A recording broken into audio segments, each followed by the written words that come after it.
Okay, anyway, Eric the Midget's on YouTube now. He won't come on our show anymore. The reason he claims he won't come... This is all your Eric the Midget update. All right. The reason Eric the Midget won't come on our show anymore is because, not because of me and not because of you or not because of anyone on the show, but because the fans drive him crazy. Oh. He doesn't like the fans. Because the fans keep posting that he's dead. And he claims he's not dead. He's very much alive. Well, anybody claiming that they're not dead usually isn't dead. But my point to him was, if the fans are driving you crazy, then why are you going on YouTube? They will forget about you if you disappear. Right. No, won't they find him over on YouTube? No. In fact, haven't they found him on YouTube? Anyone who really wanted to find him has found him.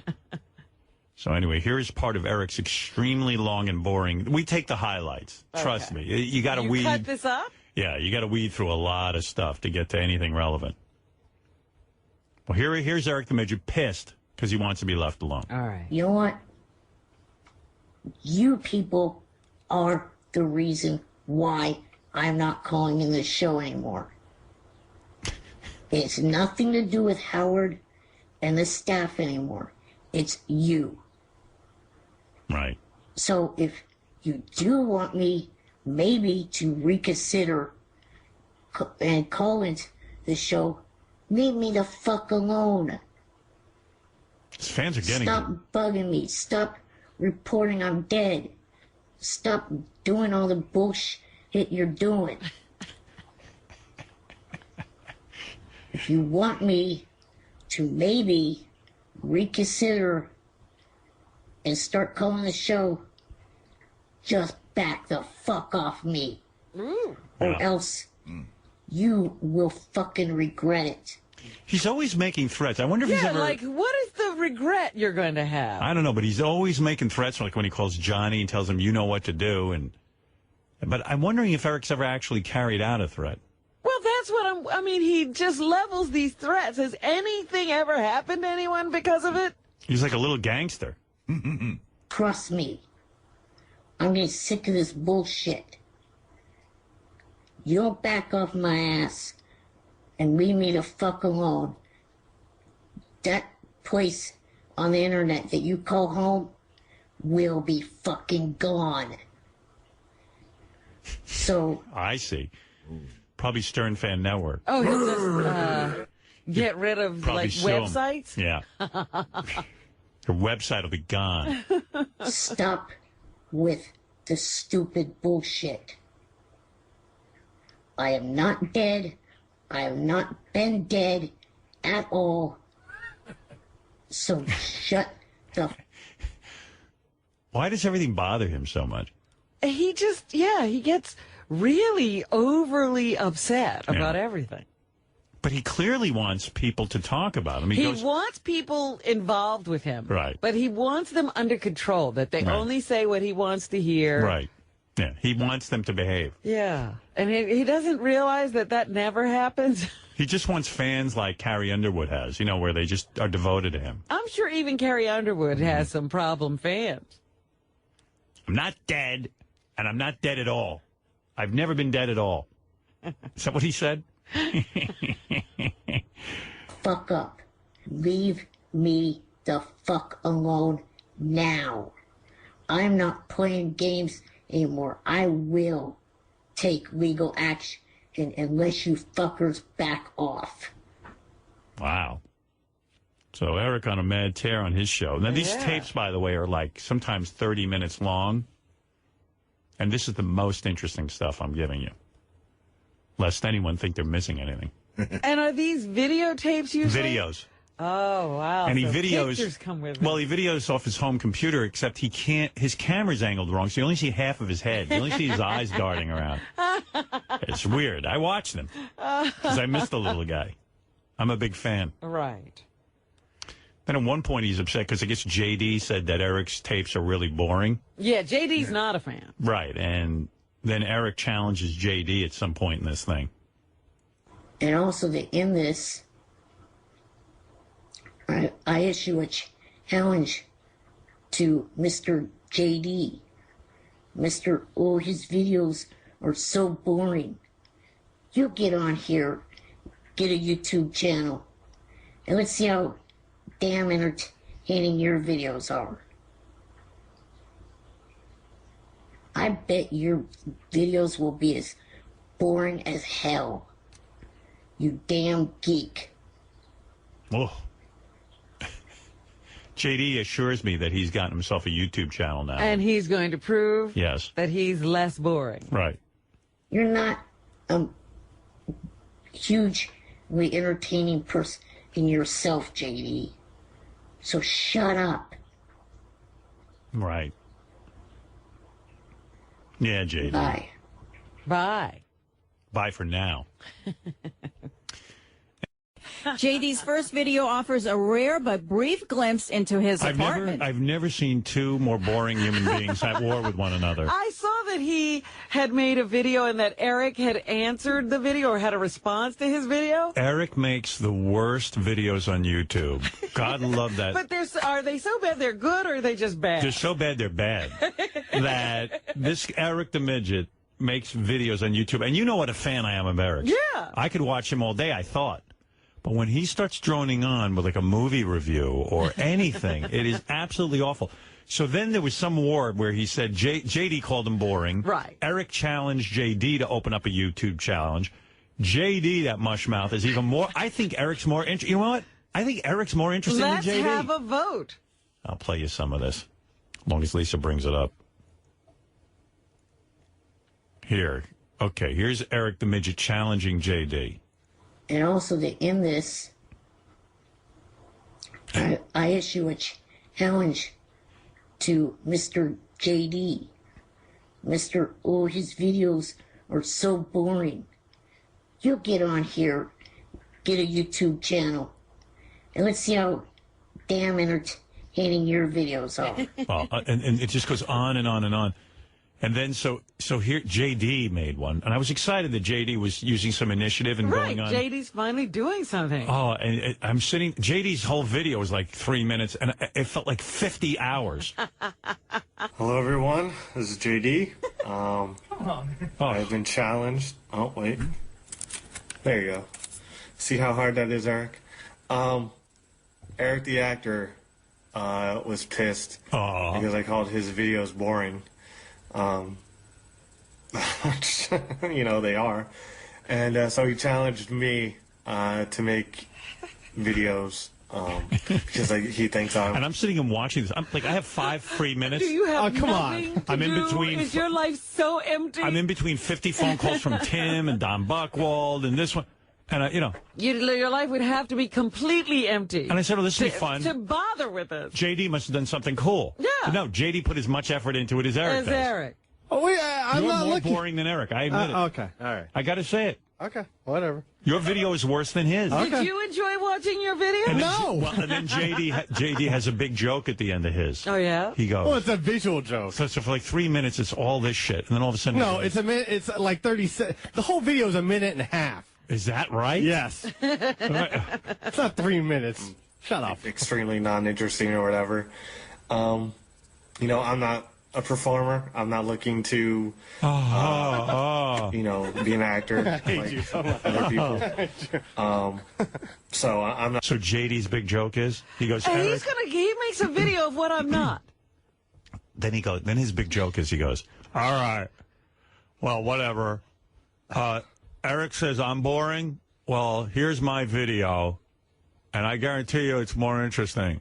And then JD turns the camera around, and there's a big sign on the wall that says wet paint. So you're sitting there watching paint drying. And then he goes, Oh, shut up, Robin. he goes, That was funny. and then, I was like, and then he goes, this is more interesting than anything you do. Listen, I'm looking to make YouTube videos, but I have been challenged, and this is a challenge I think I can pretty much, you know, who's more win, boring? because Eric the Little Person is. And why won't you call him Eric the Midget? What do you think? Midgets really like the N-word? I know. I think little. I don't know. I just. He's like, Eric the little person. I didn't want to This be is funny. Eric the actor, whatever. I fucking hate this. I should never Just have done stand this. there. Take your medicine.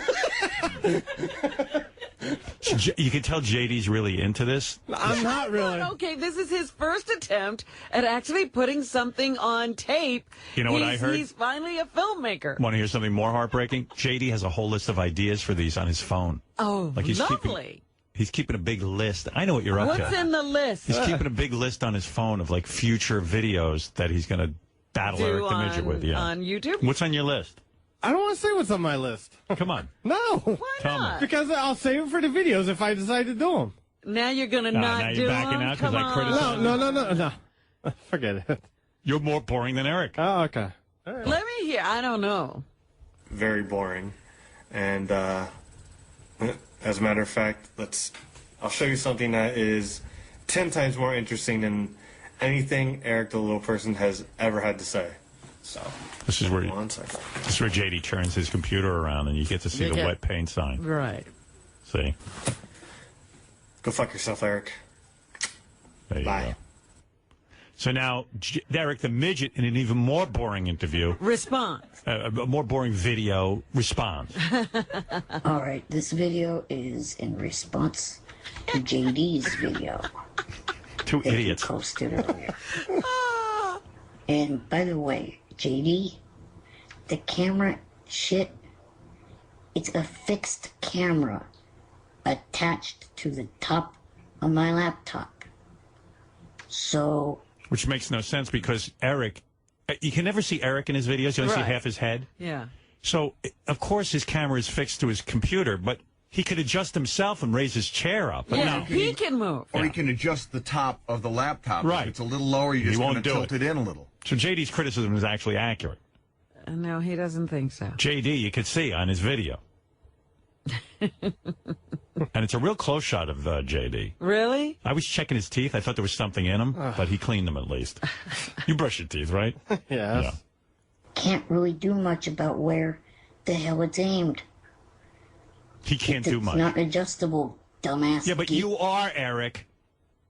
He loves to make excuses. Nothing is ever his fault. Yeah, right. Oh yeah, and as far as your videos being entertaining, try again. Because, I think, By the way, I'm all involved in this. You're caught up in the war. I'm caught up in this big war between these two. JD and Eric the Midget. Donnie just skipped taking Ambien tonight and went to sleep watching that video. Oh, I got to back this up. So Oh, Eric's wait a big minute. We joke. stepped on his joke. Eric's big joke in the video is that Johnny Fratto, who takes Ambien, didn't need Ambien because of JD. Which, you know, okay, funny. He says it 47 times in order to get a laugh. Wait, He was supposed to tonight and went to here, I'll start it again. try again.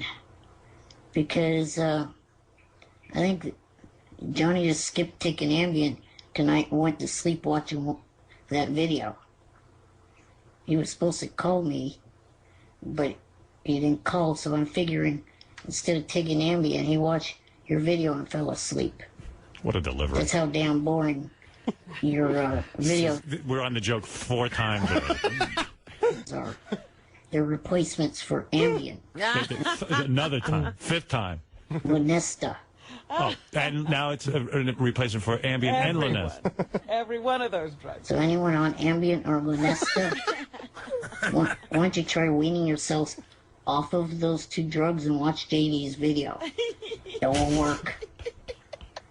What a delivery. Almost put me to sleep. And then he goes into a long, boring review of the movie The Oh, Town. so on top of the response is yeah. a review? Oh, then there's a review of The Town. Remember the movie The Yes, Town? with Ben Affleck. Ben yeah. Affleck. Saturday night, I watched the movie The Town. Some people asked me to review this. What? Exactly. I thought it was a really good movie. I'd say that Oh. Jeremy Renner is looking at possibly his next. Oh. So then now in the Battle of Wits, JD made his second video, Oh. which is worse than Eric's. Hello, this is JD. I am 31 years old and in a YouTube battle with a little person. Not sure how to feel about that exactly, but here we are. So, I would like to thank everyone for their feedback yesterday on my first video. Why is this so dull? Because it's not you. No, because you're talking like this. Well, How about a little energy even in what you say? Yeah, how about showing some emotion? well, in the apartment I live in, there's like thin walls, so I'm sort of embarrassed that Then people whisper. hear me. The walls making are these that videos. thin? Yeah, they're Oh, pretty my thin. goodness. That's some apartment. But it would even be more intriguing than if you whispered. Hi, I'm Jay. You still in that same apartment Oh yeah, with the roommate? yeah. And he's got the girlfriend? No, he has a girlfriend, but not. And they fuck and like you have to listen to No, it no, all the no. time? She lives somewhere else. Hey, you guys stop fucking. I'm making a YouTube video. Could you stop fucking for a minute so I don't feel so bad about There's too much myself? grunting going on. Whatever happened with, you seeing anyone? No, you know, What happened to that stripper? She's out of the picture completely? I just texting at the moment. I haven't seen her for a while. Mm-hmm. What kind of phone do you have? iPhone. No, you text on that? Yes. Yeah. Looks fine. Fascinating. You asked. More positive feedback than I thought I would get on it. Do you hate where you live? There's good and bad parts. What's to bad? it. What's bad is it's 45 minutes away. Right. There's people that live downstairs now that they've been loud at times. Oh, I hate that music. Yes. Oh. Bass music. And you're trying to sleep? Well, How do you get to sleep? It's rarely happen when I'm trying to sleep, but like sometimes during the day. It's so sucky. People are such fucking animals. They know that you can hear their music, and your fucking music doesn't have to be that loud. I fucking hate there are people. these people who think they can't live without their music. Oh, I hate people. Doesn't matter if you can hear it too through the wall. It's actually been. Shut up! It's the soundtrack to my life. Excuse me, I'm trying to go to bed. Hey man, we're just playing our music. Oh my God. It's been better as of late, but yeah, when it gets up there every now and then. Does your roommate have a dog? Someone told me. Yeah, but it's been staying up with the girlfriend lately. I heard you have to walk the dog sometimes. What's that about? Like, why are you involved in that? Because the dog will piss on the floor. Yeah. Oh, like he's just not there and he just leaves the dog? No, well, sometimes Does he tell you you're going to have to walk the dog? Yeah, That ain't cool. Well, Do you yell at him? Yeah. Hey, listen, I didn't get a dog. Yes, yes. Did he kick your ass? Probably. I don't know. Right. So what? He just ignores you when you say I don't want to walk the dog? Listen, you know what? I really don't want to get into it. Does the dog at least lick you and you what? play with it and stuff? You got to walk it. Are you scared to say no? I'm not necessarily scared to say no, but I would rather the dog not pee on my shit. Has the dog peed in the house? Oh yes, Because like you don't want to walk the dog and he's not around to walk it. well, that's happened. Yes. Yeah. Wow. Why does my iPhone smell like dog urine? So what's happening with that? Like, Well, lately the dog's been up there, so I haven't had to deal with it Right. for a few months. Actually. Knock on wood. do you hate having a roommate at this point in your life? Would you like to have your own place? It just depends on who it is. Do you guys like cook dinner together and stuff? No. We sort of have different schedules. Are you like into his girlfriend? No, No. no, not definitely She not. like She's walk with around him. naked and stuff just Huh? to tease you? Does she No, she's hardly around. You've never seen her naked? No. Like accidentally, like she leaves the room or something? No. No. So what's the arrangement? You guys go 50-50 on rent? Yes. Yeah. Is he good with the rent? I don't want to get into this. I'm just asking. No, I'd rather not get into it. Huh? But there's been problems, yes. But Oh, really? Yes. I don't want to get, like I said, I don't want to get into it. So that's that. Let's go back to making fun Are of me. you covering for the roommate with the rent? I have, Aye. but That's you know, you don't have. What are you, Rockefeller? You don't have any money. I know. Is we it just working move out? on. Is it working out? It's working out lately. All right, He's good, back all to right. working, so And All right, you get good. reimbursed when you... I hopefully will get Oh, no. reimbursed. I should. Listen. This isn't the first time, so All right. Well, you guys got to work that out. I know exactly. You need me to step in and No, talk to everyone? No, no. All right. You want me to help you out with that? No, you just worry about my YouTube videos. I'll just talk to you guys. That's fine. You know, half of the rent is $60 over there. That ain't cheap. That's $60 a man. I wish it was $60. It's a hard-earned 60. You ain't kidding. Poor JD lives in squalor. With a dog now. Now he has a dog. He doesn't even want one. It's not his fault. All right, let's get back to JD's video. Yeah, because I'm where he's proving that riveted. he's more interesting than Eric the Midget. Listen, no, Go ahead. However, of course, I didn't get a positive response from Eric, the little person, Eric the actor, who still won't admit defeat, but we all know. We all know. We do? So, since I responded to his challenge in my first video... Where do you make these videos? In your apartment? Yes. Yeah. First video. In this video, I have a challenge for Eric. He wants to be called Eric the actor. Well, I want you to prove yourself as an actor. Oh, my God. I'm watching these things. I lasted about as far as... How about, some finger pointing, nothing. Something. You think you're so interesting? All right. I have a challenge. You're putting too much into it right now. I have a challenge. There you go. I can't speak up because the neighbors all here. I like that JD's worried about the neighbors. They're pounding music. Pounding the music. Yeah, you don't pound them with your voice. Have any peace. I have a challenge for Eric, little person, whatever. Whatever. He wants to be called an actor? All right, let him prove it. Hey, what's going on that YouTube? Nothing. It's just endless bits of information. Yeah. No. Hold on for a second, Eric. Please turn down the music. You're interrupting my YouTube battle. I'm not. Please turn down the music. You're interrupting my YouTube battle with Eric the Little Person. That's what you ought to be videotaping. Your battle with your neighbors. And you walking the dog, and then you and your roommate working out the rent for the month. Yeah. I'd watch that. Yeah. I'm telling you, you don't know what's interesting. Okay. Maybe I'll do a reality show with you. No, I don't want to do TV. No, I don't want to do a reality show. It's interesting. No, it's not. To me, it is. Well, I'm sure it is. So what's next with the battle? Like, you're waiting for Eric's response? I'm waiting for Eric. I can't listen to your video because I it's so challenged boring. him to do a monologue from to choose from 3 different movies to do a monologue from, and I'm waiting for him to All do. right. Okay, that sounds good. Oh, see, there you go. All right, I'm down with that. And clean up your office, man. Seriously. I know. No, get done. All right, thank you. Oh, I mean, thank you, Howard. It's a pigsty in there. I know everything's just. No, seriously, you'll be happier in there. Huh? What is all that shit under your desk? I just What is it?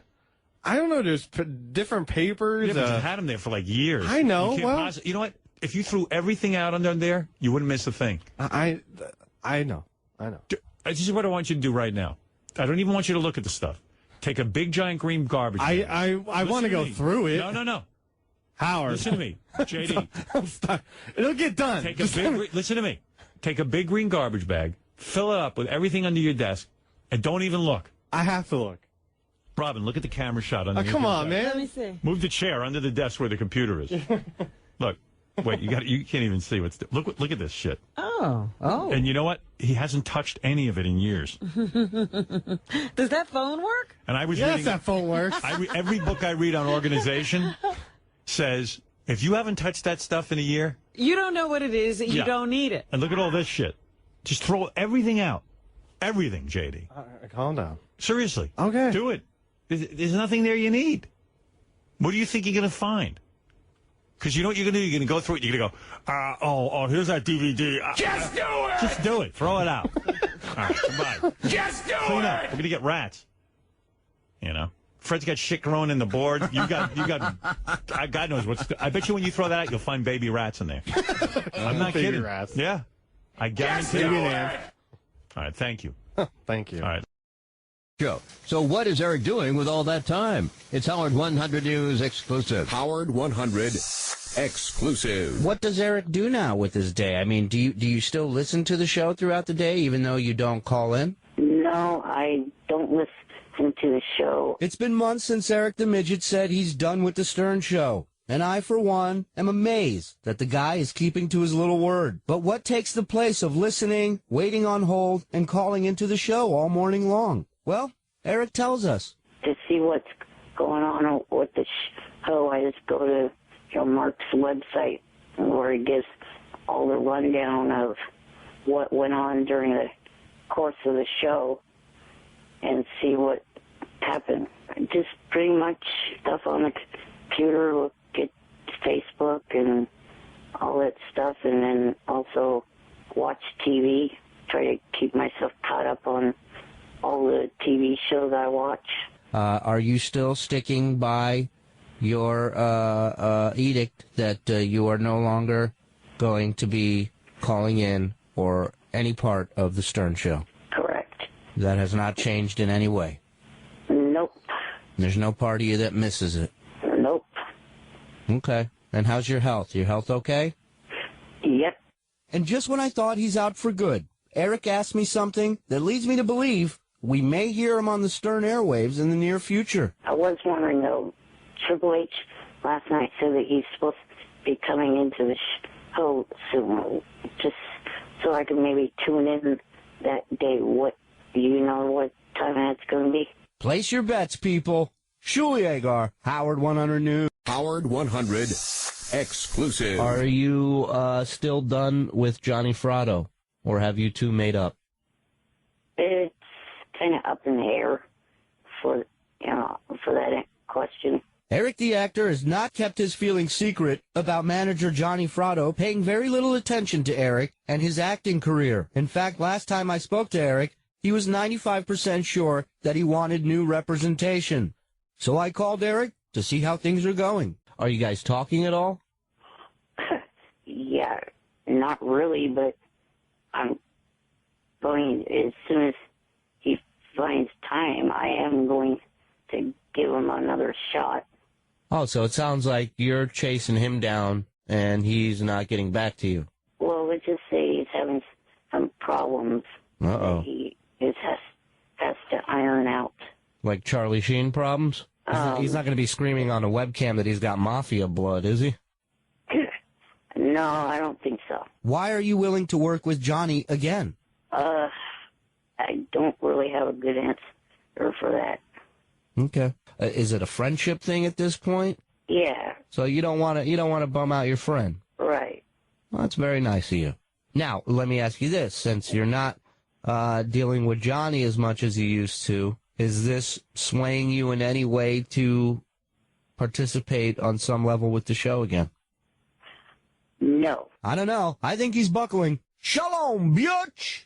It's been a while since we learned what Eric the Midget has been up to. At last report, he'd withdrawn from appearances on The Stern Show and had closed out his online video rants. What could be next? It's Howard 100 News Behind the Scenes. Howard 100 News Behind the Scenes. Hello. Hey, Eric. How are you? I'm good, buddy. How you doing? Good. Eric the actor, back in the news again. Eric is no stranger when it comes to asking his fans to buy him things from his online wish list. It's like a midget registry, but Eric is running into some problems, and that's one thing he hasn't wished for. A little over a month ago, I noticed things going from the unpurchased to the purchased list.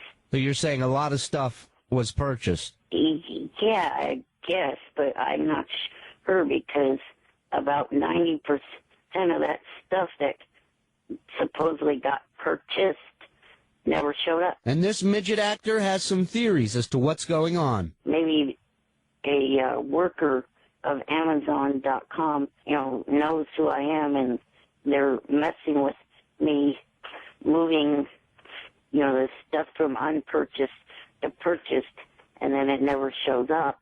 Or fucked up no life having fans purchasing this stuff either for themselves or just purchasing it and then canceling it, and it never goes back to unpurchased. Eric has a message for you jokesters out there, so listen up. Or if you purchase something off my wish list, which there are still items on there, please stop screwing around with it. Actually make a legitimate purchase and send it to me. And how can people find this wish list of yours online? What do they need to do? I will post it on my Facebook page. Again, the link. What if there's people out there that are not on your Facebook page? Well, whomever is on the Facebook page, if you see it, please share it around to people that do not have access to my Facebook page. I have a wish list. It's got one thing on it. For Eric to come back on the Stern Show. Shul Yeagar, Howard 100 News. So Eric the Midget, of course, made a vow that he would never call in here again and be on the show. I have missed him as a result. Well, it's weird. I think he's now leaving multiple voicemails again with Will. To us? Well, he calls Will, and he keeps insisting that these voicemails have nothing to do with that he is not going to call into the show. But I think these But voicemails... why is he calling Will? Because he wants our voicemails to be played on the air. See? Oh, he doesn't want to appear in person. Right. But I think this is him jonesing to get back on the show. Obviously. What does he want? He's arguing me about country music because I must have said on the air that country artists are secondary, and that first of all, their songs are horrible. Country songs for the most. I mean, there's Willie You Nelson. said that's the place you can still make money in music. Yeah, Willie Nelson's an exception. There are people who are in the country genre who are great, but for the most part, when you hear like Lady Antebellum and all these groups, I don't mean to single them out. I really don't even know their music, but. Yeah, actually, they used one of their songs on The Voice this past week, and it was good. Yeah, I know. That's what I was thinking. But for the most part, a lot of them are very mediocre. And I don't think they could have a musical career if there wasn't such a thing as country music. It's a very, very odd genre of music. So Eric heard me talking about this, and he loves country music, and he wants to defend it. But instead of keeping his mouth shut and saying, hey, I don't do that show anymore, he calls our voice message. So he still wants to have a voice. Right. So he just doesn't want to do it live and in person. Right. So this is no different than calling in. Before I start my rant about what you said, Howard, on May 26th, your last show, before your Memorial Week break. By the way, it's Memorial Day, not Memorial Week.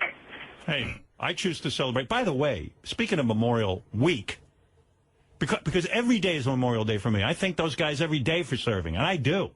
I literally say a prayer for those troops who are serving in the Who army. are you praying to? I just hope those guys will be safe. Okay. That's it. I do that, and I do a prayer to my feet. Huh? Well, if you didn't have your feet, you couldn't walk anywhere. Why wouldn't you be thankful for that? Are you mocking Eric by saying that? No, I'm telling you I'm Because he's thankful. club fucking footage, But I was laying in bed not this past weekend, the weekend before. I'm laying in bed, and I saw that Kevin Bacon, who was in here, he did this HBO movie where he is a soldier bringing a dead body home from Iraq.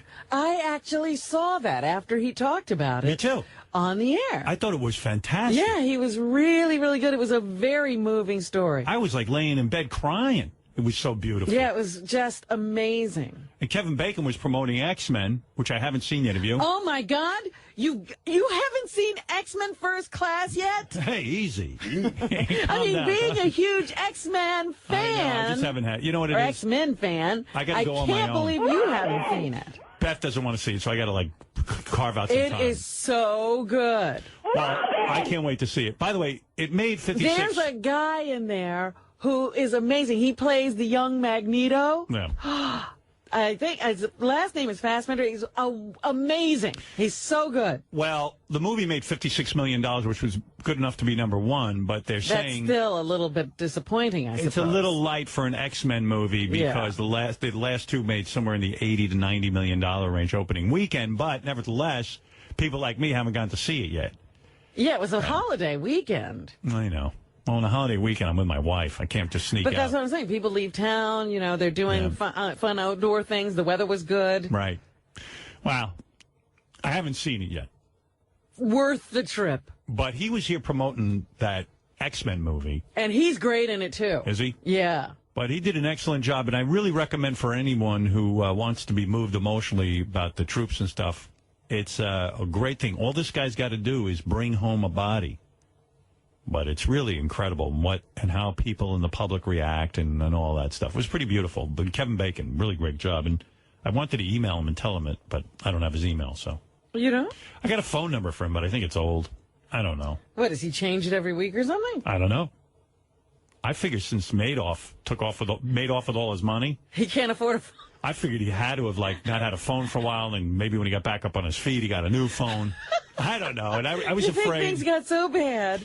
It's weird because most famous people I know, if I call them, they don't like to put their name on their voicemail, so you get one of those robot voices. Right, and you don't know if you've got the person or not. Yeah, and I don't feel like calling some guy, who I don't know, and leaving a message for Kevin Bacon, and hey, it's Howard Stern calling. Sometimes I feel like that, too. It's like, Am I leaving a voicemail message to just some random person? Right. So I just bailed on the whole project. But anyway, maybe word will get to him how much I like it. Yeah. I'm thinking of hiring one of those robot voices to leave my messages. That way my voice is never on their machine. It's like, this is a message from Howard Stern. But meanwhile... But then you're telling who you are. Yeah, but it'd be a robot voice. How could you prove it was really me? Anyway, let's get back to Eric the Midget, who I claim is still calling into the show because he's calling in a different way. That's all. Okay, here it goes. This is in no way an indication of me starting to call back to the show. This message and any other message that follows after it today is not indication that I'm coming back. You are back, genius. And by the way, this message was one of 6 messages from Eric that day. 6 long messages from Eric the Midget. Calling the show. With that said, now let me get on to what you said. You said that you think that country singers have mediocre voices.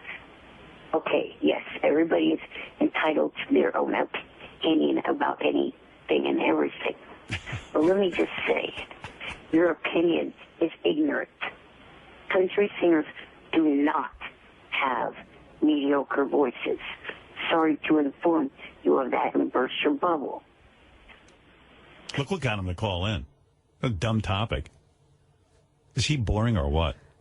It's so great. But can you imagine him sitting at home? He's reacting to the radio. But he can't call in. So Right. now he's got to wait till later in the day, call the voicemail, and argue with it. calmly tell you his objections. Yeah. Hey, guys, you just wiped me out on the... The Kevin Bacon HBO movie is called Taking Chance. Right. As a matter of fact. I had my Eric the Midget message in pause, and then it all of a sudden flashed on the computer and went back to the beginning without me touching it. Well, too bad. And it's gone? They can't put that There, I have to... Well, there's 6 messages. I don't know how many of these you want to hear from. Well, let's see what else was on his mind. All right. Well, I think it's all country music. It's just constant. Oh, so this really bothered him Yeah. to the point that he kept calling back to say, and another thing. Not only is country music a trolling idiot. Oh, actually, maybe it was one call, but 6 minutes long, and they broke it down into 6 clips. You're kidding. Yeah, because it just goes on and on and on. I don't know which it is. 6 different messages. Oh, it's 6 different ones. All right, here's message 2. Not only is country music a trolling 88% of all music sales. Well, it shows you how dumb that is. But you said that's the only area in the music business you can make money. Yeah, because they're so idiotic, they don't know they can download this shit for free. These country fans. For all genres. Genres. This fact, too. Ticket sales for concerts. I can tell he's itchy to get back on the air because now he started calling the Spice Radio channel here on really? Sirius. Yeah. I guess we must have given him a free subscription. Of course we did. I remember. Because he seems to spend a lot of time. And now, I guess on Spice Radio, they have those different porn stars that he's in love with. Yeah. So they gave a chick to I don't know what her name is. What's that chick's name on Spice Radio? Sunny Lane. Sunny Lane. Eric's in love with Sunny Lane. Uh-huh. So he heard her on there, and he started calling into her. So you can tell he's gearing up. He wants to call into shows. And if you want to hear, this is a 6-minute call to Sunny Lane from Eric the Midget. If you want to be bored to fucking tears, this reminded me of how bad a radio caller he is, which is why I love him. I mean, this is a lesson in I mean, this is unbelievable. All the things you shouldn't do. Yeah, I mean, Sunny Lane, if she was a radio person at all, she would have hung up on him within 3 seconds. She goes into this long discussion with Eric the Midget, but you can tell he is just dying to get back on the air. All right, Eric, how are you doing? You got a question for me? Hi, Sonny, this is Eric. You know how it always takes Eric time. Right, it's like he's off satellite or something. I would have hung up already, just waiting for him. Hi, how you been? Good. You know, you and I met at the Bunny Ranch a couple of years ago. Yeah, totally. The Bunny Ranch she ended up at because of me. But, you know, she's been through like 500 men. Yeah. And he thinks that... Remember me? Well, he's hard to forget. but I mean, just by his voice, are you remembering him? You remember me. I don't know how many guys you serviced at the Bunny Ranch. I met you at the Bunny Ranch where you were, like, taking numbers. Yeah, I'm the guy with the blue eyes. No, you're the guy in the wheelchair. Hey, how you been, Eric? I've been good. How are you? I've been doing super good, staying busy, making movies. You know me, making things happen. Oh, okay. Yeah, my question... Okay. Never mind that. Let's get down to what the a great question. conversation. Oh, I mean, it gets better. It was, you know, I noticed that there are these adult expos in different cities like L.A., Miami, New York. I was wondering why there isn't one of those expos in San Francisco. Eric has a way of asking questions that nobody's interested in. Yeah. I noticed there are adult expos in... And he lists 10 You know what cities. I was thinking about? He wasn't thinking about that. Is he thinking about that? Well, so what does he want to know? Why there isn't an one adult... in San Francisco. An adult near expo. him. Don't you know I'm in San Francisco? Well, you know, there used to be some... There's an answer for this. Why did you just go, listen, Eric, nobody cares? Look, I don't run the expos. Yeah, I'm just some girl. I work at the fucking Bunny Ranch. I'm lucky to get a table there where I can sign autographs and put my leg up with no clothes. No, I blow guys on film, and you're asking me about the marketing of the adult porn industry. San Francisco, and they used to hold it at the cow pasture there, the Cow Palace, and it was Yeah, I always guess a lot of the chicks didn't resent being called cows. so much fun. And then I guess they did some bad business with some people in the industry, so they shut down that show. But yeah, I mean, San Francisco used to be the spot. She apparently does know something about This is very detailed, this answer. So from what I understand, there was an adult expo in the cow pasture in San Francisco. The Cow Palace. Which is maybe the worst, the name for young women to be at. Oh, I'm going to be at the Cow Palace for Yeah. the Adult Industry Expo? That invokes more jokes than having the last name Wiener and being caught with your cock out on the internet. Why do you be the Cow Palace? That everybody used to shoot porn before it came to L.A. So Yeah. they shot porn in the Cow Palace. Eric likes that. I just thought of, you know, I was hoping that there would be, you know, an adult expo in San Francisco, so, you know, I could go check it out, or I don't have to go all the way down to L.A. or Vegas or wherever else. He has to go all the way to Vegas or L.A. to... Well, she just told you why there isn't one. Well, he doesn't want to hear it. He's not, Can't they find another venue besides Cow Palace? But they did bad business. Nobody wants to do business with them Yeah, but I'm anymore. saying, is there's someone who can do good business? I mean, is the He's cow... going to argue with her until she says, okay, we're going to put one in San Francisco. Not to belabor the point, Sonny Lane, but really, he won't give up on this. I cannot travel. To be able to go see one of those. Right, absolutely. And she gave up. Okay, Eric, we'll get one in San Francisco for you. You know, I know that they don't have any plans to do it right now in San Francisco. And she's thrilled because some guy's calling her, not asking her to, whip her tits out on the radio. Obviously, the phone line isn't blinking. Right. Oh, if I hear of anything, I'll let you know. You think Eric's the only caller to the show? Yes. Yeah. All right. You want more of the call? I'm loving it. All right. I can't wait for his next question. Oh, yeah, he keeps this thing going. How does he keep this going? Well, it's fascinating. Because we've always stayed in contact. I know what's wrong with him. What's wrong with her that she stays on the line with him? Because we've always stayed in contact. I always love you, Eric the Midget. You're always rocking it and popping it the right way. What's new in your world? Oh, not much. I stopped calling the Howards during the show, and my whole life dried up. What's new in your world? You stopped calling our show a year ago. That's what's new in its world? I stopped calling. From calling there because, one of the reasons why is that nickname I don't like. And, the fans of the show were just too verbally abusive towards me. And I just got tired of dealing with that for the last 8 years. From calling there because, one of the reasons why is that nickname I don't like.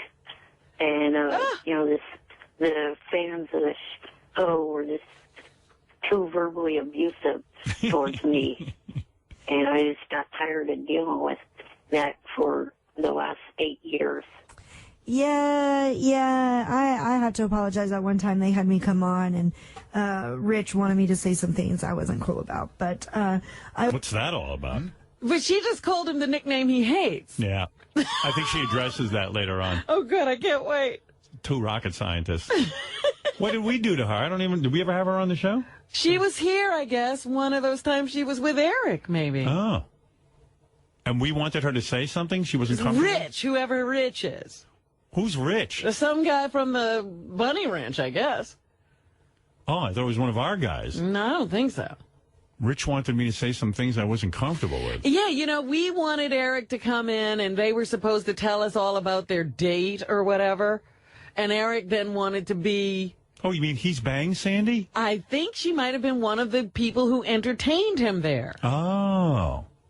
Gary, is that any of that ring true to you, or is Robin making that up? Will is telling me that Sonny Lane's never been on the show. Oh. Really? But Jason says he's got something in the notes, so we're trying to work it out here. Yeah. I think you just made that up. No. Well, I know some girls were here. I don't remember their names. Yeah, it wasn't Sonny Lane. Sonny Lane has not been on the show. Yeah. She didn't have the pleasure of fucking Eric. Oh, the poor thing. But what did I want to know what it is we forced her to say? But why? How does she know Eric then? She knows of him. I guess she was at the Bunny Ranch at the same time he was down there. Or something. I don't know. This is Eric's world. This is what I'm talking about. How does anyone put this on the radio? Maybe satellite radio should be banned. It's too much. It's awful. It gives everyone an opportunity to be on the air. She shouldn't have a show. This shouldn't be on the air. But I would have to say, Let's get back to my first topic. Why are there not more adult expos in San Francisco? And as a follow-up, what do you think of the new 925 area code in San Francisco? Well, Eric, I'm glad you asked that. All right, so what are they talking about? Eric isn't doing the Howard Stern show anymore, and she was uncomfortable. She was uncomfortable because Rich made her say some things she didn't want to say when she was on. She doesn't explain who Rich is. Yeah, it's crazy, it's fucked up, but you are a good person, and, those people are missing out on a good person. And how does she know he's a good person? And that's their loss. She's a fan. He's a fan of hers. Oh. Yep. That's right. Yeah, you're welcome. You're a good man. You're positive. You love to... How does she know that? He's the last thing He's the most positive. negative human being. I'm just waiting for her to go, can I fuck you? Have a good time, and you're such a doll. Thank you. When are you going to be at the ranches again? Well, Eric, guess what? You're not going to be there. You're such a doll. Well, I have planned to go out there this month, June. When are you going to be at the ranch? Which is a nice way of saying, when are you going to fuck some Yeah, more when are you going to guys? be fucking for pay again? When are you going to fuck me? And the next few months I have some... Oh, that's just so sad. When are you going to be at the ranch again? You know what that means. Maybe I can get you. movies that are starting to conflict with my dates, so I'm not really sure. So she's booked in for a couple of pornos So she might not be able to get out to the bunny ranch. Right. Fascinating conversation. She's not raring to get back out there. You mean you're not raring to get out there to fuck a bunch of gross guys who you can't stand and you have to wash yourself off after you fuck them? Oh, that's perfectly understandable. Well, I sent you a private message on the message board with my cell number, so you have my numbers to keep me updated. Oh, cool. You can always just email me at sunnylanelive.com. If any... Honey, I won't be calling you. You mean you don't think she'll be calling Eric to keep him updated? Just go on my website like all the others. Yeah, because maybe I'll date you exclusively for a whole Tuesday. What? We were trying to get her to come on the show. Yeah. Because she's managed by her parents, and we wanted her and her parents to come out together. Oh, okay. So who's Rick who wanted her to We sing? think it's a guy that works at the bunny ranch. Oh, I see. Yeah, we had nothing to do with that. I don't know what they're talking about. If anybody ever wants to get a hold of me directly, just email me at sunnylanelive.com. Okay. That's the place to get me. Okay, I'll do that. Yeah. Yeah, I'm sure you will. Then it comes directly to me. And I make sure not like you calling him on the phone. Yeah. Not so direct. Yeah, I don't think she's going to pick up the phone and call you, Eric, to update you. I miss Eric. It's more direct if you email her. Anyway, the conversation continues, and you know me, I love Eric.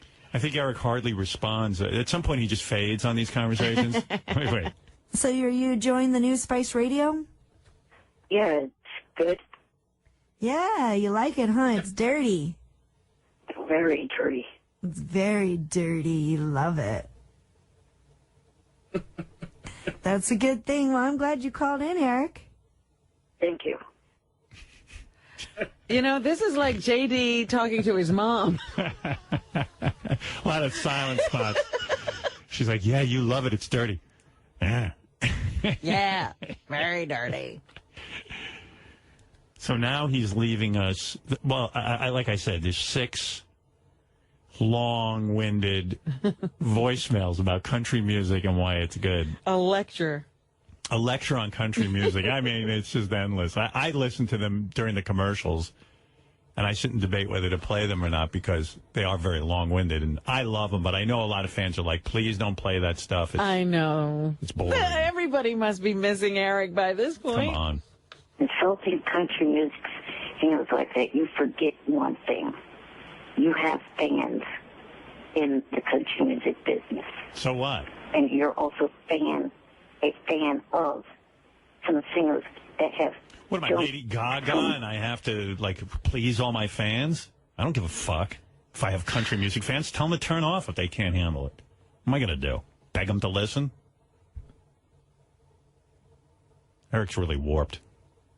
But you have to remember, he's telling you how to do radio. Yeah, you have to remember, you have fans who love country. Yeah, if I worried about that, I wouldn't offend anybody. What do I care? If I have fans who love country music, God bless them. The genre of music that they started out into country music. The name's Jewel. The funny thing is that we love to just play these in the office. They just play them. Everyone goes numb. Yeah. No one even hears what he's saying. It's like people are walking around. They're talking while he's talking. They're just playing in the background because everyone feels obligated to listen to these in case there's a gem. And there's no gem in there. Just drones on and on and on. Ring a bell with you and also Sheryl Crow. Both of them have joined the ranks of the country music artists. Both of them have put out... Yeah, you notice their biggest hits were as pop singers. Right, and we don't know what they're doing as country artists. We don't care. Country CDs, or released country songs. Also, Darius Rucker released singer of Hootie and the Blowfish. Yeah, that was a good move. But this goes... So that's message... We're just in the middle of message 3. There's 4, 5, and 6. So, another thing that you said, that when you picture country artists or country fans, you picture people hats that want to lynch any colored person that they see. How is that an accurate thing? This is so sad. Yeah. Because he's arguing with the radio. Yeah. So my basic assumption is that Eric is calling the show. But this is like what you're doing to him. He can only listen to you on the radio, and you can't hear him responding. Right. And you can't respond to him directly. And so when he calls in his arguments, you can't talk back to him. Right. But I am talking back to him. But this is what he does at home. Right. Wow. Hey, Brad, you're on the air. Good to hear his voice. Yeah, good to hear Eric the Midget. Hey, Howard.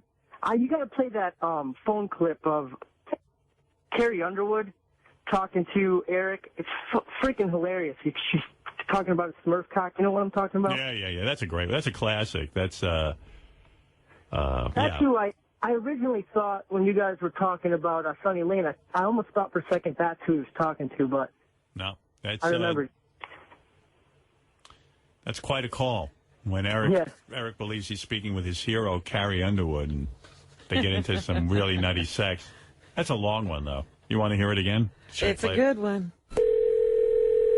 Good afternoon. Hi, Eric. It's Will. Hey, Will. Do you have a minute now? You think you could talk to her? Sure. All right, I just got to get her three-way. I just got to call her management real quick, all right? Hold on 1 second. Hi, Dave? Yeah, is Carrie available now to talk to Eric? Oh, okay. Hold on 1 sec. Eric, can you hear me? Yes. All right, I'm going to get Carrie on the line right now. Hello. How are you? I'm great. How are you? Is this Eric? Yes. Hi, it's Carrie. What's happening?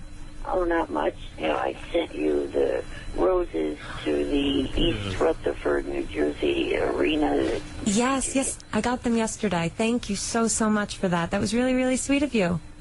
You're welcome. Can I ask you a question? Sure. Do you like dancing? It's not that easy being in a wheelchair. Listen, I know you're small, but can I ask you something?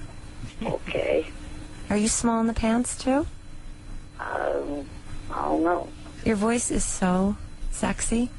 I'm getting a little moist here. Can you moan for me? Let me ask you another question. Are you at least, say, 3 inches? I'm pretty sure I'm bigger than that. But, when I met you in Sacramento, it looked like you had a boner when you met me. Did you? I don't think I did. Really? Wow, I mean, Carrie Underwood is so sexually aggressive. Would you be a little suspicious? She overwhelmed Eric. Yeah. Eric's like, of course she's into me. Have you ever been stepped on in a large crowd? No. Have you ever been mistaken for a leprechaun? No. What else do you like about me? Oh, you got a really pretty voice. Can you start rubbing yourself, Eric? What? Fuck me, midget. You fucking troll. The show's in Uniondale tonight, huh? Eric, take off your diaper and jab me with that shrinky thing. I don't wear a diaper. Oh. Are you up for going on a date? Yeah, definitely.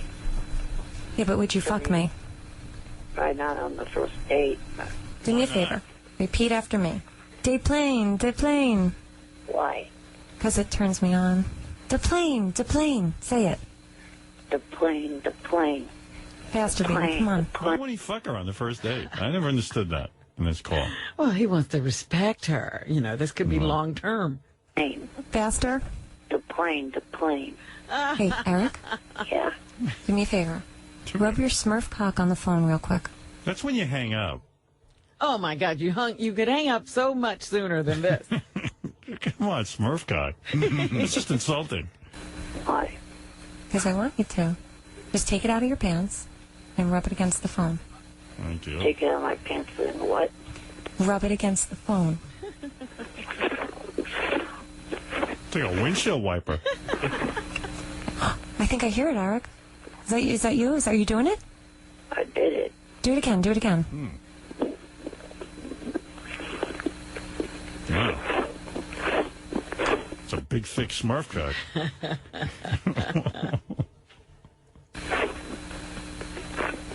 Harder and faster. I just put it back in my pants. Take it back out. Yeah, what's the big deal?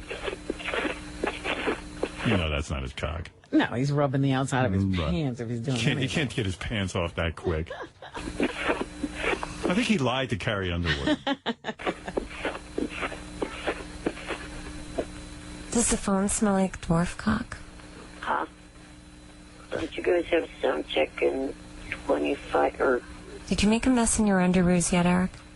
I wear regular underwear. Oh, okay. Talk dirty to me, please. Say you want to fuck me. I want to have sex with you. No. Say I want to fuck you. I want to fuck you. Louder and faster. Come on. I want to fuck you. Faster. Come on. I want to fuck you. Well, look. I have to do an air check. I'll have my manager team call you later. Okay. Bye-bye. Bye. Wow. That was dirty. Oh, that's hysterical. Was she doing an air check? Something, yeah. Air check. Air check. Wow. I see. Oh, this is kind of weird. Johnny Fratto and Eric the Midget are on the phone. They want to negotiate Eric's return to the show. So Eric will be listening in as we talk to Johnny? Is that what's going to happen? Johnny, how does this negotiation work? I got dice waiting, so I can't do a full negotiation. I can line it up for tomorrow, however. Whatever you want to do, Howard. Is Eric on the phone right now? Eric is on the phone right now. But Eric is not speaking. He won't speak. Eric, you should speak, Eric. Right? I'm here. Oh, hello there. Eric, I don't want to say I told you so, but I'm gonna. I told you you'd be back on the show. Are you going to say this and get him to, hold out a little longer because you're going to remind him that he said he'd never be I just wanted an apology because I was right. Eric, remember when you said to me, there's no way I'm returning to the show? Do you remember that? I'm not.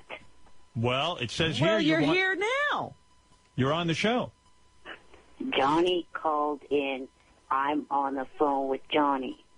Oh, God, help me. He's doing that third-party thing again. But I didn't dial the damn number myself. But, Eric, you're negotiating to come back on the show. Yes, that you are doing. I mean, come on. You are fucking doing that. Have you missed us? Not a damn bit. So why would you... I've not missed your cackling ass getting things wrong, like Sofia Vergara playing a voice on the Smurfs. She's one of the live action actors, you dumb bitch. Who cares?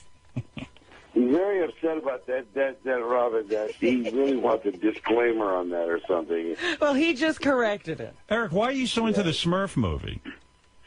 Because I used to collect them as a kid and watch the cartoon like a lot of people my age.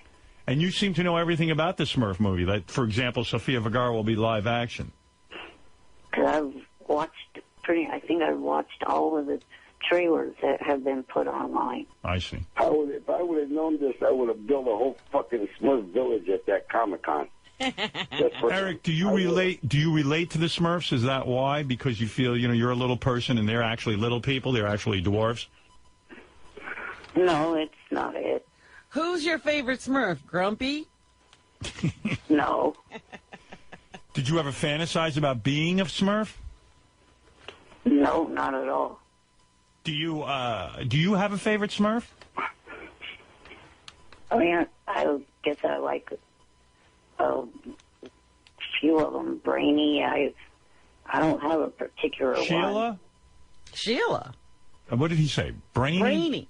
He said Brainy. Brainy. What about Smurfette? You got like Smurfette? Oh, yeah. One broad, the only girl there. He didn't want to tell us he liked Smurfette. He used to be hot for a blue girl. Eric, did you ever beat off to Smurfette? No, I definitely like the person that is playing her voice. Right. Who is playing Smurfette? Katy Perry. Oh. I like her, too. Very much. What would you do to her? Maybe motorboat. I don't know. Yep. Motorboat? Yeah, that's where you put your head in between her titties and go, that's a motorboat, Robin. That's guy talk. Wow. Hey, Eric. We had it nailed down to the three people, Neil Patrick Harris, or what, Sofia Vergara? Don't you think if Eric motorboated Katy Perry, it could kill him? it would be a good way to die. How you feeling, Eric, by the way? I know you were having some health issues. How you feeling? I'm good. Good. Well, I don't know what this, I don't know what the negotiation entails for you to come back on the show. Yeah, why are we negotiating? I'm just happy that I was right, that you are, in fact, looking to come back on the show. Not really. Well, then why are you calling? Or why is Johnny calling? What's the negotiation? Well, he wanted to go to the L.A. red carpet premiere for Spurs, but there is no L.A. Red carpet premiere for Spurs. So then why is he calling? Why does he want to negotiate? Well, now we got it marked down to 3, either Sophia Vergara or whatever her name is, the other broad you mentioned, or Neil Patrick Harris. He wants to do an interview. He wants to do an interview with one of them. But why call me? I mean, Eric says he doesn't miss me. He doesn't miss the show. He doesn't like need me. us. He doesn't need it. Why would I do that for him? Well, he does miss you, obviously, because if he didn't miss you, he wouldn't be on the phone right now. But he says he doesn't miss me. Well, you got to think of everything Eric says is opposite. Right. Like Bizarro World. Like, you know what I'm saying? Is that true, Eric? You do really miss me? You just are afraid to admit it? Now, be honest.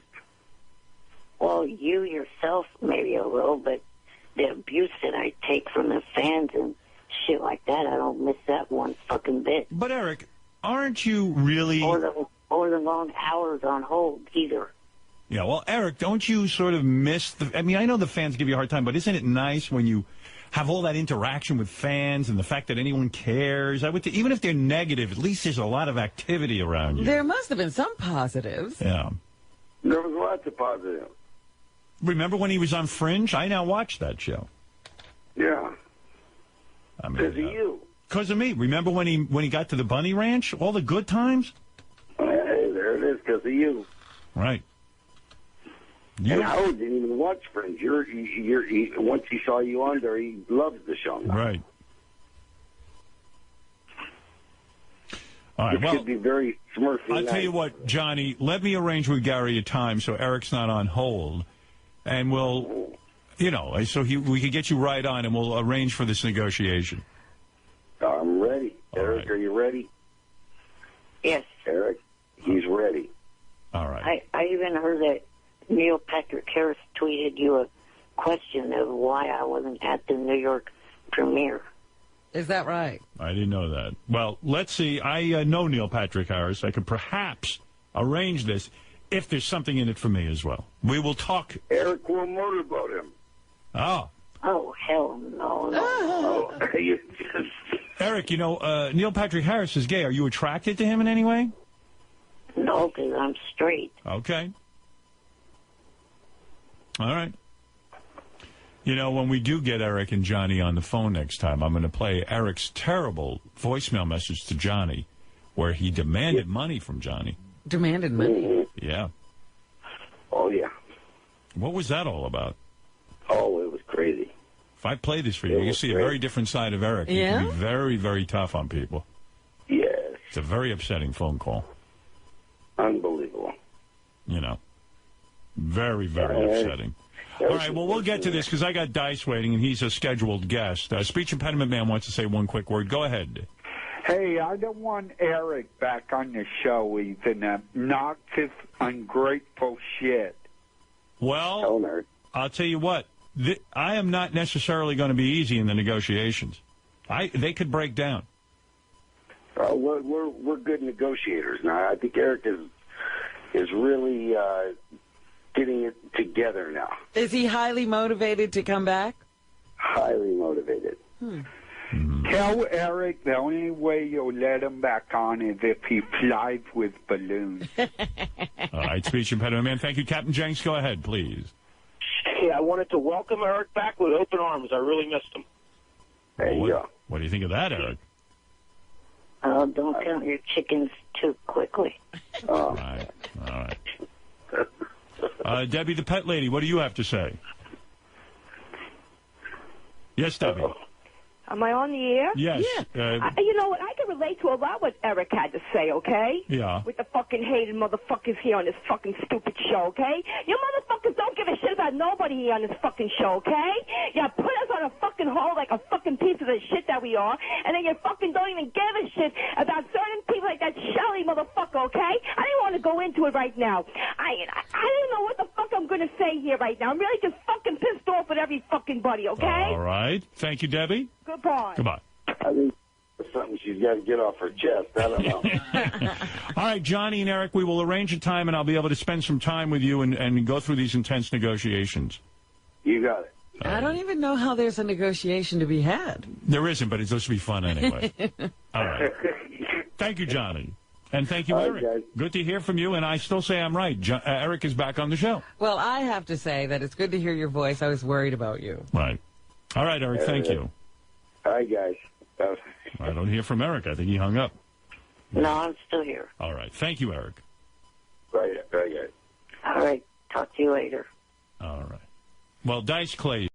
Around the world, then up your block. It's time for America to wake up! No more bullshit. This is it. It's a revolution. This is a Howard 100 News Brief. I'm Ralph Howard. Eric the actor is still boycotting The Stern Show, even though he showed up briefly last week. But there is a breakthrough. It's Howard 100 News exclusive. Howard 100 exclusive. I wanted to talk to you about all this recent discussion and negotiation stuff. I was hoping to touch base with you and do a quick little interview. You cool with that? I don't know about that. He's back.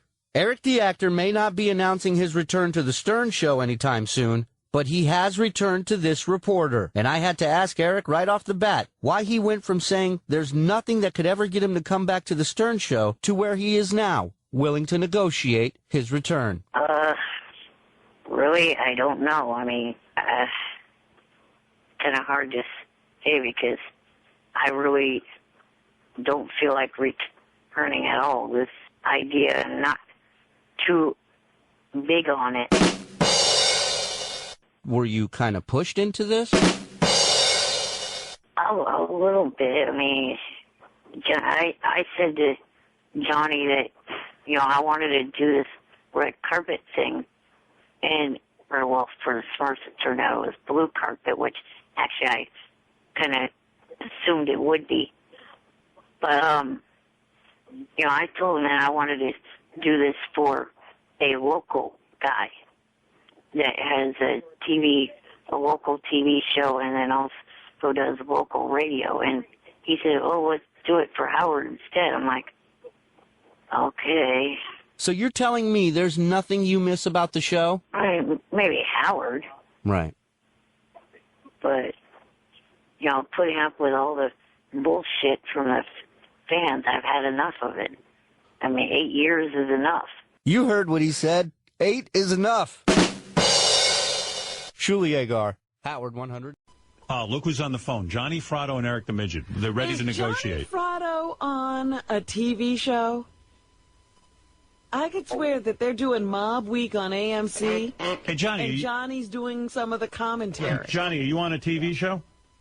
Well, I was. It was a Mob Week on AMC last week. They showed all the different mob movies, and I did a lot of the commentary. I had a real good time, a lot of fun. Giuliani was on it, though, and them fuckers didn't tell me he was going to be there, because if I'd have known he was going to be on there, I don't know, I might have had second thoughts. Why? Well, I don't know. You know what I mean? He just, He probably put a lot of his relatives in jail. It's a little scary to me. Yeah, but Johnny, I mean, I assume you're not in the mob. I mean, your dad was one of the largest mob figures. He ran Rhode Island, and, right. He was a big deal. He ran Iowa. Well, he ran Iowa, the Midwest. Yeah, but Johnny, you're on the straight and narrow, so why would you be mad at Giuliani? I guess because you just, Howard, it's like instinct. You just pick it up, you know what I mean? It's like, right. If somebody's, you go from the people before you. So you were like talking about offices right now. My dad had a lot of offices. They were called telephone booths. He would pull up the different phones, and that seemed to be his office. Yeah. Your old man. That's why your old man was a success. That's why, he never did no time. So let me tell you, he never did time. And Johnny, as a child, was privy to when Johnny wanted to play, his father brought home the space capsule, the space shuttle. Not the shuttle. The space capsule. Yeah. I can't remember what the fucker was called. His father was so powerful, he actually had NASA's rocket ship in his backyard, right? Yeah, but they had to steal it, Right. But so they stole it and then they put it back. All right. Well, the reason we're on the phone with Johnny is, Johnny has been representing Eric the Midget. Yes. Do you have a reading problem? Hold it a second. I don't. We haven't even talked to you. We haven't even talked to you yet. I think you said that to me. Oh. Are you talking to me, Eric? I said that to Howard. What the hell did it say in my email? All right, let's get to your email. Now Eric has... It says the nickname goes the fuck away. All right, here is a letter. Oh, we have to talk about demands? Yeah, here is a list of demands that For Eric what? wrote to... I'm going to tell you. I read these over last night in a rather detailed email. Yes. Howard, by the way, he told me he hated me 5 minutes ago when I got him on the phone. I said, it's 4 o'clock in the morning, and you hate me. Why do you hate Johnny? Johnny's trying to help you. Because, I'd rather be sleeping. All right, look, as far as I understand, I didn't contact Eric. Yeah, so he could be sleeping. Yeah, Eric contacted me and said he wants to come back on the show, but he has demands in order to make this happen. That's my fault. That's my fault, Howard, because I'll tell you why we're doing this. We're doing this because I had to explain to Eric that a lot of work came and it slowed down. And I told him, without Howard, you got nothing. Right. And he didn't understand that. I spent 8 years on this show and only got 2 acting gigs out of it. Are you could have had 20. Oh, Howard, wait a minute. Let me finish this. Howard, the people that came to do things with him, it would have been 20. If he would have took those gigs. Am I right, Eric? Do you realize the miracle that occurred? I got Eric He doesn't act. You're not an actor. B, you have an unusual look. And C, I got you 2 acting jobs that you never would have had in your life had you not been on this show. It's a miracle. No, Howard, listen to me. Adult Swim offered him a thing that every stand-up comic would kill for, to be a character in a thing. He didn't like it because he felt like the language was too risque. He got a fucking... satanic. What? It was too satanic. It was a satanic cartoon. And it's on TV. Right. Listen, Eric, I'm not sure I understand. You do want to be back on the show, I'm assuming.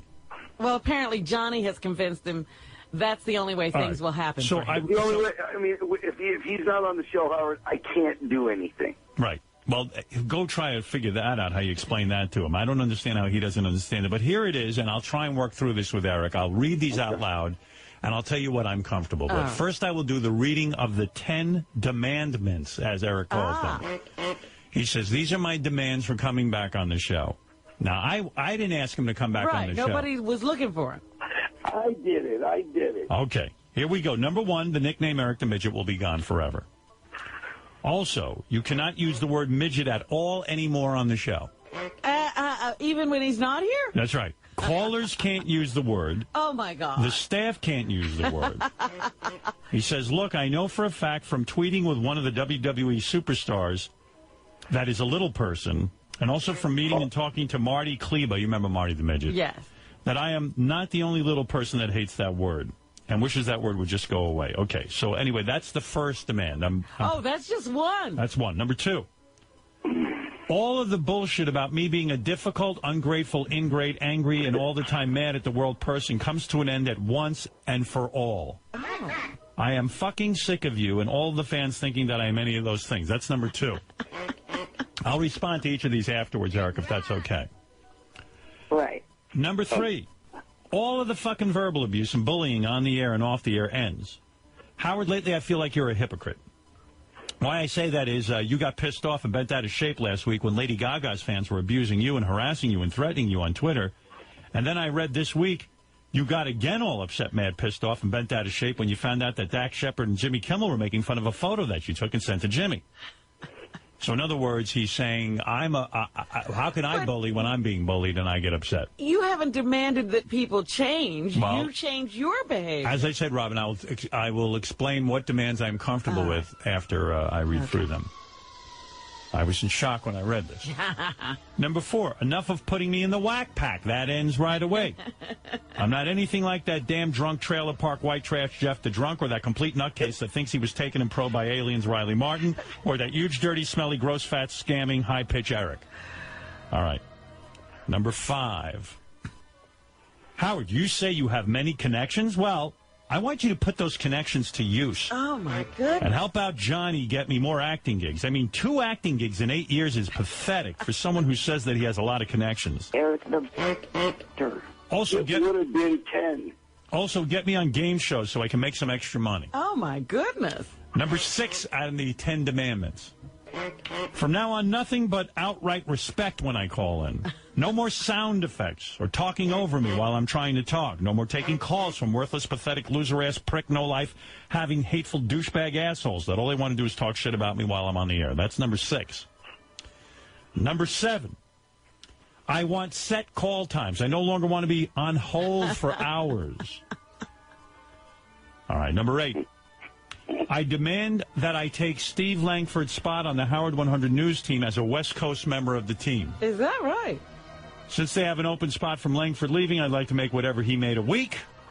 I would focus on celebrity news, movies, red carpet interviews, and other entertainment stuff. So he just wants Steve's job. Yeah. Hey, at least he doesn't want your job. I haven't gone anywhere. Number 9. Also, trips to Las Vegas, Disney World, Disneyland, and other places that I would like to visit. More trips up to the Bunny Ranch, also the Playboy Mansion, and what? And trips to see WWE and TNA wrestling pay-per-view and non-pay-per-view shows, UFC pay-per-view in this country. Also, tickets to the remaining home games of this season for the Oakland A's and San Francisco Giants playoffs, and World Series tickets if one or both of them make it in. 2012 season tickets for both teams, tickets for both the San Francisco 49ers and Oakland Raiders. Okay, that's number 9. Wow, I can't wait for 10. And number 10, Eric, if I have it right, this is the final request that has to be met in order to make it worth returning to the show. During baseball spring training next year, we do a series for charity best of 7 your baseball or softball team with you coaching. If you want to play, there's something about me coaching. It's very confusing, and I'm not sure what that is. Okay. Now, Johnny, as Eric's representative, I am going to... Did you talk to him about these demands, Johnny? Yes, Robin, I did. Oh. What did you say about them? I said that they were unrealistic. What did Eric say? He said, fuck you. All right. So that's about as far as I was able to go with that negotiation. I'm thinking of making a counteroffer right now. All right, here's my counteroffer. If he comes back on the show, Johnny, take a note. You have a pen? Yeah. All right. I'm getting it right now. Here's my offer. If Eric comes on the show, I offer him a sandwich, and I'll lock him in a pet cage. Sandwich and pet cage. All right, first of all, Eric, let me take it seriously now. All right, here we go. Eric, number 1, the name Eric the Midget. That is your name. No, it's not. I don't see how It's the name people know you by. It's your... Sometimes people don't get to... That is a fucking disrespectful, ignorant word. But, Eric, I can't prevent the callers from calling you Eric the Midget. Let's say I stop calling you Eric the Midget. Let's say I call you Eric the Actor. Okay? Let's say I agree to that. And let's say Robin agrees to it. I don't think I've ever called you Eric the Midget. Eric the Complaining Midget. Maybe I called you that. But, Eric, I'm pretty sure you called him that. I can't stop the world from calling you Eric the Midget. Eric the Annoying Midget. Do you understand that? That I can't promise you that? You can't guarantee that, Eric. Somebody may refer to you as that. Eric the Loudmouth Midget. Okay. Fred, stop with those now. Eric the Obnoxious Midget. All right. Eric, number 2. The idea of you being ungrateful or angry. Listen, when you're a celebrity, which you are, people are going to have a... Listen, people bash me all day on that Twitter and on the phone. How can I mean, if people feel you're ungrateful or angry or this or that, that comes with fame. I can't stop that. Okay. Yeah. I mean, but if if we notice that something you're doing seems angry, belligerent, ungrateful, we have to point it out. Yes, Gary. Hey, can I just address something about the name part? Yes. Because, okay, so I'm looking at the Hollywood Reporter from a couple of weeks ago. Right. There's a pretty well-known producer, executive producer of the show Alcatraz. Her name is Elizabeth Sarnoff. So they ask her, what are some things you would do if you were running TV? She said, I would have more manlyhood on The Bachelor, and I would have more Eric the Midget on Fringe. Meaning, you are known as Eric the Midget now in Hollywood. Did you know by that, a major Eric? producer. A producer? Humongous still. Now, do you want her not to be able to find you? No. Eric? No, but it's Eric, the actor. I am an actor. I'm not a midget. How about Eric the Midget actor? No. Just be bold. But what Gary's point is, you've become so synonymous with that name that even if I stopped calling you that, it has a life of its own. Yeah, I mean, this is a major Hollywood producer who's advocating. Howard. Yeah. He was a New York Times crossword puzzle, Eric the Midget. Right. Oh, yeah, but by the way, that's something I still have yet to get back from you, Johnny. I got it. What, you lent him your copy? Well, a fan handed me a copy, and Johnny took it, said, let me make copies of it. I'll send it to you, and more than a year later, I still have yet to get it. Hey, Johnny, I got to agree with Eric on that. I mean, listen, that's quite an honor to be in the New York Times crossword puzzle. You got to get that to him. I will get that, John. Yeah, but that's a side negotiation. That has nothing to do with that. us. Has nothing to do with me, though. That's between you and your agent, Johnny Prado. All right. Now, Eric, number 3, all the verbal abuse, all of this you call verbal abuse. Look, if the fans are bullying you, what can I do? Either you don't want your fame, Eric. Or you do. Number 4, enough of putting me in the whack pack. Listen, what difference does it make where I put you? You don't have to associate with the whack pack. Eric, the whack packer. I'd rather be associated with a friend that I've made named Jim from Raleigh, who is considered a regular caller, not considered a whack pack. Everyone figures you're whack pack. I'll tell you why. You're part of the characters, you're part of the crew, you're part of the fun of the show. You don't have to consider yourself part of the whack pack. But people do. They do lump you in with that. Is Marianne from Brooklyn? Marianne from Brooklyn is not in the whack pack. She's not in the whack pack. No. She's too normal. King of All Blacks in the whack pack?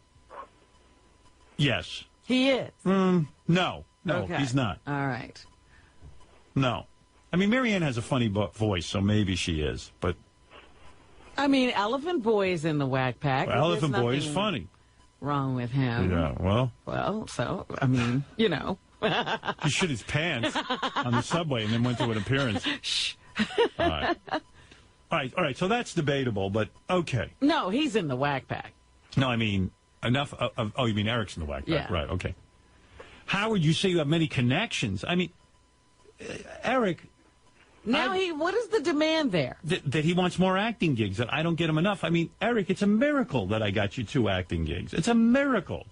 You've never acted in your... You got it more than 2, because there's been 4 or 5 he turned down. Right. I mean, listen, Eric, when you're a beginner actor, you got to take what you get. You can't be so damn picky. Everybody's saying yes, not no, when they start out, Eric. Yeah. You've been sitting on one connection for 4 seasons. What's that? Your movie wife just ended her 4th season of In Plain Sight. Yeah. Over the weekend. Oh, I would like to be on that one. Yeah, but we're supposed to force her to put you on the show? Listen, Eric, I'll cut to the chase. I can't agree to any of these demands. Thank you. I mean, I'm not going to go through them point by point. There isn't one demand in here that makes any sense. You can't, if we can't... You were a caller. You called into my show. I always enjoyed having you on. I would enjoy having you on in the future. I can't tell you I'm not going to put you on hold. I can't do any of that. So, again, I don't think you're in any position to make any demands, and I'm not going to get you box seats and trips to the Bunny Ranch if it comes up. Las Vegas. If you are good enough, that'll happen. But I can't guarantee you that. Read what the first paragraph says then. All right. What is the first paragraph? Well, will you tell me what it says? It says that each and every one of them has to be agreed upon for me to return. Well, I don't agree to any of them. If they are not, well, I won't return. Goodbye. All right, well, then that's it, I guess. Because I'm not going to agree to any of these demands. Eric, look, What about Pit Boss? What about Beez It? What about Adult Swim? Johnny's talking sense to you. Oh, I mean, all of these things are things he turned down. These are big things. You know, there was a website. Whoa. Back up. Yeah. I've never, you take one of those out of there because I've never turned down Pit Boss. You never, you actually did, because Pit Boss, their criteria was that you go on Stern at that time, and you did not want to go on. So that was a turn down. Well, that's only because of that stipulation. Well, then you'd refuse the job. You turned it down. That's right. Yeah, you turned it down. I mean, Eric, Johnny's telling you the only good thing that's ever come out of your life is this show. That's it. That's it. Anything that comes out acting-wise, being invited to the Bunny Ranch, it's only because you were on the show. All the I don't people care. he's met, any of it. If you don't want to be on the show, that's fine. I don't want, as you say, your health gets affected by the fans. Then don't be a part of it. But if you want to be, he's talking about Stern Fan Network. I told him the same thing. Tell him not to read it. I don't even read that. Don't look at it. Don't look at it. I don't read that, You Eric. don't look at it. You don't see it. Eric, I don't read Stern Fan Network. I was meeting athletes and stuff prior to me being on this show. Then go ahead and have your life. You don't need us. Right, but don't be upset with Johnny when he can't get you gigs. It's all going to dry up. I told him right out, I can't do it. Johnny's saying in order to be your manager or whatever he is, his age There's or nothing agent, to manage. there's nothing to manage when you're not on. You know. So you're in no position. Adult Swim, Howard. Johnny, he's in no position to negotiate. I tried to tell him that before we made the call. That, you know, the Adult Swim, he got to deal with Adult Swim. What was the deal? Let me hear the deal. Well, I don't know. He was supposed to play some kind of little satanic thing. And it's just his voice. Yeah. It was satanic, and he said no, he don't like that satanic. Eric, have you ever watched the show True Blood? Hold it, Johnny. Let me talk. A cartoon devil. Eric, have you ever watched the show True Blood? Yes, every episode. Do you ever see? Me too. Do you ever see the vampires on there? They don't turn down the role because they're playing something satanic. It's a role. It's a make-believe. Yeah. That's acting. You got offered a cartoon and you turned it down because you thought it was Adult Swim. Can you imagine? So you're not an actor, Eric. Because an actor plays a role. You're not really satanic. I played a role for don't talk too fast about that. on this show. But do you think the guys on True Blood should have turned on the role because it's satanic? Or that they're really vampires? No. So why would you turn down the role of a satanic character? He didn't like the words they were saying. What words? I don't even know. What were the words, Eric? I don't remember the lines of dialogue now because Yeah, but Eric, every line in your email to me is "fuck you, asshole." Yeah, what words do you object to? Yeah, I mean, where are there words that you could object to? You got the foulest little mouth I ever heard. I mean, what is this? Unbelievable. And then Howard, you got to understand that he gets mad at me. And I mean, he gets mad at me. I know. The guy from voicemails. And he gets mad. I got big kids. I've got a fucking 9-year-old and a fucking 2.5-year-old.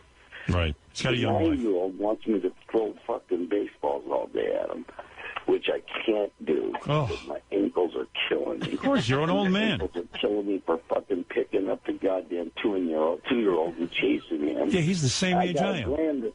I got a grandson now that exposes himself to everybody that he... Eric, in other words, let me interpret for Eric. What Johnny is saying, Eric, the guy's got a very busy life. He's willing to help you out, but you got to help yourself. You got to understand, when you turn down a major cartoon because you think it's satanic, that's like saying I turned on the role of a vampire on True Blood because it's satanic. That's absurd. Or he's not it's not even a human or it's a cartoon. Yeah, it's a right, cartoon. Nobody can even see him. Eric, it was a cartoon you turned down. Do you understand my point? Cartoon. Am I getting through to you at all? Yeah, Yes, I understand that. Yeah, you need someone who talks sense to you. I'm in show business. I didn't turn down roles. Beezid, came with a wonderful, wonderful offer. There was another company that did porn that came. All right, porn I understand he doesn't want to do. That I understand. Well, I'm not talking about doing porn. It wasn't for porn to make a porn movie. It was to promote a porn movie. Oh. And he watches porn. He's certainly not opposed to it. And he didn't want to do those events. Eric, why wouldn't you promote a porn? You went to the Bunny Ranch. You love porn stars. Why wouldn't you? I know, I'm like, Johnny, are you referring to the Vanessa Blue website? Right. Oh. Yeah. Why did you turn that down? Up there. Not sure why, really. Yeah, you see, Eric, listen to me. You're a little loopy. Yeah. No, you were. Eric, I want you to be happy. Don't call into Johnny. Let me talk to Eric.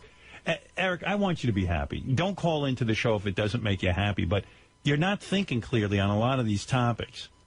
When Johnny says to you, and Johnny's thinking clearly, he goes, "Hey, Eric, I got a wonderful cartoon opportunity for you." And you go, "Well, it's a satanic I don't want to cartoon." pay a devil. And then you go, "Porno. I don't want to promote a porno."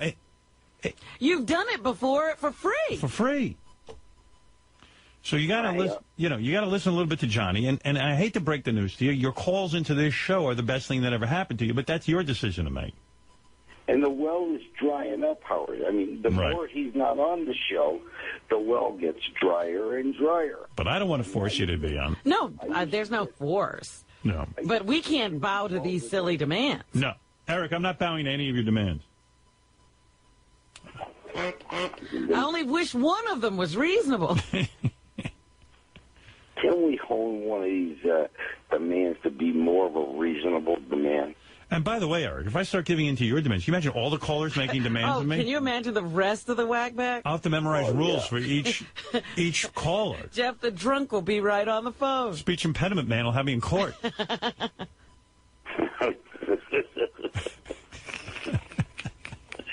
Let's see what the fans think. Maybe I'm wrong. Let me hear what the fans think. Of course, I think you probably screwed up any chance of me ever doing another J.J. Abrams show. Why is that? The pirated movie. Well, what has it got to do with me? Didn't Gary just read? Your name was supposedly on the cover. Yeah, but I can't do anything about that listen, I got a letter from a woman, by the way, Eric, who tells me in the letter that what these guys do, she has a husband who knows a guy. These guys who deliver these things through the mail, they know the envelopes that these screeners go out in. They open them up, they copy them, and then they put them back in the envelopes. Right. Listen, that's got nothing to do with me. I'm an honest guy. I never would boot. What do you think? I'm going to bootleg a copy of my own a movie they sent me with my name on it? I'd have to be a moron. But by the same token, why would they hold that against Eric? Right. JJ doesn't hold it. Because I'm associated with the show. There's no war going on, Eric. JJ loves me. But what do you want from JJ? He wants to be on Fringe again, he says. Well, I don't know how I would be able to be back on that show. Of course you could be back on the show. You could be another character. You could have had an evil twin. Yeah, you could be a parrot. They could put you in a cage and put a costume on you. And Howard, he got a call today from Robert Mills. There you go. He got a call about being on that show. What is that show, Eric? Take their money and run. Yeah, well, listen. They give you $100,000. You got to hide the money from the police. Right. I told them I'll help you hide the money from the fucking police. That's one thing I do know how to do. Yeah, Johnny should be on that show. Yeah, they'll never find it. Well, let me tell you about that, Eric, that offer. Bobby Mills is a personal friend of mine. Right.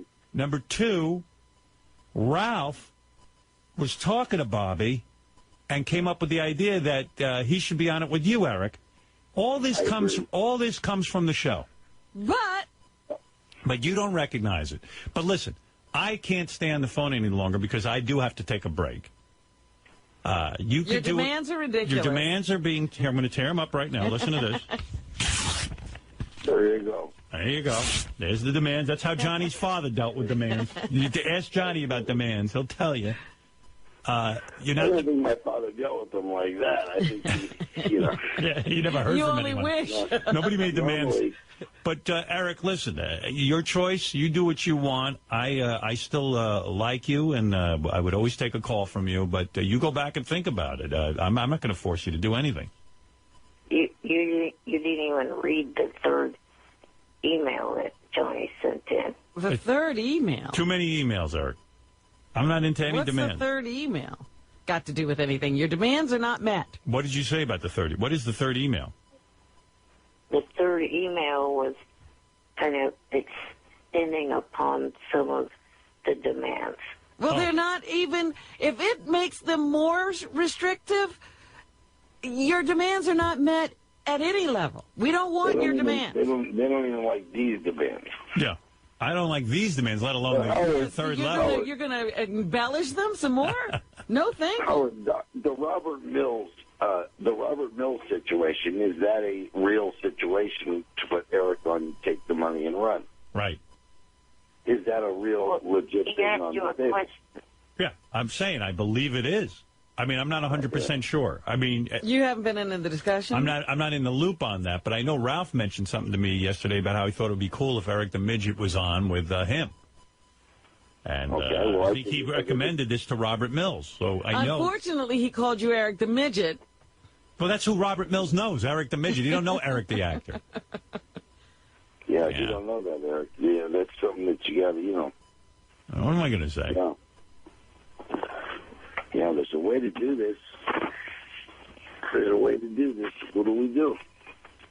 He's the boss. Well, listen, Johnny, you've laid it out for him 100 times. Eric, We're not It's like I told him, I said, listen to me, you guys. I got a 9-year-old. I got a fucking 2.5-year-old that's the uncle to his 3-year-old grandson. Johnny, these demands. Johnny, tell your client Yeah, we got all upside down. Johnny, tell your client these demands are ridiculous. I mean, look at this demand.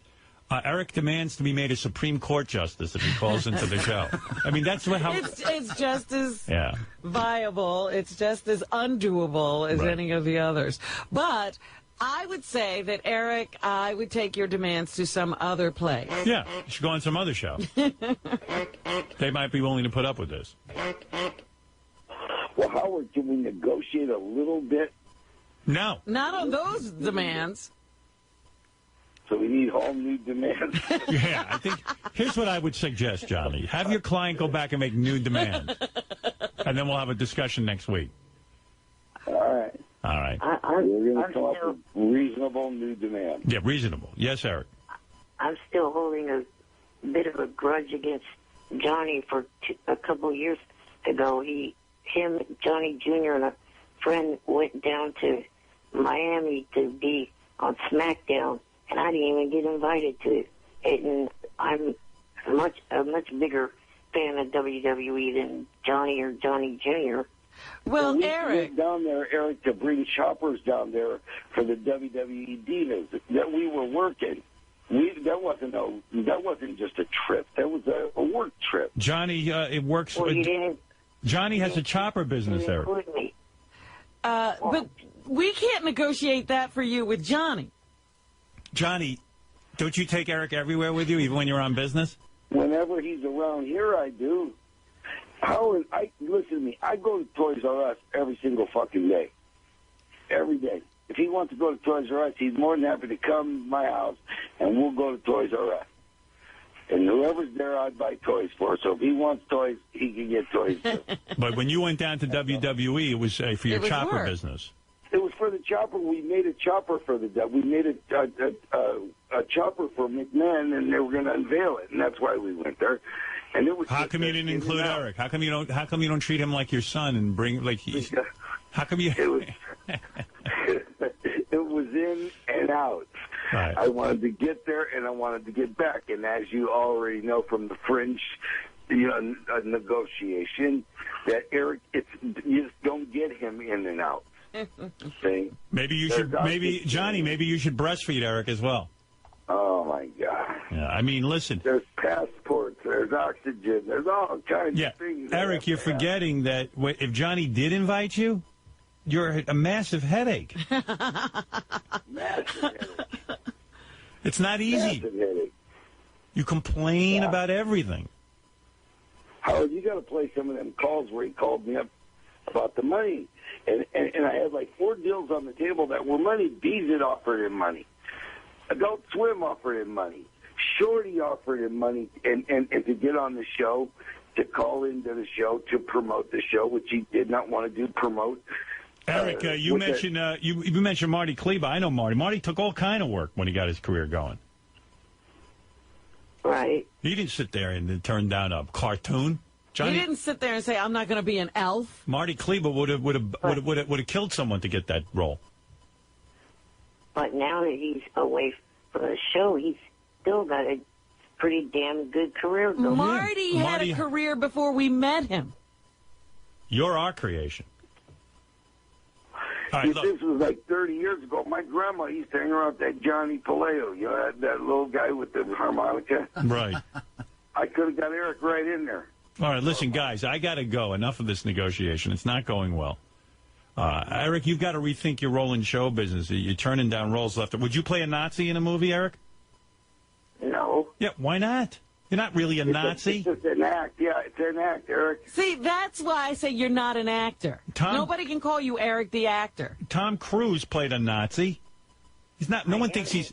And Brad Pitt did too. And Brad Pitt played a satanic vampire. He played a Nazi also. I think that might have even been a Nazi vampire. Al Pacino played the devil. No, Eric wouldn't play that. Eric, would you have turned down that role, playing the devil? Yeah. Oh. How about a drug dealer? Would you play a drug dealer? No. Oh, well, we can't work with you.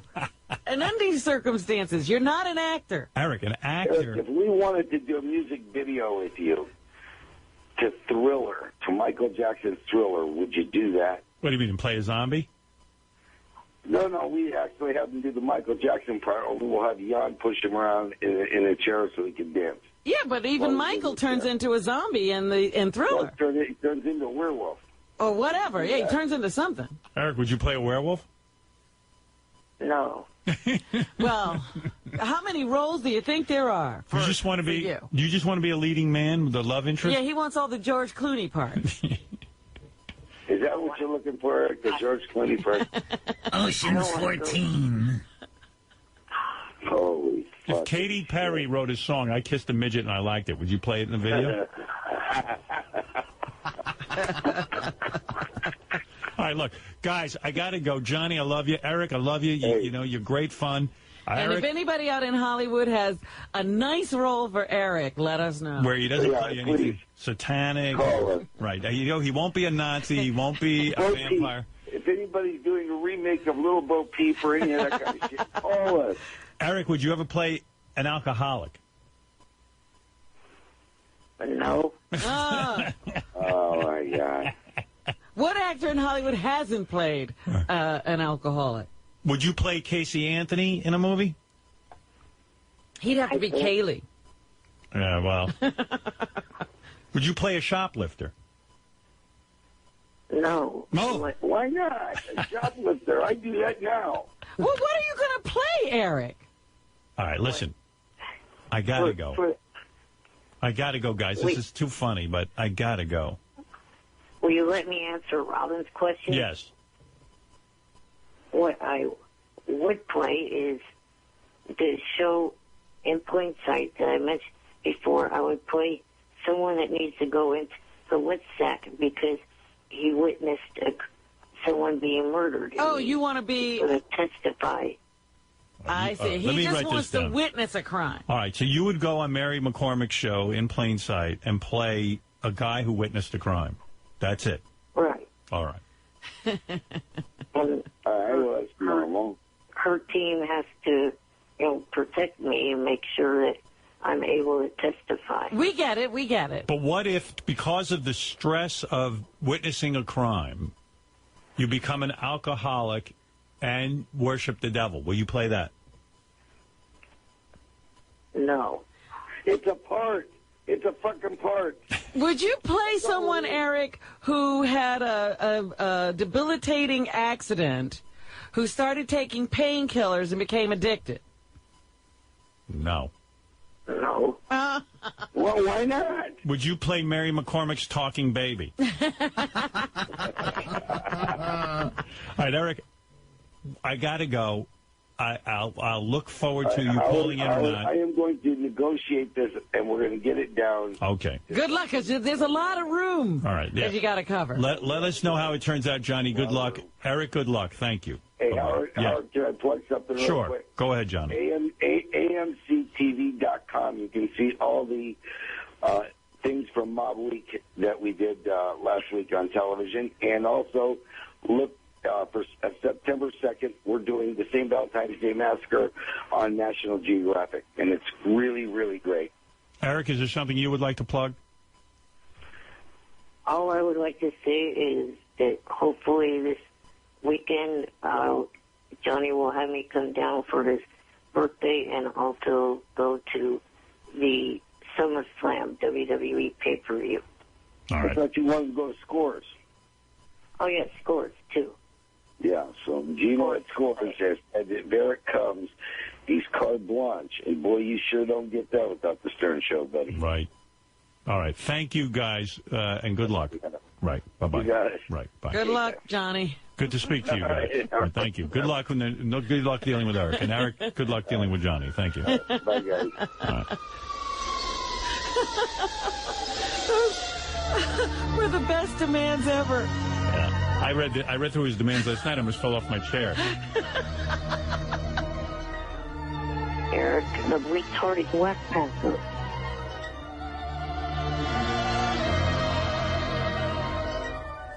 Eric, the complaining whack passer. It was basically take away anything fun about my appearances on the show. Right. Eric, and then give me a lot of stuff. Bitch. That's pretty much it. All right, we'll be back right after this. Eric's a shit cock. Hey, Eric. Hello. Hi. You know, I'm an amazing guy, Eric. I'll tell you why. Okay. No matter how much abuse you heap on me, I continue to help you. And I don't even know why. Why should I? You know, it's funny. When you were on the air the other day and you were insulting me by saying, oh, you're some radio host and you're something. In 8 years, you've only got me 2 acting jobs, which I think is an amazingly nice thing I've done for you. For a guy who doesn't act. And you continually tell me how I'm a piece of shit. But all of a sudden I get a call. You say on the air, gee, I wish I could be a Mary McCormick show in plain sight. Next thing I know, John Strauss is on the phone saying, oh, I'll write Eric in. Well, basically what he said to you was not, I wish I could. It was like, you should be getting me on that show. Who else in your life gets you anything but me? You're not even the least bit nice to me. Well, it's funny you use the word abusing you. Yes, you're abusive. I don't get that on my end. That's true. From you and your fans. Again, we can't take responsibility for what audience members or listeners write, Eric. And Robin, get it right. I am an actor. I've been acting for 8 years on this show. Acting what? My real personality is nothing like what you are hearing now. Oh, come on. I'm fucking retarded. Eric, this is so you. It's not acting. Besides, Eric, how are you? Oh, John, hi. Hold on 1 second here. I'm in the middle of a discussion with Eric before I let him on the phone with you. We're arguing with Eric. We're in the middle of an argument with Eric. Eric, how are you an actor? I say to you the other day, would you play a bad guy? And you're like, no. Yeah, you won't be a drug addict. You won't be a criminal. Hey, John, what kind of role do you have in mind for Eric? Not that I'm allowing this to happen yet, because Eric owes me an apology. Well, we're a few months away from actually shooting. We just started up again with our writing staff, so we're talking about different story areas.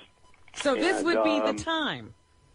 This would be the time. You know, I really just I had heard the list of demands last week and thought, I called Mary and, we discussed it and thought, well, maybe we could make some arrangements to Eric to have you on for... Yeah, but did you hear he won't even play...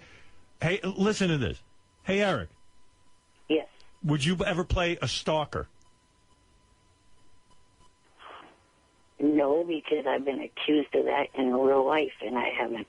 All right, so you don't understand that no one would think you were a stalker. It's a character you play. But I've already been called a stalker by but you so what? and the show. What? All right, let me ask you this. Would you play a person who killed a dog?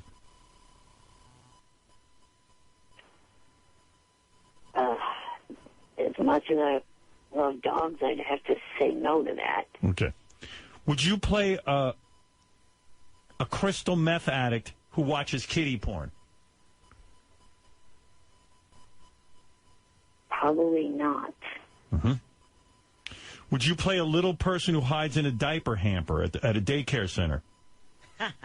Because you get off on looking at little children. Again, probably not. Would you play a member of Al-Qaeda? No, I don't think that it would even fit. What do you mean it wouldn't fit? We put you in a turban, you're a little sheikh. Right. Would you, the world's smallest Al-Qaeda member, you will not play that? No. Would you play a United States Senator who gets caught blowing a Spanish gardener? No, I would not. There you go. He won't play anything. I mean, this was John's list. Would you play a gynecologist who takes pictures of Mary McCormick's vagina and then puts it on the Internet and is accused of being unethical? Because that's a major thing they're thinking about. I don't think so. Well, then you don't get a part. John, would you play... Eric, would you play Mary McCormick's vagina? Talking vagina. Talking vagina. Would you be the voice of her vagina? I don't think so. I mean... Would you play a person who doesn't recycle? Who's like the law is you have to recycle, but you will not recycle. I'll go with that. You would play that. Wow. Wow. That's a big leap.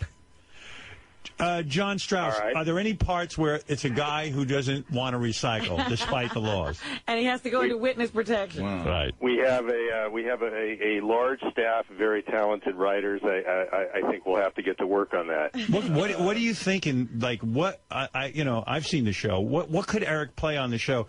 I assume it would be a one-shot deal or maybe a recurring character. What do you have in mind? Well, I mean, I think we were thinking possibly we have one. We're in the area of a hoarder. Someone who kind of never leaves the house, and has gotten so many a collection of so much stuff they can barely get out of the house. We thought maybe there was something in there. So there's been some discussion about an Eric part based on what you heard here on the radio, and somebody collects Eric in this. That's possible. So Eric would play. Eric would play a hoarder. That is certainly one thing we discussed. Eric, are you open to playing a hoarder? That I would not mind doing. What if you're a hoarder who also has to kiss a guy? No. You would never do that. Okay, we'll scratch that off. No. That'll get him out of the house. You would not play a gay hoarder? No. Wow.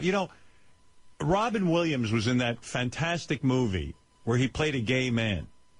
You know what I'm talking about, Robin? Robin Williams? Yes. Wasn't he in La Cage aux Folles? Oh, yes. I completely forgot about that. I mean, Robin Williams is not gay, but he played a gay guy. You can't play a gay hoarder? No. Wow. All the greats have played gay. Of course. Tom Hanks. He won an Academy Award. Absolutely. How is this guy an actor? Some of the parts that Eric, these people don't really come from the cream of society. Right. People who end up in witness protection. I mean, over the life of the show, there's been drug traffickers and diamond smugglers and counterfeiters and he doesn't even understand. But he doesn't understand that. Would he be a cross-dresser? Will you be a cross-dressing pot farmer? Eric? No. No. All right. And, Howard, I do understand what the show's about. I've watched just about every episode. But how do you describe yourself as an actor if you don't understand that no one thinks you would be a real cross-dresser? Do you think those actors you're watching have actually committed their crime? I've seen John Malkovich play a man in a woman's outfit. You know, he's like one of these psychopaths. Yeah, Tom Wilkinson. Absolutely. I don't understand how you're an actor. I mean, what actor says he won't play? He's almost... There's nothing Eric will play except a hero.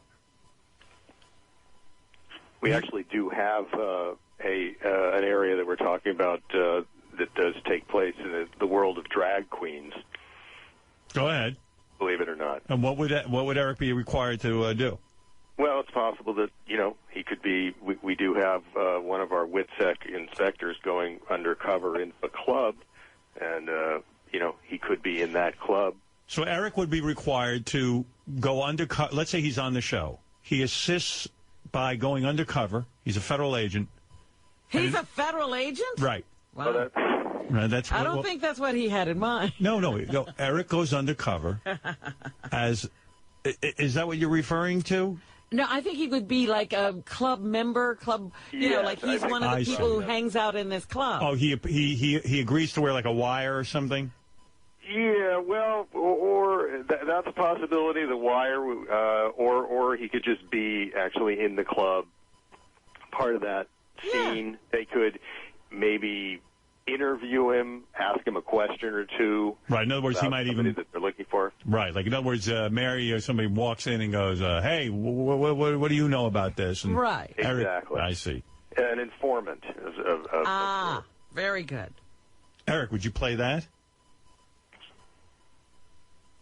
No. Oh. Wow.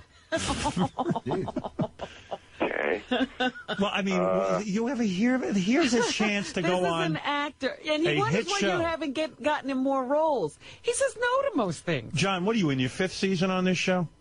Yeah, we will beginning season 5, yes. Yeah, here is a hit show. Stars beautiful Mary McCormick, who played my wife in the movie. I mean, he won't play a cross-dresser. Why won't you, Eric? How could you be an actor and not play a cross-dresser? People would give their left arm who are actors to do that. Why do you have the luxury of turning down every role when most actors have to take whatever there is? Right. Just don't feel like playing someone like that. Mm-hmm. Then you're not an actor. Do you understand that? You can't pick and choose. I feel that as an actor, if you take a role that you don't like, you're not going to perform well. And if you take a role you do like, you're going to give it all you got and do a good performance. Would you play a white supremacist? No. How about a hitman? Would you play a hitman? I don't know how that would work. I mean, you kill people. I've never seen a hitman that's a little person in a wheelchair before. That's what makes you unique. Right. What a plot line. What, you think little people don't kill people? Hey, Eric, can I ask you a question? Considering all the things you said no to, what was it about the role that allowed your head to explode that you liked? Well, that was kind of hit on me after I accepted it. I couldn't really back out. Oh. So you would have turned that down? They came up with that after I had said yes. Right, but I'm saying if you would have known in advance that your head was going to explode, would you have turned it down? I don't know if I would or not. How about, would you play a guy who lives in a cuckoo clock? I'm serious. I don't see how that could even fit into that show. Right. Well, John, man? Would you play a con man? Someone who rips people off? Yeah, I would go for that. No. John, do you see him with many lines or just like one or two? I don't think he can handle more than two. Yeah, I think we were in the neighborhood of 2 lines. I handled more than 2 in the show Fringe. ideally, how many lines, Eric, would you feel comfortable with? Yeah, weren't you complaining that you had too many lines and Yeah, too much? we don't want to overwork you. Yeah. Well, to me, that was pretty much because that was my second acting gig. I didn't have much experience doing that, and I didn't know if I could handle a whole long bit of dialogue. All right. So you're ready to do this.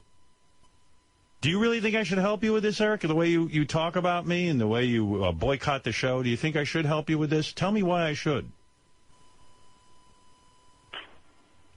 Well,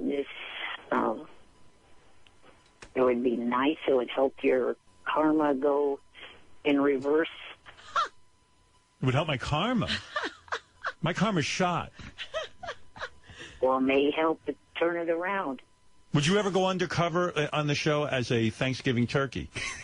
Would you do that? No. No. All right. So, listen, John, you're a nice guy. John Strauss, executive producer of In Plain Sight. The guy's a super talented guy. Do you know he wrote the movie Something About Mary? Really? That's correct. One of my favorites. And you also wrote the incredibly huge phenomenon, which is the Santa Claus movies for Tim Allen. Is that correct? That is correct. There's a guy, Eric. So this is a very talented man, Eric. Right. You going to go on the set and act professionally, or are you going to bitch and moan about everything?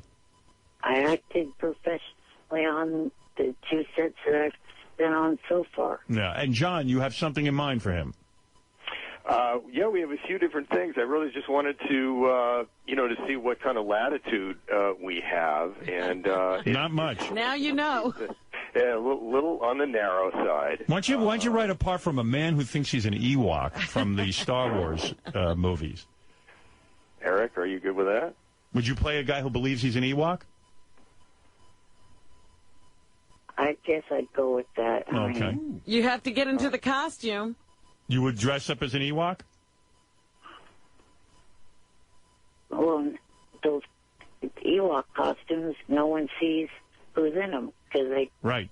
That's correct. cover the face and everything. That's right. You would be an Ewok, but it would be you inside there pretending that you're an Ewok.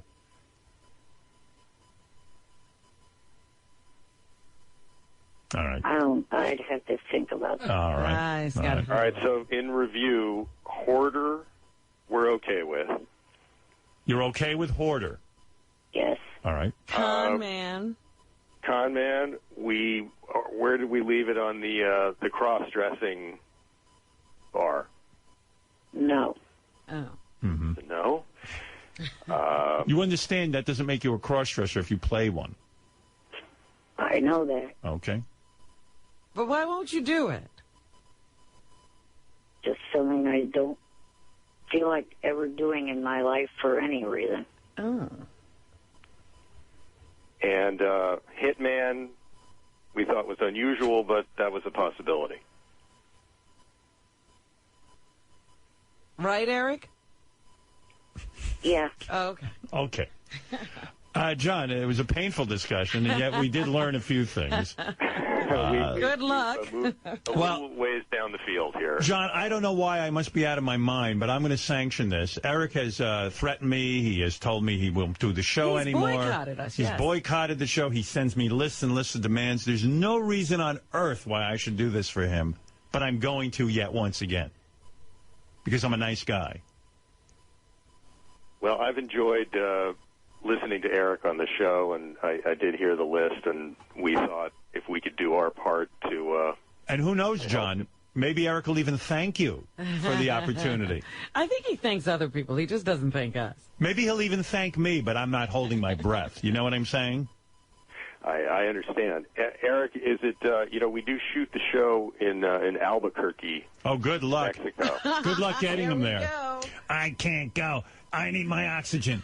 I need a 5-star accommodation. I need. Are you going to be a pain in the ass on this, Eric? I've never said anything about needing 5-star accommodation. Okay. Perhaps that was an But exaggeration. you're going to have a lot of demands. Can you get to Albuquerque? Yeah, I mean, it will be a little difficult, but it could be worked out. Howard, I think in the last one, did they have to rent you a van? Yeah. They had to get SUV and a driver to drive from here to Vancouver and back. Oh my God! Hey, John, you're a top television guy. They don't explain to Eric that they don't care. They hire an actor and the actor has to show up. That's pretty much the way it works. I mean, we generally actually we will fly if we cast somebody from LA. We will the show will fly them to Albuquerque. So I imagine we can make some kind of arrangements. Right. If there needs to be a van. You got to write him in as you got to let me in on the writing of this thing. I want him to be a guy who lives in a small town in the West. He gets elected sheriff, but he rides around on a Shetland pony. Would you play that, Eric? With a big cowboy hat? You'd play that, right? That sounds ridiculous. Oh. No, it's what's ridiculous about it? Any way to work that in, John, where he's on a Shetland pony and he has a 10-gallon hat on? We have plenty of horses in New Mexico. Right. So yeah. we could make it work. So homeless person was one other. That was another area. Would you play a homeless person, Eric? It'd be the second time I've done that, so sure. Sure. Okay. I think you're getting typecast. Right. By the way, the show is called In Plain Sight. It stars Mary McCormick. John Strauss is the executive producer. I've got Eric on the phone with the executive producer of a TV show. Most actors would give But you don't do that much for him. I don't do anything for him. Will you admit that I'm a great guy?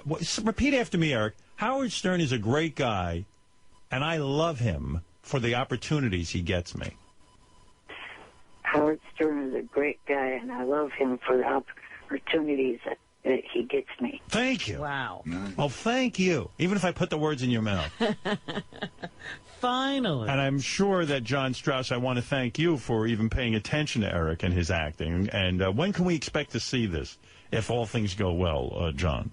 It's going to be a while. We start shooting again in January, so we'd probably be airing, in next March. So we've got some time to iron this out. All right, good. And I can come back with some lists. Yes, Eric. Right. I figured that it would be a little while, given the fact that Mary McCormick's pregnant and probably going to be delivering soon. That is correct. Right. All right, Eric. Thank you, Eric. Thank you, John. And I'll keep. I'm going to keep a close eye on this situation, and if it happens, it'll be a miracle. Yes. All right. Thank you, Eric, and thank you, John. Thanks. No problem. Right. Bye-bye. Well, there's. By the way, Eric the Midget, congratulations on Peter Dinklage winning. Is that like Eric winning? I think Eric liked that. Am I right? You do like it. But I don't like what you called me. Oh, Eric the Midget. After 9 years, you would think by now you would fucking learn. I thought you weren't calling us anymore. I decided to call today because 9 years ago today was my first call. Oh, it's our anniversary. We're celebrating your anniversry of the show you don't call anymore. How do you know that 9 years ago was your first call? Do you have a calendar of sorts? No, you can find that information on the internet. I see. So somebody alerted you to that? It's on YouTube, it's on Wikipedia, it's on a lot of different websites. Well, then, happy anniversary, Eric.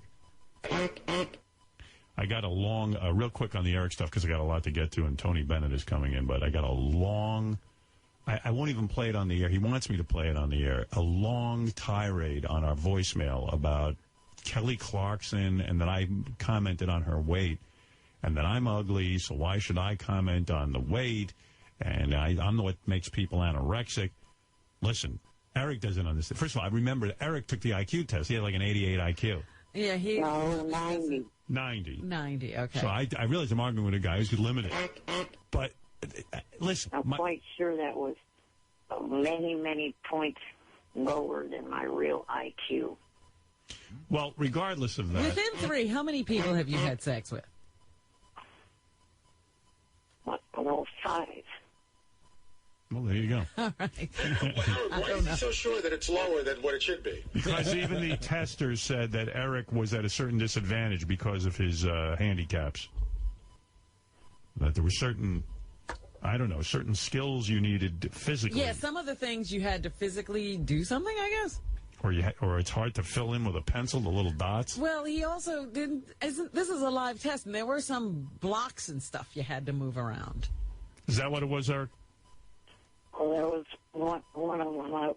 I was doing pretty good on that till a certain point. Yeah. Anyway, Eric, congratulations. But Eric, what he didn't understand is I said this girl has turned into someone who appears, even in her appearance, not to care about show business. That, yes, a heavyset girl can make it in show business. It's not all about looks. But it would help. When you're a teeny bopper kind of appeal, you're supposed to have a certain look in show business. It helps. She appears not to care about her appearance. But I don't think her appearance has anything to do with what's happening to her now. No, it isn't. The hits are not coming. She decided to run her own career, and she ran it right into the ground. She's got a CD coming out in about a month or two. No. Well, let's hope that's the comeback. But Eric left a 2-part voicemail berating me about Really? Kelly Clarkson.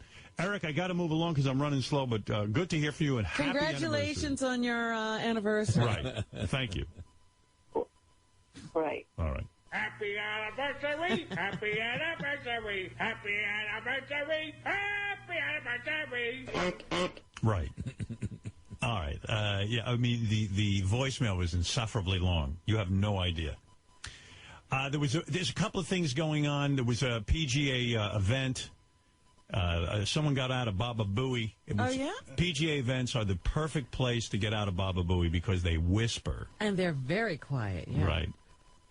So this one came out pretty loud and clear. And so now Sendon over at 16, a chance to tie Justin Rose with this birdie. Roger, this is not that tough a putt, is it?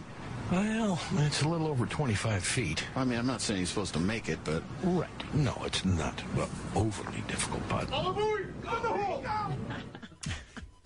Because they're all whispering in the Baba Booey. Right, and you're definitely, the guy could have been about to take his swing. You're definitely not supposed to say something then. I wasn't watching the Mayweather...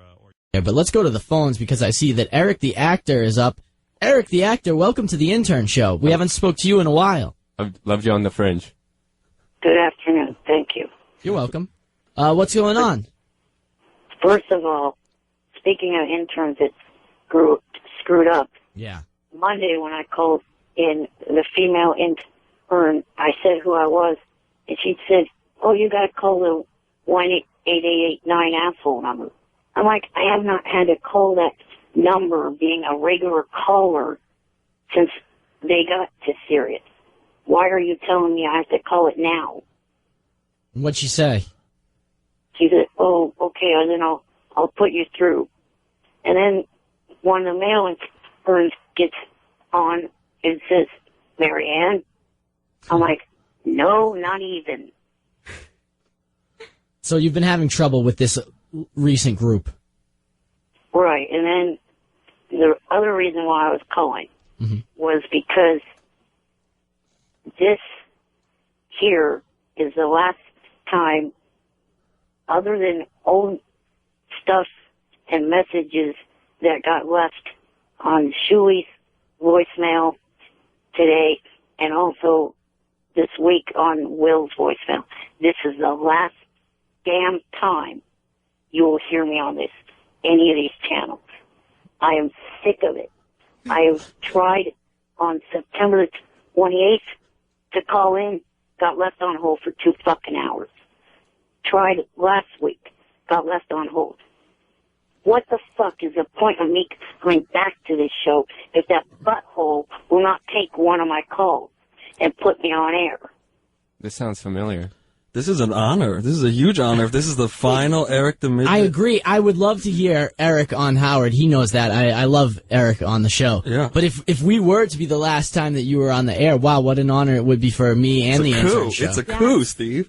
So I'm not going to say that we're certainly rooting for you to be on the air with Howard. We love it when you are, but if you are not, I mean, This is in the record books for me. And if Howard thinks that he's going to get Johnny to get me to come back, that's not going to happen because I'm done with that idiot as well. Fair enough. Let me. One of our interns has a question. Well, yes. I just wanted to ask Eric, why did you choose this show to be your last show to call into? Well, because there's no live show tomorrow. Because Howard's too lazy to work 4 days a week. What's Worth Watching with John Hine and Jenny Hutt is on it too. Right. That's just a programming note more than anything. And then I can't stand Mutt and the Superfan Roundtable. Tomorrow night, 7 p.m., Howard 101. Eric, before you go, in case this is, do you mind, we sometimes do this on the air and interns be quiet. Do you mind giving me an ID, if you can just say this is Eric the Actor and you're listening to the Intern Show with Steve Brandano on Howard 101, just in case it is your last one? Sure, no problem. This is Eric the Actor and you're listening to the Intern Show with Steve Brandano. On Howard 101. On Howard 101.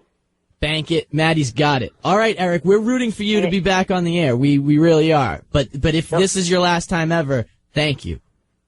The only way that I will come back is if Howard fucking apologizes to me for keeping me on hold when everybody seems to want me back. All right, I would certainly pass that message along. Thank you. You got it. Hey, any last advice for the interns? You deal with them a lot. Any words of wisdom? Realize who's on the call when you pick it up. I get it. Recognize. All right, my man. Thank you very much. Thanks, Eric. Yeah. No problem. All right. Live long and prosper.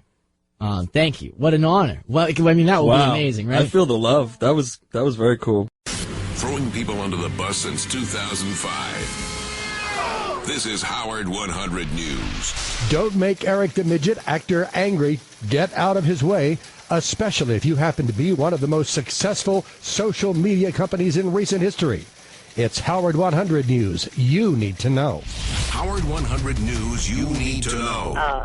I wanted this to get out there, too, because there is a person with an identical twin Twitter account that is trying to be me. Eric the Actor is frustrated with a little thing called Twitter. Eric has had problems in the past with Twitter and has decided to open a new account because of it. Well, the new account is open, and the problems are continuing. This person opened an extremely new one within the last 24 hours or so ago, and he's tweeted to Jerry Borash and other people that I've tweeted to, trying to pass himself off as me, and he just wanted to make sure that they realize that that is not me, because he says some really stupid shit. And we all know Eric would never do or say anything stupid.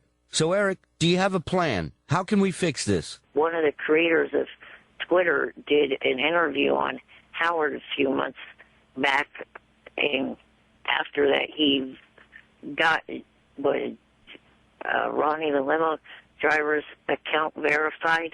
I would like to get a verification on my account where all these other fake idiots that have absolutely no life cannot do this anymore. So you're saying Twitter, verify me or lose me. Right. If you listen very carefully, you can hear Twitter shaking in their boots. Shuli Agar, Howard 100 News. Oh, Eric the Midget is on the phone. This is the greatest. Eric is under this delusion that I have nothing but time when he calls in. He's a big star. Yeah, and he's been calling the back office over and over again saying, that's it, he's not calling in anymore. Didn't he write us a couple of weeks ago and said that was it? He's really done. Yeah, I tried to explain to Eric that it's not that... Listen, I like Eric, and I like to take his call when I can. And I understand his frustration. Sometimes he's on the phone for 4 hours trying to get on. But nobody keeps him on. Right, he should just hang up if he has something to do. But he doesn't have anything to do. Right. Poor thing. Eric, hi. Yes. Did you hear what Robin and I were just saying? That you don't have to hang on the phone when you call. And you could try, and if you don't get on in 10 minutes, to hang up. It's so simple. It would ease your frustration. Of course. I would do that if I didn't have anything to say. No, but we are taking your call. Right. In other words, take the attitude that, like, let's say you have something to say. And you say, I want to call into the Stern Show. And let's say we don't pick up after 10 minutes. You say, okay, I gave it a shot. Didn't work. Maybe I'll try later. Right. What about that attitude? So simple, right? That's reasonable. What do you think? Yeah, I guess, but I'm not under any fucking delusion. I'm not a fucking delusion. No person. No, you are. No, I'm not. Do you ever listen to your own voicemail? It's insane. Here, wait, listen to this. Is Eric. Eric, listen like it's not you, okay? If you can. What was that noise? Did you just expire? No. Eric, listen to your own voicemail to me, and then comment, but pretend it's not you. Listen. Hey, Gary. I'm leaving this message in hopes that maybe, unlike all the previous messages I left on Will's voicemail, and also on my calls of the last month or so, that this message would not get ignored. And then I would receive a call in the morning during Wednesday's show. I've been trying to be a part of this show for the last month. I have come back. Remember, back at the end of July, Johnny reluctantly got me to come back. I had no intention of coming back. I would still not have made one call. Why does everything in your life have to be either or? You can You know come what's back. funny to me? Yeah. He reluctantly came back, and we won't even let him back. Right. now he's screaming, why do you guys want me back? I And then came back, and now you won't even pick up. Eric, listen to me. I hate to tell you this. You're a caller to a show. So if you don't get through, don't get angry. Just hang up and go on with your day. This is crazy. Try tomorrow. Or don't. If you really want to talk. First of all, are you back on the show or not? Yes, but not on a regular basis like I used to be. Right, because a lot of times I get too busy. And, Eric, we're only doing... No, not only that. I'm not actually calling in on an everyday basis just like I used to. Right, which is fine. Whenever But, we're doing fewer shows. That's and right. they're pretty jam-packed, these shows. There's very little time for nonsense. Maybe it wouldn't be jam-packed if you worked 4 days a week. That's right, but I don't want to. There's a thought. By the way, all of December we will be on 4 days a week. Maybe you'll get on. Yeah, we might need you. All right, Eric, listen. I tell you what, I'm not going to keep you on too long, but a couple of weeks ago I did want to speak to you. Oh, yeah, you had something. Well, now I got something new for him because Really? he blew it on this one. They were looking for a guy to manage the Bunny Ranch. What? Yeah, like to be the ambassador. So I had said to them, hey, what about Eric? He loves the Bunny Ranch. He'd have to relocate. I mean, I think he'd actually have to live there. Oh, my God. But he'd get laid every fucking day. It was Eric, you didn't get in touch with us? Yeah, so I tried. Then it was at the point where he wasn't talking to us. So I said to Gary, no, tell him to call in. I got the perfect job. He didn't call in. Wow. And that's it. Well, Gary never told me that. Yeah, because Gary said Eric doesn't want to come on the air anymore. You see, so don't put that out there. Just kind of be a guy. When you can call in and you get through, you get through. And if you don't get all pissy. You're acting Look like at what you missed out on. acting like an angry woman. All right, forget that job. I got another one for you. You ready for this? Okay. All right, listen to this one. I get a call the other day. Someone says, is Eric really an actor? I said, yeah, he wants to act. So you know the girl who played my wife in the movie? Yes. Mary McCormick.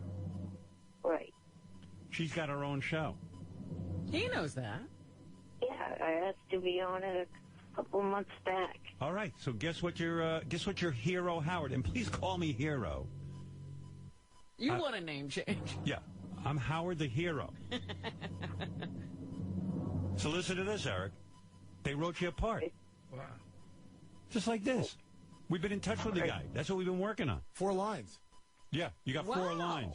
Should have told him what he'd be playing? Yeah, and by the way, tell him the guy who arranged all this and all that, too. It's the guy who's a showrunner for the show In Plain Sight. It's a guy. You know what a showrunner is? I've heard of that position. The position is he's the whole deal on the show. He's like the producer, right? He's everything. He writes, he produces. The producer blows him, okay? Ooh. Showrunner. You need a good showrunner. He's the man in charge. He's the man in charge, that's right. Go ahead. It's a 4-line part where Eric will be playing the landlord of a building where a hoarder lives, and Eric complains to the hoarder about the mess. Can you do that, Eric? Can Eric complain? Listen, you couldn't write a better part for this kid. Is it a part you'll take? Yes. And then your head explodes. Your head doesn't explode. That sounds good to me. How cool. See? And you call up yelling and screaming at people. Then you're yelling and you're all worked up. Meanwhile, behind the scenes, I'm working for you. The only reason you're getting this chance is because I know Mary and I know the guys, and they're willing to put you on. Right. You also know a lot of people that are involved in TV shows. How about thank you before you start begging again? Haven't heard one thank you. Yeah, he's already about to tell you what you didn't do for him. You haven't done enough. Oh, my God. Eric, I don't do this for anybody. Excuse me for bypassing that. Thank you. You're welcome. Was that a thank you? No, he hasn't done it yet. He said, forgive me for my pain. Excuse me, but he hasn't thanked you. But I do forgive you for bypassing the thank you. Now. Thank you for that. All right. You're welcome, Eric. Beat it out of him. Yeah. Now, when is Eric required to go to work? I mean, I know they got to deal with him. Well, the guy said, he wanted to know what to do next. I see. So, Eric, what is the best way? Is Johnny still your manager? Is there a contact person? Well, I believe I will give him a second, I don't know, it's maybe more than second chance to deal with this. And, this will smooth things over between Johnny and I if he gets this done. All right. So, Johnny and you have not been speaking? Really? Not really. And so you will call Johnny and say, Johnny, will you handle this particular job for me? Yeah, hopefully he's awake now listening to this. I see. Of course, who knows, he's probably out on Ambien at the moment. All right, so Eric, now Eric has management how problems. How would you like us to proceed? Well, if you could have Will email contact information to Johnny, and then Johnny could talk to this person. I'll tell you what. How about we email you the contact information and you get in touch with this guy, or Johnny get in touch with him? I'll send it to you right now. Yeah, because we don't even know if Johnny will take your calls. Right. We have no idea about this. Yeah, Johnny might have had it with you. Right. You are a bit of a pain in the ass. I don't feel that way. Well, you haven't been on the dealing end with you. And by the way, this isn't carved in stone in any way, because I said to the guy, I think they shoot in Arizona. Right. And I said to the guy, I said, listen, New Mexico. New Mexico. Right. I said, you have to understand, with Eric, it's not easy to get him from A to B. It's this whole Right, thing. there's always logistical problems. He said, we'll do our very best. Wow. So there is stuff to be worked out here. Oh, yeah. There's plenty of opportunity for this to go wrong. You got to rent a van. You got to hire a driver. What about- or will he fly? You got to pay his credit card bills. What about the oxygen tank? Yeah, there's a lot of stuff going on. Shall we get an ambulance? Yeah. So, what is the name of the show? I forget. In Plain Sight. In Plain Sight. So, Eric, I'll send this to you right now. Okay, thank you. You'll be co-starring with Mary McCormick, a very attractive woman. It didn't sound like she was necessarily in the scene. Probably not. She might want to work with Eric. Never know. Yeah. Maybe if Eric's good in rehearsals, they expand his part. You never know. Eric needs a scene where he fucks someone. Like as a love scene. Well, That's now, I think that working takes on. more than 4 lines. I'm working on that next. This is a warm-up. If he does well with this, I'm going to hit the guy up and say, hey, You're listen. going to have him in a love movie? Yeah. A romance? Like where he makes out with Mary McCormick or something. You know. What's Mary happening? has a new love interest? Hey, listen, Mary had to make out with me. It can't be much worse being with Eric. Look at my face. I think Eric's better looking. Now, you know how Johnny kept saying I turned down that cartoon? Yeah. A voiceover? There is one cartoon that I wouldn't turn down doing a voice on, and I know he's a fan of your show, Beavis and Butthead, the creator, the fan of your show, Mike Judge. Yeah, actually, Eric would work on Beavis and Butthead. I was going to say, he sounds too much like one of the characters anyway. Have you been watching the new season? I have. Yeah. Last night I Yeah, was watching. I have. Yeah, I was watching Beavis and Butthead. Cornholio came back. Love Cornholio. And he's, Buttholio. And it turns out they think that he goes to a cult, and they think that he is the cult leader. And they're about to score with these chicks, and they don't realize it. All right, Eric. Well, there's the good news, and let's wish you luck with this new acting job, all right? Thank you. You're welcome. All right, Eric the actor. Hey, Eric, what do you think? What do you think about this talk that they're possibly going to tap me to be the judge on America's Got Talent? Do you watch that show? Yeah, and you obviously haven't listened to your voicemails. What did you say? Did you say something rude? I don't think you're right for it. Thank you, and I hope you enjoy In Plain Sight. Yeah, enjoy the job I just got you. Eric is such a prick. Oh, the best. What did you say in the voicemail, if you can say it quickly? Just that I think they would lose a lot of advertisers and stuff like that. Why? Well, because the fact that companies like McDonald's and Ford and Yeah, but I'm not doing that. I mean, I'm just judging talent. I mean, they put Steven Tyler on there. The guy was a fucking drug addict. They put him on American Idol. No problem. No problem. I mean, he fucked 20 billion girls. It's chronicled in his book. Well, but he went on there, and he doesn't go on there and do weird shit. Not one sponsor blinked. I could go on and judge talent. Even, you read yesterday, from what I saw on the internet, you read yesterday an article about, a family TV council not wanting you to be a part Yeah, but of it. fuck them. Hey, would I have your support if I do it? Yes. Well, yeah, because Eric's only saying they might lose sponsors. He's not saying you wouldn't be a good judge. Yeah, I mean, Eric's really against me. I know. He No matter always what I looks at he can find the cloud in every silver lining. Until he started insulting the producer, Charlie Sheen was on 2.5 Men, and look at him. He was actually accused of hitting his wife. Hitting her, trying to choke her to death. Right, and throwing her down the steps or on something. Christmas Day. Right, on Christmas. And you're telling me that sponsors would have a problem with you? With me? I'm a saint compared to Charlie Sheen.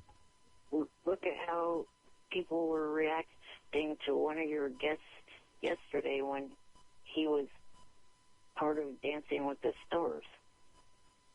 What did he just say? He's talking about Chaz in some way, but I don't know what his point is. Well, I mean, people were trying to boycott Dancing with the Stars because of him, and it sounds like that will be the same way. Yeah, but meanwhile, they saw him put on him there, on anyway. and it was no big deal. Nobody cared. You think that people should not do things because people might object? That's what he thinks. Eric does. Well, people could object to you, Eric. Eric, All in the Family wouldn't have gotten on the air if the network was cowardly. No, that's true. But there also was a time in life when handicapped people were supposed to be hidden. That's still going on, How many handicapped people do you see on TV? I don't see them. How about zero? When's the last time one of the hosts... Well, JR is standing in for all of them. Well, JR, he's unusual.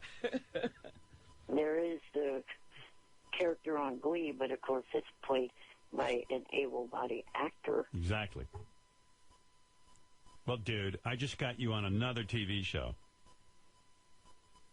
In Plain Sight. starring Mary McCormick. Thank you. And you could be a little more supportive. You could even be a little more enthusiastic. Right. You could be a little bit more supportive of when I have some good news. Seeing as how I'm the only one who seems to care if you get on television or not. Well, my enthusiasm probably would be higher, but I was just woken up. Oh, all right. Well, that's legitimate. Oh, really? He just woke up. He becomes alive. You told me, Howard, He comes alive at about 2 o'clock. You finally got me something I've wanted. Mm-hmm. I think I could wake up and be enthusiastic, sound excited, and thank you profusely. And at the very least, you don't have to leave mean voicemails saying that there's no way I should be on America's Got Talent. And while you're at it, send him some Cheetah Power Surge. He needs energy. Obviously. Oh, no, I can't take energy stuff. It's all natural. No caffeine. No caffeine. Oh. Because of my valve problem, I've been told to stay away from that. Oh. Oh, really? Oh, we don't want to increase your heart rate at all? We don't want him having more energy. What time of day is good for me to call you so I can hear you supportive and enthusiastic? Because I'll call during... Just before you go to bed? Yeah. I mean, what is the time that you come to life? I did try calling in tomorrow during the Celebrity Super Fan Roundtable. I'll have enthusiasm then. By the way, tomorrow night... he wants to talk to all the stars. Tomorrow night there's a big Celebrity Superfan Roundtable. Eric just reminded me. Who's on the panel It's a very good panel. These are all super fans of the show, discussing the channels. Gary, give us the stellar lineup. I know one of the people is Howie Mandel, one of the judges on America's Got Talent. That's true. Well, that'll be a big topic of discussion then. I believe so. See what Howie knows. I hope they put, Yeah, maybe Howie can tell me what's going on. do some waterboarding. Did you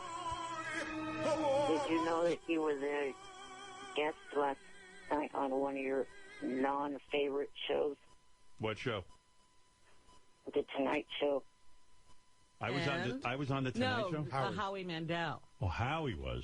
No, I didn't know Howie was. And by the way, Howie Mandel...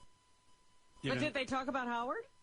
No. No, actually, they talked about Mobbed, his show he got next week on Fox. Oh. Oh, Jay's not bringing Jay up my didn't realize there was some big news that could be discussed. America's Got Talent. I don't think actually was even brought up in their conversation. Yes, nothing to talk about there.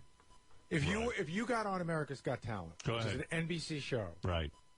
Would you do the Tonight Show if they asked you to? No, because they're part of the same. I would thing. absolutely not. Fuck Jay. In fact, I would demand that Jay step down as the host of the Tonight Show. Oh, now you're going to run the network. Yeah, I'm very close to running the entire network now. One of my demands in my new America's Got Talent Is contract that you now run the network? that the Tonight Show has to end. Oh, with Jay it's just Leno. gone. That's right. Can I make We'll be there at 11:30. Big blank space. Can I make a suggestion? Right. I hope I'm not throwing you off, but you have that clip you wanted to play? What is that? About Jay from Conan Oh, O'Brien? yeah. Hey, yeah, this is pretty funny. Oh, so what's this? I told you I found this new app, Stumble Upon. Yes, I forgot, in this haze, I forgot to go and find that yesterday. It's this crazy little app that, like, you just press Stumble Upon on your browser. And by the way, I don't get paid by them or anything, although they were all excited and wrote me emails Did yesterday. they?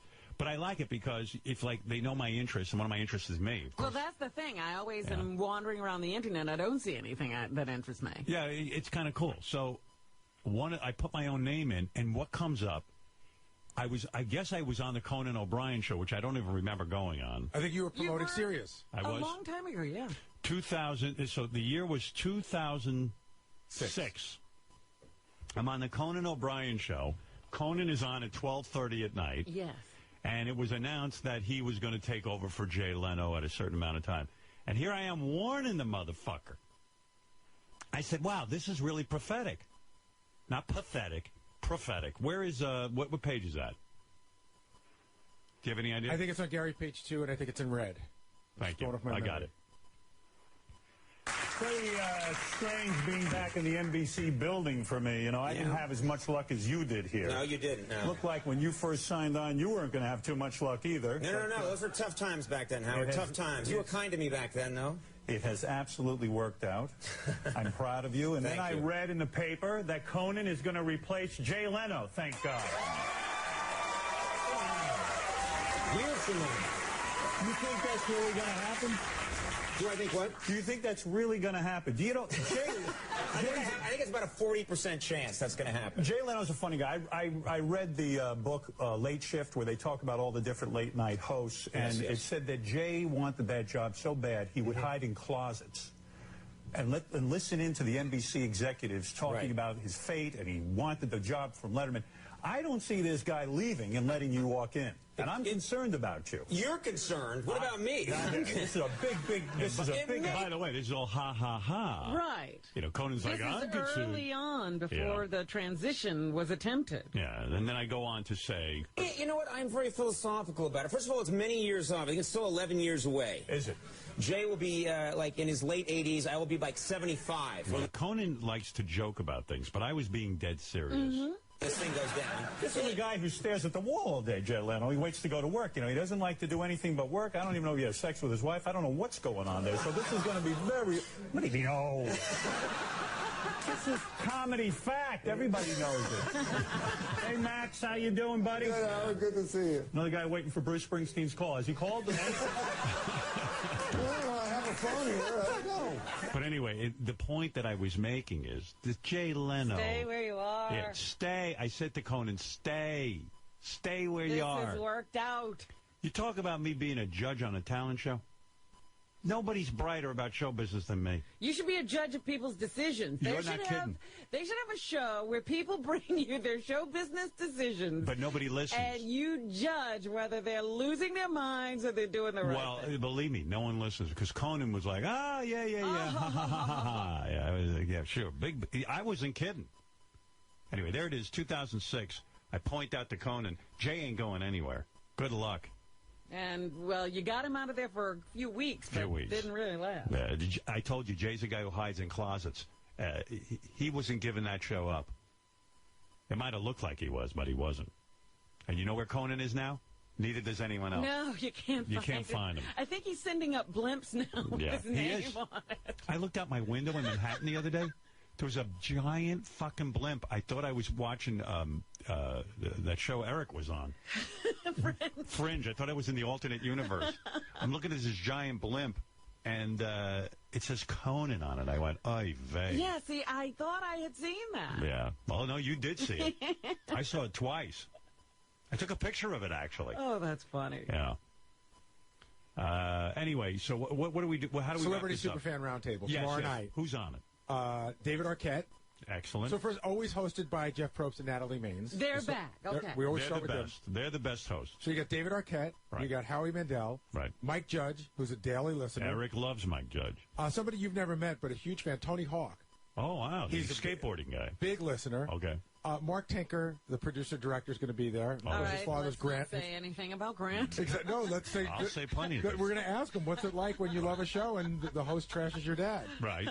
And then Paul Feig, who's the director of the movie Bridesmaids, who's also a daily listener. What a great movie. And I got to say, even some of the people that wanted to come that couldn't make it, I spoke to John Goodman. Yes. He lives in New Orleans, but he's a daily listener. Wow. And John Tesh, he's in the studio right now, or he would have come as well. What John studio is he in? He's making a record. Get out of here. You know John makes music. That's He his still does? His living has become music. Howard, he called me about 6 months ago. I got a message that John Tesh called. So, of course, in my mind, I go, I got to call the guy back. I wonder what he wants. He probably wants to get on the show. He hated us. No. And he said, I just got satellite. He goes, I missed like the first 4 years I got satellite. He goes, I can't believe how good the show is. Really? He goes, it's so much better than it was on terrestrial radio. And he just called to say, I just wanted you guys to know how great it is and how much I missed it. Well, welcome back, John.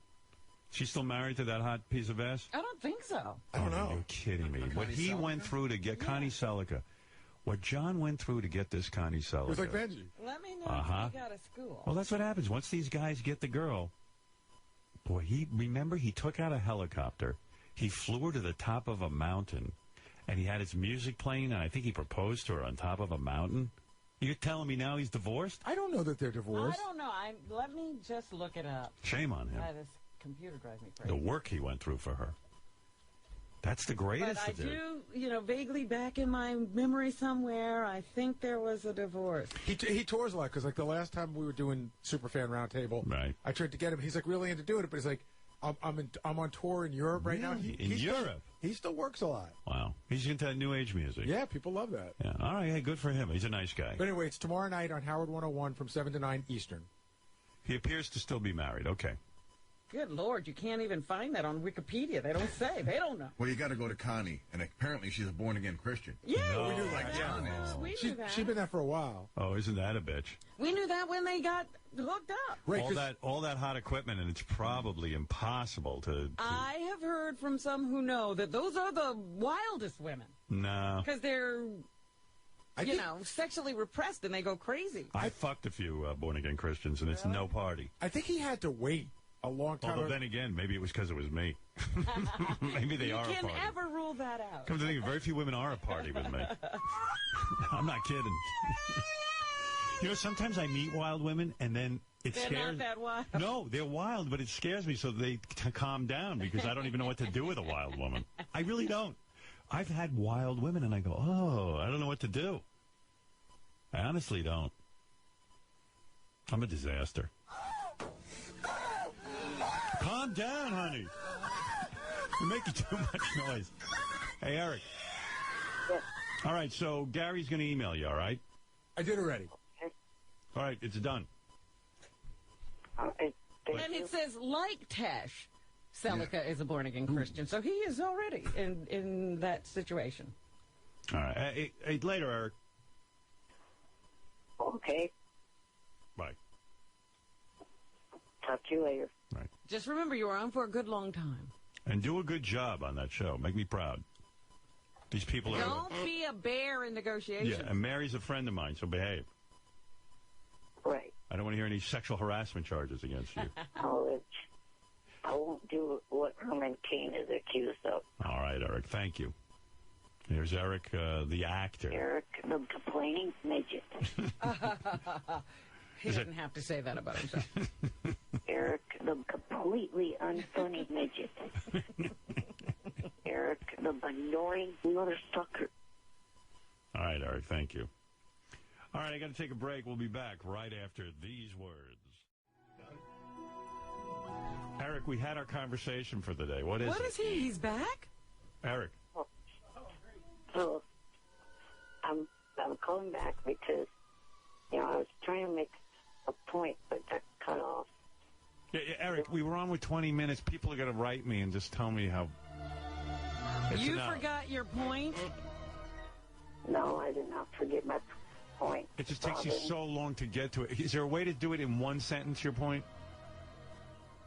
To say, the fact that I was trying to ask to be on other shows, and then just the reason why is because I know you have a lot more pull with different shows than you kind of think you do, and having me on, other shows like Parenthood and other shows like that. All right, listen to me, Eric. Eric, I got to... Write him an email, Eric. Quick explanation. Any relationships I have with people in show business, the first thing, in fact, the 90 millionth thing doesn't come to my mind that Eric the midget, Eric the actor should be on the show. In other words, this is something, I got to go. I got to go. This is exactly not the time to do that. Do you really think I would sit there and try to get you acting work on every single show with every celebrity I But know? also, you just got him a job.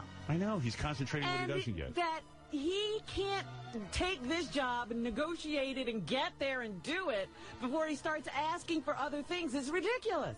Eric, I got to go. Right. Hopefully, I'll make my point when I talk to Shuli. All right. Oh, God. Thank you. A blockhead. He doesn't get anything. I'm working on having Eric host the Oscars. Now that Brett Ratner's out. Yeah, you have a lot more clout than you think. Have you been living under a rock? Billy Crystal took it. All right, okay. Thank you, Eric. It was a joke. Eric, the ridiculous midget. Thank you, Eric. He doesn't get anything. We stopped him from doing that before. All right. Miss Howard. Sounds ungracious, Eric. Miss Howard TV's here and Lisa G is here. Lisa G, can you tell? Yes. Mike, what's it like for you? He's such a fan of your work. Oh man, it's great. I mean that's like bringing it back made me a little nervous because you're kind of putting yourself out there. It's just so easy to go like, why the hell is he bringing something back that was last aired 14 years ago, and to have someone like Howard just endorse it so strongly. Oh my God, it's the best. I'll be listening just kind of because I listen so much, and then I kind of forget that I was on there, and he'll just drop it again. He's been mentioning it a lot in the last couple of weeks. It's just really, really nice. I'm gonna, on the heels of Beavis and Butthead, I'm gonna risk taking one call with 5 minutes left from somebody that I think we have to let chime in and probably cut off. Eric, the actor. Yay! Eric, my hero, another one of my favorites. And he wants to talk Beavis and Butthead. Eric, you've got 2 minutes. Freak me out. Wow. Eric.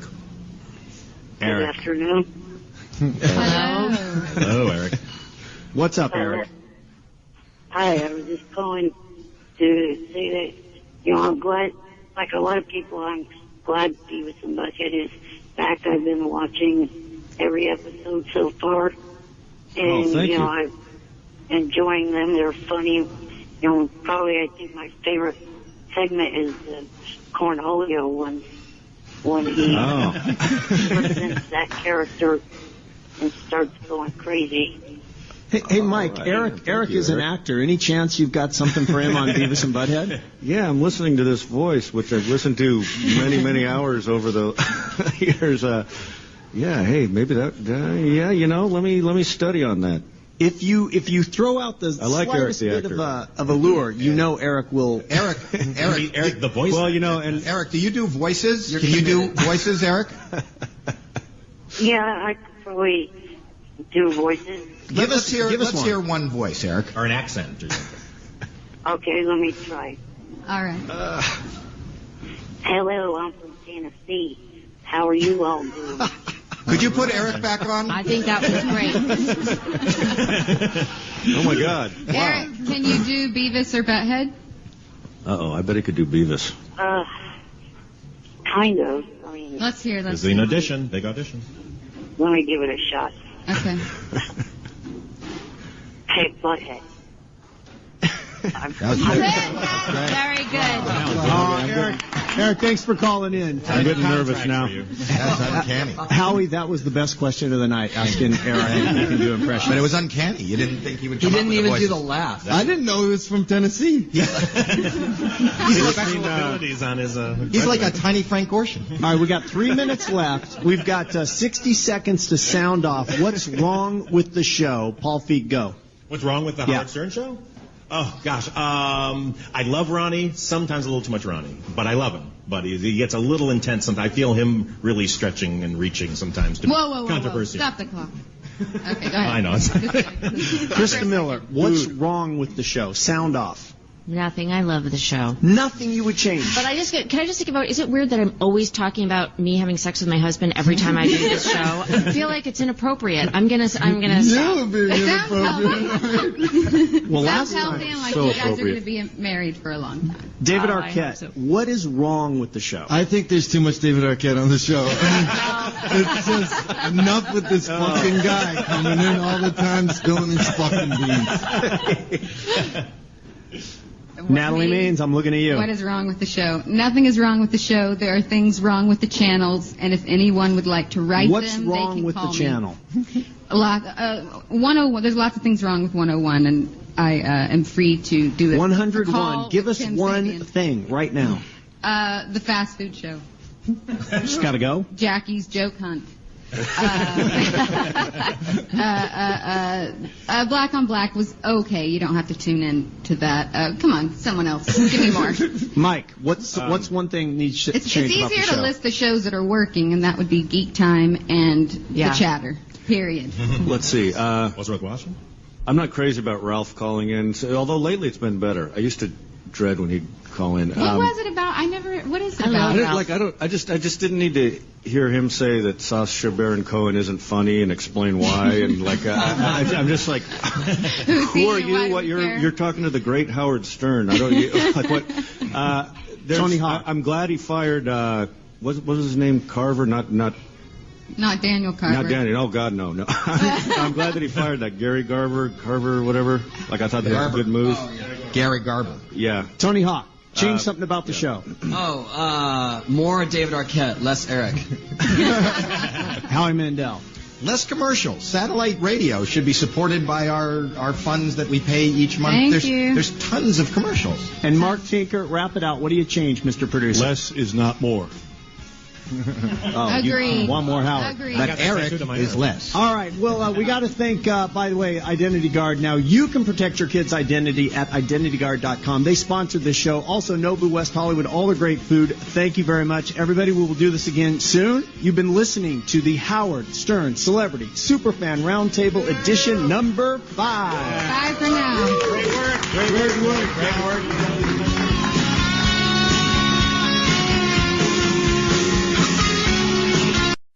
Eric the Midget wants to comment on a Lisa G. News report. Okay. Do you think he can do it quickly? No. No? Well, I'm sure that he's going to get into the specifics of how he's not being an asshole over this whole booking on In Plain Sight. I hear In Plain Sight's getting, kind of aggravated with you. They have no reason to. I am not, whatever Lisa G said, compiling on complaints or whatever, however you put it, I'm not doing that.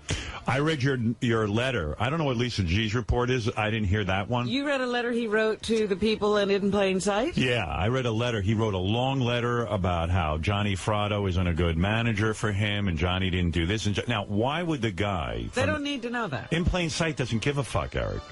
They thought it was going to be fun for you to come and do 4 lines. It's turning into a whole mishegas.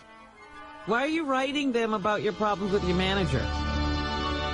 He asked me if you see this is a reply to what he said to me.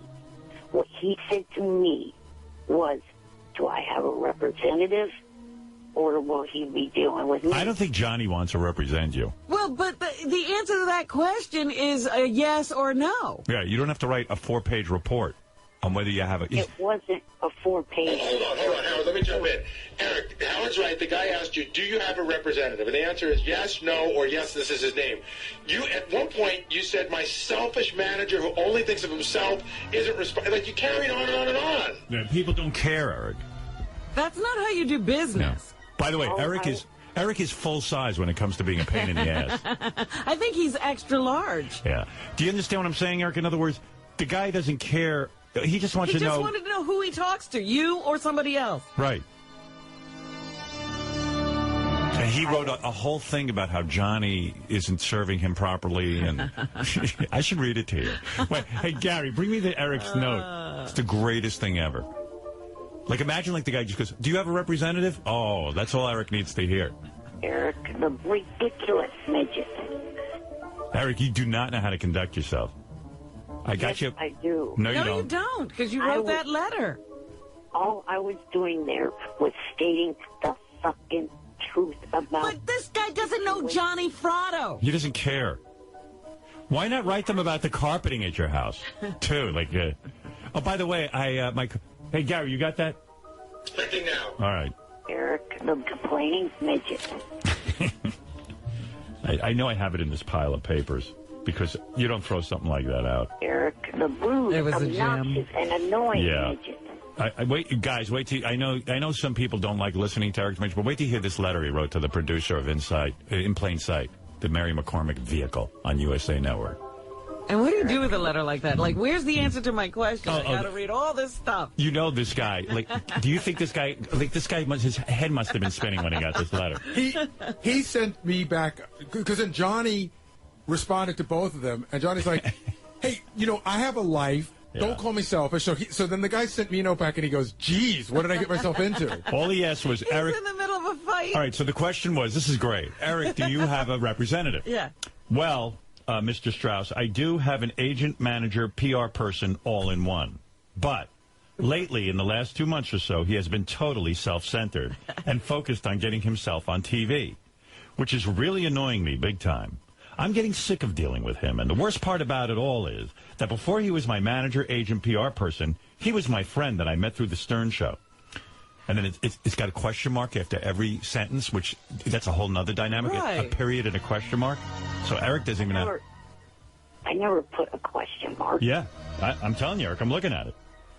You have a period and a question mark after every sentence. I don't even think you proofread this. So I guess since he has been hard to get in touch with lately, I have to do this myself, which bugs me because I don't have a damn clue how to do this. Howard helped me get on American Dreams, and Johnny helped me with getting on Fringe last year. The part that I'm worried about is trying to come up with an amount to get paid that will be fair for both myself and to you in the show. I do not want to come up with a high... I mean... Jeez.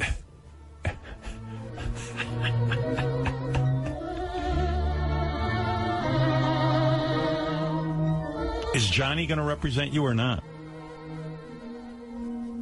I don't know. I asked him to, and I've given him another chance to do it. And I think he's kind of doing you a favor by doing it. Not giving. You see, when you say you're giving him another chance, I think that's your delusion. Yeah, but he doesn't get anything out of it, does he? I mean, think about it, Eric. I mean, if his job was being your manager, how much money would he have generated last year? And how would he fed his how family? would he be feeding his family? He'd be on SSI. well, maybe if he would give me steady work, like I said, if like one that's of possible. emails, How am I going to do that? he would start getting paid. Yeah. Well, how about you get you steady work? That's another delusion of yours. I do not have any fucking delusions at all. You're delusional. No. You think you're doing Johnny a favor by making him your manager. And then you think that I should get you more work so Johnny can make a living managing you. What was Johnny's response to... I mean, I guess he was CC'd on both ends. Yeah, I don't know what Johnny's response was. I didn't even get to the part about needing the oxygen tank for special travel. You mean you're not done? Oh, my God, no. I mean, this thing goes on. Hey, do you want to hear Johnny's response? Dear. Yeah, what was Johnny's response? Thank you for this brand new opportunity to get completely irritated by this new acting job that you so rightly deserve. I'm so looking forward to working with you and John.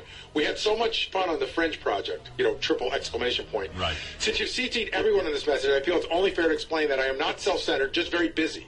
Business never stops and I have many mouths to feed.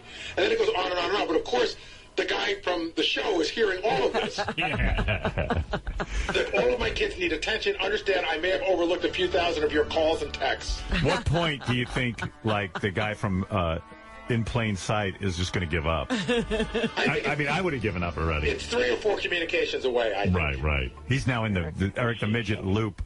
The Eric the Midget Johnny Fratto loop. That is so funny. Eric the Midget. Remember when that guy called in and said he had a job for Eric the Midget? I said, you're going to be sorry. Yeah. He goes, no, I can manage it. Little did he know. He didn't even know what he was stepping into. So where are you at with this, Eric? I'm a few minutes away from giving up. Because these people are acting like fucking assholes. Oh, I'm acting like an asshole. We're assholes? What did we do? We just got him the job. It's through my relationship with Mary and everything that you are even getting this call. All I did was say, hey, Eric, if you want this job, you can have it. Then you have to work out the details. Yeah, I can't do that for you. Eric, the screwed up midget. Do you understand what I'm saying? Yes. Yeah, I mean, I'm telling you, there's some sort of delusion going on here. Eric, the retarded whackpacker. What does it say about an oxygen tank in the letter? Oh, wait, yeah. I just threw it in the garbage away. It says... network shows. The network airs each episode of their shows more than one time a week. How does that work for paid? Then there's a whole thing about... Oh, now he's getting into the intricacies of residuals. Yeah, I think he wants to know if he's going to be in syndication. And I think they give him the standard SAG contract. Also, because of my need for oxygen while I sleeping, I will need this to be all finalized a month before you need me on set. Period, question mark. Airlines need people that travel with oxygen to notify of that a month before, or I will need special order a specialized oxygen tank that is ideal for traveling, comma, and that will take a month to order, period, question mark.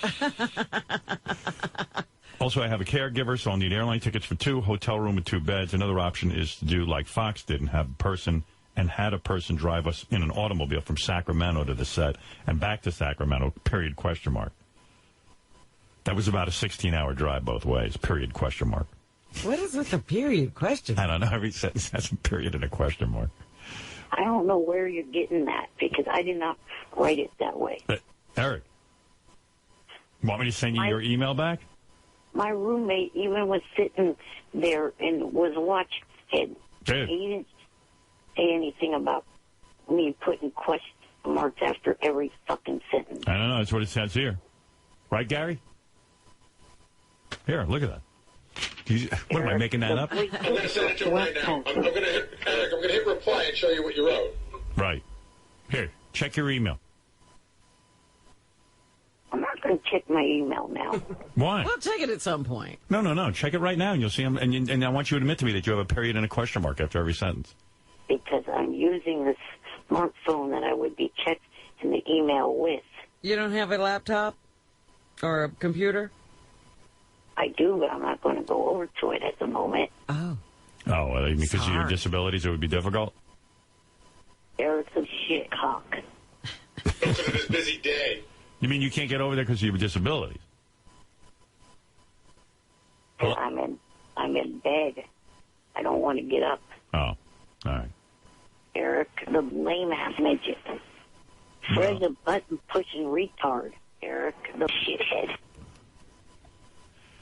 Well, anyway, I know what I see, and I knew the reason I love Eric. I knew this was going to turn into a World War III. He can't help himself. Yeah. Mark, you're on with Eric the Midget. Eric's a actor. He complained before about doing the four lines versus 3 lines on Fringe. So I think he's just scared of this whole thing. Well, I know at Fringe. I know in Fringe they wanted to give him more lines, and he freaked out. He freaked out. He bitched about that. Yeah. Yeah.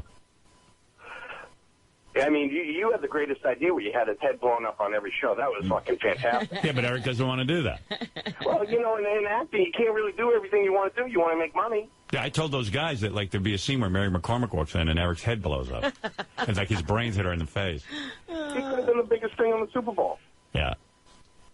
Oh, Eric, I don't know what to do with you, my friend. We love you on the show, but, you're good on French, but you got to, I don't know what to tell you. He's very specific about the types of parts he wants to. He doesn't want to be typecast. I had a friend, I said, you got a part for him? He goes, yeah, we put Eric in a pet carrier. And Eric didn't want to do it. Let's go to Chris. Chris, go ahead. Hey, now. Hey, Howard. I don't know why you keep letting him on there. It's just... I know why. It's funny.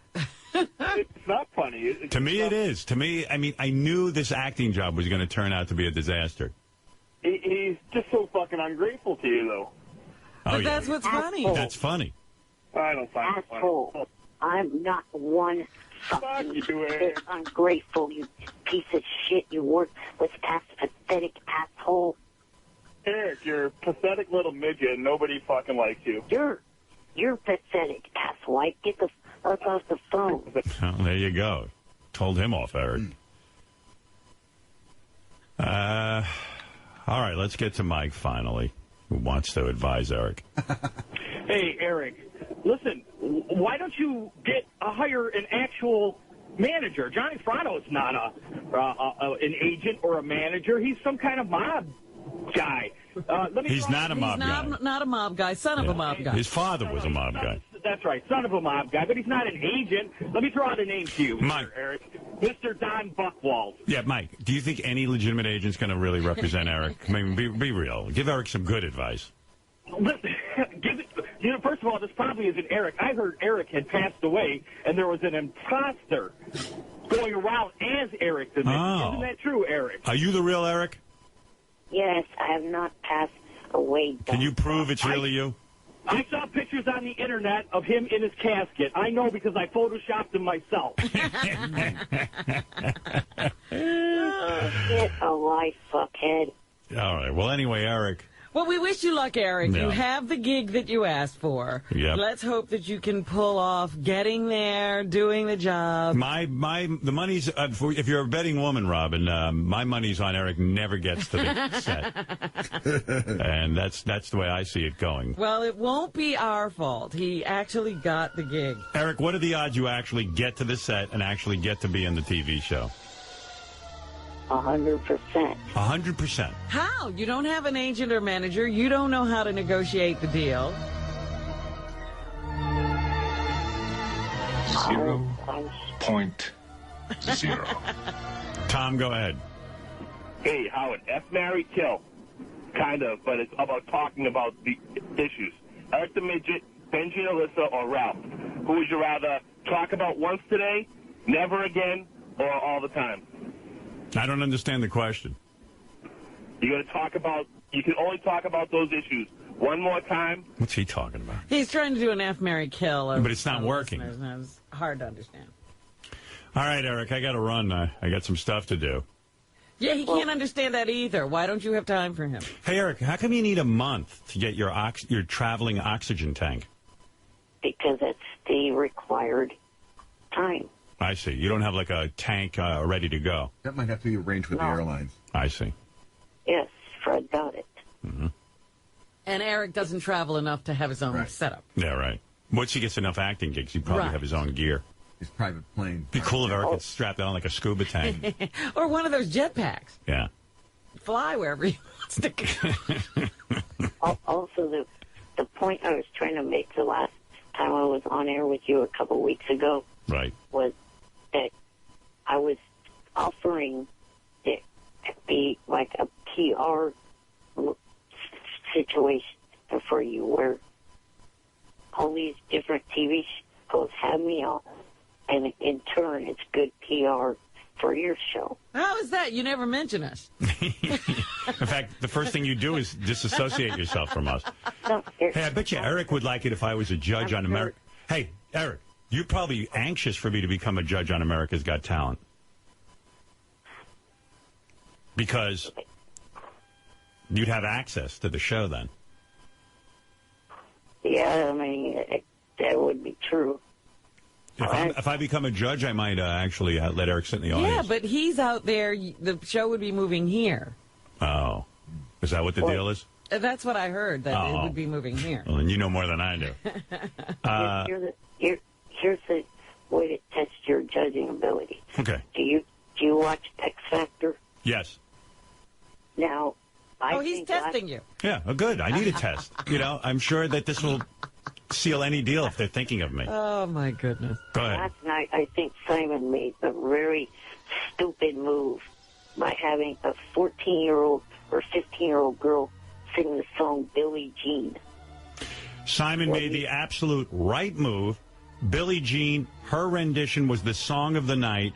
She's the only one there last night who was shining through. He was absolutely 100% right on the money. And keeping her sitting down was absolutely the right move. Okay, yeah, she did a good job with the song, but for starters, the song is not gender, or is gender Didn't matter. The male, plus it's not the right age. Didn't matter. It was the emotional content that counted, and it was an emotional performance, and she was the best. And he made all the right moves. He didn't make the right move with the other kid. He fails as a judge, does he not? Evidently, according to Eric. Eric? On that one, yeah, but I mean, the other two that he had for the night, that I didn't think he failed. Yeah, he did. They were not good, and then it was the wrong song choice. First of all, it proves that they had Michael Jackson.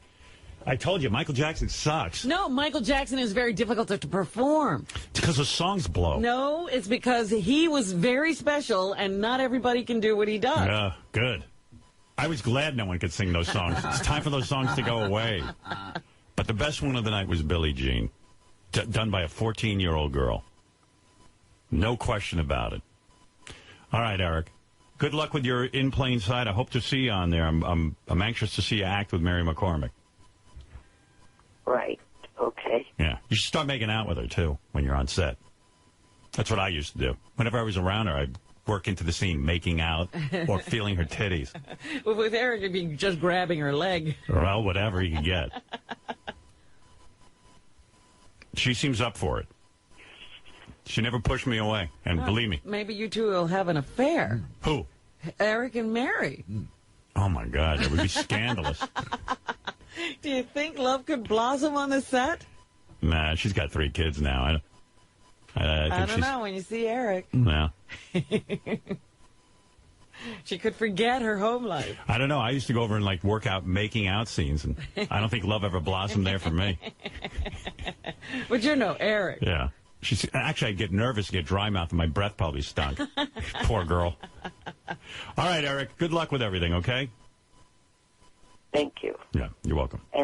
And Gary should have a message from a couple weeks ago about the point I was trying to make. All right. Thank you. If you want, yeah. It's a Gary preview page 2 in green. This is just him being angry again. No, I think I've had enough Eric for the day. That's enough. We had a segment with Eric. It was good. You know. Oh, yeah. Now, when you talked about the Celebrity Fan Roundtable, why didn't you mention my call that followed yours? Yeah, okay. Eric, there are 8 celebrities on, and you're not one of them. All right. Eric, I got to go, but thank you. I appreciate it. I hope you work everything out with Johnny. Thank you. How could you not mention his phone call I don't know. after yours? I had no idea. I even did voices. Oh, yeah. Eric's was really funny, actually. Now that Eric's reminding me, I should have talked about that. How could you not mention that? Eric calls into Celebrity Superfan Roundtable. He talks to Mike Judge. And Mike Judge even said, Eric's got an interesting voice for a character. Yeah. And then they have Eric audition and do a character voice, and it's exactly Eric's voice. Eric. It's Eric. Where is that, Gary? We don't have that, do we? I love that. No, but I'll get it. I mean, Mike Judge was floored. All right, Eric, I got to go. Then I did do a better job with Uli the following week. All right, that I didn't hear. All right. Good luck.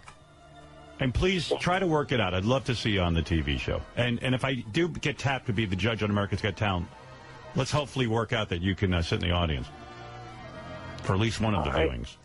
Because when that camera goes to Eric... I think you should have him on your lap. Oh. Hey, Eric. Robin makes a good point. And let's say they tap me for this job, which is highly unlikely, but let's say they do. Would you sit on my lap one week? I don't sit on anyone's lap. Yeah, but it'd be like that Michael Jackson thing where he used to have that black kid sitting on his lap.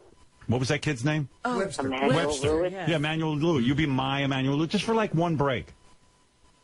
I'm 36. I know. Well, Webster was 15. Yeah. I mean, I think it's more appropriate to have a 36-year-old on my lap. Who was that basketball player who used to walk around? He had a personal midget. Oh, God, I don't know who that was. I'm a little person. Little person. Gary, who was the guy who had the personal little person? Remember he had a good luck charm? He used to rub his head? Pedro Martinez. Who? Talking about the baseball player? Baseball player, yeah. Pedro Martinez, yeah. Pedro Martinez used to have a personal little person. Wow. Yeah, and he would rub the guy's head before the game for good luck. I think Eric should be yours. What do you think? Like, just hear me out. I'm sitting there next to Sharon and Howie, and then Nick Cannon goes, now our judges. And they go, Howard Stern. And then you're just sitting there on my lap. Never mention it. Nothing. And I rub your head for luck. And that's it. What luck do you need being a judge? You're not one of the talent up there performing. You make a good point. You make a good point. You're quibbling, though. Yeah, It would be so cute. All right, so I won't rub your head. What if I hang you like a piñata? You just poke at him every once in a while. Poke at him. Robin, you could poke at him with a stick. Just swing him around. Well, anyway, Eric, if you think about it, if you want to sit in my lap one week. But, listen, I just really want you to get the job, on Mary's show. So don't blow it, Try and put that together. Right. All right. Hopefully, if you get America's Got Talent, you get along with Nick after insult his wife several times on air. Nick and I will be fine. Nick can insult my wife. How's that? Oh, my goodness. Believe me, Nick is hardly home. I don't even think he knows his wife. Nick has 7 jobs. Nick's the host of America's Got Talent. He's got a morning radio show. And now he's got a pilot or something for a top 40 sitcom. Yeah. He's really trying to be away. If I was on that show, the first thing I'd say is, let me ask you 5 questions about your wife and see if you know anything about her. Oh, have you seen 2 of your super fans co-hosting with Kelly on her show? What? I saw Jerry O'Connell co-hosting. Neil Patrick Harris is doing it this week. Yeah. What is he talking about? He's talking about the Kelly Ripa auditioning process. Oh, okay. Jerry O'Connell was on with Kelly Ripa and I guess Neil Patrick Harris. All right, I got to go, man. Later. Later. It's Eric. I don't care what anyone says. That saga's funny. I know there are people who don't enjoy Eric, but I do. And quite frankly, I'm here for my own amusement. Yeah, and you're missing half of his hard work. You're not remembering his phone calls. Right. You're not playing his messages. You know what I do need to do, though? I need to take a break. We've talked for an hour, 2 minutes, and 17 seconds. And,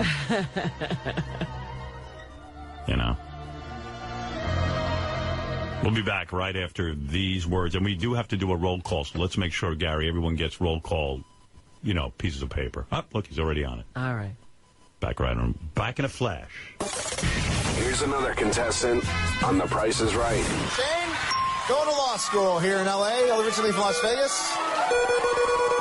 Got himself some good prizes. Shane, want to say hi to anyone? Yeah, my nephew Wesley, my fiance Samantha, and my pet monkey, Baba Booey, Baba Booey. Okay, you got a pet monkey.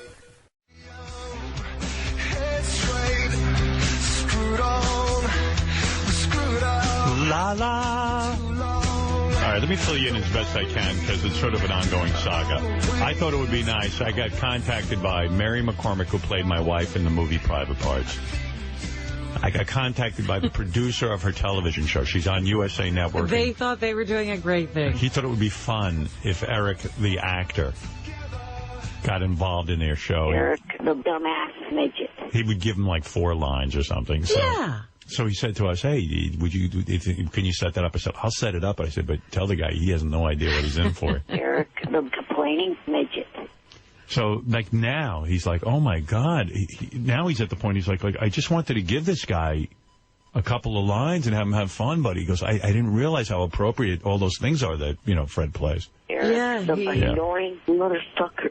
Last week, we had already learned that he sent him this long letter telling him why he couldn't work with Johnny Fratto, and he had to maybe represent himself. Right. All the guy asked was, should I work directly with you, or do you have a manager? Eric, now you're all the guy said was, do you want me to talk to you, or do you want me to talk to a manager? And then Eric just went into a long letter about what's wrong with his relationship with Johnny Fratto, his manager. It was amazing. Eric, is Johnny representing you or not? Yeah, he is. I mean... Is he there on the line? I think he's asleep. Oh. Well, anyway. Poor Johnny. So I guess Johnny composed the letter to Mr. Strauss, who is the executive producer of this TV show. Uh-huh. Mr. Strauss, I'm contacting you in behalf of my client, Eric Lynch, a.k.a. Eric the Actor, in regards to a role on your show In Plain Sight. Before my client will agree to anything, he has a short list of questions and demands. And, Eric, you sanctioned this letter, right? Yes. Okay. 1, how long will he be gone, and what are the dates that he will be there? Okay. Now, wait a minute. This is amazing to me, because all Eric does is say, get me on shows, get me on shows. Oh, wait. Get me on shows. All right, the first question isn't that bad. Just listen to this. 2, how much will he be paid? If it's only SAG scale, he says he won't do it. He says that the ratings for the episode of Fringe he was on were through the roof and that he knows his value. Oh, my God. Whoa. I don't know where he gets his information. Is Johnny saying that? Yeah. By the way, I looked it up. They actually went down the week from the week before the week Eric was on. Do you know that, Eric? I always heard that they went up. No. When Eric was on Fringe, John Hein knows this for a fact. What were the ratings the week before and then the week Eric was on? To give you a comparison. They, like, dropped slightly. Not even that slightly, Howard. Really? And why would Eric think... Eric was on for 3 seconds. He's through the roof. He knows his value. Eric, you know, if you want to be an actor, you got to get a couple of acting roles under your belt. I mean, don't be so pompous. Go ahead, John. The week before Eric was on, they got 5.7 million viewers. Right. The episode Eric was on, they got 5.2 million viewers. Right. So they lost 500,000 viewers. Yeah, right. So you essentially did nothing, or maybe you lost them some viewers. Right. Hello? Hello. Yeah, okay. Do you want to say anything about that? Everybody was telling me that from what I was told that the viewers went up. Well, you now heard the numbers. What do you think? I think people are blowing smoke up your ass. You ask a person a question, let them fucking answer the question. All right, number 3. I don't care about the question. I don't care about the answer. The point is, though, does he still have this demand for more than SAG since he doesn't do anything to the ratings? Yes, he does. 3. Will he receive residuals for multiple airings of the episode? 4. Listen to this. Will there be a masseuse on the set? You have 4 lines. What do you need a masseuse for? In the last couple of months, my hip and left knee have been bothering me. And if I sit for too long, they'll probably need that. Wow. Listen to this guy. Why do you ask to go and do these things when you can't? Wait, here, we ready? 5. Is there an Arby's or McDonald's close to the set? If not, will there be a runner to drive as far as is needed to go there?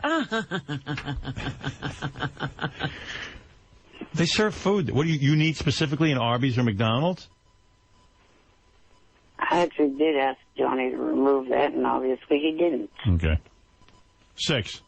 Is there a possibility that this could become a recurring role? If so, could they move the production to San Francisco? Stop it, Howard. You're making that up. As it would be easier to get to and from the set.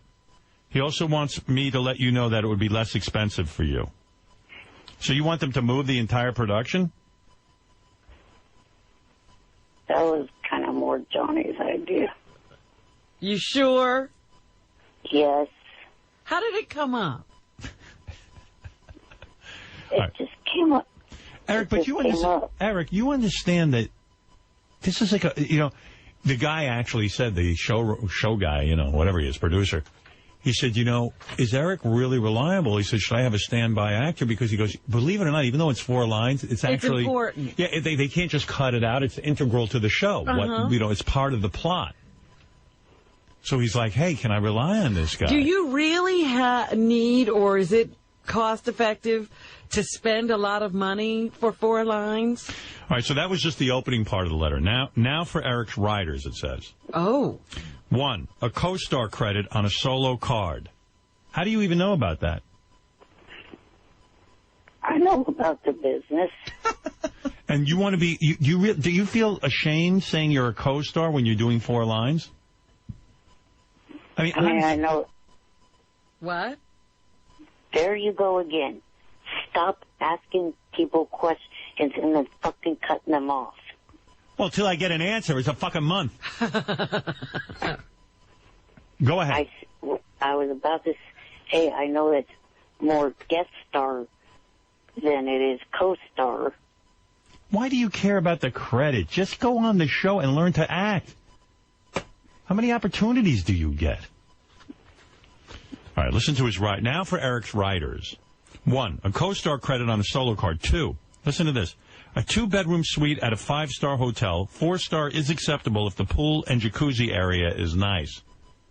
I think he's moving in for a year. Yeah. Dude, you have 4 lines. You're going to be there. What are you carrying? I can't believe you're going to blow this. 3, a stretch limousine to take him to and from set to the hotel or anywhere else he might need to go. 4, an assistant to his assistant, John. Eric says that John is invaluable to him, and if he has to worry about anything other than Eric, it could affect his performance. Eric would... Unlike the John that works for you, I know it is spelled that way, but it's pronounced different. How is it pronounced? Yawn. Yawn, okay. 5, Eric would like to have input on the script, the storyline, and his blocking. 6, 4 20-ounce Pepsi-Colas a day. What? 7, and this is all in caps, absolutely no last-minute script changes. 3 exclamation marks. 8, Mr. Lynch also wants you to understand he does not want to be blown up, mutilated, or murdered in any fashion. 9, he does not want any contact with some of the dangerous wildlife that inhabit that region, such as black bears, mountain lions, coyotes, bobcats, spiders, werewolves, or any venomous snakes. Where does he think they're putting him? Then, after all of that nonsense, he goes, I'm looking forward to hearing your response. These poor people. You know, Marlon Brando doesn't get this kind of writer. But how, when are they shooting this? Marlon Brando's been dead for years. Yeah, I know. It's a joke. But when are they shooting this, Howard? They don't even have time to respond to this nonsense. They just were doing a nice thing for Eric. This is what and he needs no good deed goes unpunished. He needs a stretch limo. He's 10 inches long, and he needs to a do stretch whatever limo. he wants. Yeah. How tall are you? 10 inches? How many inches are you? I'm not 10. I'm 3 foot. He's 3 feet. Still don't need a stretch. He needs a stretch. And by the way, Gary needs to check his facts because he said he's surprised that this guy's never changed his number. Gee, Gary, you never gave the number to this guy, to either myself or Johnny. I'm looking forward. No one cares, Eric. I'm looking forward to hearing your response and hope that this will be a pleasurable experience for everyone. Unfortunately, I'll probably be out of town during your filming days, but please feel free to contact my son, Johnny Jr., day or night, if you have any problems on the set at all. He loves working with Eric. P.S. Could you please explain to Eric that New Mexico is a U.S. state and does not require a passport? Best regards, Johnny Fratto. Wow. I don't need that explained to me. I don't know why the hell Johnny put that in there because he's funny. I have been to New Mexico. Well, why did he get the impression that you felt you needed a passport? I don't know. Yeah.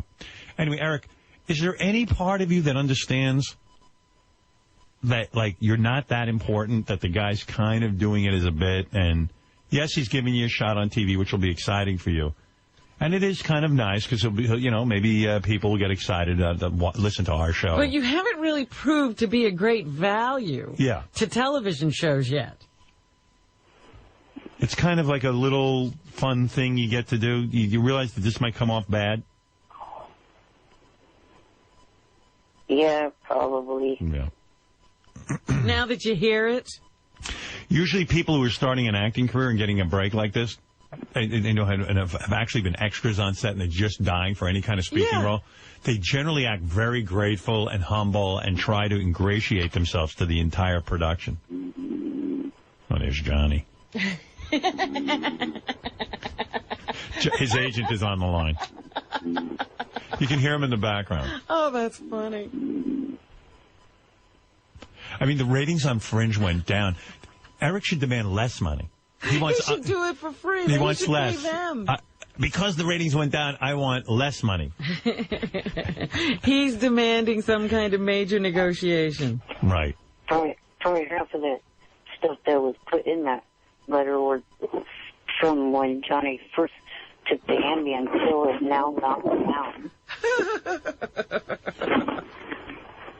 Johnny, you there? Johnny's turning over. It sounds like Johnny's moving the phone around. What percentage of money does Johnny get from if you get this gig? Well, none. But I hopefully at some point, if he starts getting me steady work, then he can start getting So Johnny's like doing a this real for free. Johnny's doing this for free.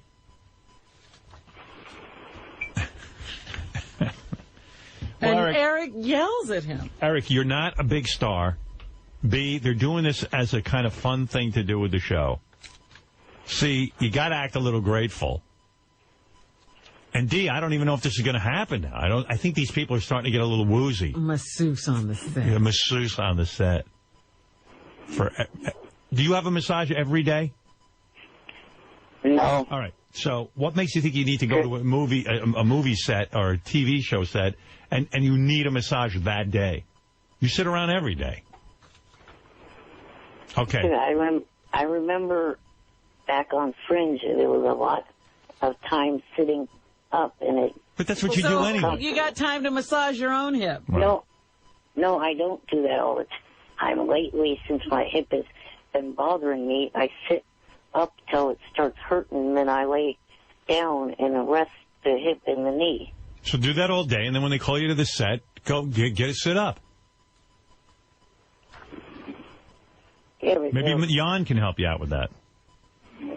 Last time it was like 2 hours on the mackerel. set. Wow, He has no clue that the people aren't looking to spend millions of dollars to have him around. Imagine he became a big star. Oh, it'd be impossible. Hollywood would go bankrupt. I like that his agent is snoring in the background. The great Johnny Frada. It's the best. Johnny's doing Wake your ass up, Johnny. Johnny's doing it because he thinks it's funny. You know. He loves it. He loves representing Eric. All right, listen, Eric. I don't know what's going to be with this show, but just realize you're pressing this guy's buttons and you're kind of wearing him out because he has like a whole production to worry about. Yeah, you're 4 lines. There's a whole script he's got to get together. Yeah, every week. So just realize that, okay? Right. Why don't you just go down there and do the show and just hope that things work out and that you hopefully get paid? And that you're really easy to work with and people will start recommending you to others. No, they won't.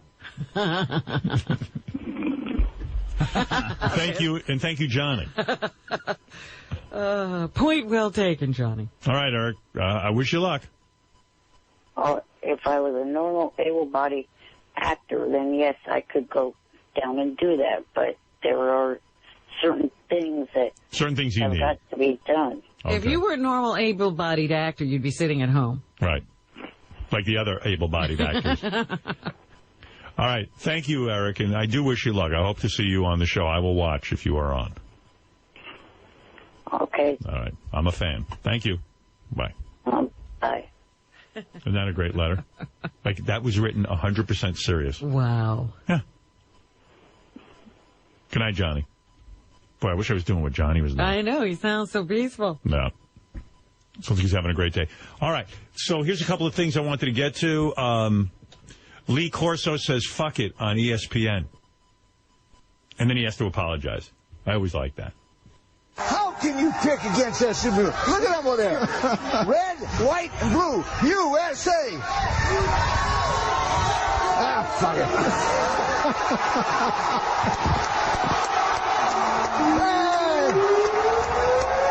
Got it? Glad there's a delay.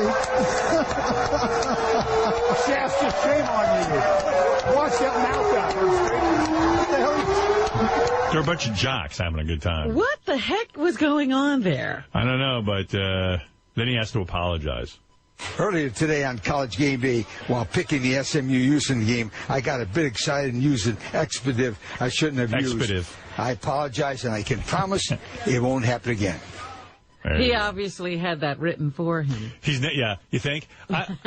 He's never going to say the word fuck again. Or expletive. Right, expletive. I obviously said an expletive I shouldn't have. Right. Before I move on from Eric the Actor, just one more thing. This was Eric calling into Superfan Celebrity Roundtable, and Howie Mandel asked Eric to do some voices. Uh-huh. I thought it was particularly fun because Beavis and Butthead is one of Eric's favorite. Mike Judge was there. And here was Eric auditioning for them. All right. Hey, Mike, Eric is an actor. Any chance you've got something for him on Beavis and Butthead? Yeah, I'm listening to this voice, which I've listened to many, many hours over the years. Yeah, hey, maybe that. Let me study on that.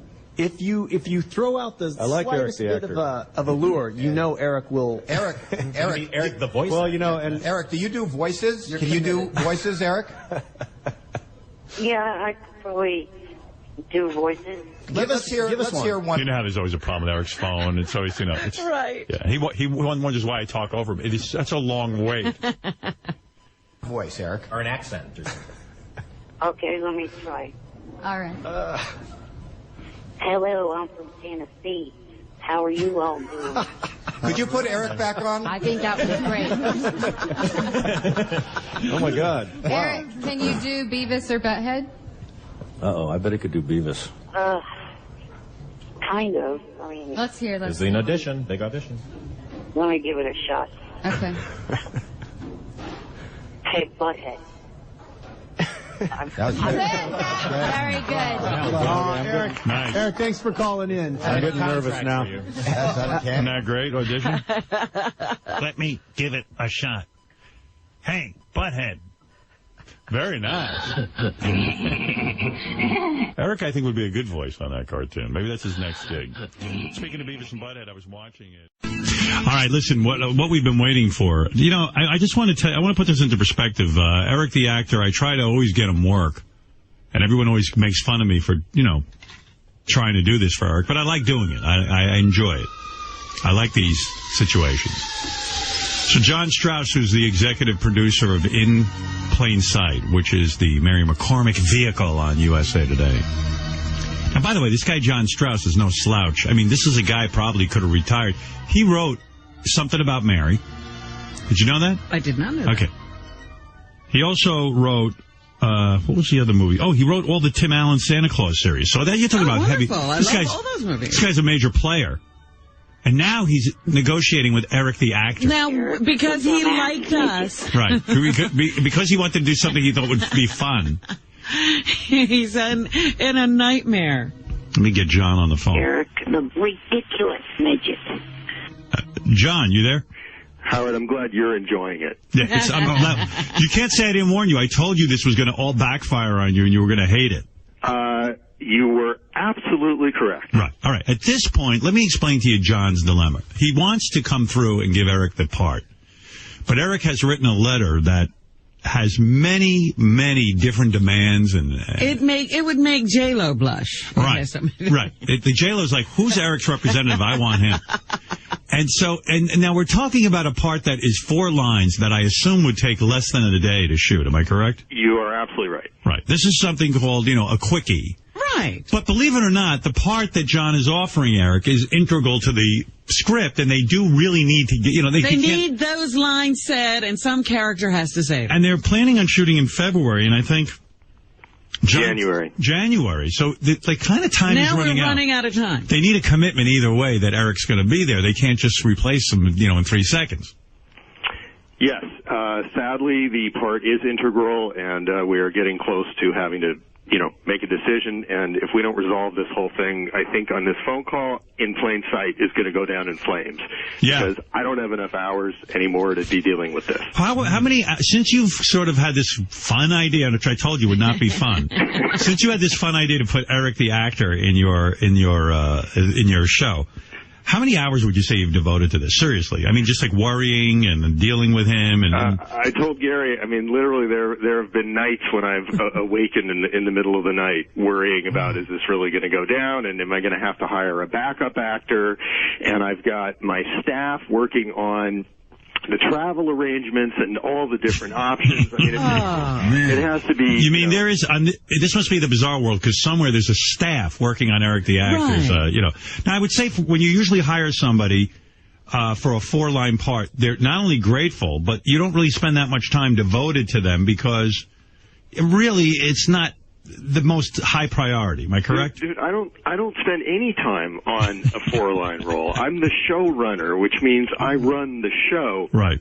I have about 30,000 things to do during the day, including approving stories, supervising scripts. Eric has nothing to do all day. But make demands. But this, I mean, I don't think I have ever negotiated a contract for a 4-line role in my entire career. So this is new ground. And most people, when you first got the letter from Eric, the latest letter I'm talking about, you thought it was a joke, right?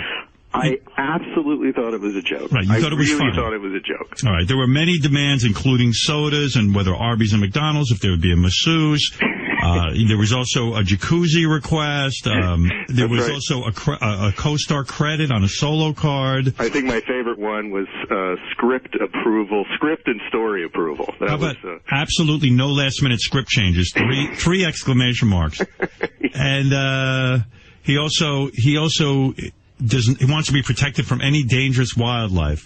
Yes, we're working on that one. Have you cleared there? Yeah, have you cleared that? And also is interested in you moving the production to San Francisco. Yeah, if it's a recurring role. I think that was my favorite. Okay. All right. So anyway, as you can see, number one, let me review. John Strauss is a major player. You wrote the screenplay Something About Mary, am I correct? With my partner, Ed Decter, yes. Yeah. Now, that's a major credit. You probably could have retired after that, I would think. I'm sorry I didn't. All right. Yeah, you're sorry you lived to see this? Yeah, I never thought I'd live to see this day, and here we are. And Tim Allen's Santa Claus series, I mean, that was a very lucrative job, right? It was a wonderful thing, and I did not have to negotiate any 4-line parts. Right, and you wrote that? Yes. Wow. Yeah. Wowee. Why are you even working on In Plain Sight? You know, we were fans of the show, and we love the folks at USA Network, and we met with Mary, and she's just wonderful, as you know. Right. And it just kind of fell together. Okay, all right. He used to have fun at this job, is what he said. And you liked it up until a couple of weeks ago. Up until about a month ago, I was having a great time. Now, Eric, do you think that John Strauss is making any of this up? You see how you turn people off. Well, first of all, Howard, do you have problems with your glasses? Look who sent that email. Johnny Frado. I didn't. Yeah, but it's coming from you. Email.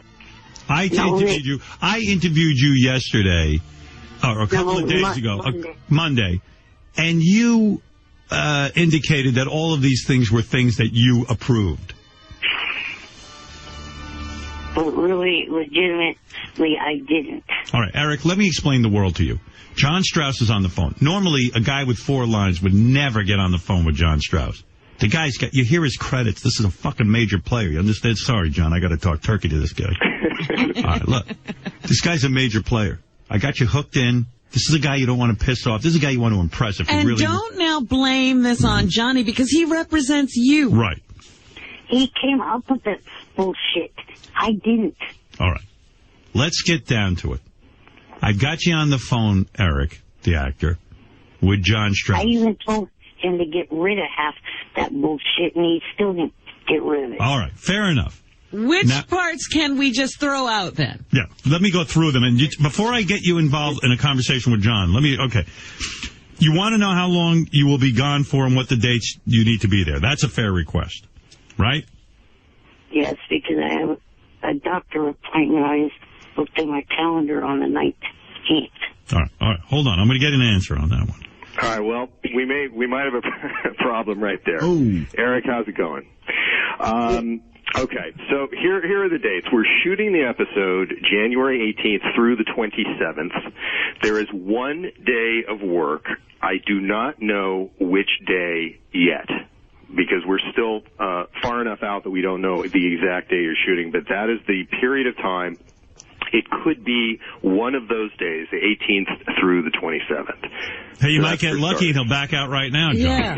Hey, you know what? I have I have answers to all these things. We could stop right now. All Gary said I was a nice guy. I'm not that nice. Yeah. Eric, let's work this out. I would think that you should say to John, make a commitment now that you can move your doctor's date if need be, and that you're free between the 18th and the 27th. Do you agree to that? Let me look. All right. Hold on. He's looking at his calendar. I'm working through this. Yeah, I could probably move it to the 26th. Well, that's still in the window, Eric, let me ask you a question. Well, yeah, I know that is. Yeah. Do you think that you can make sure you're free between the 18th and the 27th? I mean, cancel your doctor's appointment, put it off like to the 28th or the 17th. Or I will let you, as we get closer. That doctor runs his clinics on Thursdays. I see. So you were saying, John. Yeah, what I'm saying is as we get closer, as we get, say, 2 weeks out, I might be able to give you a very specific day. That's called a hard date, isn't it? Yeah, it's a hard date. A hard date. It's very good. Yeah. If you want to wait to cancel it until we get a little closer, you can do that. But I have to have you available. How's that, Eric? You agree to that? In other words, you might still be able to make your doctor's appointment on the 19th, but in case not, you'll be free. You might have to move it. Okay, so then the other part, what I'll do is I'll just automatically tomorrow call my oxygen company and order the needed thing. So that way that will be settled by next. All right, you're jumping ahead. You're jumping ahead. And by the way, you handle that. Don't bother John with your oxygen. Right. Thing. Okay, here we go. That was going to be handled by either myself or my parents because it has to be done through our medical coverage. All right, good. All right, here we go. All right, so you got that covered. How much is he going to be paid? All right, let me actually, if you don't mind, could I jump in with the travel issue, because there are a couple of options. This is part of what the staff has been working on for the last several weeks. You have two travel options, Eric. You could drive, in which case you'd be paid for 5 days of work, because even though you're shooting for 1 day, they actually pay for travel days. So we're figuring 2 days to drive there, 1 day of work, 2 days to drive back. So that's 5 days of pay. What's the bottom line on how much money is that? Well, it's roughly about, you probably end up clearing about $3,000. Wow. SAG weekly scale is a little over $2,800 plus overtime. 4 travel days, it works out to about $3,000. That's a lot of money. And it says here in the letter, if it's only SAG scale, he says he won't do it. Forget it. Well, Eric, do you agree to that fee? It's like $3,000. Do you want to drive or do you want to fly? Well, okay. Thing is, with our van, my dad's a bit of a Let's say again. My dad's a bit of a mileage Nazi with this van. Mm-hmm. Okay. So driving would be okay, but have to kind of avoid somehow using the vehicle that we've got. Could you rent a vehicle? That could be an option. All right, well, that's an additional expense that that'll be another 3 days of work for us figuring that out. But have you ever gone through anything like this for a guy for a 4-line shoot? I hope I never have to do this again as long as I live. This is crazy. The other option, by the way, Eric, would be flying, and that's 3 days total. So 1 day travel, 1 day shooting. How about that, Eric? Why not fly there? Well, what is the bottom line? Okay. Eric really wants to know. Oh, yeah. So how much money would you get? That's 3 days of work, so you got to figure it's going to be, I don't know, $2,000, something like that total. The flight options, by the way, there is no direct flight from Sacramento to Albuquerque. They do have flights that stop without having to deboard, and you'd fly through L.A., Las Vegas, Phoenix, San Diego, or Denver. Well, what else has he got to do? Might be on a bus. All right, what do you say, Eric? You want to fly or you want to drive? Now, flying would be good. Mm-hmm. The only thing is, this is airline rules, not mine. Airlines like to have 30 days advance notice if a passenger is traveling with oxygen. So it's okay. I think you're driving. You know what? So give him 30 days notice. Oh, I see, because you don't know what day. He doesn't know what day, yeah. You just drive. How's that? Okay. All right. Okay. Now, next, Eric wants to know, will he receive residuals from multiple airings of this episode? Not up to us. That's a SAG issue, Screen Actors Guild. You, of course, will get residuals. The formula is simply that you get about the same amount of money. You get a little over $2,800 for the first rerun, and after that, the payment varies from 50% to 25% up to that scale. So the answer is yes. You do get residuals. It's not negotiable. It's not up to us. Right. Does that satisfy you, Eric? Yes, and the reason why I asked, I'm a viewer of the USA Network, and I noticed that their shows air like originally and then after like Monday Night Raw or. All right. Okay. So all right. Very good. Okay. So you got your answer. You got Eric, are you in SAG? Yes, I am. You are? Okay, good. No. Good. Well, that's great. That helps. Of course he's in SAG. He's Eric the actor. Hey, sorry. All right. Didn't mean to. Please, no disrespect to Eric right now. Sorry. All right. Will there be a masseuse on the set? No. All right. That's a hard no. Now, is that a deal breaker? Eric, is that a deal breaker? No, I just have to make sure I be careful about my hip and my knee. All right. Okay. John, I'm embarrassed to ask you this. Is there an Arby's or McDonald's close to the set? If not, will there be a runner available to drive as far as needed to go there? Can you imagine now he's had to go out and look for Arby's? And Have you scouted the local Arby's and McDonald's? All right, so here's the thing. We don't know exactly where the set is yet. Sometimes we have a studio facility, so sometimes we shoot in a sound stage, but sometimes we shoot on location. We don't know where the particular location is going to be, although I will say this is New Mexico, not Somalia. Chances are there will be a McDonald's or an Arby's somewhere. But you're not willing to commit to knowing it. Eric. Is there also food on the set? Of course there is. Yeah, there's food everywhere. But again, I'm certain there's a McDonald's. There's McDonald's everywhere, and we have PAs. All right, let me handle this. Eric, I think you ought to take this out of there. Just assume you can get food. Well, why McDonald's and Arby's? Oh, good grief, Robin. I'm trying to answer the question. Shut up. I really am just wondering. He's answering. Go ahead. I told Johnny to take that one out. Okay. So that one is not necessary. All right. In general, why do you pick McDonald's and Arby's? It's what he likes. By the way, there's 3 Arby's in Albuquerque. Oh, there are? Yeah, there's 3. And I'm sure there's a lot of McDonald's. McDonald's. A lot more McDonald's. All right. Okay, so that's added there, John. I'm working my way through this list as best I can. Got the red pen out. That's great. Okay. I thought he had some kind of special diet that only Arby's and McDonald's. Yeah, that's called the early death special diet. So your arteries will clog extra fast. Those are 2 of my favorite restaurants, and really I should cut them out being a heart patient. But yeah. No. All right, let's get to number 6. Okay. John. Yeah. Is there a possibility that this could become a recurring role? And if so, could you move the entire production to San Francisco? Because it would be easier for Eric to get to and from the set. I was about to say that is another that he could toss out of there. What? That is another that could be tossed out. Okay, good. All right. Let's toss that out. Good. Thank God you're coming to your senses. Excellent. This is definitely getting much better. See, when I can get the parties together, it can be worked out. Yeah, it's easy to write these things in an empty room, I suppose. Now, by the way, even though I'm working this out now, wait till you see the lengthy problems that occur afterwards, because then he'll have new set of criteria to work on. Doctor said my oxygen tank can't be... I can't do this thing because it will... Oh, we haven't even gotten to the blocking and script approval. All right. Yeah. He We're not out of the woods here. He needs a co-starring credit on a solo card. Okay. We will try to give you some sort of front credit, but a solo credit is very unlikely. Let me just say that we have had lots and lots of guest stars on our show.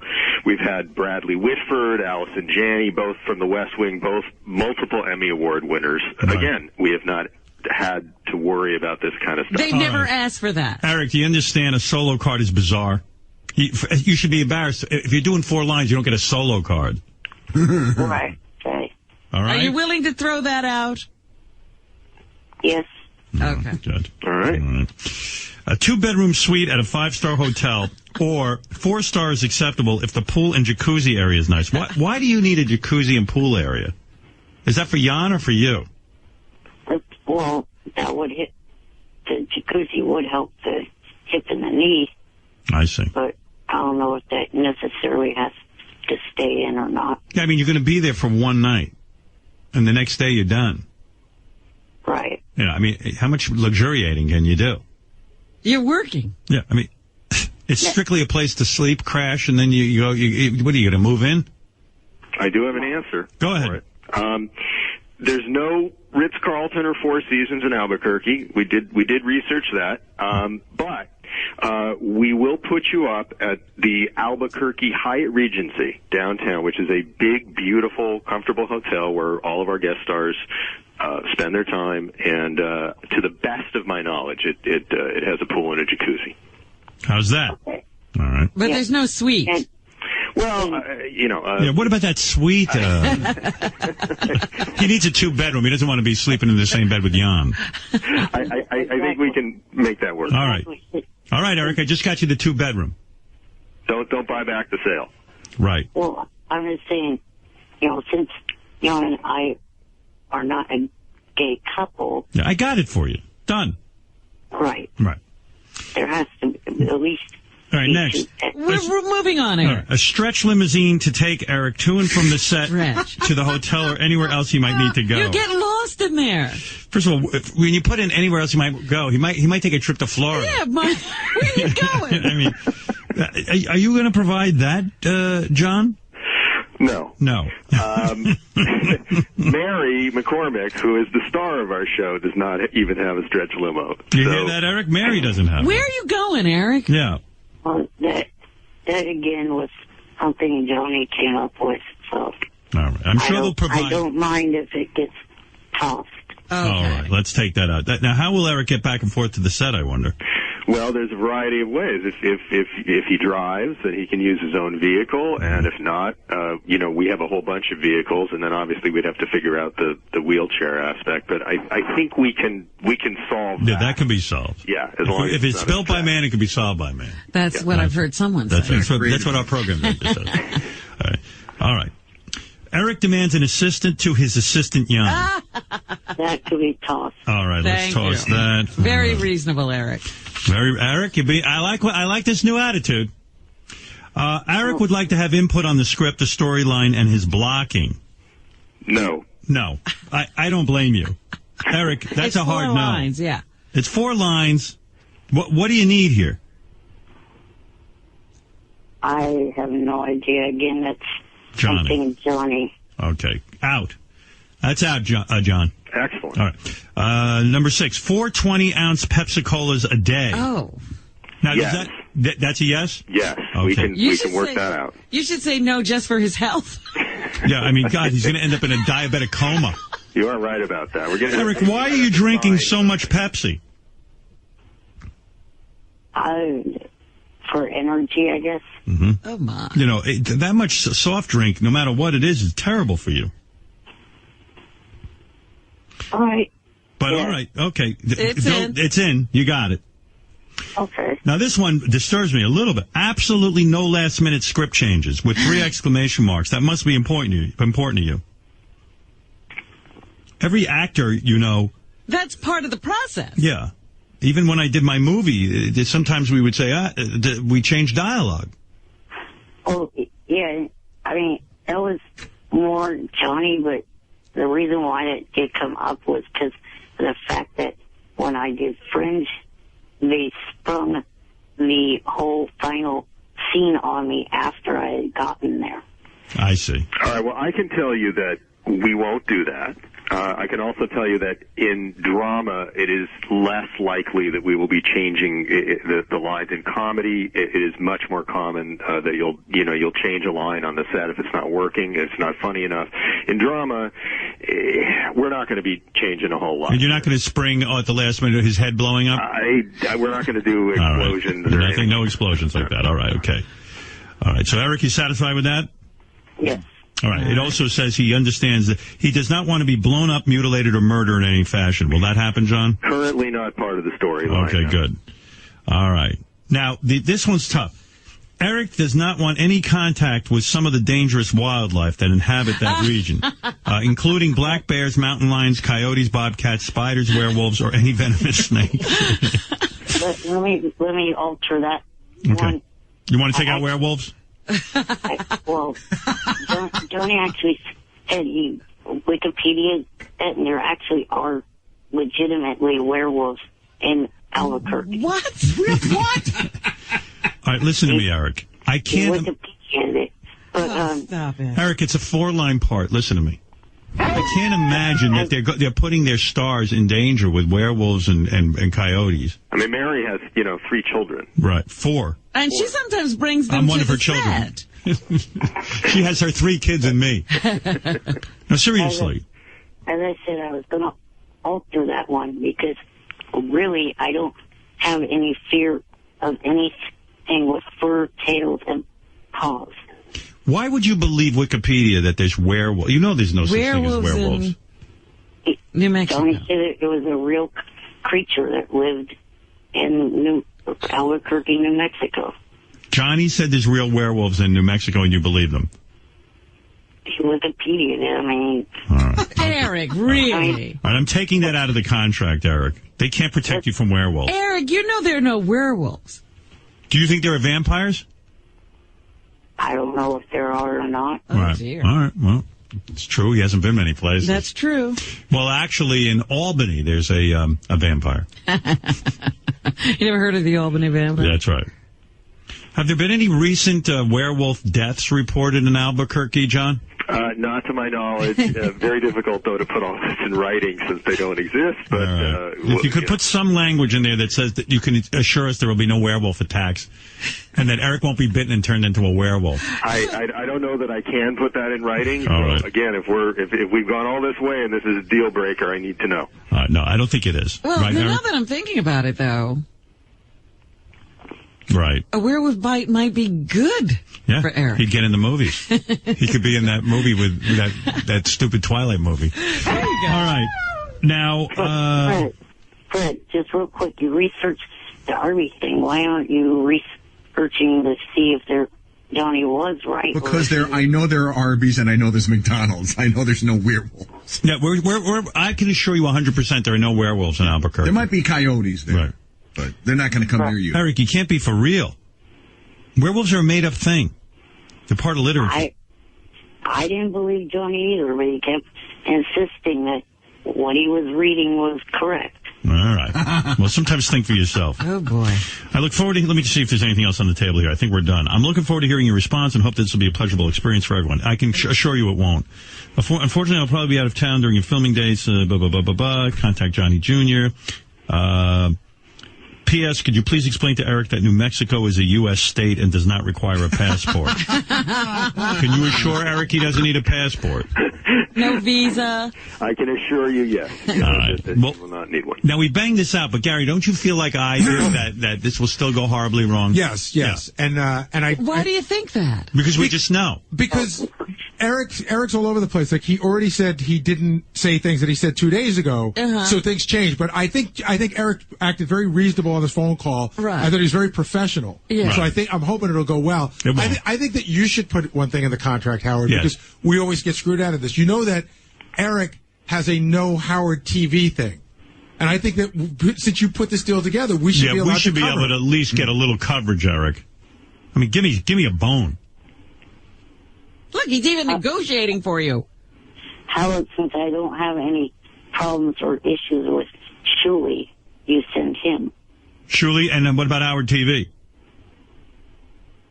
Shuli will conduct the interview for Howard TV. Exactly. Right. All right. Okay. All right, that's fair. Now I'm satisfied. Hold on. He's about to now you. Now. Go ahead. No. Now, let me just say, that last thing that Johnny put in there, that last line, that was a joke. I've gone with my parents from West Coast to East Coast and back, and I've been through New Mexico, so I know it's safe. Well, maybe you shouldn't joke on these things. You should tell your representative that. All right. John. Can I get back to running my show now? Yeah, get back to running your show. Eric says he's in, that in fact the biggest now, problem was... Now, what is happening now? Who's going to type this up so everybody knows what we're talking about? I'm not typing anything. And I know Eric isn't. So that's John again. John, the guy who wrote something about Mary, is going to be typing Eric's I guess I'm not getting back to writing. Yeah, no, you're getting back to writing your contract with Eric. Hey, wouldn't it be funny if John actually was a werewolf and then he ate Eric? And he ate Eric. And Howard TV captured all that? Don't eat him completely. Turn him into a werewolf. Hey, Eric, what if John's a werewolf and this is all a trick to get his dinner? Yeah, I doubt it. Okay, good. This voids our contract. I even doubted Johnny, like I said, but he kept insisting, and I was like, okay, whatever. All right, John, do you want to say anything to Eric or Eric? The only thing that seems as yet unresolved, Eric, is how you are getting there. Right. Driving versus flying. So what we still have not resolved, and that feels like a potential powder keg. That one. No. Eric, do you pretty much have an idea of how you're going to do this? There's the powder keg. I think that was his head exploding. Yeah, you see, John's learned his lesson that even though we just agreed to everything, you better go back and check. Right, because it'll still be massive amounts of phone calls to Eric. Eric, why did you assure John that you can, like, he's giving you all your options and that you can handle all this the way most people who get 4 lines on a show do? By the way, that was my head exploding. I mean, John has never in his entire career done this much for a guy with 4 lines. Right. So do you know you can get yourself there? Right. Yes. Okay. Whether it's plane or car. Right. You're not going to bother him. Right. I'm not feeling reassured. Me neither, because if he uses his dad's car, it's still not resolved. He can't use his dad's car. Yeah, you're going to have to rent him a car. Well, we still have the rental issue and what that's going to cost, and then that's going to be a fortune. Within 30 days of the oxygen tank on the airline, so you still have a problem. Yeah, you know what? I don't know what to tell you. This could take a whole show. I mean, really, I don't know how you. My whole life. So, yeah, John, I don't know how you resolve this. Honestly, do you want to just get out of this? Why does your dad not let you drive very far? He's a freak for keeping. Because there's already a whole lot of mileage on that van, and he doesn't want it to do long trips like that. John, I'm just contemplating here the liability of having Eric, and then like the car and the rentals and the it's maybe you should just move the whole production to San Francisco like Eric insisted. Or Sacramento, yeah. I mean, this is crazy. I know what you mean. Like, we're going to hang up the phone and you're going to be like... still I'm actually not feeling as good as I thought I might feel at the moment. In other words, like, if Eric got on the phone and said, listen, John, I don't want to blow this. Let me handle all this. I'll be there. You didn't think that was going to happen, did you? No. Eric, honestly, that's it. I will give it today and tomorrow to try to figure this travel thing out, and we can do a little pricing on how much it's going to cost to rent a van, and then I don't know how much leeway there is for the airline with the oxygen tank. If it has to be 30 days, we can do a little research on that. But I think we have to put a clock on this. And now, let me just say, my wheelchair is portable, so an SUV would even work if you can't get a van. Okay. Okay. Yeah, John. Hey, John, get a SUV. SUV or van. I'll start pricing rentals. Or a Bentley. I guess, John, in your world, you're used to guys who get a 4-line part almost blowing you and never bothering you with anything. Or never interacting with me whatsoever. All right. Well, okay. Here's how we should leave it, I think. I think, John, you should deal directly with Eric. Oh, thanks. Yeah. Poor John. And I just feel like, or like just email him and say, here's what we found. Either you're in or you're out, and wrap this up within 2 days. And if it isn't wrapped up to your satisfaction, then Eric, I would say John should get out of this. You know what I mean? You hear the frustration in his voice. 48 hours from this moment. Right. Okay. So Eric, you can John, can you write him an email? Just tell him what you found, the prices of the vans, and what you can do or what you can't do, and then Eric will either give you a yes or no, and then you're done. Yeah, we will do that this morning. I'm going to copy Gary on it. And if you could you leave us out of the loop? I'll leave you out. You just want to be taken off the CC list? Yeah. Gary gets it. My head explodes. I need someone from your show in the loop. Otherwise, I think I will be losing my mind. So there you go. Eric, look, you got a jacuzzi. Right. Got you there. All you have to do is get there. Yep. Well, get there and you're sitting in a jacuzzi. All right. Thank you, Eric. Thank you, John. Eric, you got 48 hours. He's going to write you and he's going to tell you what he came up with. If it's not going to work, don't write him your whole fucking life story. Just say yes or no, okay? It's a great role, by the way. It's a lot of fun. I mean, it really is. Yeah, that's what we're forgetting here, the role. It's a great opportunity, and you play a landlord, and you're upset with a hoarder in your building, and you hit on one of the girls there, and you're not happy because she didn't go for you. I mean, it's all in 4 lines. We've accomplished a universe for you. What do you think of that? You got a story arc, dude. Right. Hey, look at this. What? According to the internet, Johnny wasn't far off. There was a reported werewolf attack in New Mexico in 1970. Oh, stop it. Eric, you better get that werewolf clause put back in. By the way, John, you do realize Eric can't act, right? That's the other thing here. Yeah, you got all this going on. Yeah, maybe you ought to cut that down. Hold on. Now I've insulted him. This is coming from somebody that I had heard a few months back, watched the episode of Fringe and said I did a good job. Yeah, you did. Okay, right. Now you're saying that I'm not a good actor? You are. You're a good actor. I was making a joke. I apologize. I got to get out of this. It was the same as that thing about the passport to New Mexico. Right. It was a joke. All right. Well, John, I think you've got it out here. You got down to one final problem at least. You've got 48 hours more of hell, and I'm out. Then you're out. Then you're done. Okay? All right. Eric, I hope you don't blow it. Thank you. All right. I'm glad we had this conversation. Thank you. Now you're his agent, Howard. You realize what you've done? Yeah, I know. No. Uh-oh. Because in my mind, Eric is a mini Clooney. There's a mini Clooney. Eric, I can't go? You mean there's something else? There's another rider. All right, go ahead. Get it off your chest.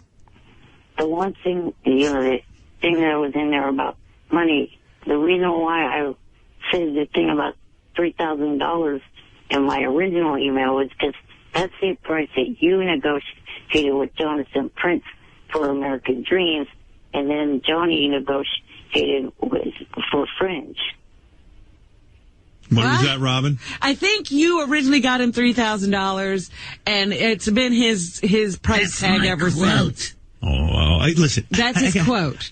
So what did I do wrong? Nothing. Oh. By the way, I feel this unraveling again. Yeah, exactly. Exactly, John. I told you. I told you when you originally had this brilliant idea that this was the dumbest thing you could have ever done. You were so right. Yeah, you don't listen to me. Everyone thinks I'm an imbecile. That's why I'm insulted. I thought we had settled on SAG Weekly Scale, Eric. Unless you can produce evidence that you've been paid above scale in the past, we're looking at scale here.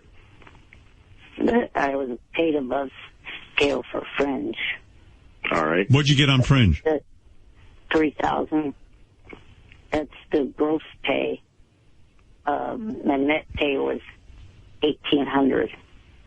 Well, he said it's around. Isn't it close to $3,000? It's a little over $2,800. You're in the ballpark. Weekly scale.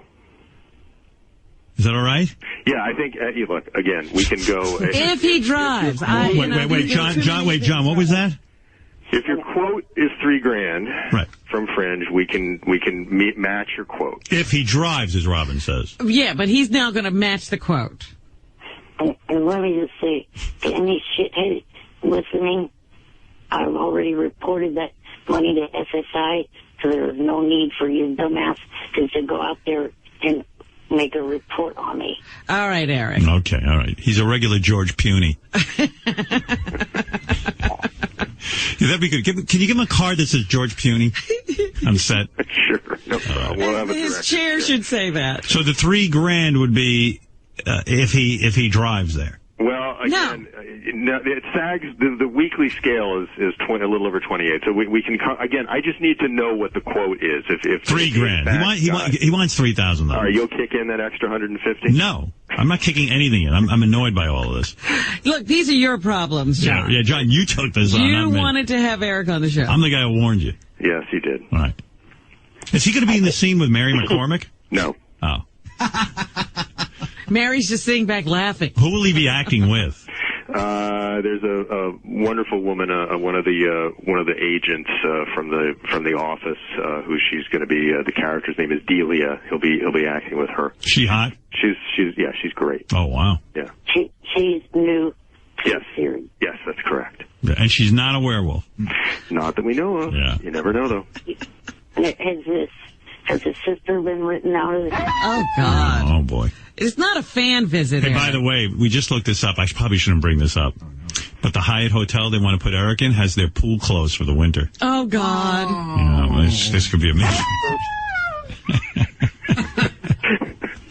How about the jacuzzi? Is that open? I don't know. I guess the jacuzzi went with the pool. It's probably all part of the same spa area. Yeah. Oh, man. Could be frozen over. Eric can ice skate. Smells like you're in for a lawsuit, John, if that pool isn't open. Jeez. Eric, what if the pool is closed? Are you going to be all right with that? Yeah. Okay, all right. Thank you. That's progress. All right, we're getting there. All right, John. Just iron out this travel thing, Eric. Yeah. All right, John. And the pay. We apparently haven't ironed that out yet. So probably, by the way, the two most important things we have not figured out. But yeah, I just want to brush this all under the carpet and act like it's all settled. Yeah, you want to get out of it. Easy for you. So is it, John? What is it? The pay is $3,000, right, Eric? Yes. Okay, that's acceptable. That John, we're done with that. And what was the other issue? Is that true, John? If we will match his quote, if he got that on Fringe, we'll match it. All right. I could have Sarah Isaacson, the casting person, contact you. No, that's okay. Just give him John, just give him $3,000. Okay. All right, please. Yeah, it's one less phone call. Right. Otherwise, you'll be on the phone with the casting person to get Eric's quotes. $3,000. All right. And what was the other thing you said we didn't settle? The travel. Yeah, but all right. Big deal. You're going to give him 48 hours. You're going to spell it out for him, and then he's going to decide. Yes. All right. And God only knows what the story is with the rental van, but you're going to look into that. Can't wait. Yeah. Well, it's almost 9 o'clock, and I'm sure all the rental places will be open. You get right on that, John. Yeah, it's 4:45 here in LA. Which, all right. Again, this is great being up at this hour. Well, that'll give you a lot of time to prepare to get on the phone to the various rental agencies. Yeah, can't wait. Yeah. All right, Eric. I'm all over it. I've heard the term bending over backwards, but this puts a new definition on it. All right, Eric. Good luck, and John, thank you. Thank you very much. That's In Plain Sight. We did Mary what we McCormick. could. John Strauss, who formerly had some respect and dignity. Yeah, he wrote something about Mary. Yeah. How far things have fallen. Yeah, and now he's, he's negotiating with Eric. Now he's in Albuquerque negotiating with Eric on the phone. Trying to make sure werewolves don't bite him. All right. Making sure there are no werewolves. All right. And let's hope you don't shoot during a full moon. All right. Thank you, Eric. All right. Thank you, John. Thank you. All right, bye. Bye. Bye for now. Can you imagine he was serious about the werewolf? Well, Johnny said it. Oh, God. Yeah. Saw it on Wikipedia. Wow. Hey, just a follow-up real quick. Eric the Midget and Johnny Fratto claim they've worked everything out that Eric will be appearing on that Mary McCormick TV show. In Plain Sight. In Plain Sight. I thought about this yesterday. I said, maybe it was not a good idea to put Eric's negotiations on the air. Why? Because he'll never get another job. Well, who knows? He's sitting there thinking Johnny should get him more jobs. He's impossible to work with. Well, he seems to have worked it out. Shut up, Robin. Oh, my goodness, Eric. You should listen back. He gave in the werewolf demand. Well, that was good. Yeah. I was glad you did that.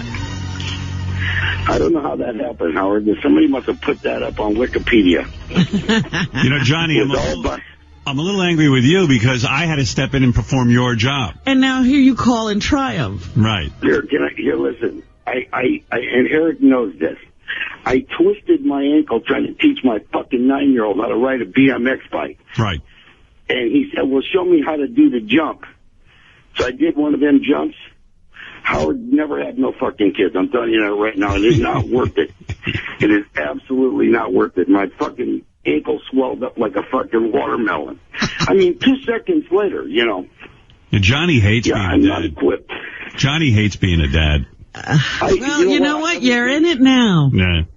Robin, it's so fucking, Howard, it's impossible. It's tiring. You can't do it.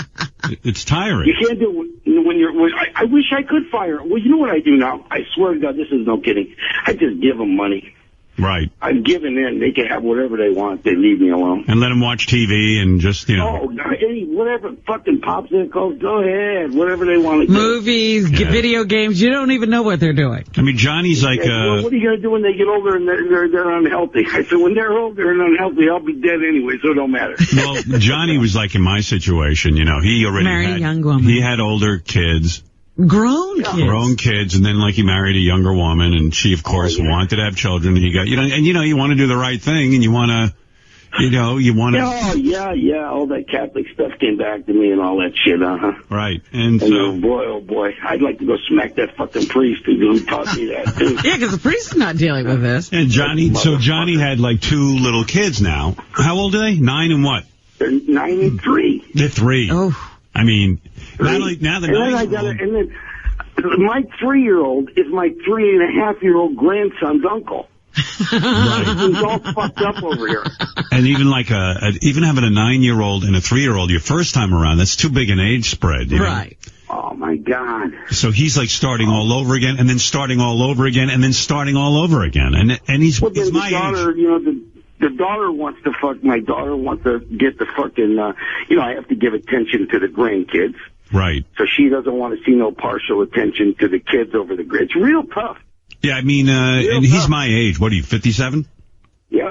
Yeah, and it's like, dude, when you're that age, you're just so grumpy. And well, like, Johnny tired. Sounds like he's 90 at this point. Well, he's worn out. Listen to me. You know what? A year ago, I was okay because I was running pretty good. Right. Before this baby started walking. And now it's like I could get a show in Vegas just diving for things. Right. Just to catch him. I catch him hitting the fucking, before he hits the side of the table. I catch him before he hits the ground. I catch him before he falls down the stairs. Yeah, that's the other thing. Is you got to worry about that. Why don't you get a job, Johnny? That is Johnny. Really should, you know. Yeah, you need to get a job, get out of the house. Get out of the house. But you know what it is when when my kids were little, you used to just kind of walk over them and just sit there and worry the whole time because they always look like they're going to die.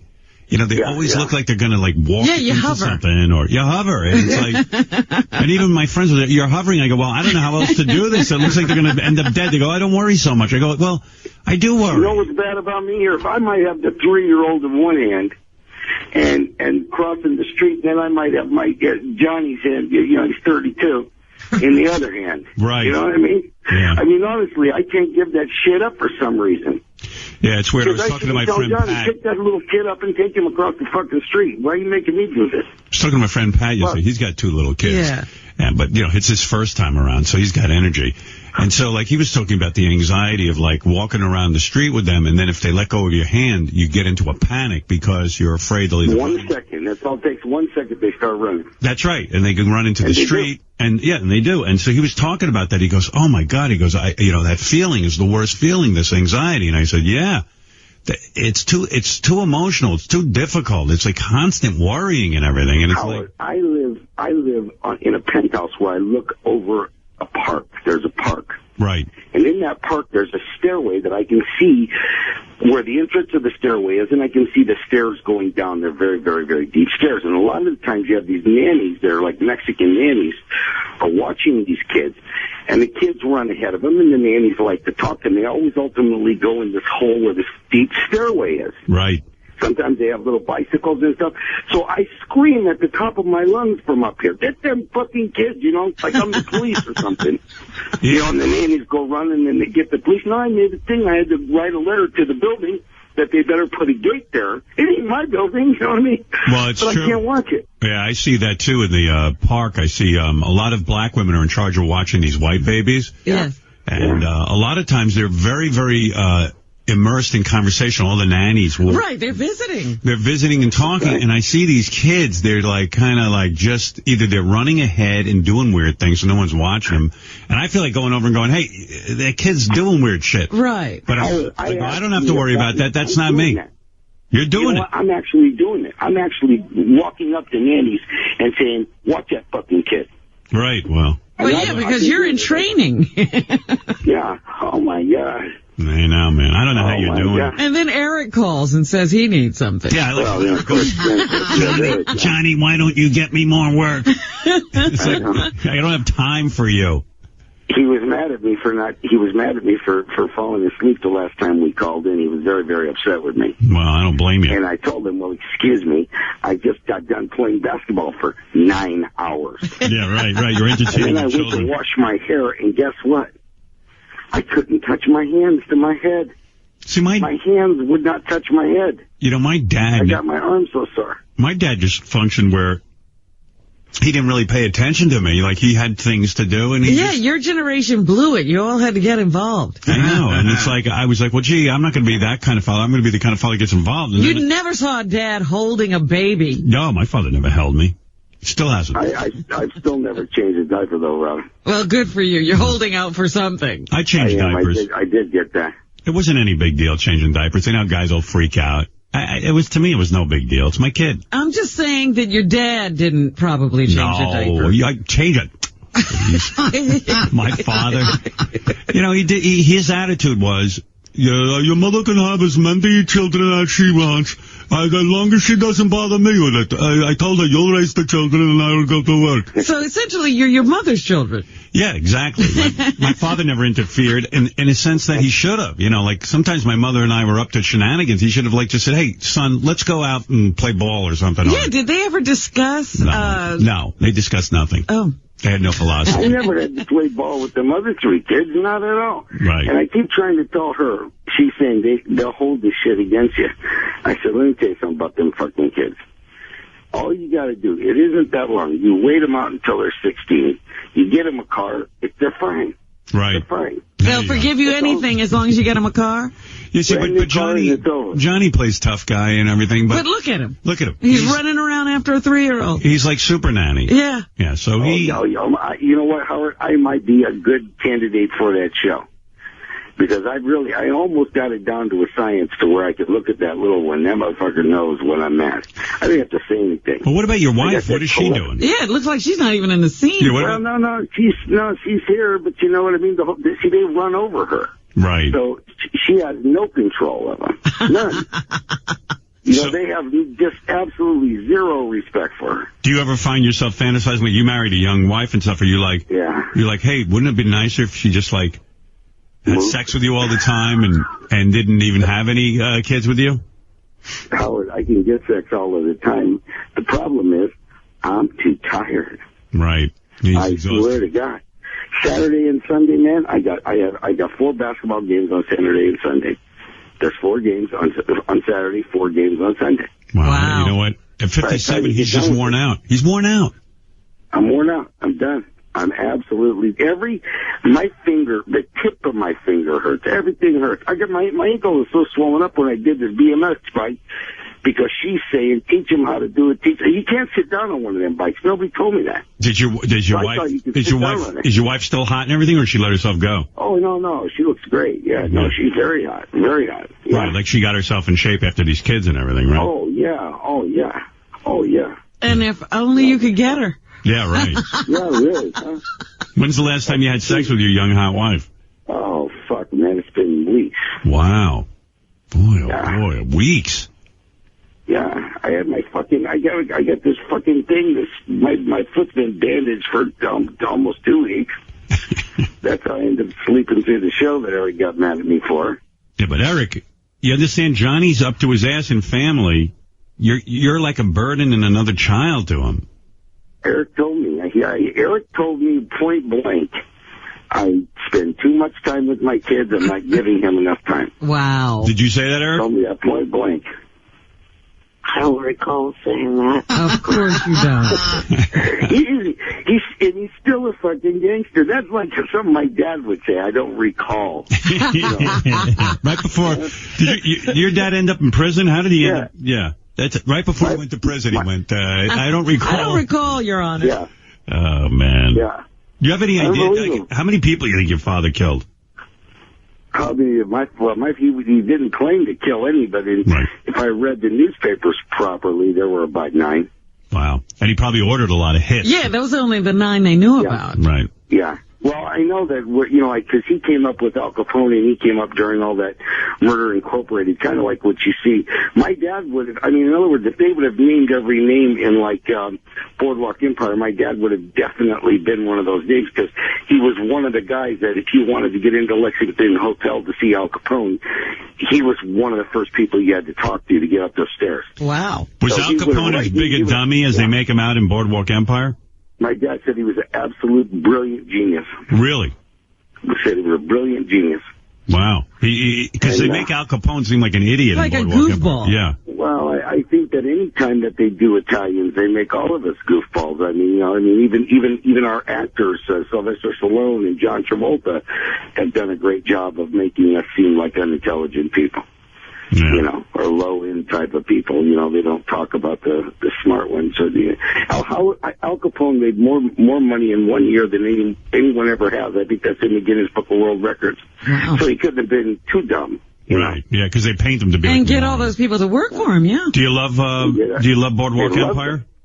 I love Boardwalk Empire. I think they did a great job. I'm almost afraid to say something. Why? Now Ralph will come back and say it's a terrible show. No, he loved it too. No, I love that show. That was one incredible finale.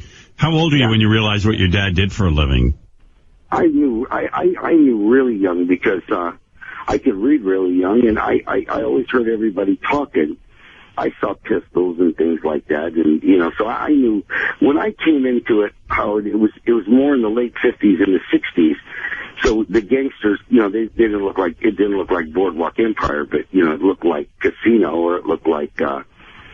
Goodfellas. They had that kind of a feel. When I watch Goodfellas or Casino, I get the total feel off of it. Yeah. But I knew my dad was important because of the places we went and how people treated him. And money always came to our house. Right. The only time money left our house is if it was the police, Right, man. Would come and pick up their money, and they came 2 times a week. Yeah, Johnny's dad was like one of the bosses. Yeah, one of in the Midwest. The boss of boss. He was a boss out of Chicago that had the territory of Iowa and Milwaukee for a little while, and then they put him in Omaha, Nebraska. It's really weird how they divvy up the states. Yeah, it's really weird how organized. Well, it was very well. Not New York didn't do that. Chicago did that, and that's why Chicago has always been the strongest of them all. You know what I mean? Because it was very, very organized, and they had people in every state, and those people in every state were doing other things, like politically fixing. Omaha, Nebraska. A lot of people don't know. Omaha, Nebraska was the very first money that went into Las Vegas way before Bugsy Siegel. Well, you have Omaha families right now that are rich from the beginning. Like local wise guys would give your dad money, like they have to pay him, right. And then who would your dad pay? Like he'd have to pay my dad would have to pay Tony Accardo. Right, and what was his title? Do you want to give Eric the Midget 3 seconds? Okay. Because Riley's doing next. All right. And we got to take a break. Eric, I don't have time for a long phone call. I'm just saying that up front. Great. Well, look. Why do you need a long phone call? What's the deal? Well, I was calling to first give an update on the In Plain Sight. All right. Are you doing In Plain Sight? Is it all set to go? Yes. Good. All right. That's a good update. All right. And what else? I wanted to give the dates. Okay, go ahead. The dates of what? Your shooting dates? Yes. All right. Okay. What do we care? I care. What is your shooting date? They gave me tentative shooting dates for the 24th and 25th. That's perfect. Of this month? Yes. Okay. Avoids the doctor appointment. Yeah, and you're able to go to the doctor? Yes. Yes, okay. Good. Well, look at this. Huh? Even Eric's got to do this. So you're going to act on the 24th and 25th. You're going to go to your doctor beforehand. Right. You're going to fly out to the shoot in New Mexico? Yes. Yes. And you've got your oxygen tank and everything all set? I'm going to call this week to get that set up. Well, there you go. You know, Eric, wasn't Eric sure that you wouldn't be a judge on American Idol? Or America's Got Talent? Yeah, he was, but he was wrong again. All right. Yes, and I was calling to congratulate you on that. Thank you. And also, the other thing is, during the holiday break, I came up with a storyline for a TV show that would include you and I working together. Ooh. Oh. In other words, you came up with a project where you and I could be in it together. Right. Would you sit on my lap on America's Got Talent for one episode? No, I am a 37, almost 37-year-old adult male. I'm not going to... What's the big deal? No one's going to think we're gay. But you're a cute 37-year-old. Imagine you tune in America's Got Talent. They're like, there's somebody on your lap. And Nick Cannon goes, here's our judges. And then there's like this, Eric the actor is on my lap. And now, the judges on America's Got Talent, they don't walk out like the judges on I don't know. Other shows. I don't know. You're not just sitting there, because you'd have to carry Eric. I just think America would love it and be like, hey, who is that, Schmeagol from Lord of the Rings? No, it's Eric. All right, I just wanted to know if you would be willing to do it. You said no, and I accepted. Right. By the way, on America's Got Talent, I wouldn't even do that. Although, if Eric was on my lap, he could hit that button for me. Yeah, when he's people your suck. buzzer hitter. Yeah. Do you want to know what show I thought of having the two of us be on? What show? Persons of Interest. All right. Hey, Eric, I got to go because Riley's here and also his wife. Yeah, we're meeting Riley's wife. Who I understand is quite beautiful. I think we met her before. I think we've seen her before. Yeah. Like, a lot of people think Riley can't score with hot chicks. Oh, no. He's in touch with aliens. Yeah. Chicks dig aliens. Hey, if I was a hot chick, I'd want to be hooked up with a guy who sees aliens. Yeah, a guy who has an intergalactic connection. Hey, Eric, if I bring back, I actually am thinking of acquiring the rights to Ironside. You remember that show? No. Raymond Burr, he played a guy in a wheelchair. Because I'm trying to think how I could get a wheelchair into it. Would you be willing to play Ironside? He was a detective. Sure, I guess that would be a good one. See, I'm thinking we could shoot it for Howard TV if I get the rights. It's the same script, except but instead Eric of is the guy. Eric becomes Ironside, the wheelchair detective. Right. I'd watch that. Wouldn't you?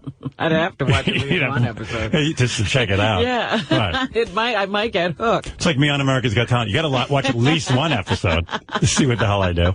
I know. I mean, everybody's going to be waiting for the first time you judge something. Right. They're just going to be sitting there waiting to hear what you have to say. I might just hit the buzzer on the first person just to get it out of the way.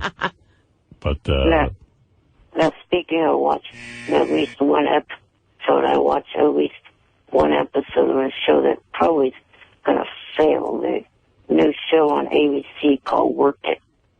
Yeah, I taped that. I haven't looked at it yet. It's about two guys who dress up as women to get jobs. I don't want to see guys dressing up as women. I see enough of that shit on the street. Yeah, apparently Glad's really upset about the show. Of course they are. Because it's like, hey, what is that? They said it's going to hurt transgender people. Transgender people can't be hurt any more than they are. I mean, they've got the shit end of the stick. I mean, let's be honest. All right, Eric, I got to run because I got Riley here. I don't want to be rude to him. All right, I'll give you more details about my person of interest idea. Why don't you write it down? Have you got a No, that's okay. Just tell me about it. Come on, write it down. And I'll send you some kind of information on this Ironside thing. All right. All right. Bye. Didn't Tom Hanks do a thing where he dressed up as a woman? Yeah, there was bosom buddies. Bosom buddies they had. Why is he, isn't that an old idea? It's a very old idea. Yeah. Let me see how much I can explain, Gary. You jump in where you need to. The latest is we heard from the was this one of the executive? That's the guy. The executive producer of In Plain Sight, the Mary McCormick vehicle. Yeah. If you're following along, Eric has gotten a job with them, and we basically got it for him. And everything's going along smoothly. We get a letter this morning that the producer is pulling his hair out again. Oh, no. I thought everything was set. What did it say in the letter, Gary? Eric needs to reschedule the dates. He's having trouble getting his oxygen, and he's only got 2 dates available, which happen to be the last 2 days of their shooting, which I can read between the lines. A producer, when you're dealing with a question mark like Eric, the last thing you want to do is go down to the last 2 days because you don't know what's going to happen. If I was that producer, I would bail on the Eric the Midget concept. We've been telling him to bail all along. Unless on those 2 days he's got a complete backup plan. I would bail. I mean, you could just see this is a very, very difficult... What does he mean? Like, they booked him, he had his dates, He seemed very happy and satisfied with everything. It wasn't explained in the email, just that he goes, Gary, I want you to see what I got from one of my showrunners. Yeah. And that's exactly what I said is what it said. It said that Eric contacted them. He's not available on the dates he said he was going to be available. He's only available because of his this oxygen supply delivery. God. Oh, my God. Now, first of all, oxygen, it's free. It can't be that constant. But everybody's got it. It's not like a hard thing to get a hold of. I'm going to guess that Eric's going to tell you that because of whatever assistance he's on, he has to go through a certain company and has to be paid a certain way. Oh, my God. And then you got insulted because Eric sent you a letter. I'm done with him, and I'm not fucking around at all. Really? I'm really done with this little shit. Because by the way, just to finish this, Eric's had 3 months to get oxygen. Yeah, I mean, yeah. Okay, go ahead. And I really mean this, Robin. Okay. No good deed goes unpunished with this guy. He really is a miserable little fuck. So I get an email from the owner of the Viper Club in L.A. saying, hey, when Eric comes to L.A. to shoot his show, I'd love to hire him for a gig. Okay. So my job is I forward it to Eric. Right. He sends me back the nastiest fucking note that says, I always knew you didn't listen. Howard said you were a moron. Now it's apparent. Everybody knows I'm shooting in New Mexico. If you kept your fucking eyes open, you would know. Go back to playing solitaire and fall asleep in your chair. I'm like, fuck you. First of all, I don't know for his driving. Maybe he wants to drive through L.A. and do the gig. Maybe next time he's in L.A. So you know what? You just forwarded him the letter. Right. It's none of your business what else he's doing. And so with his thinking, right, when the guy from In Plain Sight called me, I should have said, Eric lives in Sacramento. He can't make that trip. And then fucking thrown it away. Right. Everyone knows I'm in Sacramento. That's right. His handicap is that he's a little fucking prick. So you're not talking to him anymore? If he's on the air right now, I'll talk to him. But anybody who sends me, he's not on. Anybody who sends me anything for him, I will decide what to do with it. Right. Which means I'll throw it in the garbage. Right. Hope he never gets another gig. I mean, I was being nice. Yeah. He's funny. He never ceases to be funny. Angry about it. Angry. He finally got an acting job on a major show. And now he's going to fuck it up because he can't get his oxygen tank, which he's had 3 months to get. Yeah, the whole time we've been talking, he could have been ordering oxygen. I know he has a tough life, but he really is a professional victim. Right. It's not my fault that I can't do this and I can't do that, I can't do this. And everybody should understand all of my problems. He really is a can't do kind of guy. Right. I can't do. Eric, the loudmouth midget.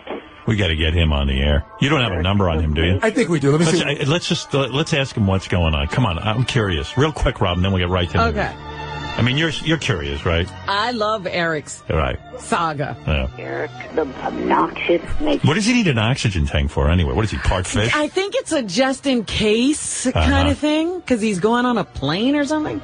And he couldn't get that together for 3 months. Well, you know what? He went back and forth about how long it takes to get it, and then Johnny was saying it didn't take that long. But Johnny also said there were werewolves. In New Mexico. In New Mexico. If Gary can get him on fast. You want to take a break? Hey, I'll do a live commercial or something. Do a live one. While I'm waiting for Eric. Might as well knock something out while we're doing it. It's the new year, time to make resolutions that will help improve your life, your business, the whole deal. There's an easy way you can start saving time and money in a matter of minutes. Use Stamps.com. With Stamps.com, you can buy and print official U.S. postage using your own computer and printer. You'll never waste time going to the post office again or waste money leasing a postage meter. It's so easy to get started. You can print postage for any letter or package the instant you need it, and the mailman will pick it up. Right now, they have a special offer, if you use offer code 100, of course. A no-risk trial plus a $110 bonus offer, including a digital scale, and $55 in free postage. Don't wait. Go to Stamps.com before you do anything else. Click on the radio microphone at the top of the homepage and type in 100. That's Stamps.com, enter 100. Any word from Eric? Yeah. You got a couple of commercials? Yeah, let's do one. All right, do it. What happened? No Eric? Just a voicemail. But he may call back before. You know how he is. He'll call back when it's most inconvenient. Right. Yeah, he'll call back and I'll be in the middle of something else. Signing off. He'll want to do another half hour. And then he'll be mad, by the way, that we called him. Right. He called us back and you fucking ignored him. Yeah, not understanding. So you know what? If he calls back, just say forget it. No. Really? You want to talk to him? Yeah. All right. Yeah. All right. If he calls back. What? We have him. Oh, you have him? Okay. Put him up now. This will be good. Let's first ask him about the oxygen tank, and then you can talk about your letter. I'm so excited. You know, it's so funny because I read the email to Mary and I said, it's my day off. Why am I so mad? But I was so mad. I wanted to fly out there and kill him. Eric, the pathetic chicken shit and lame ass, loudmouth, defensive, stupid, annoying, screwed up, retarded, game jackass. Where is he? I don't see him. 19. 19? Okay. Hey, Eric. Good morning. Morning. Hey, Eric, I'm curious because there's a couple of things going on. We got a letter from the guy from In Plain Sight. Yes. And, like, they're pulling their hair out of their head. Like, you committed to dates and everything, and they got it all together for you. And then you just recently sent them a letter saying you can't get your oxygen tank together after 3 months. And that you're now changing all the dates.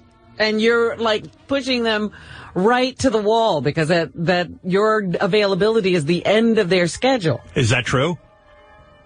I didn't send them any letter. That's not true. Oh. Did you send them an email?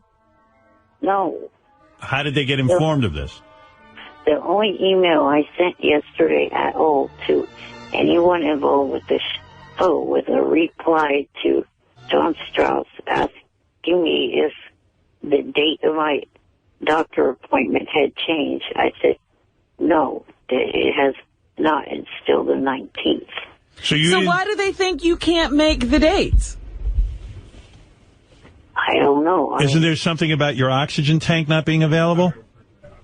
There's a little bit of a hiccup on that, but trying to work it out. Oh.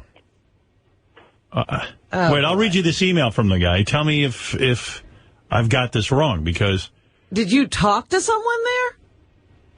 I've talked to several people, not through email. All right. Well, not email, but you've gotten in touch with people. You're giving them scheduling problems.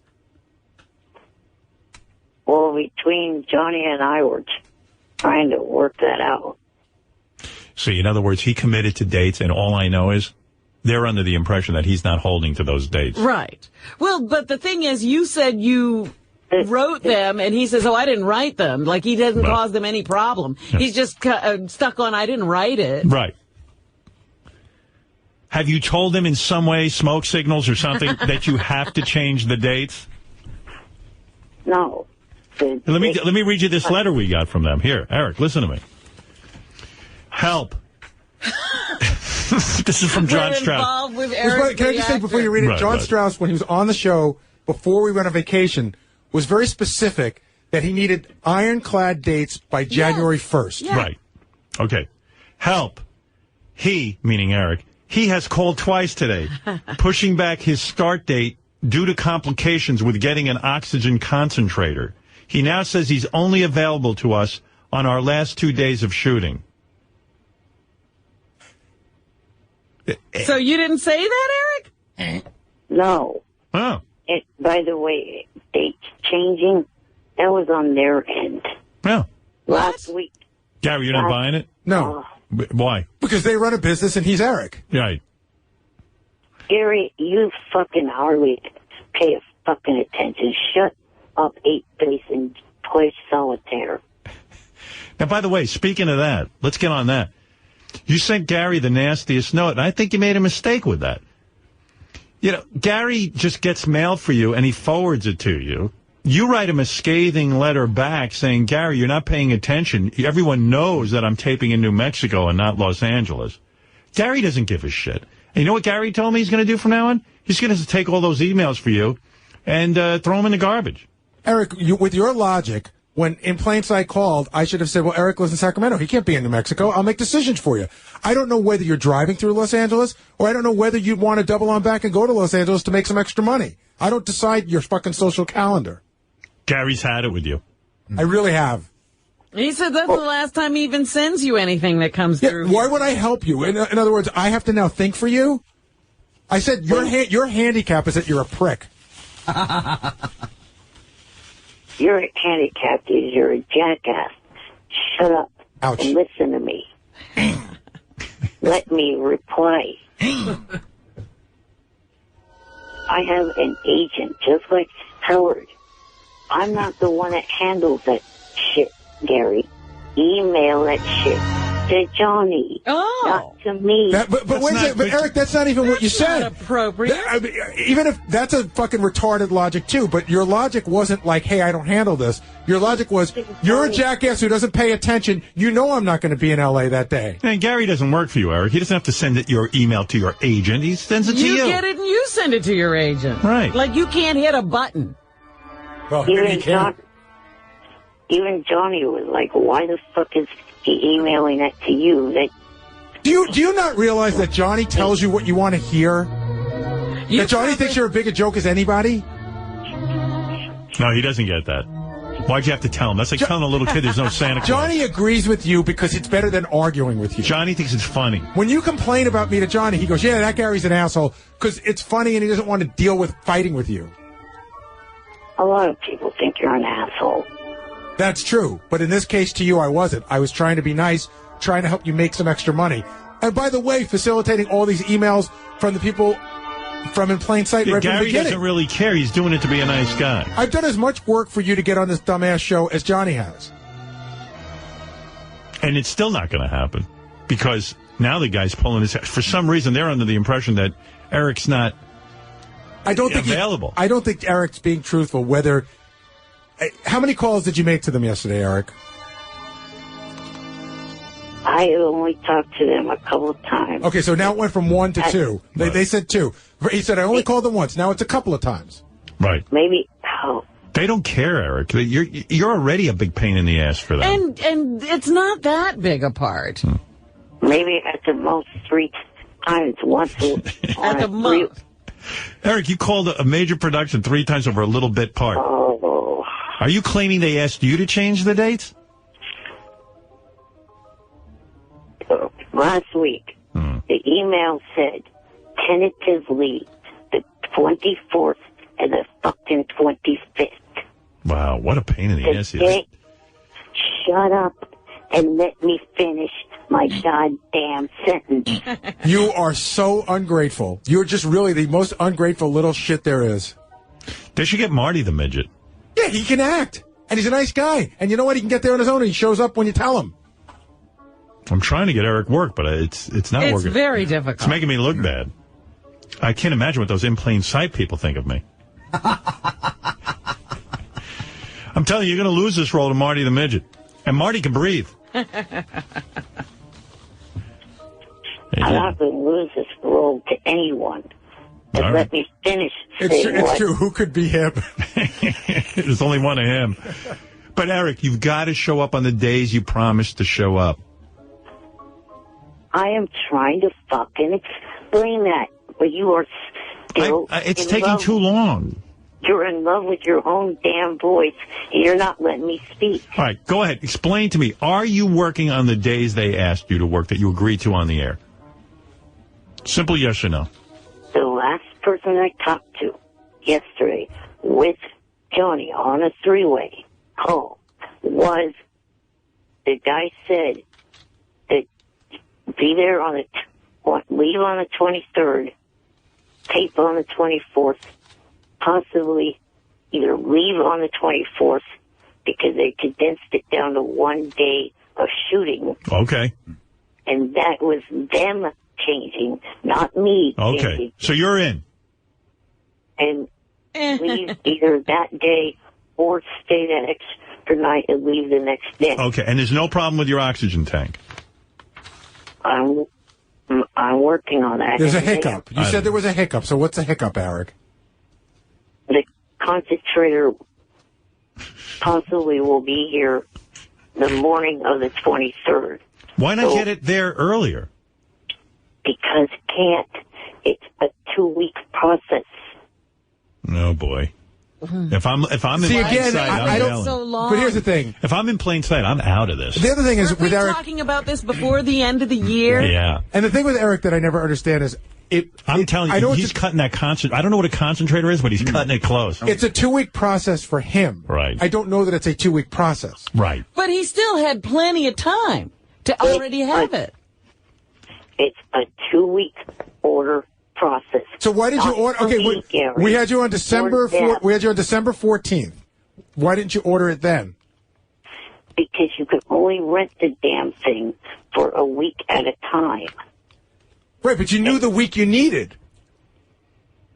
Not until this week. I don't buy it. So Wow, when I last spoke...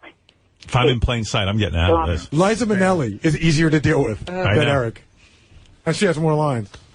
Gary's actually right about this because when John Strauss was on, he gave the week. He said it would be 2 days within this week, right? The week of the 17th. And so to the he could have 24th. ordered. So he of knew course which he could week have it ordered. was. Yeah. Thank you. He said the 18th to the 27th. That's more than a week. I don't know, man. If I'm the producer... So you order it for 2 weeks. Right. If I'm the producer of In Plain Sight, Eric, I'm out of this. No offense. It's Go fucking back and listen to that conversation. All right. Well, listen. Do you not think that... Can I ask you a question? Do you think you're easy or difficult to work with? I don't think I'm difficult to work with. You ought to go back and listen to these tapes. They got 3 calls from you yesterday. And by the way, there's got to be 30 people in the cast. Yeah, there's plenty of guest stars every week. That Mary they have to McCormick's deal the with. star of the show. She doesn't even carry on like this.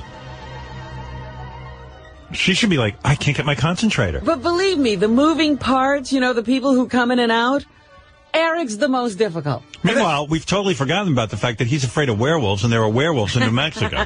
And is that all worked I out? wonder if it's a full moon during the time that Eric's there. Did they ever satisfy you that they have to keep all bears and werewolves away from you? Has anyone told you you believe bullshit? All right. Well, you're the one who said it. I'm going to leave, Eric, but I'm going to leave with this. In a business where people are used to dealing with the most difficult of the difficult, you have been deemed fucking difficult. Mary McCormick had twins, and she was on the set the next day. She gave birth during a scene. And didn't complain. Right. All right, Eric. I don't know what's going on, but trust me, you got to pull this together. How many damn times do I have to say that werewolf shit was bullshit that Johnny put in that he thought was funny but wasn't? Yeah, but you told me you didn't know if there were werewolves or not because you read it on IMDb. No, he read it on I didn't say Wikipedia. I read Wikipedia, right. Idiot. Okay. I didn't say I read it. I said Johnny read it. Yeah, and you... But you and believed it. You were asking for help. I'm just saying. All right. Thanks, Eric. Listen, I just wanted to know what was going on. Now I've got a pretty clear picture, and I wish you luck. I hope you're on the show. I'm looking forward to watching it. Right. Good luck. Thank you. All right. Take care, Eric. Later. Bye. Bye. It's Eric the... I'm a midget with demands and my IQ is very low. Because I believe that werewolves live in New Mexico. I'm afraid to film in Albuquerque because werewolves get me scared. And if I see one on the set, I'm gonna shit in my wheelchair. Werewolf in New Mexico.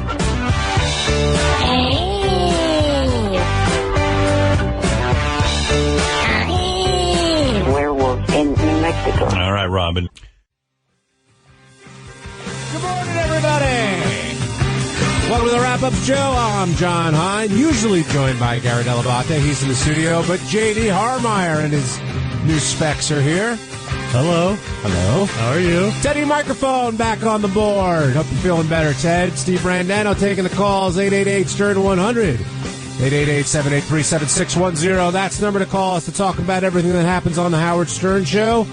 And as always, we've got plenty to discuss. Ralph gets hired by Howard to dress him for America's Got Talent, and Robin objects to him only wearing one suit. A hidden track of the Doors confirms Howard's hatred of the band, or he doesn't like the band. Scott the engineer was joking when he asked for preferential treatment for his son on America's Got Talent. You're shaking your head, JD. Always joking. Everything he says is a joke. Is that his excuse to get out of saying something he regrets saying, or do you think he's really joking? It's definitely both. It's at least both. I'm sure, yeah. Thinks he's funny. And do you find Scott to be funny with his jokes? He's funny, like, you know how when you see something that where someone's supposed to be funny, but they're really not, and it's just painfully bad? That's funny to me. So you're laughing at him, not with him. Yes. All right, fair enough. Richie Wilson's eulogy for his dog brings Howard closer to his dog. It was very sad what Richie had to say. And Eric the Midget having oxygen tank issues and other issues with In Plain Sight that infuriate Gary to the point where, I mean, I've seen people get under Gary's skin.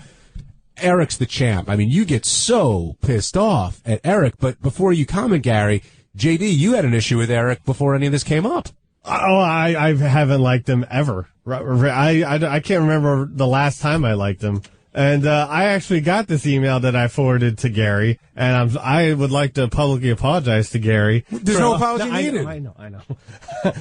For having to deal with this. And it will happen again because if I get any emails, because my work emails on the website, if I get any emails regarding Eric the Midget and possible work, they'll go right to the trash. So they'll be deleted immediately. Is that the new policy, Gary? It is for me.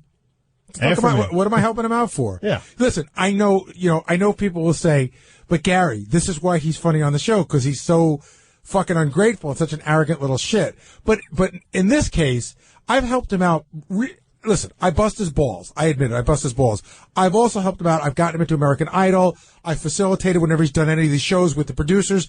I do want to see him get some work, but he doesn't. I'm telling you, his handicap is that he's a prick. He's a little fucking no good shit. You called him ungrateful quite a few times. That's his Achilles heel. What, being ungrateful? Being called ungrateful. Well, he's very good at it. And he's got an agent anyway, so let his agent finally, let him do it. I know, he and his agent are off and on. I never know what's going on. I mean, Not our problem. I genuinely, I was on my vacation, and I thought to myself, oh, here's a chance for Eric to make a couple of bucks. I'll forward this along. I never imagining that it could turn into like a scathing email back about what an asshole I am and how I don't fucking listen. How do you think this is going to turn out? Poorly. I think they're probably just about done with him. He couldn't, I said to the guys in the office, I said to Howard on the air, they run a business. He doesn't. So I'm going to side with them. When I see what they say and I see what he says, he doesn't understand. He's like, oh, we just did this. He couldn't even be honest about how many times. I only spoke to them once yesterday. Twice. Well, the third time I spoke to them.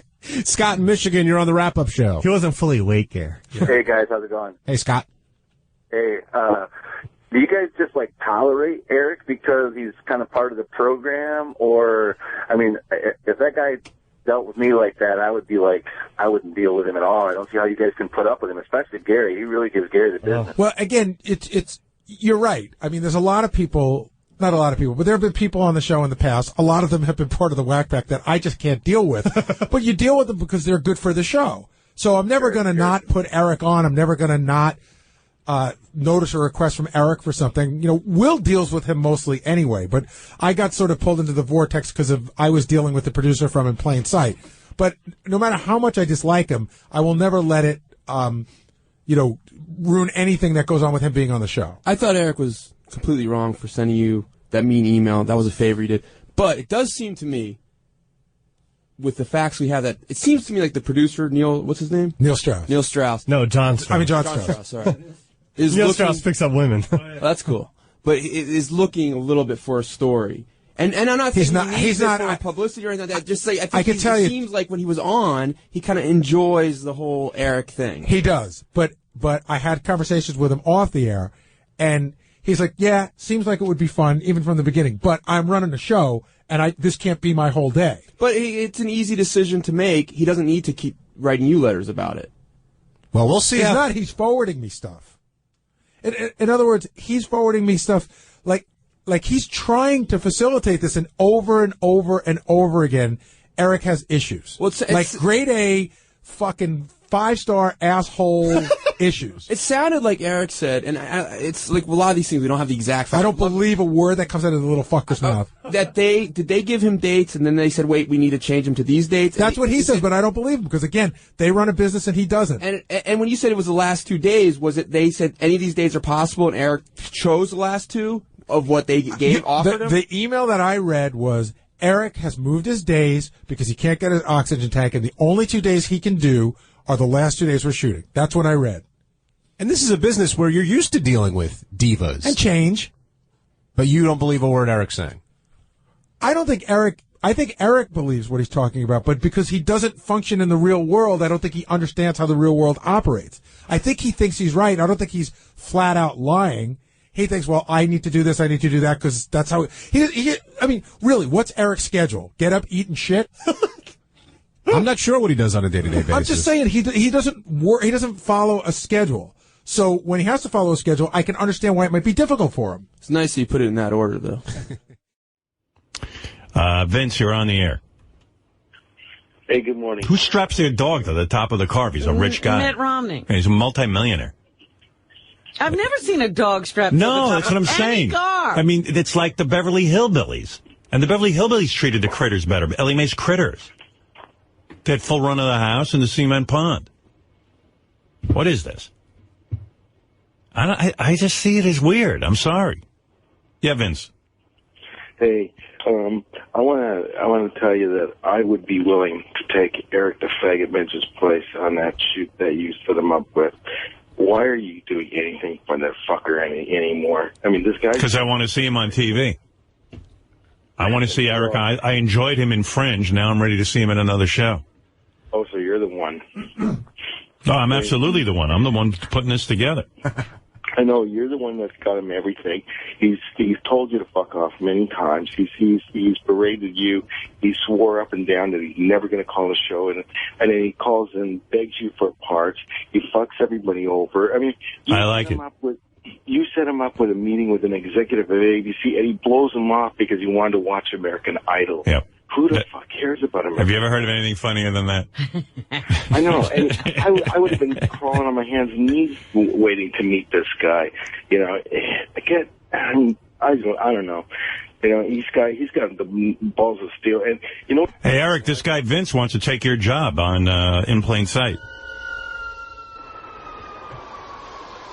Eric? Go. Eric. Hello, Vince. Go fuck yourself. You're an asshole, a worthless piece of shit. I am not. Shut up, fuck. Hey, Eric the Faggot Bitch, how many credit cards have you stole from people to go get laid at the Bunny Ranch? No credit cards, you dumb fuck. And how many times did you use Howard Stern's name just to get laid at the Bunny Ranch? Learn to detect bullshit, idiot. Hey, all of that is bull fucking shit. Howard, is Johnny Fratto on the phone? Because put him on, because I want to ask him if he stole if he stole the credit card or not. I'm pleading the Fifth Amendment on this. Johnny, what is this? I don't know anything about it. We talked about this. Did Eric steal a credit card? I still have the vision of the cage on top of the car, and I kind of think this could become a useful thing very soon. You're saying you'd put Eric in the top of your car with a special windshield on his carrier? Eric, do you mind getting to New Mexico on the top of a car with a windshield? Howard, how bad is your memory? That has been a stupid piece of bullshit. I thought you were going to tell him happy birthday. Yeah, what happened to that? Happy birthday. Eric, remind me. I do have a bad memory. You're right. Hey, why did Johnny Fratto say to everybody that you stole his credit card? You little fucking asshole. You're a fucking liar. You're a fucking piece of shit. And you know something, Eric? You have no idea what you're doing yourself. You're only shooting yourself in the foot because you keep getting Howard keeps getting you these acting jobs. You keep becoming more and more difficult and demanding. And you know what? Sooner or later, everybody in Hollywood's going to say, you know, fuck you. We've had enough of the guy. We don't want to hire him because of all the shit he's caused. You mean you really think everyone in Hollywood will be thinking about Eric enough to say fuck you? Howard, that's a compliment. How many calls have you gotten and say, hey, we're thinking about hiring Eric for this, that, 2. I think there'd be a little more if he wasn't so ungrateful and a little fucking greedy cocksucker. Eric, anything? I am not fucking ungrateful. You piece of dog shit. Shut the fuck up, Vince.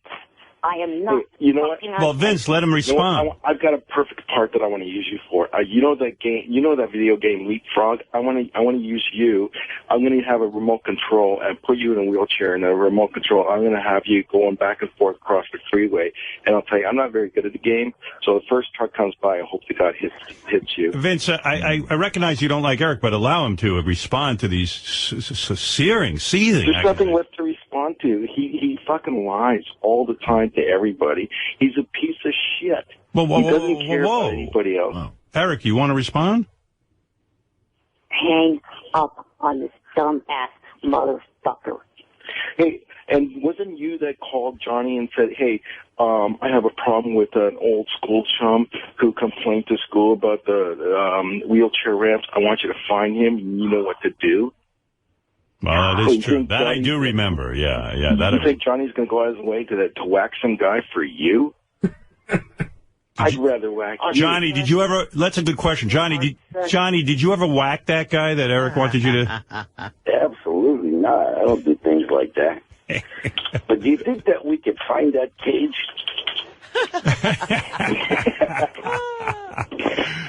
Well, Vince, thank you for the call, and I understand that if Eric for some reason can't fulfill his duties, you would like to take over his acting role. And in a heartbeat. You know, Howard, I'm dying to get into the movies, and I am SAG already. So, all right, I would definitely love to do it. All right, real good. And try turning that S into an F, and that's what you are.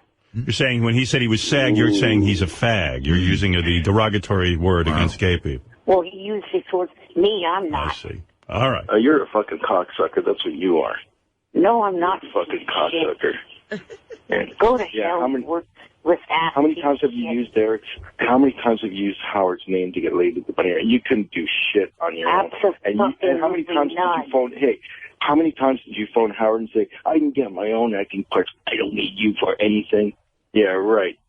And how many times did you phone back to the show and saying, "Okay, I want an apology from you, and I'll call back at the show"? Who the fuck cares?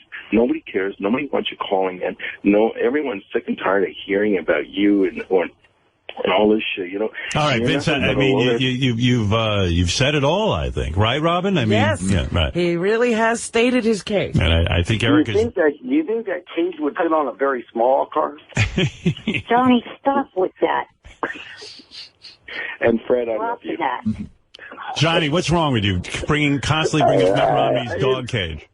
It's in my mind now. I never heard that story until just now. Johnny, are you implying you would put Eric in the cage and drive him around? Well, no, I'm not implying that. I'm just, everybody has fantasies, you know what I'm saying? So, Eric could ride in the trunk. Worst thing you could think of. I mean, well, what if Eric shits down the back of the car? I thought this was happy birthday. I thought we were calling happy birthday. Yeah, Johnny, thank you. And Erica, is that true? You're calling to wish me a happy birthday? Yes. Well, that's Howard, happy birthday. I'm sorry. Thank you, I was so worked up over Eric, the faggot midget that I just totally forgot. Oh, boy. Eric. That's my fucking advice to you. If there is... Hey, why don't you call... Hey, why don't you... Hey, since Johnny and Fred is on the phone, why don't you have... Go find it. Well, what was that, Erica? Vince drowned you out. I couldn't hear your comeback. Hey, why don't you have Johnny Frado seek me out and have me whack, huh? Why don't you do that? Johnny Frado don't even do things like that. He talks that way. Yeah, there's a guy on the phone named Johnny Frado who says that doesn't go down. Yeah, no, we don't do things like that. All right, Vince, thank you. I'm going to... Learn the difference between bullshit and real. All right. You're bullshit. I'm real. Well, Howard, wait till I tell you the story about the Viper Room. All right, well, listen, maybe another time because I got to move along. You guys have already eaten up so much time. Oh, my God. And Fred, I love you because you stand by me. I know you hate Eric as much as I do. Eric's bad. Howard, before we get off the phone, would you just please tell Eric that, Harry Morton and Chad Wiener and the Viper Room wants him to come there. They had a complaint about the bathroom being not handicapped accessible or something. So they're actually changing the bathroom to make it handicapped accessible. And they want Eric to come there to cut a ribbon, for the new bathroom. Yeah. And I don't think Eric's going to be interested in that, Johnny. But you know what, Howard? They're willing to pay him a lot of money and everything. How much? Well, I don't want to say, but say it. I'll talk to Eric about it. Tell me the amount. They'll be sorry. It's more than a G. Wow, Eric. Just to show up and cut the ribbon. The ribbon's only 2 feet off the ground. I mean, if somebody had to use the facility, they could probably just step right over the ribbon, you know. Eric, do it. Yes. Over $1,000 to cut a ribbon to a bathroom at the Hard Rock? The Viper Room. Oh, the Viper Room. So do it. Why not? Right. I would do that. I don't think that's demeaning. It's like, hey, okay, they're making a handicap. Not at all. They're making a handicap bathroom. Well, isn't that what Eric's fighting for all the time? Absolutely. Yeah. As long as you're not going to goof on you, I would do it. Yeah, as long as they're not going to goof on them, if over $1,000 to cut a ribbon, I'd do it. No, I mean, they went out of their way to build a bathroom for handicapped people to get to. They didn't even have to do it. Right. They did it because they care about handicapped people. It's not a trick ribbon. They care about handicapped people. It's not a trick ribbon. It's nothing like that. No. It's not uncuttable, like one of those candles you can't blow out. You're going to be there for an hour. Well, don't put any ideas in my head anymore. Eric, why are you thinking of not doing it? It's not like electrified. That's the electric ribbon. Johnny, can I please answer? Go right. Oh, please go ahead and answer. Yes. Because they wanted me to do it while I was going for in plain sight. They didn't realize. Hey, Johnny, did he ever return that stolen credit card? They changed it from in plain sight. Oh, fuck and you. They said they'll give you the date that you want. Vince. Hey, Johnny, did he ever return that stolen credit card from you? Eric, never. Nobody ever stole it. I have never seen his fucking credit card numbers. You dumb, stupid idiot that cannot tell bullshit. Really? Have you ever used Howard's name at the Bunny Ranch to get laid? You fucking liar. Well, Howard set up the Bunny Ranch. Yeah, I set that up for him. I wanted him to No. He set it up once, but then around Christmas time, he went back and used Howard's name just to get laid, and they comped him. Yeah, well. No, I remember it. It was right after. Yep. What do you mean? Eric claimed he was me? With Howard. And that went over? I'm Howard Stern. Hey, listen, Vince. Yeah. There's so many things on the table here, between the credit card accusation, the Bunny Ranch accusation. Then what about the other threat? The other threat the other night. I heard there was a threat the other night. I know Eric didn't do that. What threat? There was a threat that Gary knows about that somebody made the other night. I don't know. Somebody was talking Eric's about threatening the whole family. What is that, Gary? I don't believe it. I don't know about any threat. Hey, Eric, if you do this job... Julie knows about it. Julie knows about it. Hey, Eric, if you do this... Let me get focused here for a second, because it's getting very confusing. Let's get back to this gig that they're offering you to cut the ribbon. Can you use the scissors? Yes. Oh, you can? Why couldn't he? Yes. Well, you've seen his hands. He's club-handed. He'll use two hands, I think. And they said they put the ribbon down real low. Can you use the scissors with one hand, or do you have to use two hands? What? First, why the fuck is that asshole still on? Who, Vince? He's club-headed. That's what he is. Club-headed. Rid of that dumb ass worthless piece of shit. The problem is you guys called in. I hope the next time you go to the Bunny Ranch, they use a he/she on you. You know what? The problem is you guys called in on his phone call, so I got you all on the same line. I can't get you off. You know what I'm saying? You're stuck with Vince now, Eric. No. We were probably on hold before that dumb fuck. Yeah, you were. But now it's now I get your lines crossed. Hey, but anyway, let me just say this: you can use a scissor with one hand or two. Two. If it's great big. The big pairs of scissors that I've seen people use for cutting ribbons, I'd be able to use two hands. Yeah, I was thinking maybe Eric is upset that he can't cut a ribbon with scissors. No, he can do it. All right. I would do that gig, Eric. It sounds good to me. And Howard, by the way, I made a oxygen machine for Eric, and he's got it now. All right, so he's all so set. We should have no oxygen problem. I made it. I made it myself, Robin. Oh dear! You can see it on YouTube. So Eric's all set to go do In Plain Sight.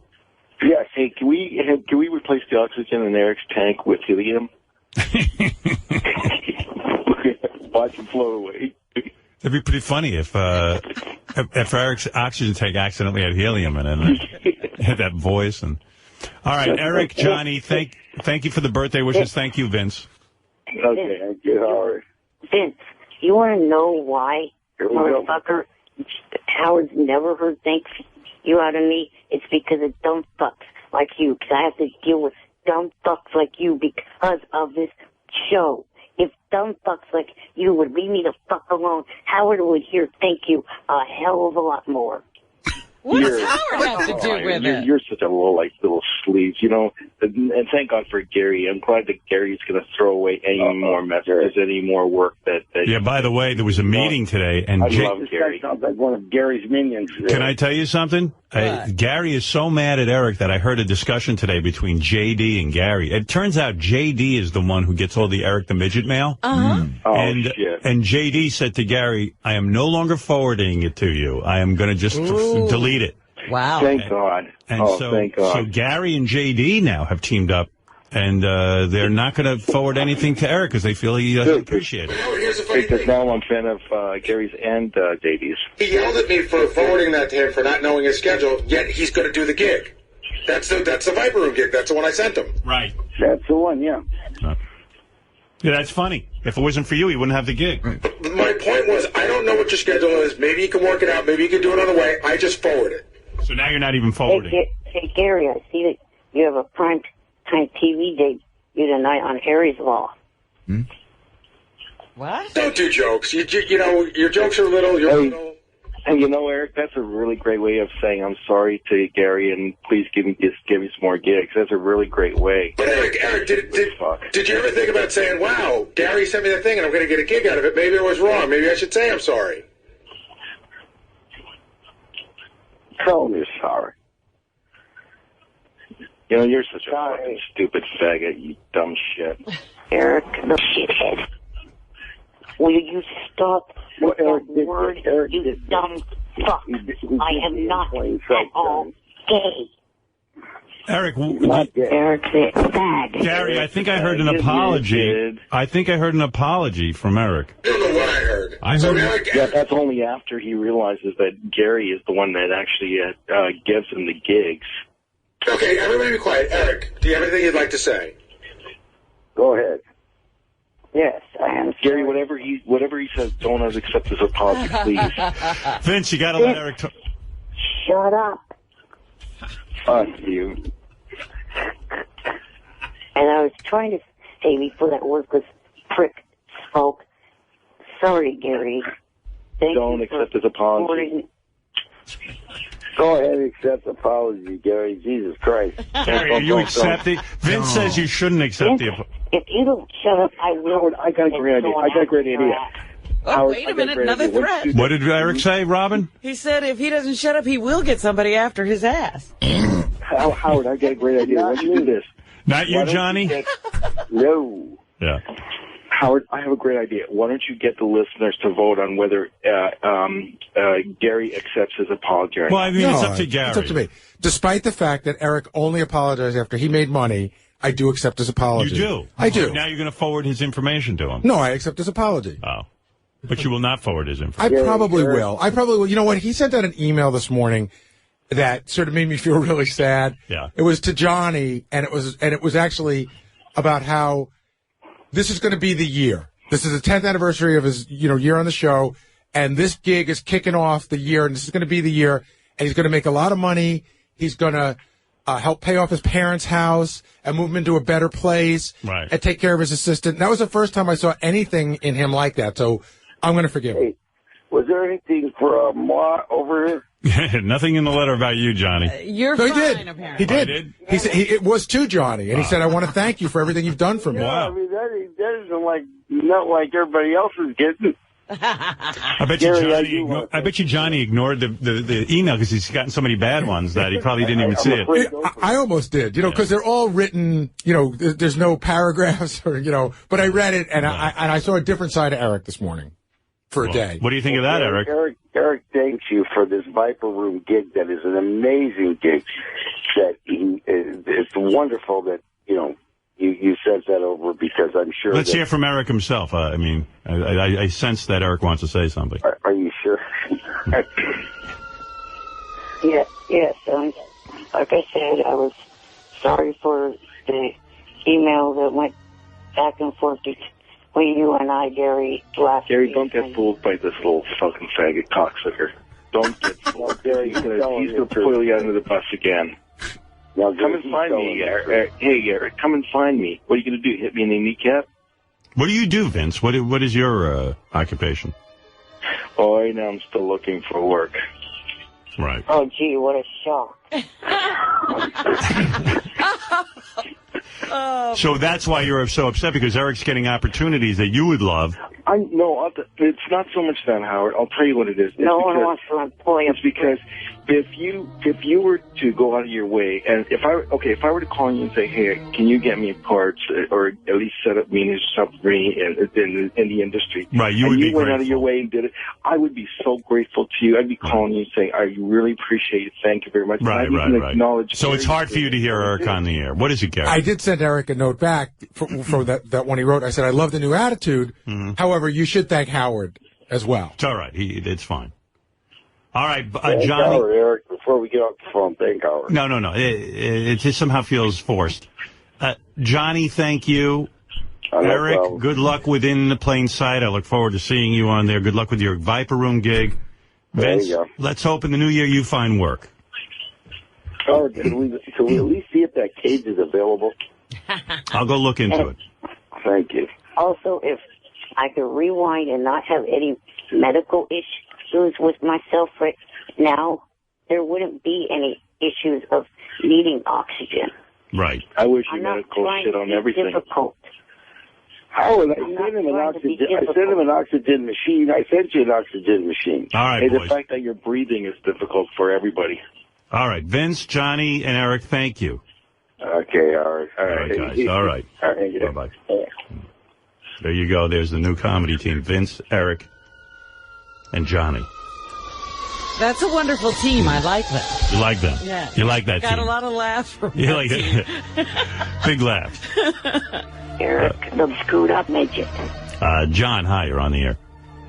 Hey, Howard. Hey. I just wanted to call up and defend Eric a little bit to this guy, Vince. I mean, he's jealous of a guy who's, reaching out for anything he can get. I admire Eric. I think this kid, outlived his life expectancy and has balls. He doesn't take any shit. Right. I mean, I admire him, and I think Vince is just fucking jealous. And how can you pick on a little guy like that? I even started getting pissed off at Gary a little bit, but I know Gary, has been putting up with it for years and years. But all right, John, I understand what you're saying. Thank you. There is sympathy out there for Eric. There are people who are Eric fans. Yes, Phil. And good morning, everybody. What's happening? Everybody okay? Okay. I almost didn't come in today. I was not feeling well. Really? A bit of a fever, and went to bed 7 o'clock last night with the shaking and the whole thing. Oh. Yeah. That seems to be going around. Well, I met Ralph at John Varvatos, the famous clothing store. Is that the way you pronounce it? I don't know. Varvatos? I've heard everything. I've been corrected 27 times, and I don't seem to remember each time. But I went over there to get some outfits for my America's Got Talent debut. Yes. See how I'll be on TV. I got to wear something nice. Did you find things?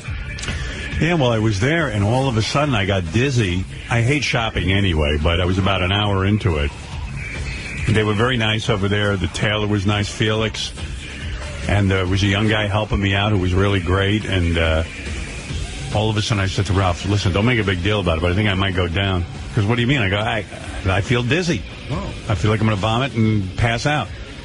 Wow. So I sat down for a while trying to regain my composure, and then I said, I think I'm sick. Because this ain't normal. So I went home, and I didn't feel good all day. Continue to feel bad.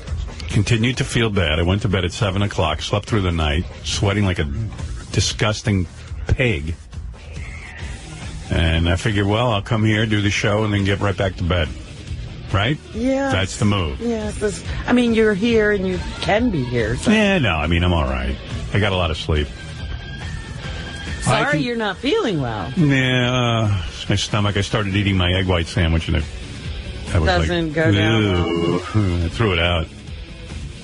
Well, you wanted to lose some weight. I'm going to lose weight. I lost a pound. Yeah, so maybe you should look at the bright side. Yeah, well, I'm okay. Hey, Will, do me a favor for lunch. Just give me like a lentil soup. No fish, no lox. Lentils? Don't you think that'd be good? Well, what else could I eat? Something brothy, more brothy, I think. Oh, don't give me lentils. Brothy. Give me something brothy. What do you mean brothy? Like, chicken soup has all that broth. I think that's what makes you better. Chicken soup. Give me a chicken soup, Will. Young Will. Oh, no, I don't eat chicken. You don't eat chicken anymore. Yeah, give me lentil brothy. Lentil brothy. Maybe a little rice. And I'll pour the lentils over it. Yeah. Maybe that's bland enough. Hey, Will, you think you can get me some, like, rice? Preferably brown, but probably you can't get that. Where is he? Huh? Well, give me some, give me a thing of lentil soup for lunch. I'll do my best. And, might have to be canned. Oh, fuck that. No. Right. No. We'll see. I thought those places have soup. You know what? Why is my lunch so difficult? Because it's 10 o'clock. I know. Oh, my God. Forget it. We'll ask, though. We'll do our best. No, but what are you going to get? Well, downstairs actually has like a brothy lentil soup. It's not bad. Brothy? What is Well, it's brothy? a little more watery than it's not as that kind of. Do they have any rice down there? Yeah. All right, so give me a thing of rice, a little thing of rice and some lentil soup. Thanks. Let's see what I can do. Okay. Oh, this is going to be a long morning. Did you feel it coming on, or was this all of a sudden? Yeah, I've been feeling shitty for the last week. Oh. So, I got something going on. I always get hit in the winter. Hate winter. What are we doing living in fucking New York? Don't start with me, because I've been pushing for the winter location for a long time. You're not kidding. Well, Fred, he's Mr. Family Man. We can't go anywhere. Well, they got to stay here, and I got to go somewhere else. That's the way it is. Right. You'll have to live separate from them. Just for a few months. A few months. They can visit. I'll tough it out. Yeah. Hey, Eric. Eric the Midget. Morning. Good morning. I hear Eric's causing a lot of problems. I thought things had gotten straightened out. I'm leaving it up to Eric. You know, Eric got a job on In Plain Sight. He's going to be working as an actor. But the guy who runs the show wrote me a whole note. Well, wrote Gary a note saying that he's had it with Eric. What now? I haven't even really had any interaction with. Yeah, wait, I'll get it. Hey, Gary, can you explain it? You're getting it? Thanks. Just because you're not having interaction with him, whoever you're having interaction with, it's getting back to him. Yeah, I don't know. The guy was all bent out of shape. Hold on, Eric. I'll get the letter. Maybe you could tell me what's going on here. I'm so glad he decided to ask Eric to be on the show. Yeah, it's great. I mean, I read the letters and I'm like, because I told the guy in the beginning, I go, you have no idea what you're in for with Eric. And he was like, I'm pretty sure we can handle it. We're a pretty big production company. We know what we're doing. Eric can get to anyone. Yeah, I said, no, Eric will drive you crazy. Because it's a small part, it'll be fine. I go, no, it won't. But I don't know what this guy's beef is with you, Eric. Hold on, I read it and I was laughing. I was so proud of you for making everyone miserable. Gary. Let me just give you the setup. Go ahead. The setup was that Eric called the show last week, and dates had moved, and Eric said dates had never moved. So this guy didn't listen to the show till we did Best of the Week. Right. And then he sent me a note. He said, did Eric say that we moved the dates? And I said, as a matter of fact, he did. And then he sent me back this note. No, let me see. My God, the little fucker is maddening. No, the dates never changed. The only variable was whether he was going to work one day or two, but I told him from the fucking beginning it was the 23rd and 24th. And to make life easier for him, we're doing it all on the 24th. You had it right when you said that we all live in the real world and he doesn't. I will now attempt some deep breathing to calm down. I do have script pages now if you want to do anything on the show next week. This is insanely annoying, yet oddly fun at the same time. Perhaps it's because I'm a masochist. But the guy's going nuts from Eric. He knows himself. He put himself in a world of hurt. But evidently, he's going ahead with it, and Eric is going to be acting, which is always good. And when Eric's on the small screen, everyone loves it. I love it. Well, Eric loves it. I love it. Anyways, that clear that up, Eric? Yes, but I don't know what he's talking about because, the only date changes, like I said, was on their part. The only thing I did was change the 23rd from being a morning flight to an afternoon flight. That's the only change I made. Yeah, I don't know. Guy was all bent out of shape. All right, Eric. Well, good talking to you. I got to move on. Well, also, last week when I was on hold, I heard you talking about you're going to be in San Francisco, next month for America's Got Talent? Yeah, I'm judging in San Francisco and in L.A. next month. I was wondering when you're in San Francisco, would it be possible that you would like to meet for dinner? Oh, how nice. I'm trying to think you know what I heard? I heard that I would actually meet you for dinner, but the problem is that I'm there for 2 days, and they got me working from 11 to 11. Like something insane like that. I don't even think I get a dinner. Like they just feed you on the set. Right. These people are slave drivers. Yeah, I'm literally flying in the day before. I get there, I work for 2 days, and then I leave. Do you know when that would be? Because I noticed that Howie Mandel is also going to be at an Indian casino in Northern California on February the 19th. I mean, I have the dates in my calendar. You really want to go through them? Yeah, I actually need to know the dates. Okay. Let me go get them. But I don't think I can do dinner with you, Eric. I don't even think I can do dinner with my wife. We were my wife and I are in La La Land. We were imagining we'll go on these trips. We'll and they'll dinner, be fun. It'll be fun. Isn't fun? It's a job. I'm really thinking it was a big mistake to do this. I really am. I mean, I'm there's no fun in this. I mean, it's fun, the fun kind of work. It's got to be great work just sitting there watching acts. The actual work will be fun, but it'll be hours and hours. Yeah, you got to really have stamina. Let's see. Where's my calendar? My Cal. Excellent calendar program, synchronizing as we speak. Okay, you want to know in February what I'm doing? Yes. Okay. In February, the L.A. tapings are the 16th and the 17th. Okay. And San Francisco is the 24th and 25th, Eric. Okay. Yeah. Which is a Friday and a Saturday. What do you mean? What? Like, what are you doing? What are you thinking? I'm just, I didn't realize. Hey, for anybody who wants to get into the show, like audition-wise, I talked to these guys last night. They told me there are 2 open auditions left for this season. In other words, they've visited already like 10 million places. But they're going back to Charlotte on February 3rd and 4th and San Francisco February 11th and 12th. I won't be there. This is when they pre-screen people.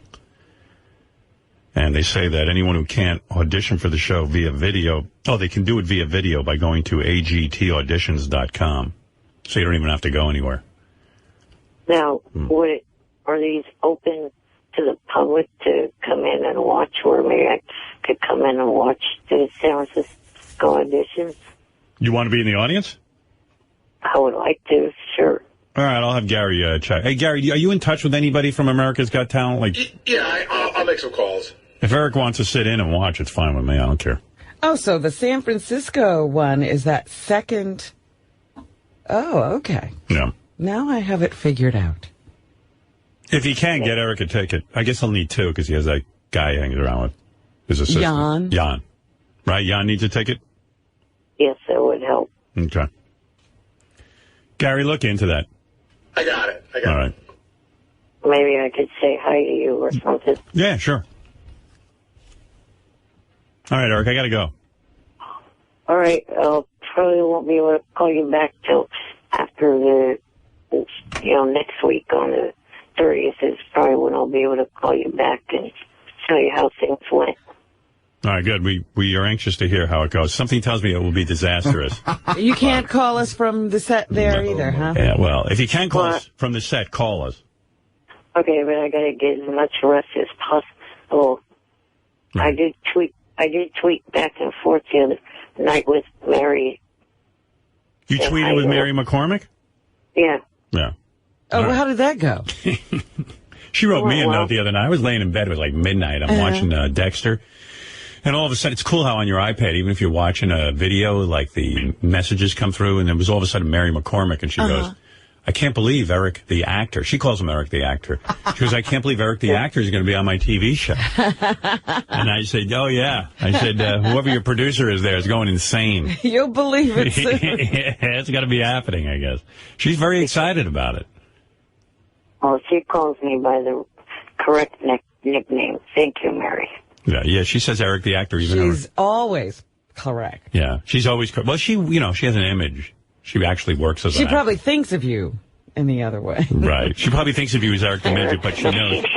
But even in her email to me, she was like, Eric the actor. That's Eric the annoying midget.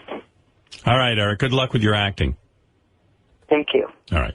Bye. Eric the complaining midget. All right, there he goes. Eric the midget off to Eric the actor, Eric the acting midget, who will be on In Plain Sight, and evidently he will be with me in San Francisco. Eric the obnoxious midget. And you're going to miss dinner. I'm very sorry about that. I'd go to dinner with him. It might be interesting. I like to watch him eat. I mean, I don't know if it's a whole ordeal or what, but I would watch that, but I really don't have any free time. It's going to be quite the pig fuck. Yeah. You know? I'm already having, like, agita over, am I taking on too much? Are you going to stay out west that whole time? What do you mean? Because, in San Francisco? I mean, Los Angeles. L.A., I'm leaving a couple of days early because I got some meetings and stuff. I see. Yeah. And I'll spend some time with Beth. She's coming, too. Mm-hmm. Hey, I saw Mary McCormick, the star of In Plain Treatment. In Plain Sight. In Plain Sight. In Cold Treatment.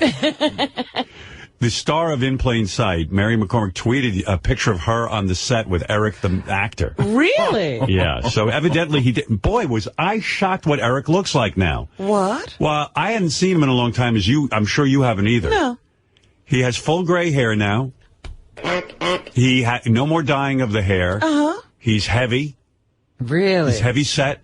He's kind of, bigger. And he's got some sort of facial hair, like a goatee of some kind. Yeah, when he used to call, we used to see him on the screen. Yeah. And we don't do that anymore. So we haven't seen him in a long time. He's great. Wow. It's like he saw a ghost. It's like he looked in the mirror and went gray. And went white. It's like he's the president of the United States. You know How all those old guys. Is Eric? Is that premature gray? Yeah, he's premature gray. That's why he always dyed his hair. He even said when he was young, like in his 20s. Yeah. Yeah. Oh, there he is. There's the picture. Oh, my goodness. I would never have recognized him. Mary looks nice. But who's that with her? See? Would you think that was Eric? No. Yeah, it's crazy, right? His face is a lot rounder. Mary looks pretty. Yeah, Mary looks great. Yeah. I was afraid having all those children would ruin her, but she looks good.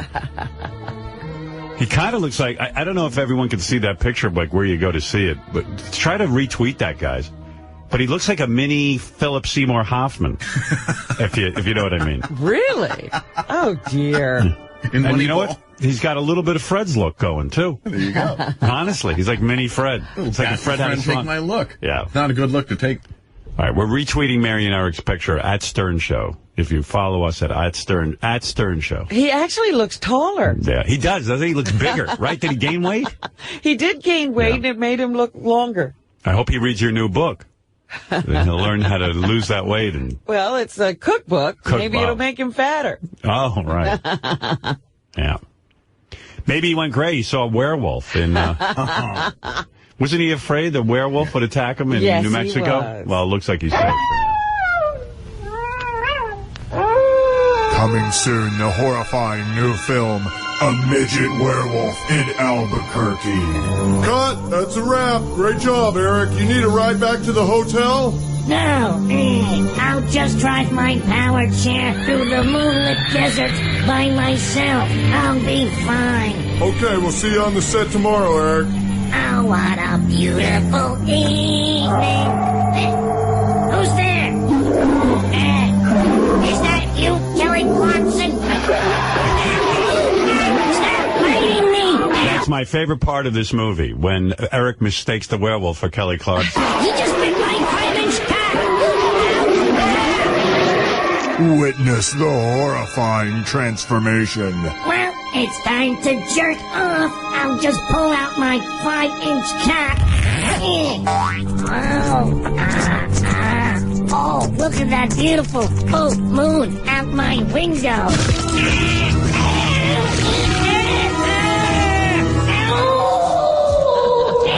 A Midget Werewolf in Albuquerque, coming soon.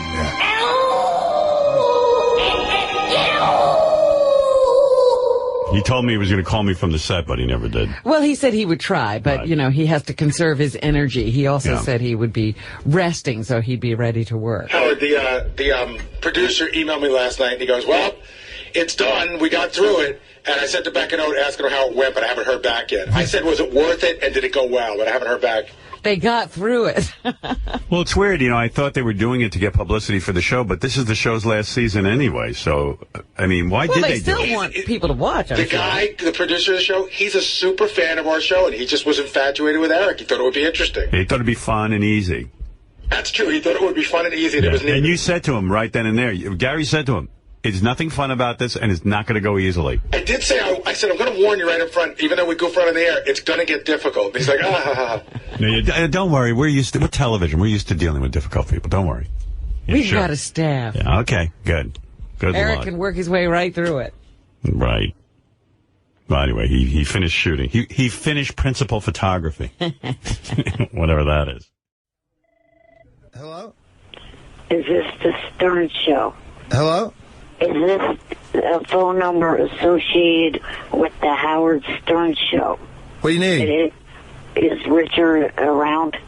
Who? Is Richard Christie around? Can you hold on one second? Hello? I'm here. Is Richard Christie there? Spell the last name, please. Christy. Oh, that. Okay, hold on. Click. Beep, beep. Eric. Yes. Hey, it's Richard. Hey, Richard. Did you get through? No, I waited on hold. I think we're in a break right now. You want me to see if I can maybe patch you into the studio or something? Okay, you could try that, yeah. All right, can you hold on one second? Yeah. Howard, line 4 is Eric. Oh, it's Eric. Hold on. Eric. Yes? It's Howard. How are you? Hi. We're at commercial break right now. I'm really glad you called because I wanted to speak to you. Gary, stop breathing on me. Your breath smells like horseshit. I'm on the phone with Eric the Midget. Now, where were we, Eric? Okay. As you know, we're now on Sirius Satellite, so we can curse and we can do some crazy things. So I was thinking maybe we could do something a little funny for the fans. Maybe when I put you live on the air, this will be the new Eric the Midget, something that you've never done before. Okay, what do you have in mind? I get on the air with you and go, "Hey, Eric the Midget, you're on the air," and you just go, "Howard, I'm so happy to be on the air. Whee!" Can you do that? No. Why don't you give it a try? No, I'm not going to do that. Can somebody get George Takei's hand off my cock? I'm on the phone with Eric the Midget. Okay, Eric, where were we? Yes, okay, now I remember. Go, whee! I'm not going to do that. Okay, how about you do this? Say, "Hey, I'm Eric the Midget. Fucking A!" Give that a try. No. Do you want to get hooked up with Kelly Clarkson? I can do it. Now repeat after me. Say, "Howard. Howard. I. Eric the Midget. Eric the actor. Love you. Love you. And I want to. Where are you going with it? And I want to. Hang up. No, you're supposed to say, suck your cock. Oh, speaking of acting, Eric the Midget's on the phone. Eric the actor? Eric the actor. Excuse me. I have decided I'm calling him Eric the actor. Yeah. Only because no. Only because I was watching the Golden Globes. Peter Dinklage won an award. Right. And he mentioned the name of someone, and I still haven't had a chance to look it up, but I asked someone what that was all about, and it was a dwarf who, somebody just picked him up and tossed him. Right. And he was injured or killed. I don't know exactly what had happened, but I said, you know what? That's disgusting. Right. And that's why I'm going to call him Eric the actor from now. The black actor. I don't know if I'm going there with you. But. Well, I just think that, when people can't walk up and down the street without somebody thinking, oh, there's a dwarf, I'm going to toss him. Can you have actor tossing? Nobody's tossing actors. Oh. They're tossing dwarves. Eric the actor tossing. And people they think of as midgets. Hey, Eric. Good morning, and thank you, Robin. You're quite welcome, Eric. By the way. And, just to say, Robin, the person you're referring to was injured, not killed. Okay. Now, here's the thing. So I got a nice email from Mary McCormick, the star of In Plain Sight, which is the show Eric did. Yes. And she was like, wow, Eric was lovely, and I don't know why, he was totally professional. And really? She was quite taken with Eric and very, very pleased with Eric. That's wonderful. And she was like, what is with you guys? And she wanted to know why we make such a fuss with Eric. Yeah. And I said, well, I said, look, I like Eric a lot, but Eric can be difficult. She goes, I saw no evidence of that. And then I sent her this letter because her producer got a letter from Eric. Eric's still writing letters? Yeah, Eric wrote a letter to Mr. Strauss, who is the producer of In Plain Sight, after he had this positive experience, after they put him on. Well, he must have been just thanking them, right? Yeah. And Eric, is this letter for real? Is this from you? Yes. Okay. Listen to this fucking letter. Eric, this guy. Complaining midget. Now, I don't know if this is a shtick for radio. I hope it is, because, hey, Mr. Strauss, again, I want to thank you for having me on your show. It was great meeting Mary and the other people who work on it. I had a great time. Wonderful. Now on to business. As you are aware that my contract stated that I would receive 2 20-ounce Pepsi-Colas a day for each day I worked. 2 20-ounce Pepsi-Colas every day. Right. But no Pepsi-Cola was provided for me the entire time I was there. Come on, Mr. Strauss. If this was Johnny Depp, he would have had the Pepsi-Cola. Johnny Depp? Which, by the way, Johnny Depp was actually staying at the same hotel I was at. How bad did you harass him or look for him? I didn't even know it till the day I left. Yeah, good. Lucky for Johnny Depp. I am owed Johnny Depp probably got your Pepsi-Cola. I am owed 4 20-ounce bottles of Pepsi-Cola. Are you serious? Yeah. I'm sure that this was a mistake and not intentional on you or your staff's part, but a deal is a deal. I wouldn't even bring this up at all, but this is my year end, and the people who do my books and take care of my things are really giving me hell over this. No, they're not. What are you talking about? What difference would 4 bottles of Pepsi-Cola make? Who are your people who are giving you a hard time? That guy who takes care of you? Well, I don't know if I want to say or not, but... What is the problem if you don't get this Pepsi-Cola? Just, if it's something that's promised in the contract, it should be honored. But you say people are giving you a hard time. Why is the missing Pepsi-Cola a big problem? Because then, for future, when that's in the contract, then, Yeah, but you say the people who do your books and take care of things are really giving me hell over this. No, they're not. You just want your Pepsi-Cola. Well, listen to the rest of this letter. Okay. I didn't tell my manager, Johnny Fratto, about this, as these things can cause him to get very upset and mad and make things get very uncomfortable for people he thinks are screwing me around. Stop it. So best that we work it out among ourselves. Let's try to settle this as fast as we possibly can. No reason to get the lawyers involved. Lawyers? Yeah. You would hire lawyers to try to track down 4 bottles of soda? He has no money to hire a lawyer, and... Is that a joke? Let's get the lawyers involved? No, it's not a joke. This, I believe, was something... Eric. Eric, please tell me that this is a bit. It's not. So the guy from In Plain Sight, Mr. Strauss, Yes. immediately got in touch with Gary and said, is this guy for fucking real or what? Gary, what happened? What did he do? Eric's... It started out with... hey, listen, this is just between you and I. Eric was a nice guy on set, so I feel so weird because I got this note, and I think he's threatening me, and I don't know what's going on. So then we went back and forth a little bit. I said, listen, don't worry about sharing the note with me, because he sent it to everyone on our staff. So the last that I got from him was, you know, Gary, the more I think about it, in my sake haze, the angrier I'm getting. I was ready to heap praise on him. Now I'm ready to tear him a new one. He's threatening me over Pepsi. Does he ever want to work for anyone again? Well, you know, Eric, you got a guy who is on your side. Right. For 4 bottles of Pepsi, you let it slide. And you should have said something to them when you were on set. Yeah, that you why want didn't you mention Pepsi. it while you were there? You're really that hard up that you need 4 bottles of Pepsi? Well, I mean, Tony's in the process. I think you saw it as a principle of the thing, Howard. The principle of the thing? He got to be on a television show. We've gone through this. But the way he read it to me was it does make sense if you go by the principle of the thing. All right, Eric, wouldn't it be better to forget about... You know how sometimes people go, I lent you some money, but forget it. Wouldn't it be better to forget about the 4 bottles of Pepsi and not piss off this guy and sort of like have a good reputation as somebody who goes to the set and isn't into shenanigans? Having people think well of you? Well, as I was going to say before Johnny stepped in there, was Johnny's in the process of negotiating the next thing, which is my appearance at the Viper Room on the 14th.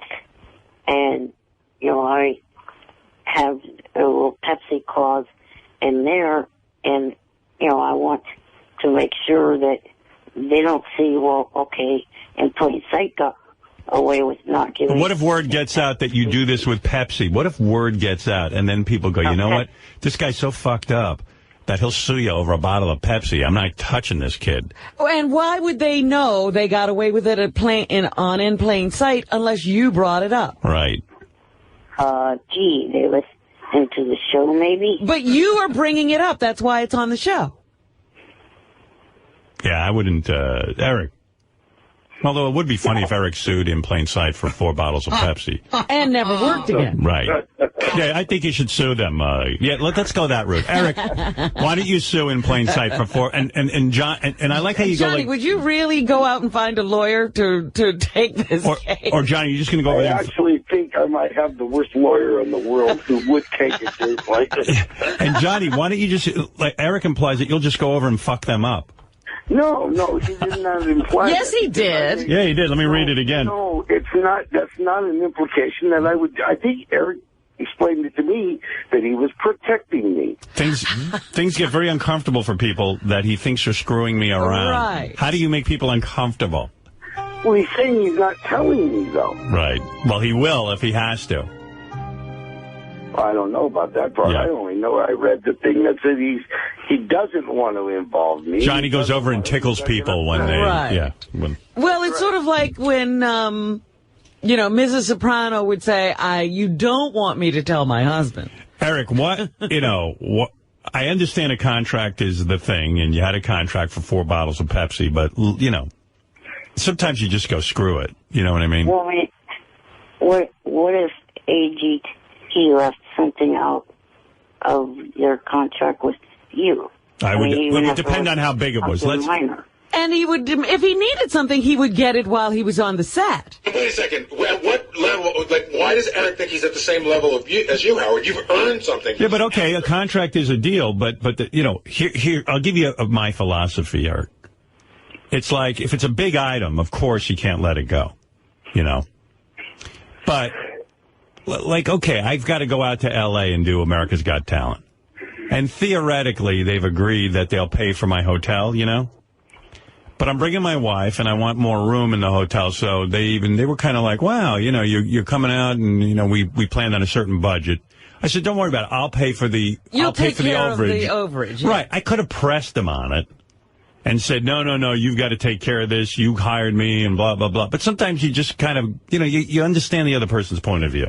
But also, Howard, if he needed the Pepsi, he should have asked for it there. Wouldn't he have asked for the Pepsi while he was there? Eric, it's kind of gauche to be waiting at your house for 4 bottles of Pepsi. You know, when you were there, you theoretically needed the Pepsi. You didn't ask for it, so let it go.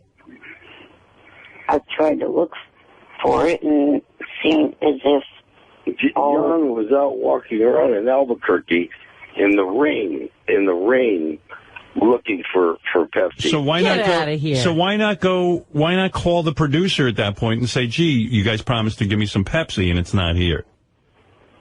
You don't need it now. Well, actually, he does. And by the way, Eric, maybe you shouldn't be drinking that shit. Period. Right. 4 bottles of Pepsi? 20 ounces. 4 bottles. How much is that, 4 ounces of Pepsi? No, 40. I mean 40. 20 ounces of Pepsi is 40 ounces a day. Yeah, how much is it for a bottle of Pepsi, Eric? Price-wise? Yeah. $1 to $1.50. All right, so you're gonna fuck up. You're quibbling. You're gonna piss this guy off for like $5. You know, it does seem a little bizarre, doesn't it? Well, whatever we do, Howard, let's try to solve this, because Eric's got a thing at the Viper Room coming up next week. All right. Not next week. John, not next week. Or the week after. It's called Eric's Got Talent. Eric's Got Talent. Eric is going to be judging strippers who are pole dancing. Oh. There's a show I watch. Sounds like fun. There's a show I like. Eric will be the thing, and we would love to get Howard TV over here. This is the gig that he yelled at me for sending to him, by the way. Right. Yeah, this is the... Yeah, but...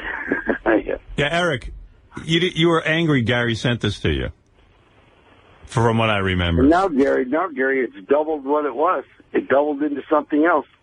Right. I wish him luck. It started all the ribbon cutting.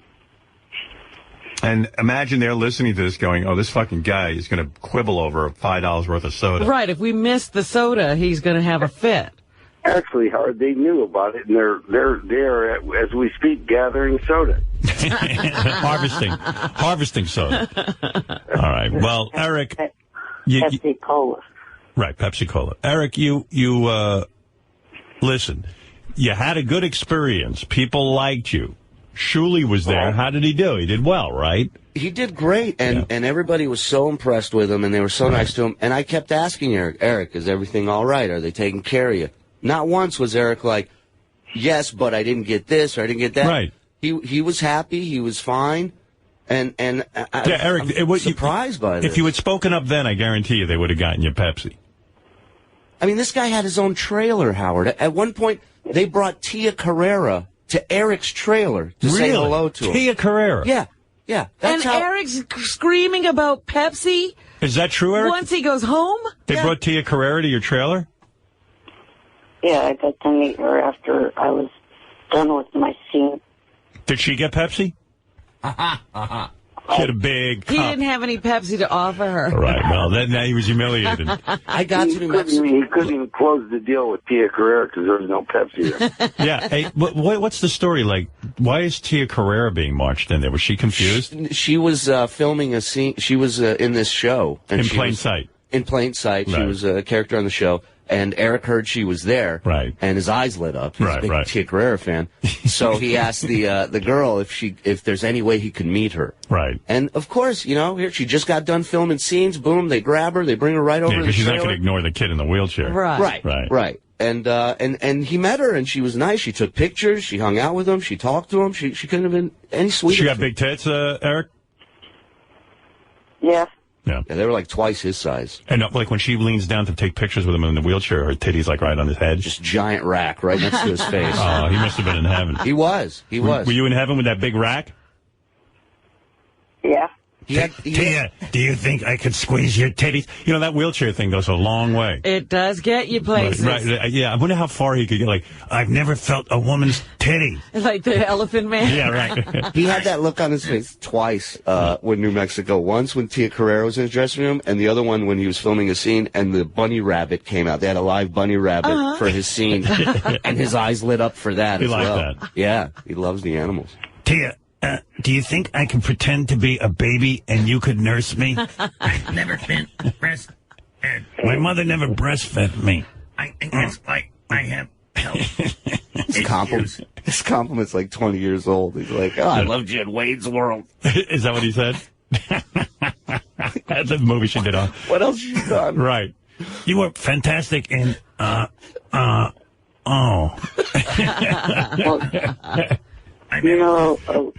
What a career. It's funny her last name is Career, and she hasn't really had much of one. Oh, she was in that Arnold Schwarzenegger movie with Jamie Curtis. Yeah, that's true. Lee. Wasn't that 97? Yeah. 97. Hey, it was something. 1994, and what was interesting was Arnold was actually staying in the same hotel as well, so they were both there. Hey, what's going on in Albuquerque? That everybody's there. Johnny Depp, Tia Carrere, Arnold Schwarzenegger. They're all there. That's the new Hollywood.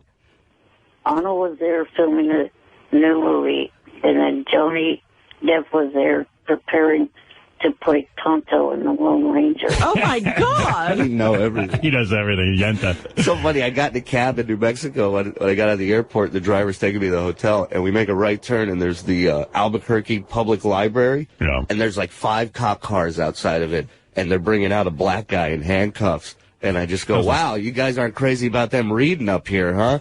And the guy says, I don't know what's going on, but the chief of police, like the whole police force came out to the library. Eric shows up in New Mexico, and the whole day until Eric shows up, John Strauss, the executive producer, Mary McCormick, everybody's calling to find out when Eric is in town. Like, Right. they're all crazy about Eric. I bet you Arnold Schwarzenegger got his 2 ounces or 2 liters of Pepsi or whatever the hell it is. I threw them out. Oh, you know he did. I bet Right. he got a whole truck full. Yeah.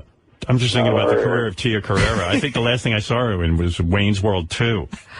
I'm sitting there thinking about Johnny Depp playing Tonto. We don't have any real Indians that could play Tonto? No, why give them a job? Really obliterated them and wiped them out. No, Johnny Depp is a much better Indian than a real Indian. The only Indian guy who ever really had any success, because I don't know why, but remember the guy who used to cry on TV, the Indian that cried? The guy in the commercial. Yeah, I think he was a real Indian. And so was Tonto.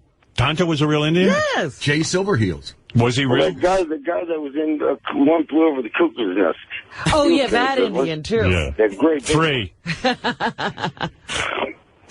You know why that Indian was crying in the commercial? He didn't get his Pepsi. That's right.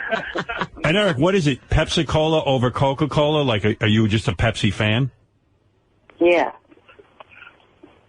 Can't drink Coke. I wish Pepsi would bring back vanilla Pepsi and a couple other types.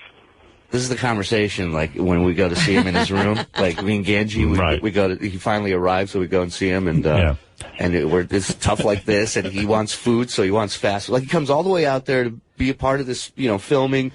Everything's on the dime of the company. You think maybe he'd go nuts and order room service? Right. He's, I want Wendy's. Right. So he wants fast food. So Ganji and I go out to get him fast food. Right. We bring the food back, and Jan, his assistant, transfers him from the bed, because Eric's kind of laying on the bed like Burt Reynolds in Playgirl, like he's on the side. So he's got to pick him up from the bed and transfer him to the chair. He does this move so fast, Howard. Like, Jan does. Yeah, like it's almost like a Globetrotter, like doing a trick with a ball. Yeah. And he whips him around and he puts him back in the chair.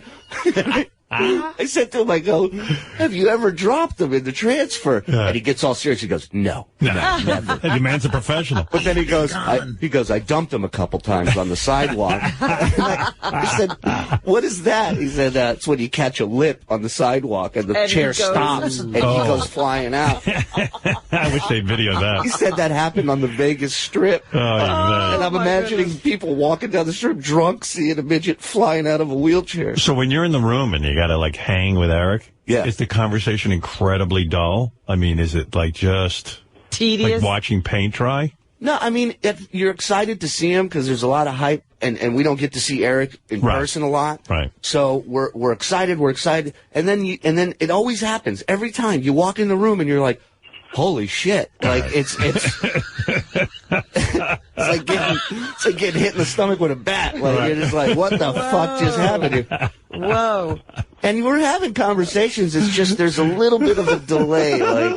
Like he'll stare at you a little bit for a second, and everything runs through the system. So this is not an electronic thing, this delay. No, it happens in person. This is Eric. He didn't bring a Pepsi the whole time, right? Not once. Not once. He wanted his chicken nuggets from Wendy's. And he got them. With honey. Right. Which I thought was odd. And do you think it's good for Eric to be eating that stuff in the sense that... What difference does it make? Well, I know he has health issues. Maybe he'd stay alive He's going to go vegan all of a sudden? He's already living longer than he ever expected That's true. to. Right. He's already vegan. To tell you the truth, I had a checkup on the 19th, and the heart problem I've got is actually decreased and almost to the point of being back to a normal person's heart. Really? On fast food? Yeah, it That's works a for him. testament. They ought to get you in a commercial. Fast food and Hey, by the way, just to digress for 1 second here, there's a guy on the phone, Robert, who claims, and I thought this was true, the crying Indian was not really an Indian. The crying Indian was not an Indian. Yeah, hey, Robert, was he an Indian or not? No, Howard, he wasn't. I don't know how I know this, but yeah, I think he was Greek or Middle Eastern or something, but he was definitely not American Indian. Okay, Thanks for clearing that up. Yeah, go ahead, Mark. Yeah, Zing. This is Zing. We lost Mark. Yeah, all right.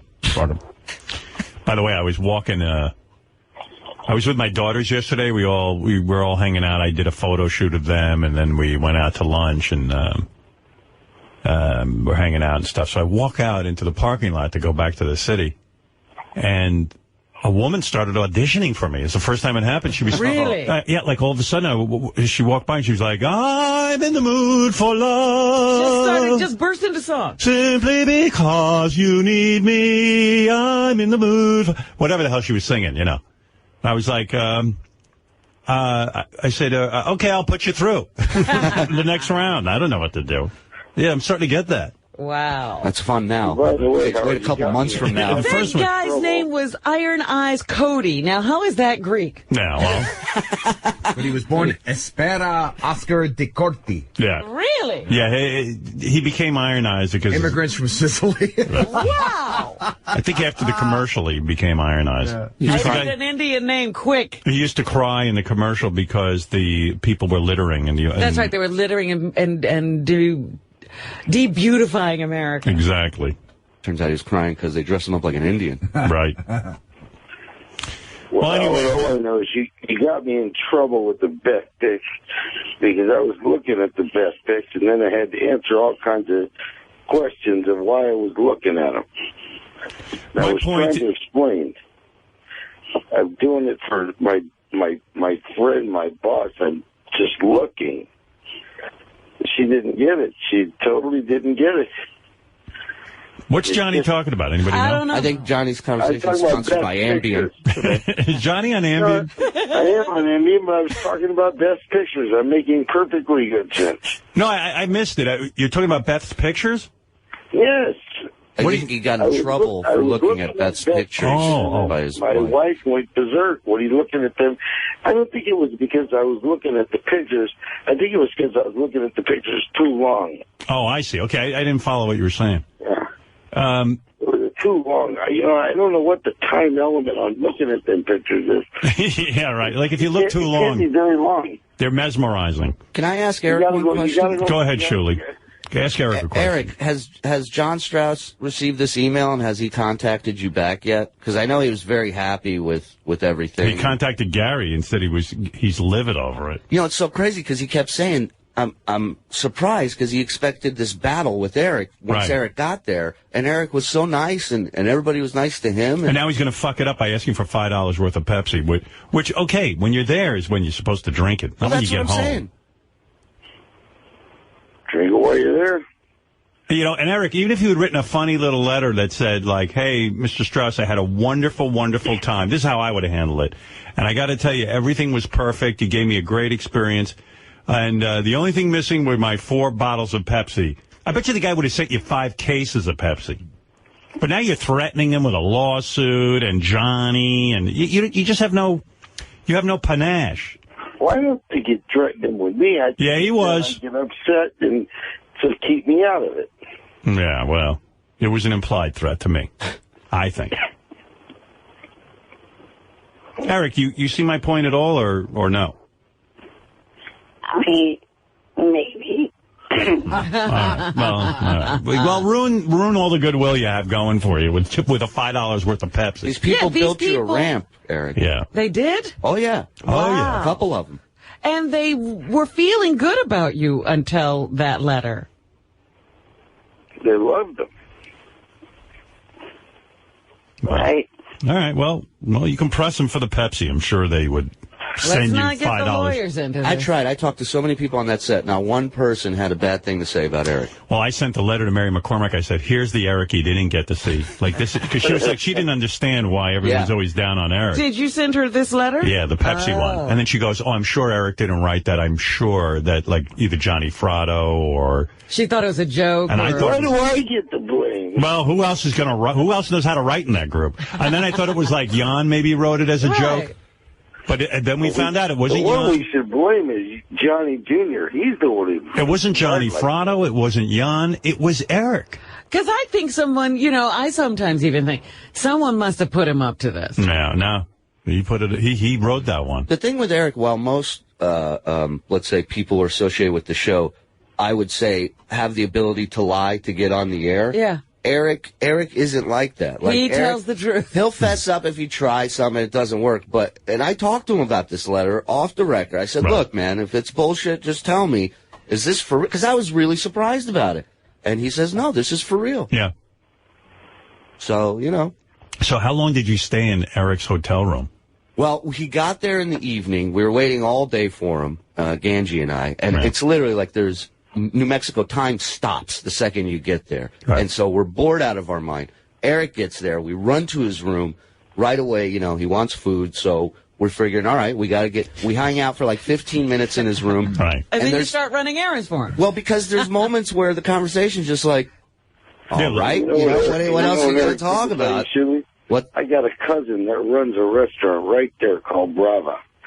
Well, you know what? He wanted Wendy's. We got him fast food. We came back to his room. We got him the food. We watched the whole transfer and everything get ready for people to, and then we're just kind of standing there and we feel like the weirdos. Like we're just watching him through Eric. Like an aquarium or something, Yeah, right. So we leave. We say, does he feel any pressure to talk to you or carry on conversation? Well, he'll talk to you about things like, remember like a week ago or 2 weeks ago, that guy who called in that yelled at Eric? Eric still remembers this guy. Right. He still brings it up. He still talks about him. Like, you've already forgotten it. Everyone's forgotten it, but he's still living it. You're like, what are you talking about? He reminds you of the guy who called 2 weeks ago who said this. And you're like, wow. So the conversation is exactly, spellbinding. But it's, you're sitting there, you're being nice. You're talking to Eric. Did you get any stuff for Howard TV or for the news department? Oh, yeah. We got a ton of stuff. I've been running stories, and I still got to run interviews with Mary McCormack and the director. And wonderful. Yeah, I mean, everybody was very impressed with him. He had like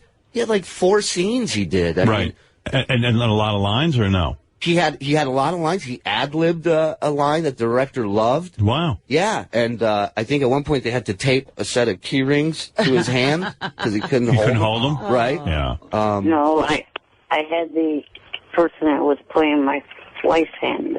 Oh, that's right. Eric actually brought up to the director, he says, I see in the script I have to hold the key ring. This may be a problem. All right. And the director's like, well, what do you think we should do? And Eric says, what if I let my wife hold them, you know? And he yells out, keys, woman, in the scene. And the director loved it. There's Eric's wife. She's kind of hot. Yeah, she wasn't bad. Eric, did you start to believe that maybe she was really your wife? No. No, you didn't lose yourself? Hey, Eric, no offense. Have you gotten way fatter? No, I've actually lost some. And what happened to you? Like, did you see a ghost? I mean, like, did you let your hair go all gray? Yeah. Yeah. I thought for acting you were dyeing it. No. I was going to say, I think Eric let himself go. I took a picture of him over the week. It might be my favorite picture ever of Eric.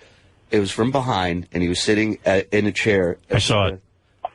From the back view, it looks like he got hit by a train. His legs are like curled up under each other and twisted up, and it is the craziest thing I've ever seen. That's why I love Eric, because no matter what his affliction, he'll sit there and demand 4 bottles of Pepsi. Yeah. Yeah. Like he'll just be the prick he has to be. I got to admire that. And you know what, Howard? This Viper Room thing is going to be great because it's America. Eric's Got Talent. Right. All right. Johnny, when is the Viper Room appearance so we can get that? That is on the 14th. All right. 14th of February. 14th of February at the Viper Room. All right, everybody. Hey, Eric, my suggestion would be you let go of the Pepsi because you had a positive experience. Who knows? Maybe people will use it on other shows. Keep it quiet and just get your Pepsi from now on. Ask for it at the time. Yeah, ask for it when you're there, and I'm sure they would have complied. But now that the moment has passed, I don't think it's right to go back and sort of demand your Pepsi. But you do what you want to do, okay? All right, but here's a question. Shuli. What? Do you have any kind of memory loss, Shuli? I don't know. What happened? Shuli was in his mind? Because remember in the apartment while we were waiting between scenes, that the Pepsi was brought up. It was actually brought up by the woman that plays Dahlia.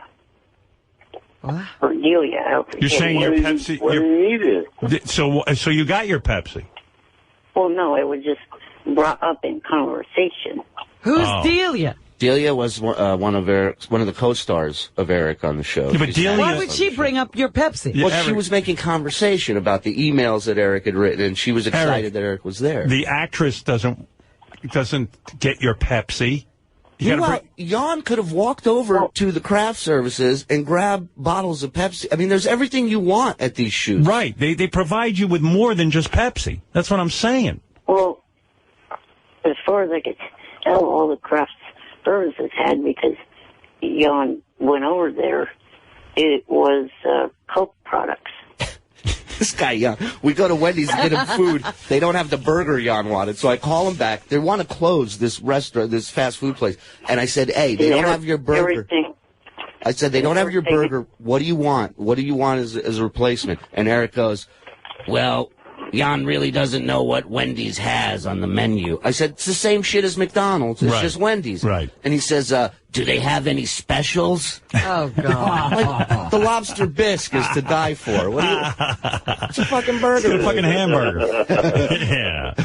All right, Eric, this is crazy to me, but listen. But he did a great job, Harry. He really did. All right, Eric. Out the park. Well, I'm proud of you. I'm glad I was able to line that up for you. No thank you required. All right. Thank you, Eric. But don't become difficult and talk yourself out of jobs. Become difficult. You don't become difficult. You don't want that reputation. You just don't want to do that, Eric. I don't think you've got that kind of clout yet. Yeah, not for $5. Keith, do you agree Eric should not blow his goodwill over a $5 order of Pepsi? Hello? Yes, Keith. Oh, my God, Howard. This is unbelievable. I would give my right arm for one 1-minute scene. I'd give both my arms to get all the stuff that you and Gary give him. I mean, holy crap, Eric, it's Pepsi. Who cares? It's a freaking drink that chews up your insides, for God's sake. Yeah, you're probably better off without the Pepsi. They probably saved you. Yeah. They're probably worried about your health. I mean, it's almost, Robin, you want to be nicer to him? These are all things. If you people don't get into heaven, if there's a heaven, if you don't get in, nobody's getting in. Holy cow, Jesus. Yes, Andrew, go ahead. You're on the air. Okay, Eric, did you ever think for a second that maybe the agreement on the whole Pepsi thing is catering? Because, you know, my kids, they used to be in commercials, not anything like how big you are in, but I remember because a parent has to go with the child, and I hung out by the catering truck. I mean, it was like there was soda galore there. Andrew, I got to tell you, I shot a commercial for the Super Bowl on Thursday. They serve a lunch that is like a gourmet lunch. I'm sitting there eating salmon with potatoes. I thought I died and went to heaven. Yeah. Now, I mean, exactly. the services on these shoots, it's amazing. They have executive chefs there on set. We should all be so lucky to get a regular job on a set because you're treated like a king. Remember when we were doing the movie, they had French service, and there'd be a guy walking around with a silver tray with shrimp on it. Eric, you could have asked for Pepsi then. And there's a hierarchy. There's a hierarchy on who eats. You were like probably the second or third person to eat, whereas everyone else had to wait in line. You should have grabbed your 4 Pepsis that you really wanted there, but I don't know. I mean, they made a special trip to Wendy's for you? Oh, crap. Well, Howard, even if they had all Coca-Cola products, they have so many people there that are just sitting there without necessarily something to do. Somebody would have gone. Eric, I'm baffled why you didn't ask for it then, except for a girl who's an actress. She's not in charge of Pepsi. Well, I'm not saying that I was asking for it from her. I was saying that... I'm just saying, why didn't you not walk, but wheel over to... or have Jan or even ask Shirley to go, hey, could you ask them if they could give me my Pepsi? Like, why wouldn't you? I'm baffled by this. That's the weird thing. You didn't ask for it or bring it up at all. You asked for Wendy's. He was bringing it up on the phone. Right. It's not panache. It's more like pain in the ass, Howard. Right. Ralph, go ahead. Hey, now. Hey, now. Hey, by the way, Ralph was with me at the big shoot. Was he? Yes. It's going to be great. Yeah, you know, I'm wondering how that, we shot so many cool things for the commercial. What it's actually going to be, you don't know? No, I mean, I just can't imagine how they're going to cram all that stuff into 30 seconds. Yeah, but it'll be quick cuts, and that first thing that you shot is going to be really good. Insane, yeah. Yeah. Anyway, Eric, first of all, I think Eric's getting some bad advice from somebody because clearly it didn't really bother him that much then. It's like now it's bothering him. So like that guy who wheels him around might have been, he's got somebody in his ear saying, hey, up, because Eric, you're really Howard's being nice to you. You're really being a bit of a dick. A major dick. I mean, it's a bottle of Pepsi. Well, I'm trying to explain to him that he's ruining all of his goodwill. The guy the producer who finally felt good about Eric. Yeah. Now he's back to feeling shitty about him again. It's shocking. I woke up and I heard that Eric is demanding bottles of Pepsi. He's going to sue over it. He's going to sue over 4 bottles. And he wants these 4 bottles brought to his house for some reason. Eric, if you don't get the Pepsi, will you sue? Well, I have to think about that. Eric, come Small on. claims court. Fucking idiot. You're being a fucking idiot. You're going to get work on other things. You should know about being fucking idiot. I do. I do, and this is why I'm telling you. He's had some experience. Yeah. Eric, here's a fucking idiot telling you you're a fucking idiot. One idiot to another. Listen. The summit. Yeah, I wouldn't do that. Eric, you're not William Hurt. You're just starting out. William Hurt can't even get 4 bottles of Pepsi. Right. 4 bottles of, Eric Howard was at a major shoot the other day, and it all revolved around him, and he wasn't demanding anything except for them to start. Yeah. That was it. I mean... He just wanted to work. I wanted to just work. You know how much shit... They even said to me, they'd serve me my lunch in a private dressing room. And I said, what's wrong with eating with the crew? We will run out and get you a sandwich. What do you need, Howard? Anything. And he didn't ask for anything, Eric. And you're asking for fucking 4 bottles of Pepsi 2 weeks later? And no lie, the treatment for Eric was right on par with what you just described. They treated him They would have done whatever Eric, he needed. Be grateful how well you were treated. You don't get treated like that when you have 4 lines on a fucking TV show. Has he ever been treated like that? No. You don't get treated like that anywhere in life. His parents don't treat him like that. That's what I'm saying, and he now has demands. What do you say to that? He's missing something. Eric, are we getting through to you at all? I do not know. That's like that crystal ball that remains unclear. Reply hazy. Try again. Check back later. I do not know. Well, who does know? Right. Guys would tiptoe into his trailer and His madness because his money went up. What would guys do? Guys would tiptoe into the trailer from the crew. They go, Eric, sir, we're going to have you on the set in about 1 minute. Like, the amount of respect that they gave him, they treated him no different than anybody else. Right, you would have thought he was Jack Nicholson. Right. Right. And I just can't. I mean, this guy, John Strauss, the executive producer, you know how much ball busting he went through and shit he took for wanting to see this happen? Right. Because he's such a huge fan of the show. And here it was. Eric was on the set, and John, I mean, he could not be happier. Right, he could not be happier. You know what it is? got to be a knife in his heart now. Now Eric's going to ruin it with his 4 bottles of Pepsi. I feel so bad. You know bad. what it is, Howard? You know what it is? It went too well. He's got to ruin it now. Well, in a sense, you're right. Yeah. What I think is happening is it went so well that Eric wants to, in some way, still be involved. And diminish the experience, maybe. So, maybe it wasn't so great because I don't get that every day. But I think right now this is his way of holding on to John Strauss and still being part of In Plain Sight. He's still sort of wrapped up with them. Yeah, maybe he doesn't want those relationships to end. Right. And this is the only way to keep talking to them. Dear Mr. Strauss, you forgot. like now he's still involved with Mr. Strauss. And he would prefer they not send the Pepsi so he can keep writing letters. Eric, is that sort of what's going on, too? That, like, it was so great being there that you just don't want to give up your relationship with Mr. Strauss? I don't know if that's so much the issue. You couldn't be that attached to Pepsi. Howard, could you just please read that lawyer line again? Yeah, sure. I love the whole Johnny thing into the lawyer line. Closing. I didn't tell my manager, Johnny Fratto, about this, as these things can cause him to get very upset and mad and make things get very uncomfortable for people he thinks are screwing me around. Jesus. So best that we work it out among ourselves. Let's try to settle this as fast as we possibly can. ... No reason to get the lawyers involved. 3 exclamation points. Wow. You're right about that. There really is, though. I don't know what's funnier, the lawyer line or the fact that he's saying, don't upset my sleeping agent.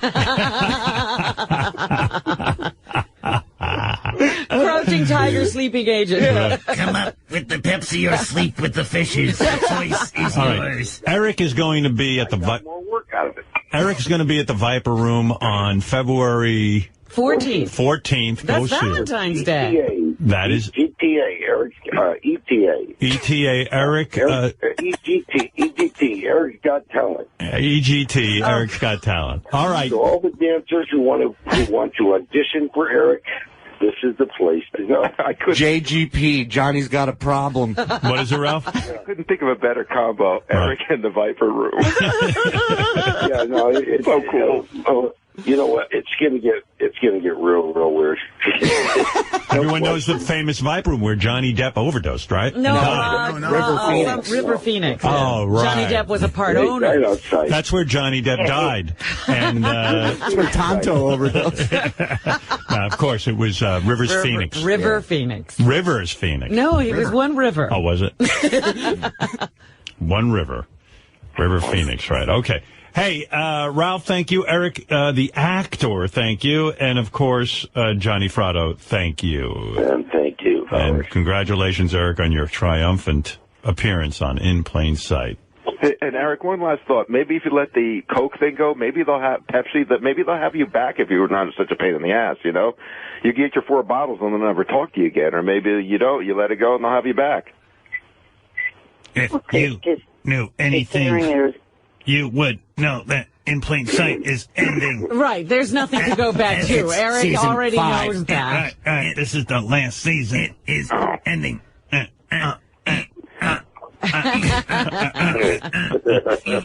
this guy John Strauss will produce another show. Right. Yeah, he will work again.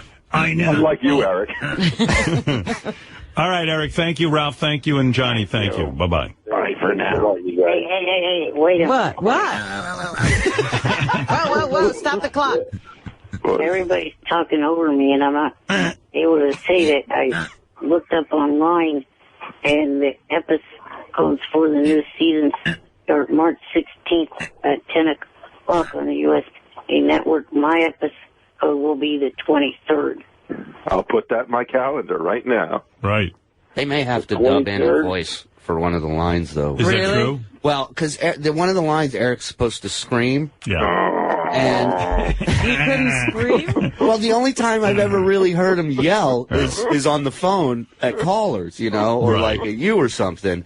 And so he would do the scene, he would say his line, and the director would go, all right, he goes, remember, Eric, this one, you're upset, and let's really hear it. Action!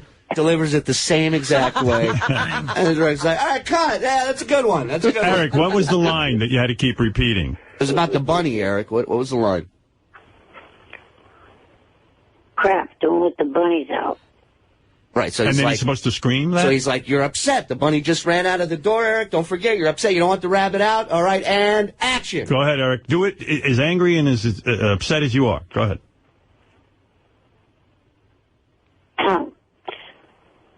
Crap, don't let the bunnies out. Oh, boy. Crap, don't let the bunnies out.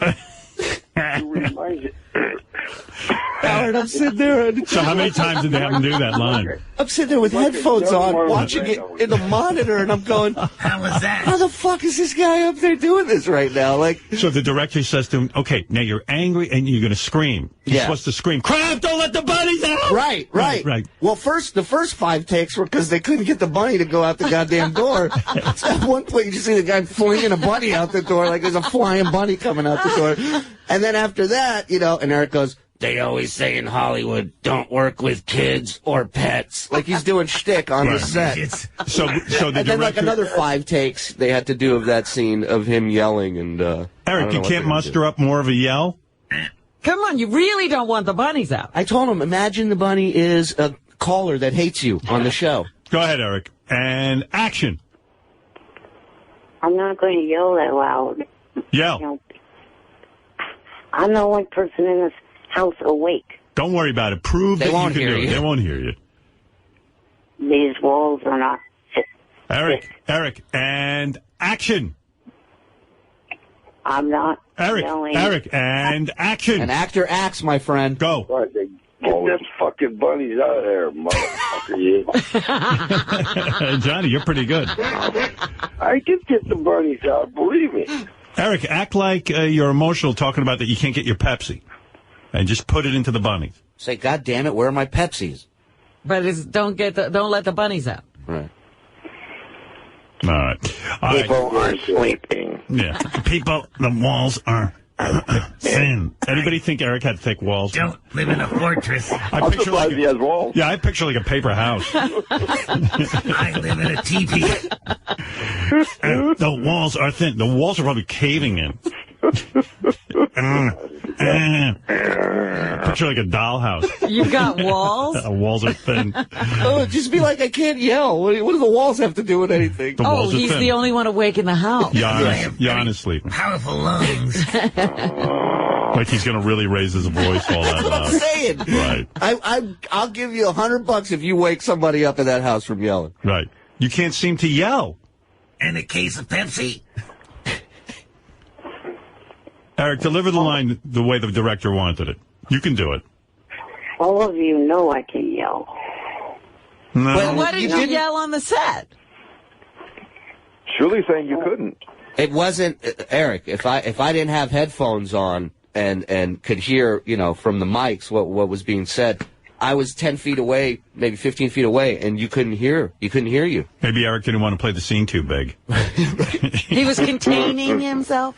Don't tell me how to act angry.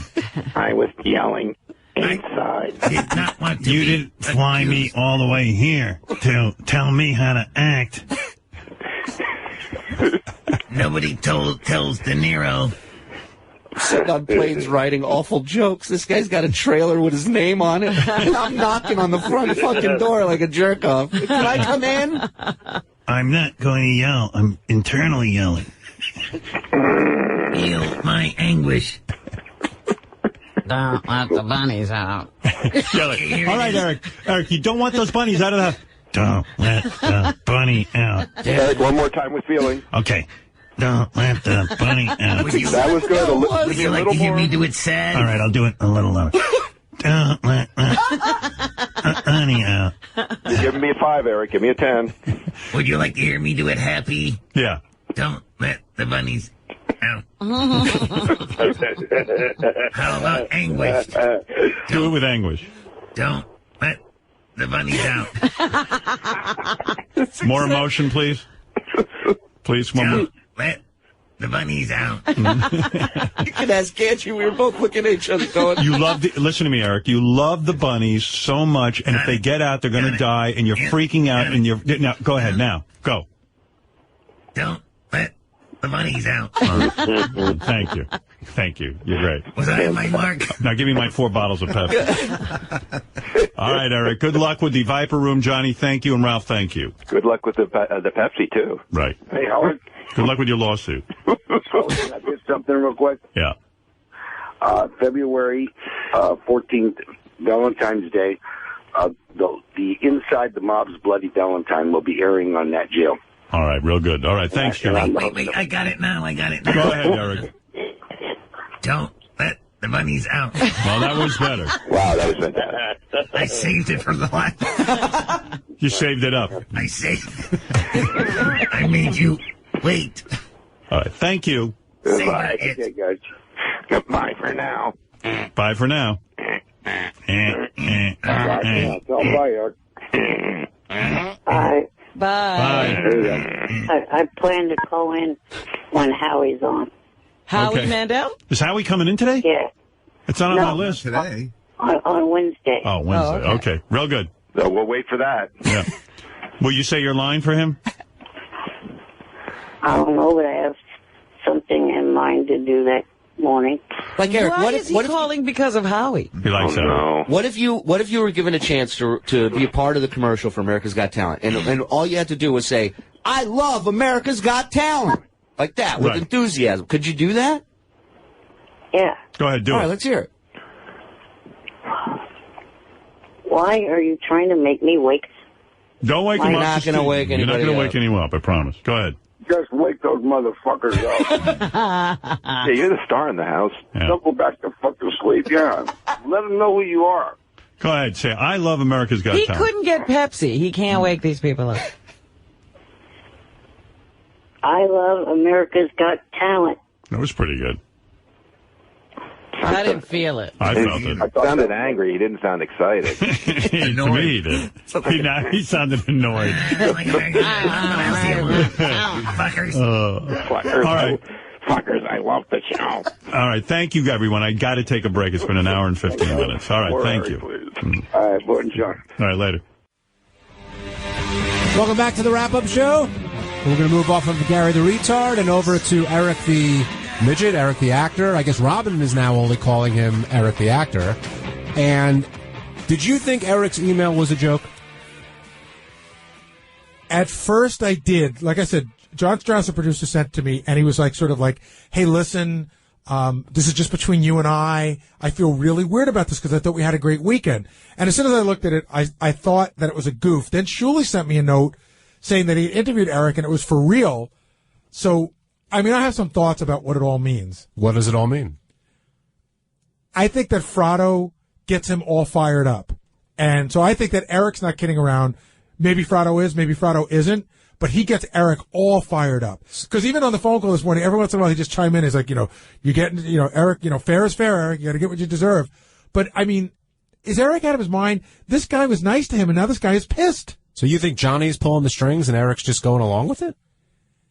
I mean, I don't think Eric's just going along with it. I think Johnny gets him fired up about it, but Eric has the ability to say, you know what, Johnny, I don't think that's a good idea. I think Eric totally buys into, I deserve what I deserve. I mean, the whole ridiculousness of the people who do my books need to get this rectified. I mean, give me a fucking break. I thought it was a joke. I think Gary might be right. It might be Fratto, like, pushing the joke. But do you think Strauss really took it that seriously? Yes. I absolutely do. I think Fratto's pulling. No, I absolutely do. He doesn't deal with these guys the way we do. He doesn't know what's a joke and what isn't. He just I might be wrong, but I'm telling you, he didn't take it as a joke. I know it for a fact because we emailed back and forth like 5 times. Justin in Chicago, you're on the wrap-up show. Yeah, it was just actually about Johnny Fratto. I'm really fascinated every time Eric calls in. But how does Johnny Fratto always end up on the line? Is it something, do they call in together, or is he patched in? It comes to us that way. So maybe Eric patches Johnny in when he calls us. Yeah, it's Eric's great. Just love listening to Howard drill him, but I find it really almost annoying when Johnny chimes in and changes the course of the conversation, start telling the story about his kids, or trying to get the plugs in. I just like it better if you leave Eric out there and allow him enough rope to hang himself. Yeah, but sometimes Johnny keeps him on course too to talk about the stuff that needs to be talked about. All right, thanks, Justin. Ken, you're on the wrap-up show. Hi. Hey, Ken. Hello. Hey, Ken, what's up? Hey, how are you guys this morning? Eric is a fucking train wreck, bottom line. All he is doing is emulating Howard, and I don't know how you guys didn't catch this morning. I mean, Howard does a radio show, talks about American Idol. Eric does a podcast, talks about American Idol. Howard does a movie. Eric does a TV show. Now Howard has a contract dispute with Sirius, and Eric needs to have his own little thing with a contract. So Eric is emulating Howard, Gary. You buy that? No. I don't either. The thinnest premise, but he could have done a lot better than that. I do think that Eric is acting like he's had as many years in the business as Howard. In that respect, he thinks he's at Howard caliber for his demands. Yeah. Cindy, sorry about that before I hit your button by accident, but now you're on. Oh, hi. Thank you. I have 2 things that I'd like to ask. First of all, that weird guy, John, that called, that said Howard was sending him messages. Did you guys get any idea of how old he was?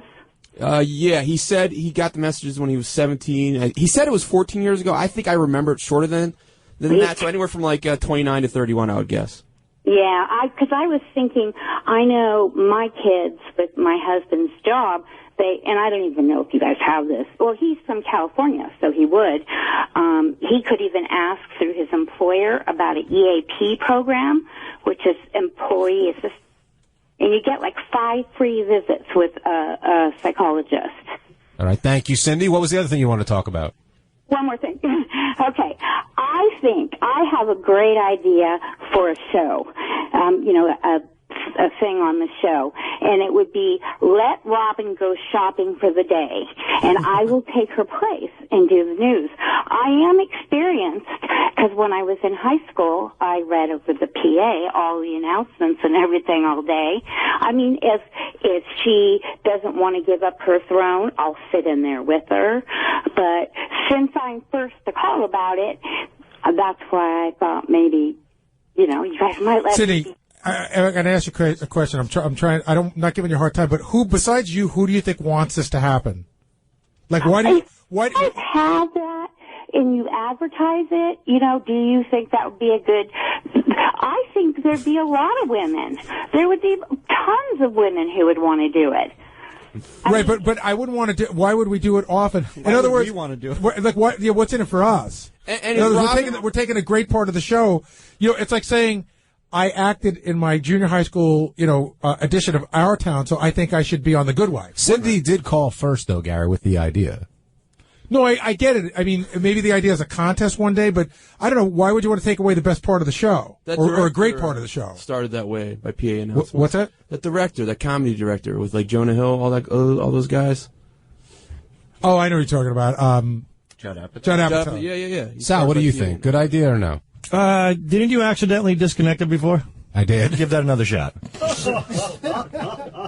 All right. No, I think a lot of times people have a great idea because it's something they want to do, but it may not be what the audience wants to hear. Only kidding, Cindy. Maybe you can work at Burger King. Work the fast food window. Go ahead, Cindy. Same what thing's were you going to say? Right? That's a PA. I'm not a 21-year-old stick. I'm over 21, and my youngest is in college.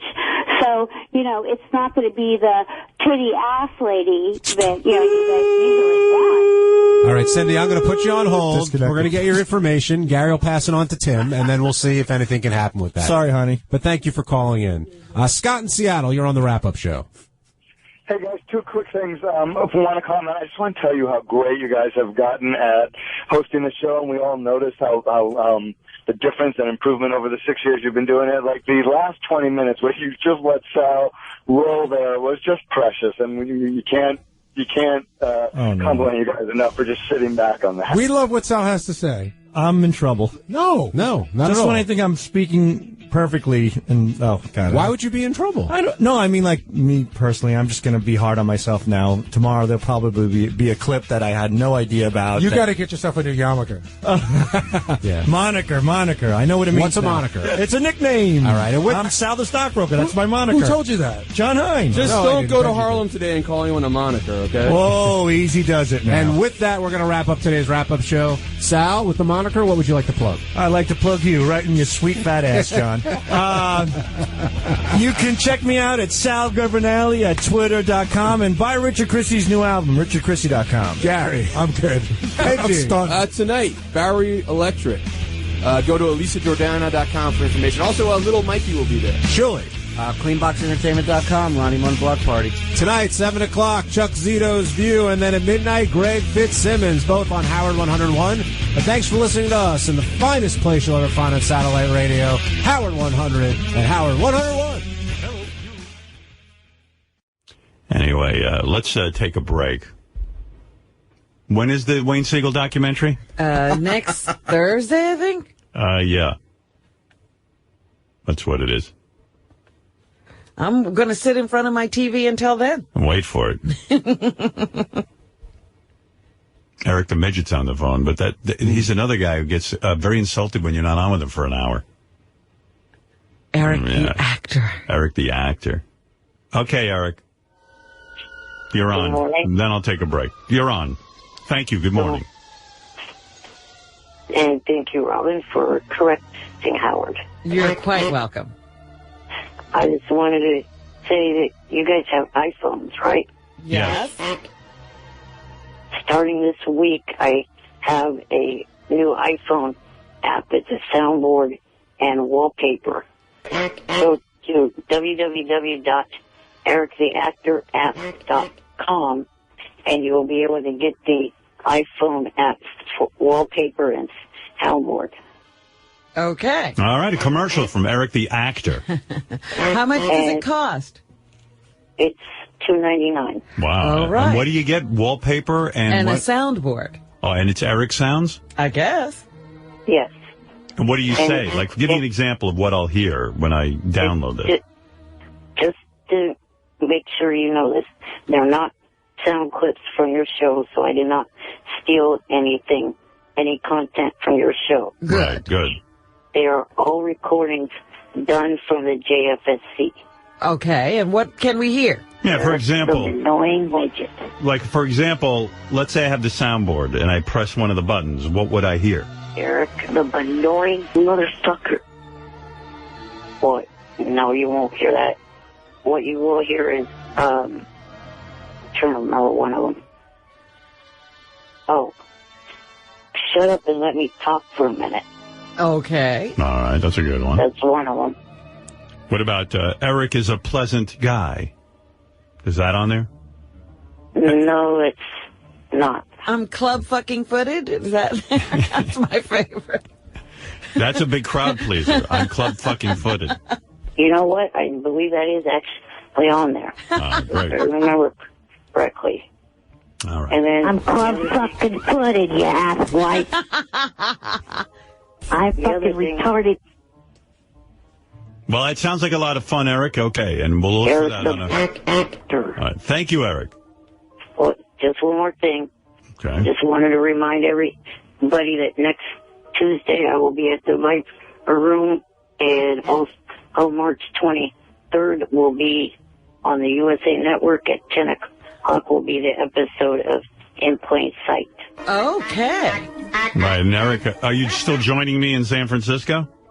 Yes, on the 25th. All right. All right, Eric. Good luck with your app. And the Viper Room. All right. Bye-bye. That's Eric. Eric the actor. Yes. Can't wait to get the app. All right. Now I think I got everybody out of the way. Hey, Eric. Eric was there for a whole day, right? Eric stayed for two solid tapings. He was there from, that's the weird thing for me, too. They don't start taping till about 1 o'clock in the afternoon. Oh. And it goes till like 9, 10 o'clock at night. Yeah. And like those are the hours I nap. You know what I mean? Like right. I'm like spent. Like I've been up since 5 in the morning because that's my habit. I get up at 5.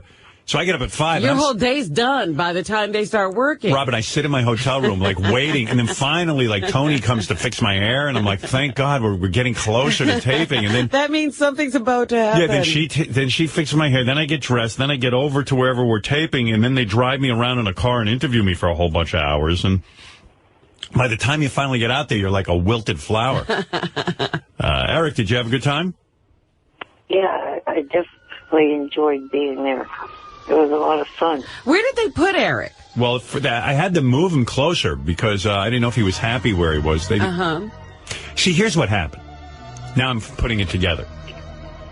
I guess Gary talked to the producers and said, hey, yeah, you can give Eric a good seat, but don't put him too close to Howard so he's annoying Howard. But meanwhile, I wanted to interact with Eric more and find out his feelings on different things to see if he agreed or disagreed with me. So they moved Eric away from me, so I had to get up and walk over to him each time.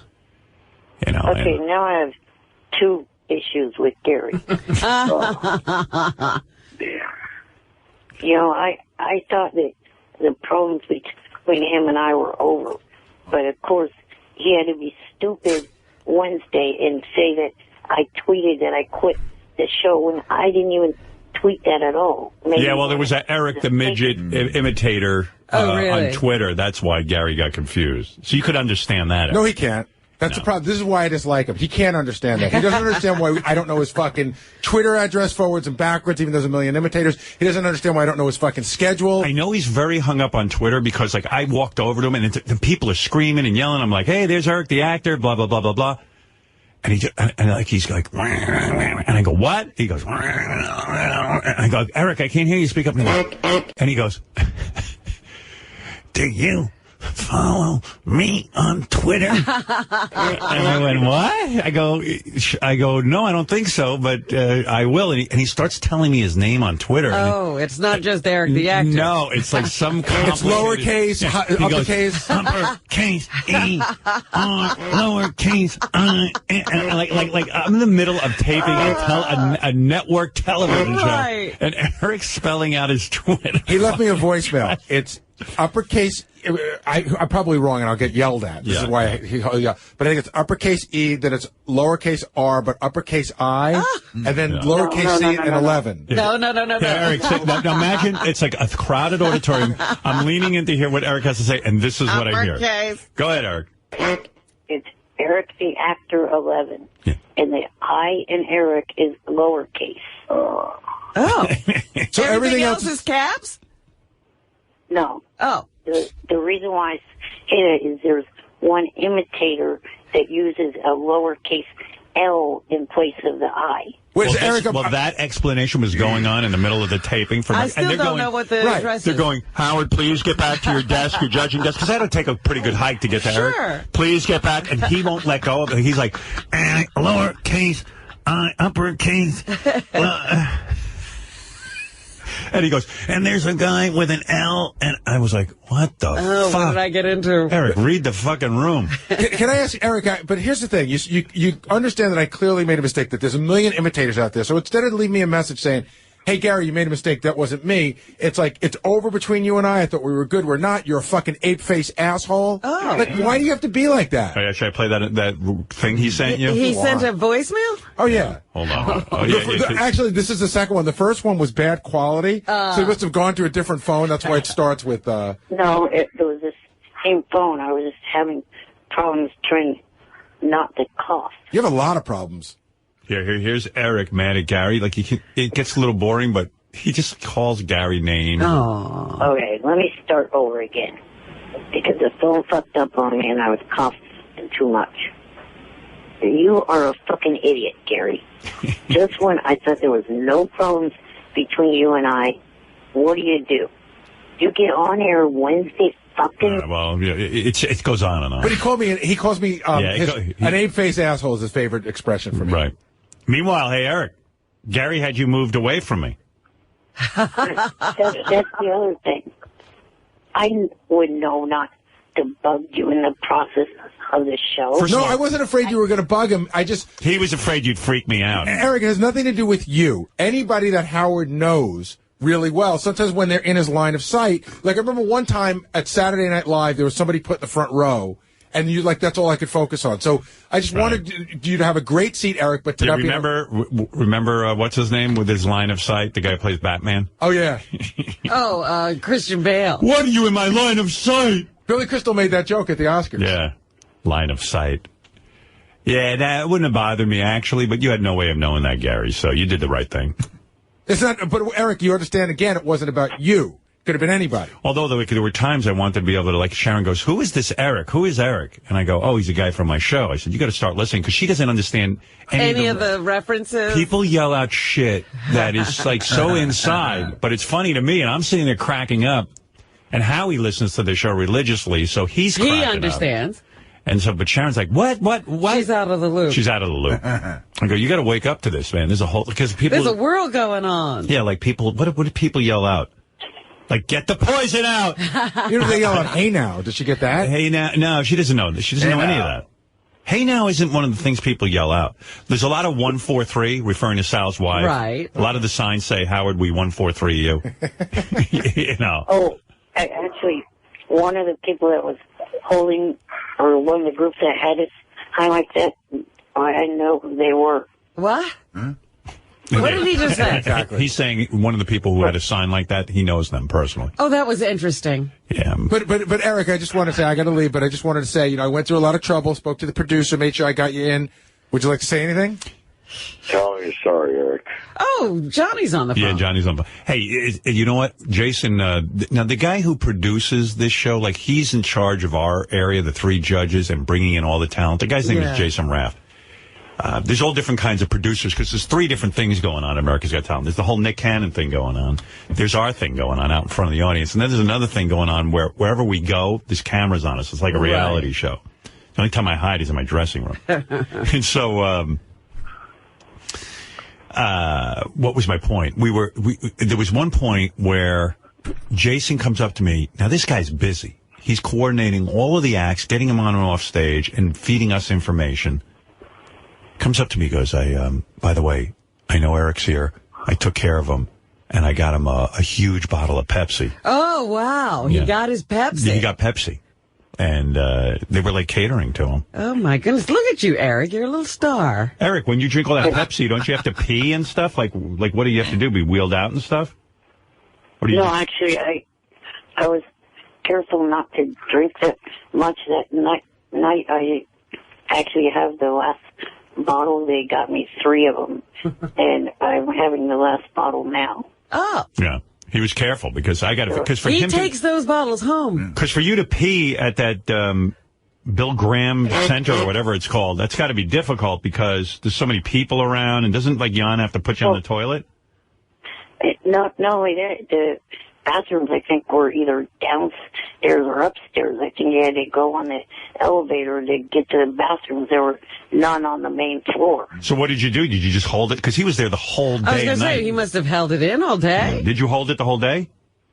Yeah, I was fine. Huh. Wow. He knows how to stretch it out. He doesn't drink too much. You should, hey, seriously, you should wear a diaper. Like what no, I'm not. I'm not going to go that far. No. Because it's a hassle for him to go to the... Like, I hate going to the bathroom, and it's not a hassle for me, except for my small dick. For him, it's crazy. Yeah, it's a whole production. Yeah. It's weird, too. Like, I think Eric was really... Do you go to the bathroom sometimes, Eric, and somebody's in the handicap stall? Yeah, that would be me. Do you know I always go in the handicap stall? I love the handicap stall. I'm handicapped. I can't pee in front of people. So I know I'm handicapped. I always wonder if handicapped people finally come in and it's always occupied. I always rationalize it. I go, no handicapped people are here. And I mean, what's the odds of someone coming in who's handicapped? But I'm in there all the time. I love the extra room. And Oh, yeah, it's brilliant. Yeah. Beautiful. No, like, just because I'm not handicapped, can I have a nice space? Why can't I have my own sink? Right. Some handicapped stalls even have that, just like you said, Robin, they have their own sink. Yeah. Do you get annoyed when someone like me walks out who's able-bodied? Totally capable. Eric seemed to be, really taken with me, though. He was staring at me. Really? Was he awestruck? I think he was, because I was on TV now. Ah. Right, Eric? You were a little bit awestruck when I walked over to you. I was just kind of trying to see what you were doing during the performance, kind of looking at what your reaction to the bad performers were and what your reaction was to the good ones. Did you think I was a good judge? Yeah. Thank you. Oh. Yeah. Like I said, I won't go into many details, but I disagreed on you guys passing on the last act of the first session. I'm trying to remember. Just give me a clue who that was. Like, give me a little... They're a group of brothers. Oh, yeah. Yeah, I checked in with Eric a couple of times, and he agreed with me all the time, except for that one, pretty much. Uh-huh. He had a disagreement with me. Well, I mean, is Eric that good a judge? You think Eric's... I just want to know. Eric watches a lot of TV like I do. So. Doesn't mean he can do the judging. No, I checked in with him. Just want to see if I was on target with him.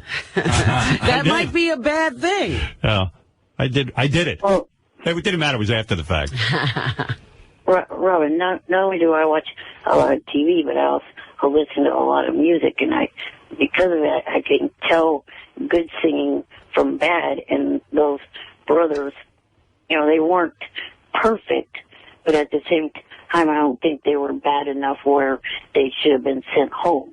Yeah, but I mean, if they're not that good, why send them to Vegas only to be eventually sent home? Some people who aren't great. Well, I can answer that one, Eric. Some people who aren't great, you see some promise in them, and Vegas is an opportunity for them to get a second shot. And you think, maybe there's something there, and if you give them a pep talk and say, listen, this is what I do. I go, why don't you go home and fucking cram like you're cramming for an exam and come up, because you're not bad. You're just not great. We are looking for great, but a lot of people are not great. But you can see they've got something. They're likable, or they got some kind of talent. So some people you kind of, I call it like giving a long shot, like a seed money kind of thing. Like you kind of, I go, you're a long shot. Maybe you could develop into something. Yeah, I said to one guy, I like reading the newspaper. They go, this guy's 15 to 1. I go, you're like 1,000,000 to 1. And I said, but I'm going to let you go through. Because who knows? 1,000,000 to 1. He's 1,000,000 to 1. Because, I think back in my own career, I go, man, I really sucked on the radio. But, if somebody had given me a chance like that to go on in front of 1,000,000 people and win $1 million, maybe I could have rallied. So sometimes I do that. Not a lot, but sometimes I see So what was the deal with these brothers? You just didn't think they had it? Yeah, I don't really... you know how many acts I've seen? I don't even remember most of them, but there's a couple that stand out. The brothers don't stand out in my mind, which means I probably made the right choice. Okay. They were 4 Asian brothers that sang. Oh, a cappella? No, not a cappella. One of them had a guitar. Right. You see, they're not memorable to me, so I probably made the right move. By the way, Eric, I'm a better judge than Howie and Sharon, right? Oh, since I'm talking to you, I'll go with that. That's our Eric. Well, hey, all right. That's okay. That's our Eric. They didn't get you in. Howard, you should have seen Eric judging, by the way, at the Viper Room when he judged the karaoke pole dancing contest. Yeah, I saw some video of that, Johnny. It was pretty cool. Karaoke pole dancing contest. Yeah, karaoke pole dancing. It's a new thing. It's a new category. I love it. See, what's that? The one that I thought was one that I, in the first round, gave the highest numbers to, somehow got voted out of the final round. Well, something tells me the rules aren't strictly adhered to at like strip club events or whatever that is, that Viper Room. Right. Yeah, but anyway, it was good to see Eric. I actually enjoyed. I'm glad you got to spend some time. You didn't do dinner, but some other time. No, I didn't have any time for dinner. I didn't do dinner with anyone. There was one night after the first night of taping that at the hotel, I walked in. Howie was sitting in the lobby. Howie doesn't apparently sleep, so he just sits in the lobby and watches people. Oh. And so he said, hey, you want to get a drink? And I said, I don't drink when I'm working, so I just had like a club soda. But we had drinks. Sharon came down. Oh, cool. And you guys are hanging out. Yeah, we actually hung out. Like we bonded, I guess. And it was kind of nice because we work, like, we're really together like a lot. Yeah. Yeah. Well, from 1 to 9. Yeah, and Howie's been very supportive. What has happened with lunch? What goes on there? Or my dinner, God. or whatever it is. Oh, my God. It's so weird. They think I'm nuts, I think. They think I'm a diva, but I'm not. I don't ask for it. No, I'm not. You are. I got so mad at Sharon, too. My dressing room, this time we weren't in trailers, we were in dressing rooms. Yeah. Her dressing room was next to mine. This is the weird thing. I'm glad you asked this, because what time is lunch usually? Noon. Okay, right? Mm-hmm. And especially with us, we eat, like I eat breakfast around 5 o'clock in the morning. Right. So all I want is lunch. I just need a 10-minute lunch break. And then dinner would be like 6 o'clock, right? Right. Okay. So I look at the schedule. There's absolutely nothing. We're just working at noon. We work all the way, and it says 5 o'clock lunch break. So I said to them, I go, there must be a mistake on my schedule. I go, I'm going to get there. I eat at noon. I need a lunch. And I need a dinner at 5. I mean, that's what fuels me. That's what keeps me going. I don't need a lot. Just give me some broiled fish and a baked potato. Well, what goes on? They have to send me over menus, and it's like I'm the only one who wants lunch, I guess. I can't figure it out. I go, well, what do you mean, lunch at 5 o'clock? They probably wake up later.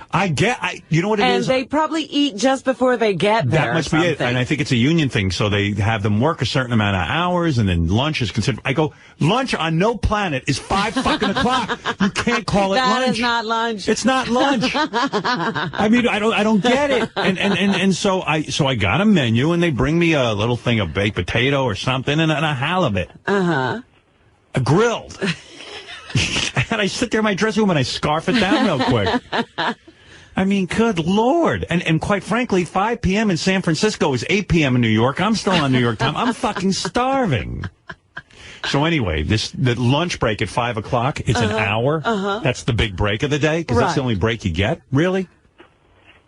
They give you a pee break for like 5 minutes. Mm-hmm. So then I go backstage, and I lay down, I eat. And by the way, my meal is always like late by 5 or 10 minutes. Like for no matter what, they go, we're sorry that your meal is in traffic. What? There's always a problem with my meal. Like my meal is like, and I go, oh, and I said to Tony, I go, Tony who does the hair, I go, oh my God. I mean, like this whole thing with my dinner can't just appear. Why is it always, it's in traffic, it's not here. And then I'm like, gee, is my lunch here? The only reason is I want to eat the dinner or lunch real quick so I can lay down. Right. Not that I'm going to fall asleep, but I do transcendental meditation and it relaxes me, and that's it. So anyway, finally my meal comes. I realize I got like a half hour. I'm going to do my TM, my transcendental meditation. I turn out all the lights in the room. I got a candle go. They have some candles and shit. They make the dressing room look nice. Right. I lay down. I hear, that door slamming thing. Sharon's dressing room is right next to me. I don't know if she's got 87 people in there. The door is slamming every second. And it sounds exactly like that sound effect Fred plays. Right. Oh, man. And every minute it just goes, whoop. Now, this wasn't happening while you were eating. No. If it was, I wasn't aware of it. And I have a sound machine, too, that, makes white noise. Yeah. Yeah, that's the noise. And I start to drift off, and all of a sudden it's like, boom, boom. Now, literally, it was like every 30 seconds, and then sometimes it would be 2 minutes would go by, and I relax. Now you're waiting for it. And I go, oh, good, it finally, stopped. And then all of a sudden, boom, and it just rocks me out of my world. And then I'm like, well, I'm going to get up and say something to Sharon, but then I'm going to look like a big fucking jerk, and like everyone's going to look at me like, hey, what fun is he? What's he doing in there? Like, I don't allow anyone in my dressing room. I take the hour to myself. Sharon must have like 50 fucking people coming in and out of there. So I said something to Sharon afterwards. I said, Jesus Christ, what's with the door? She goes, oh, I'm so sorry. Was my door opening? And she wasn't even aware of it. Uh-huh. I said, what do you got in there? An army? Don't you want some time to yourself? I get aggravated. Right. But she was so sweet about it. Like, oh, that won't happen again. She probably immediately said, don't put me next to him anymore. Oh, I don't want to be next to anybody. I don't know. She was cool during the second session. She walked over to me and shook my hand and said, hi, I'm Sharon. I'm looking at her like, you okay? You didn't really have say that you're Sharon. I know who you are. Yeah, well, she's being whoa, nice. Okay. Yeah. Oh, I didn't know she walked over to you. Yeah, and then I met Nick backstage. How'd you get backstage? Yeah, how do you get backstage? Talk to Jason. Oh. Oh, look at him. He's all hooked up. Yeah. I wanted to put Eric on my lap, but I don't think they would have gone for it. They never would have made it into the show. Well, anyway. I wouldn't have gone for that. I just would have picked you up and put you on my lap. It would have been like when Beetlejuice was here with Sal. He Yeah. just picked you up. I would have just scooped you up. How much do you weigh, by the way? Think a little bit under 80. Yeah, I could lift you. Yeah, you've got that 95 chest. Yeah, Eric, I could manhandle you and just throw you on my lap. Bench press thing. Yeah, I don't think you'd have much to say about it. You couldn't resist him. Right. Eric, tell him how Howie wouldn't go near you, though. Oh yeah, I didn't get to meet Howie that night, but I tweeted at him, and he said that then if I get to go to one of the next shows during this season, that he promises that he'll come over and meet me. Yeah, he knows you can't get to any of the other shows. I guarantee you, Howie's so dark inside. Like, it's really weird. Howie's like a very kind of feel-good comic. He makes you feel good. But inside, there's such darkness. Really? Yeah, he has 5 voices in his head, he told me. What do you mean? What are they saying? All kinds of weird shit. And I'm telling you, I know Howie probably didn't go over there because he thinks it's contagious. Well, that's exactly what I'm thinking. And then he says to him, if you come to one of the other cities, he knows he's not going to any other city. Although, Eric, you can come to any city you want. But how's he going to get there? There's always a big production, and they got to get the oxygen for the plane and the whole thing. I liked having Eric there. How long is it between the time now to Vegas week? Oh, you'd like to go to Vegas. Vegas week, I found out, doesn't have an audience. Well, yeah, but I had a suggestion for you. All right. I thought you've never done serious show in Vegas for your fans. It would be kind of cool for your fans if you can somehow work out doing your serious show there and doing the America's. He's not Nick Cannon. He's not going to try to kill himself. Yeah, I don't want to. I don't have kidney failure. First of all, America's Got Talent takes all day. Right. Evidently, Las Vegas is the biggest sort of pig fuck out of all of them because like you're there narrowing these people down. I can't imagine how long it takes, but it evidently gets into some arguments. So. No, that ain't happening, Eric. Hey, Eric, I got to go anyway, man. Good seeing you in San Francisco. I was glad you showed up. Johnny, good talking to you. Hey, Howard, it sounds great to hear you be so excited about this because even though you're saying you are saying you are, but you're really coming through and you really sound happy. Oh, thanks, man. So this is great. All right. Yeah. Thank you. Yeah, I'm enjoying it. All right, later, guys. I hung up before I could go. One more thing. I am another. You could put Eric on for 20 minutes and he'll go, he didn't have me on. He never wants to say goodbye. Nah, he loves it. He loves the microphone. he loves the limelight. I love how he's on a first name basis with Jason now. Too. Oh yeah. Oh, Jason got me backstage. And Jason likes it. Eric, the actor, wants to say hello. By the way, there is a Eric the Actor special coming up on Howard TV. Eric, when he went to do In Cold Blood, what's the name of the show? Oh. Mary's show. Oh, no. In Plain Sight. No, In Plain Sight. In Plain Sight. Yeah. When Eric went to do In Plain Sight, Howard TV was there with him every step of the way, pretty much. And you see him on set. He even gets Tia Carrere in his trailer with him. Yeah, she came to meet him. Yeah. She still looks pretty good. Didn't you think, Eric? Yeah, definitely. Yeah. And Eric gets her in there, and he's hanging out with Mary McCormick on the set, and you see him with all the... It's a fascinating special. I watched the whole thing all the way through and was like, give me more. Give me more, Eric. One of these days, we have to get him out to Oscar week and have him go to all the parties. And problem is, he gets really... he's great on the phone, but he clams up sometimes around famous people. Is that right? Yeah. Eric gets a little starstruck. Oh. And he's definitely pussy-struck. Well, how could he help that? Hey, who isn't? Oh, so he didn't have anything to say to Tia Carrere? Is that what you're saying? You fucking froze it. You got to watch the special when she gets there finally, and she's like, "Oh, hi, Eric." And she sees a guy in a wheelchair, and she goes, "Hi, Eric. How are you? It's great to see." She's being extra nice, and he's like, and then she asks him a question. Dougie, what was the question that Tia Carrere asked Eric? You got to see the special. It's great. Howard TV coming up with some good stuff. Howard TV, by the way, featuring Richard's dick in his mouth. He was just praising her for the shows that he liked her in. I believe that's what... Yeah, but what she asked him a question, and he couldn't even answer it. I don't remember. You don't have the clip, do you? Where he meets Tia Carrere? Let me see if I can pull it. Pull it up. Stand by. It's the greatest exchange. Like, all of a sudden, sexy Tia Carrere comes in the trailer. Because Eric said to the producer, "Hey, you think I could meet Tia Carrere?" So he gets his opportunity. Yeah. And she comes in there, and he's, like, looking at her like he doesn't know who she is. Eric, you get a look on your face like, who is this again? It's like the famous story where Don Rickles said to Frank Sinatra, "Please, come over to the table. I'm trying to impress my date. Just say hello to me, and she'll think I'm somebody." Yeah. And then, of course, Sinatra comes over, and Rickles says, "Can you get the fuck out of here? Can't you see him on a date?" See, I'm eating. I'm busy. Yeah, Eric's like, "Please get Tia Carrere in here." He finally gets her in, and then he goes like, "Who are you?" That's not right. You look like you don't even know who she is.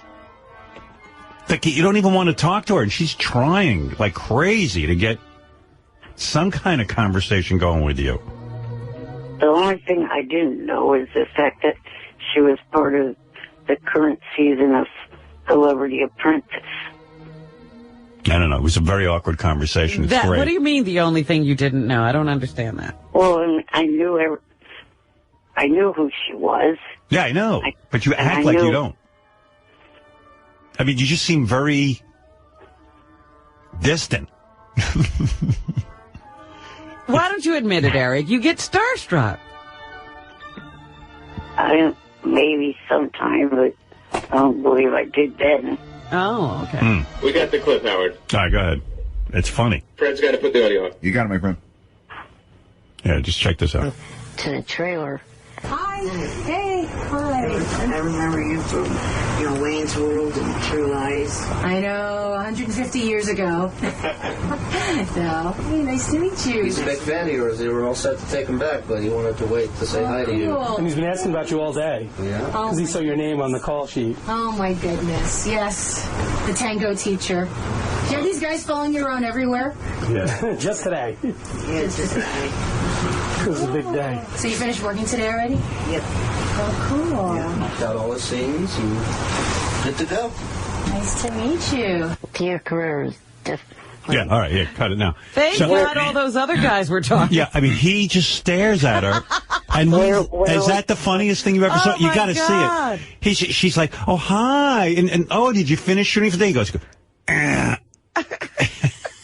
Where was the question I couldn't answer? No, it's just like she's trying to make conversation. She goes, "Oh, did you finish shooting today?" So you should be like, "Yes, the shoot went very well. I enjoyed being around the cast and crew. You made me feel so well." Yeah, I did a scene with Tia Carrere. I mean, I did a scene with Mary McCormick. Something. She comes in and says, "Oh, do these guys follow you around all the time?" And he just stares at her. And in her mind, she's like, "I got to get out of here. Let me leave. Let me leave. Can I leave yet, or is the guy in the wheelchair going to be upset?" Uncomfortable. Yeah. Eric, come on. You had nothing to say. You clammed up. You froze. You froze. And if it wasn't for Shuley being there, kind of filling in the blanks. Yeah, he wrapped up. He did his whole day, Tia. She's there. She's in the trailer. They drag her all the way to your trailer, and then you got nothing. She mentions the camera. She goes, "Yes, I'm being followed by Howard TV." And she goes, "Oh, do you have these guys with you all the time?"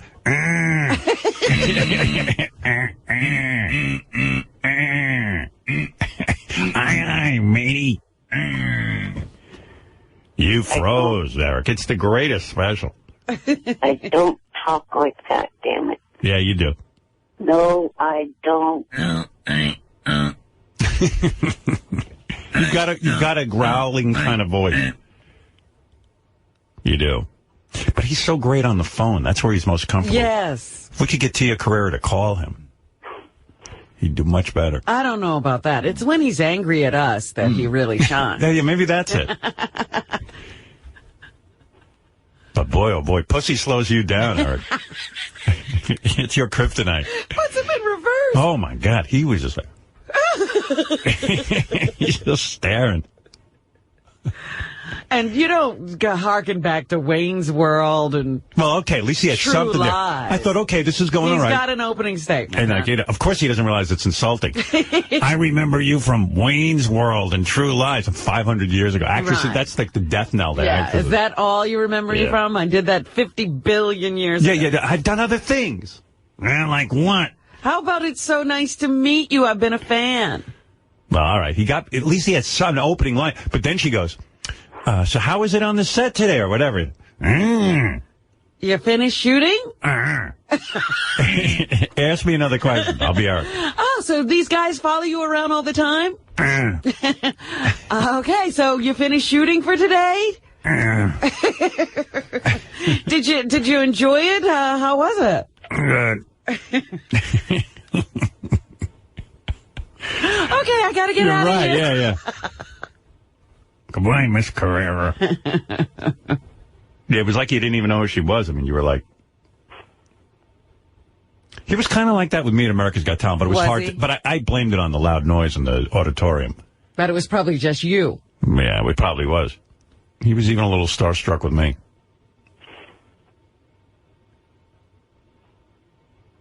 You still there, Eric? Yes. Oh.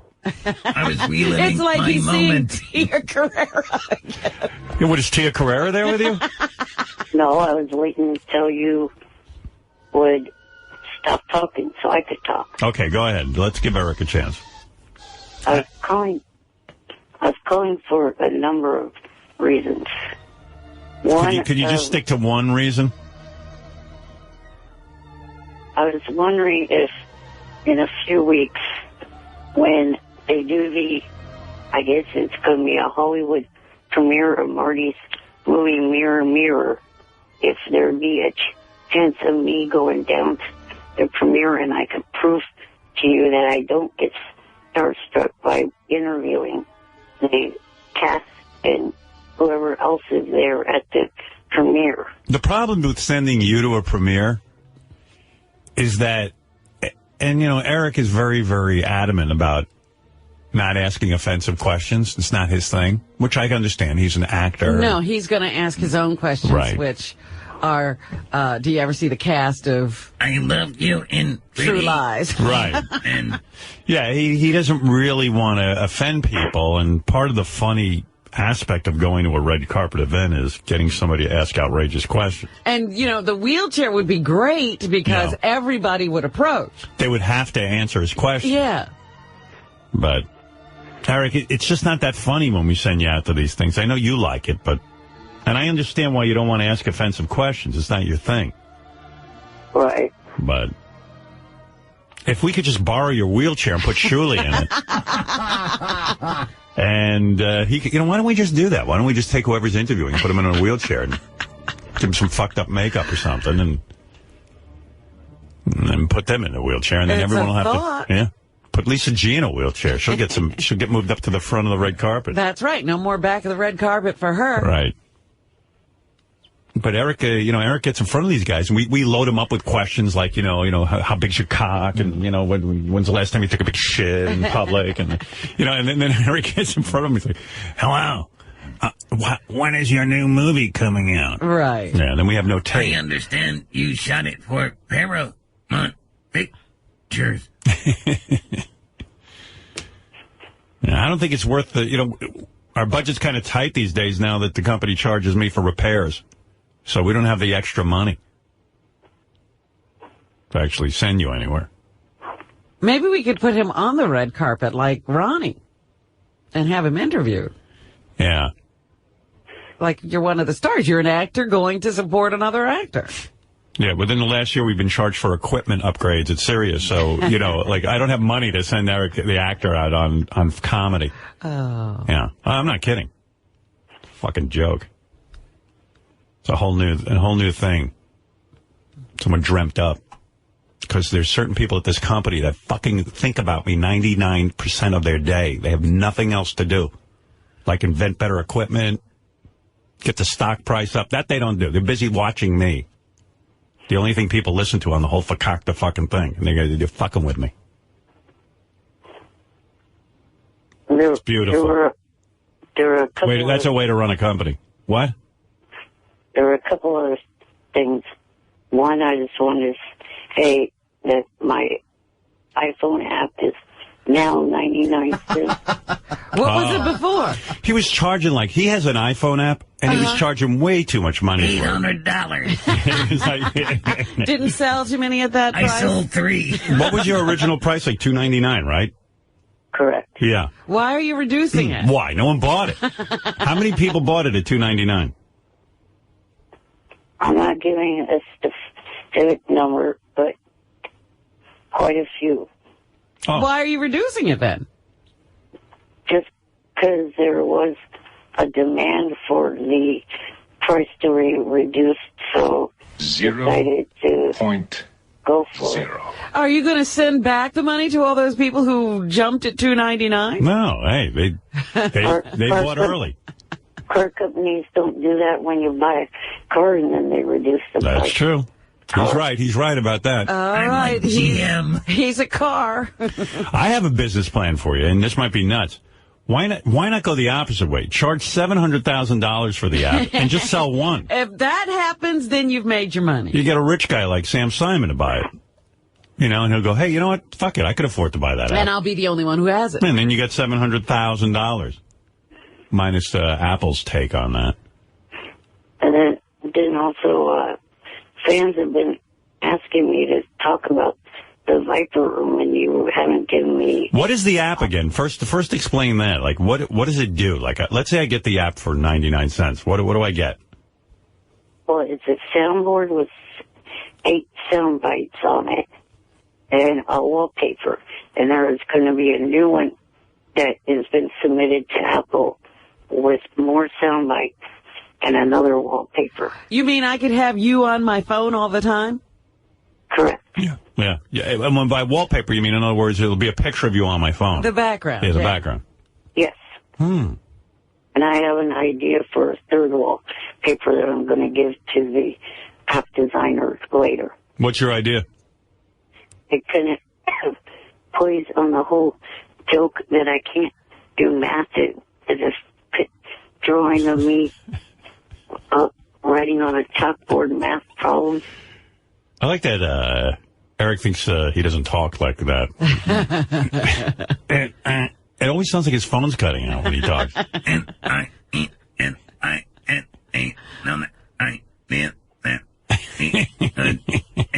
That's a pretty good idea, though. Eric's like going to take a picture of himself trying to solve a math problem. Well, not take a picture, have the app designer have someone draw a picture. Oh, it's not going to be you? Wow. It's not even that good. You know what you got to do? There's this app where you buy it. It's a drawing of me.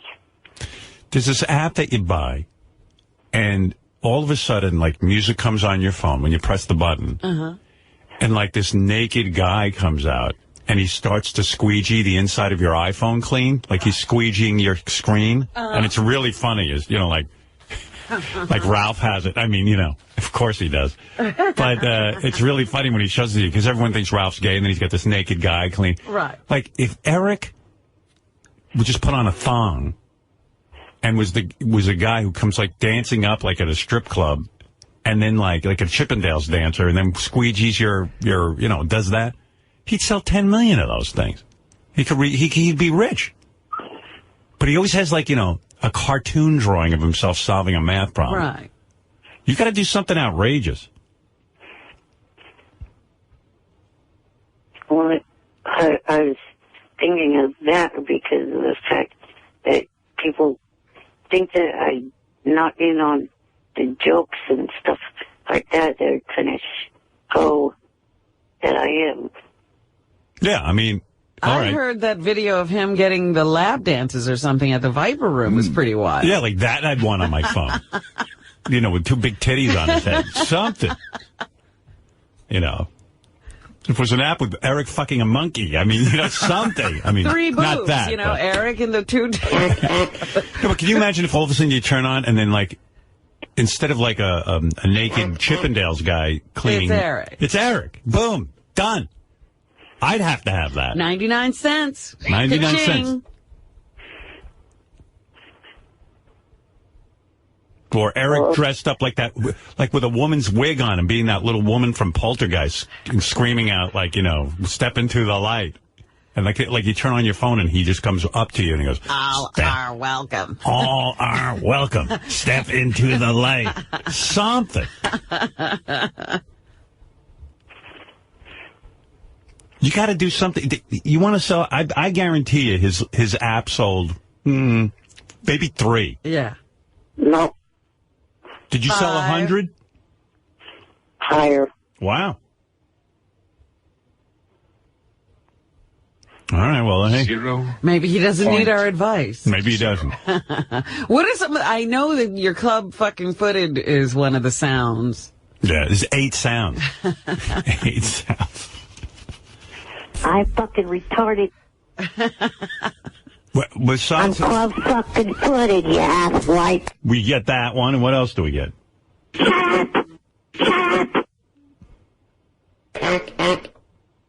No. Do we get ack? That's actually in the next soundboard. There's the actor. Do you have his app? I was one of the dummies that bought it for $2.99. Yeah, now it's 99 cents, dummy. I know. No wonder you have no money. Yeah. What do you have on there? This is one sound you get. Shut the hell up for a minute. All right, that's 1. What do you do with that? Just this. Did you do it? Did you sit there and play with it? No, yeah. I got it once, and I've never looked at it again. Do you use his scrsaver or whatever that is? No. Wallpaper. Wallpaper? No, Let me see his wallpaper. I don't want to look at him. Hold on. Yeah, who the hell wants to look at you? He got you $2.99. Yeah, well, I'm not putting out an app, dummy. And he only got you to buy it. Oh, he got you $2.99. Oh, it's a cartoon drawing of him. Oh, so it's not him. I want to see all. him. It's a cartoon. And he makes him look handsome. Almost looks like Hitler. Yeah. It's supposed to kind of look like the little figure that you have on your desk, Robin. Oh, okay. Yeah. It's a pretty shitty app. I could come up with a much better app for him. But he'd have to do a little work. Yeah, he'd have to pose for some pictures. Yeah, have to be naked. No cock shot, just, a thong. And you cleaning the inside of my phone. Dude, I'm there for I'd pay $2.99 for that. Or even just yelling at you. Eric. Yeah, there should be little videos of him coming up and going, "You're a jerk." And then when you turn on your phone, they can make that, right? When you hit the app, the guy comes on. It could be a ringtone. Yeah. Dude, you could do much better. The other thing I want to mention was I've been thinking about, and maybe you, Robin, and Gary could give me some advice on this, about writing a book about the 10 years that I've been involved with this show. Ooh, advice. Well, my advice would be to go back, listen to all your appearances, and write about it. Yeah. What advice do you need? Well, it's what's the best people to go with and stuff like that. You mean like publishers? Yeah. Why don't you write the book first and then go to the publisher? Or the companies that you guys went through and all that. Judith Regan, but I don't think she's in the book business anymore. They drummed her out of the business. I wrote 2 books for her. Robin wrote a book for her. Who are you writing your book for now, Robin? Avery. Avery is who you should go to. You could be with the same publisher, Robin. I don't know that they do those kind of imprints. Is there ever any dinners where all the authors get together, Robin, where you and Eric could maybe speak with one another? Wouldn't that be great? Author to author? We'll go to one of those book fairs. Yeah. I would read a book. You see, but you want advice from me, Eric? Your problem is you're not honest enough. If you really opened up and told the true Eric story, I'd buy that book. I was going to be honest about the different things in the book, and you got to open up, like what it's like when Jan has to lift you to take a shit and all that stuff. I mean, you got to really open up. You got to everything, all your insecurities, everything. Is mainly going to be focused on, what has happened on air and off air surrounding the show and my thoughts, like. I don't think you have a good book in you because you're very... See, what would be interesting to me is how hard it is for him to stay away when he bans himself from the show. Yeah, but he would never be that self-aware. He'd be like, it's not hard. If he really talked about his addiction to airtime, it would be fascinating. But, here's my advice. You need me to come and interview you and drag every little thing out of you, and then we transcribe it, and then I'll write the book. That's how you do it. Since I'm too busy to do that, being a judge, you missed that window of opportunity when he wasn't doing anything. Yeah, you should have like a psychiatrist interview you and then write the book with you. Can you imagine that book? That's what I want to read. The real Eric story. Yeah. Hey, Eric, I got to go anyway. All right. All right, later. Talk to you later. Talk to you later. Bye. Eric, the actor with his app. $2.99, formerly $2.99, now 99 cents, Robin. JD bought one. It's on sale now. Don't wait till prices go back up. Yeah. That's great. Hey, look who it is, Sam Simon. I just love watching on the iPad and watching whole seasons at a time. Well, Justified's a good one. Homeland's excellent. I don't know how you don't have, Comcast to go so you can watch all these things. I don't think HBO Go is on certain, like Cablevision, you can't get HBO Go. But how come you're not doing Game of Thrones? Oh, yeah, that's a good one, too. Everyone, like Ralph was telling me, it's not as good as he said. He tried to get into it and he couldn't. You have to watch. It has a huge cast and a lot of characters to get to know, but it's worth it. And isn't there like a midget in there, too? My guy. Yeah. I mean, a little person. Peter Dinklage. Yeah, I dig that. He has a huge part in it. He's great. I like him. Robin, you're tracking him, right? I love him. Speaking of little people, you want to speak to Eric for, give him a couple of minutes? Why not? All right. Hey, Eric. Good morning. Good morning. Maybe since you two are on the same wavelength, he has some recommendations for you. He'll have you watching Glee. Do you watch? Yeah, he watches more gayish type television than I do. I love emotions. Hell no, I do not watch Glee or SMASH. What? I do not watch Glee or SMASH. Oh. I stay away from those two shows. But one of your favorite people. Yeah, Catherine McPhee. Yeah, I know, but that show is not interested in that at all.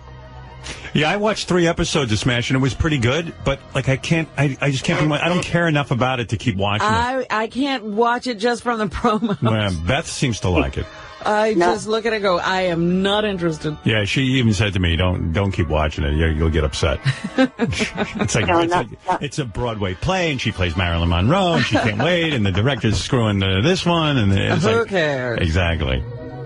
You know what? At the end of the day, even if you get the part of Marilyn, your life's a hell anyway. I mean, being a Broadway actor, they pay you shit, and you work your ass off. You work your ass off, and everyone's out to get you. Who wants to see a movie about that? Anyway, Eric, what's on your mind? Well, as I'm trying to say, not only that she'll have Catherine McPhee that's good looking, but the other one, Megan Hilty, is pretty hot too, but I'm still not going to watch it. I don't think that Megan Hilty's that hot. She's kind of chubby or something. I don't know who you're talking about. She's not super hot. What about, what do you watch Game of Thrones? What is it? Game of Thrones. Game of Thrones? No, I have not watched that one yet, but I have watched Justified, every season of that, and that is definitely a good show. Yeah, you know what? So he recommends Justified. I should try to get... but don't watch I like to, Stefan. I should try to get Eric on some of my favorite shows, like he's been on Fringe. That's Breaking Bad. Get him. I want to get him. I do. I want to get him on Breaking Bad. I want him to be like one of those meth freaks. Right. Would you play a meth? Hey, Eric, would you play a meth addict? No, I would not. And here's my... Hey, look, you can't be a detective. Oh, please let me... He can be a little detective. Can I please give out the information? What information? Like In Plain Sight, Breaking Bad is on its final season. It is? The one coming up will be the last one. How does he know that? Well, everybody knows it. Because when I was in New Mexico, they were talking about that. Oh. The whole government issue in Mexico, the current governor, she was not in favor of having shows and movies produced in New Mexico anymore like the governor before her was.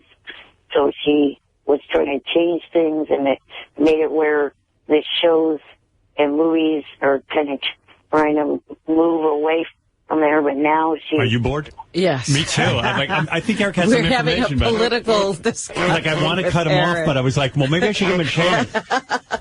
Is he saying that in Mexico they don't like movies about... The governor doesn't want movies shot there anymore that don't reflect well, I guess. The governor of Mexico? There's no governor of Mexico. New Mexico. Oh, New Mexico. He said Mexico. He doesn't want movies that reflect drug use? I guess they don't like, showing that people are sent there to be in witness protection and that they're meth labs. I don't know. You mean they don't want anything that's realistic? Right. Oh. They want to create a fairy tale. They want the Wizard of Oz. Is the only thing they could probably shoot there. I'll do that. It's a female governor, and she has actually started to bend to the demands of Hollywood. How do you... He keeps going. I know. He ain't giving up on this. No. He loves it.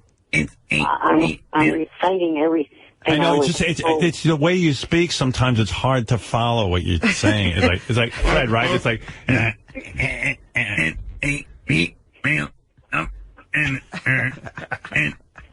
That's the way it comes across, Eric. It's like.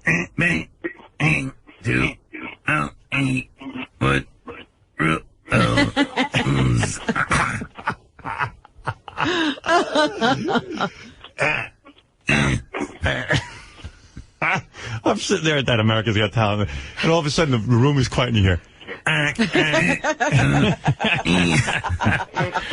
Eric's got vocal fry. Yes, he does all the time. Every woman in America is beginning to talk like Eric.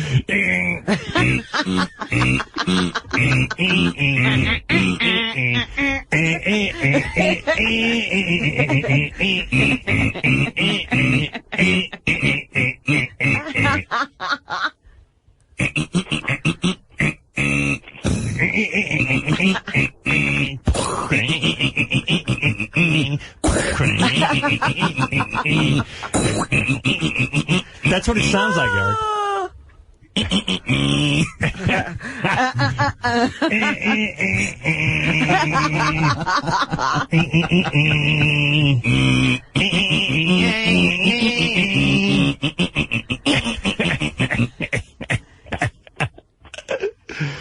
Here's the theme from Ironside.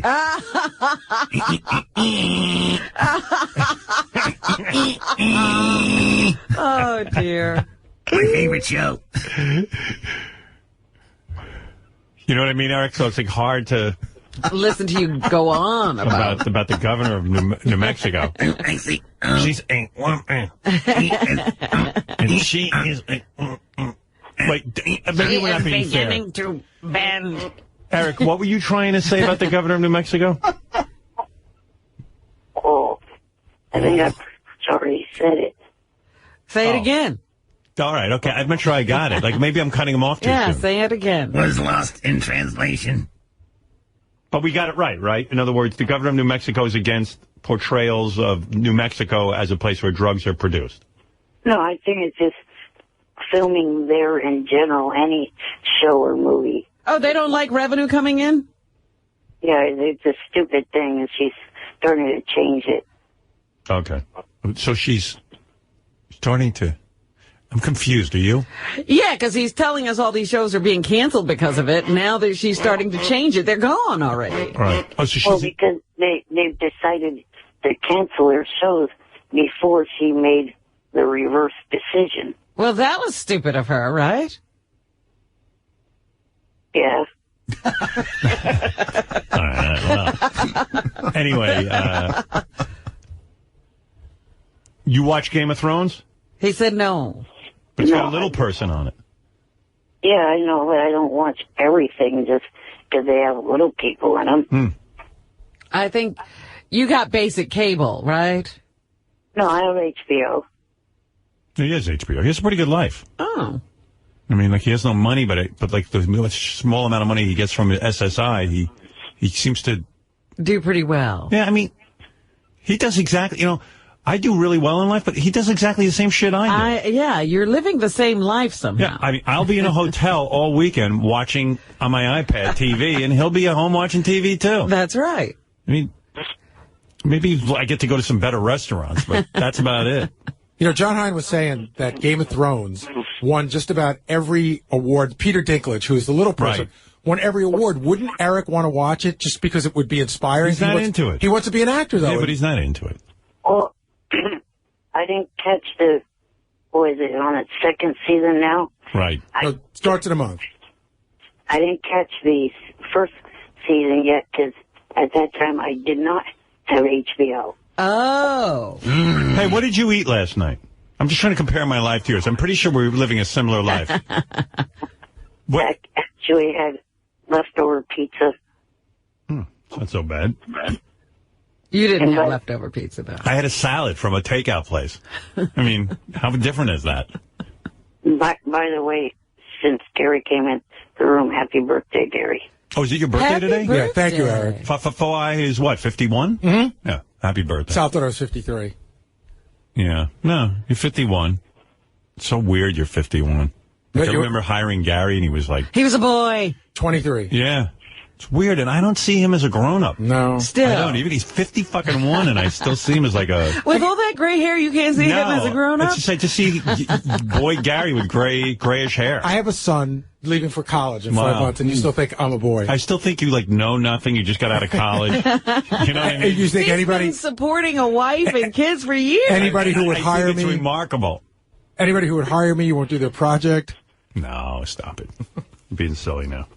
Taking you with me to Texas. I know, but you said it. Well, I was kidding around. Not really.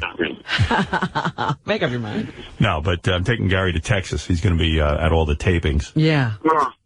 You going to go down to the South by Southwest Festival? A little bit, yeah. I'm going to go to 3 of the 4 tapings. I might go to... I was going to try to see Springsteen on Thursday night, but it's an impossible ticket. Did you just see Springsteen? Yeah, but the new record. Right. And then there's some other stuff. I think Train is playing. Like for all the money Sirius paid him, he did mostly new songs? He did 6 new songs out of 21 songs that he performed. Wow. Whoa. That's horseshit. Well, they're good songs. Yeah, but a lot of people I heard were freaking out. I disagree. They want to see I didn't hear hits. anybody say they were disappointed. A couple of people said to me. Really? I mean, they said it was a great show, but, First of all, I don't know what they paid him or how it worked, but to me, I thought, it was I'll bet you they paid him north of $2 million. I don't think so. But I think it's a trade-off for Springsteen. I think he's like, I'll do a concert, but you got to let me do my new songs. No. They had to pay him. Are you crazy? What celebrities were there?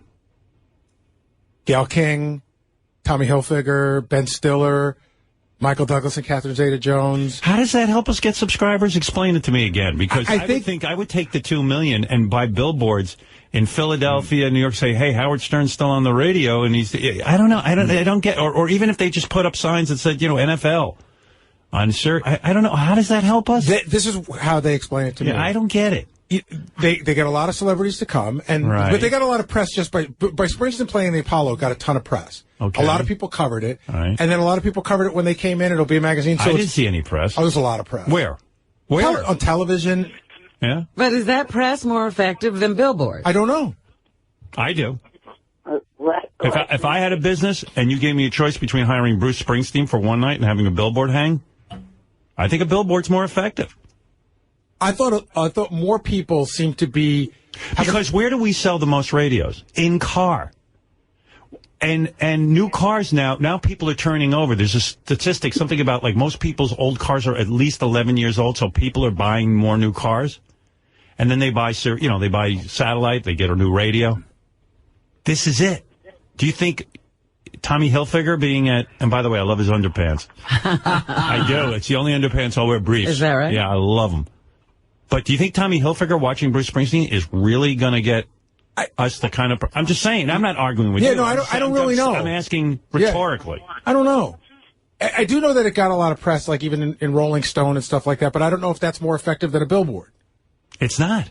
You don't know that? How come Eric's phone is making a... It's giving us a bounce. Which would you decide? You got a brand new business. It's called Baba Booey Inc. Well, that's different. We're not a brand. And you're a brand, and you wanna sell stuff in the car. Okay, I don't know what it is, like a air freshener in the car. Where do you reach the most people in their car sitting in traffic? With billboards or on the radio? No, wrong. At Bruce Springsteen when Tommy Hilfiger's sitting and watching it. I mean, I don't mean to put a damper on everyone's fun, but if I was the dude in charge, I'd be like, guys, come on in here.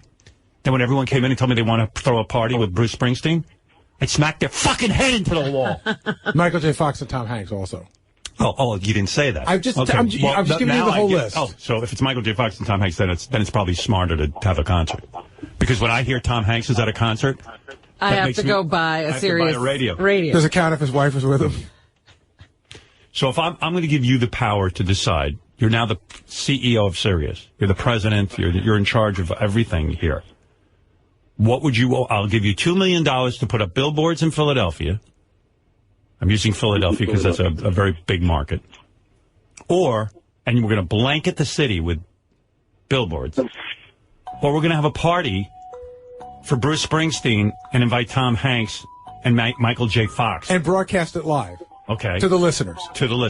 Which would you do? Which would you do? How are you going to get... Remember, you got to get new business. I would do the billboards, but I will also tell you that... All right, that answers my question. They swear to me that it was nowhere near $2 million. Well, it had to be north of $1 million. Or it had to be at least $1 million. Okay? That's my opinion. Bruce Springsteen's an act that commands that kind of money. To get that whole Fakakta band together, and then with the 27 guys on stage, it's got to be at least $1 million. They got 50 guys up there making that music, and I don't know. I got to figure it costs there's other costs. So you got to rent the Apollo, right? You got to get broadcast equipment, blah blah blah blah blah. By the time you're done, it's got to be at 1.5. I'm just guessing. I mean, what do I know? Nobody tells me anything. How much are billboards? I just am the guy who pays for it because I'm owed a lot of money. That's the way I look at it. But as long as you're going to be spending my money, I would rather they spend it on billboards. How much are billboards? Maybe they're too expensive. Well, maybe. I don't know. I don't know what they are. But would you be as mad if they took the money and spent it on billboards that weren't about you? I used to only care about if they sold radios. I still care if they sell radios because, quite frankly, that's what pays my salary. I want the company to be successful, and I still own some of that Fakakta stock. So I wouldn't mind seeing it go up. Honestly, I wasn't privy to the 37-cent, options. There were 37-cent options? Well, there were a lot of people who took them, and then they just paid out about $200 million or $19 million. I read everything on the company. There's a whole bunch of people making a whole bunch of money. I could use some 37-cent options. They sold off 40% of the company, and now the guy's got $6 billion. I know. But they sold it for $500 million. So you go figure it out. I was going to buy 10,000 shares when it was a nickel. Yeah. But then I also realized it was that weekend where they weren't sure what was going to happen. I also realized by Monday it could be worth nothing. Right. Yeah. So I didn't do it. But if I did, it'd be worth a lot now. So I'm just saying, I do care what happens to the company. I work here, and this is where I make money, and I want it to be successful. And I would not have had a Bruce Springsteen concert. I would have had billboards. That's just my opinion. What do I know? I'm a dope. But I am one of the 3 judges on America's Got Talent.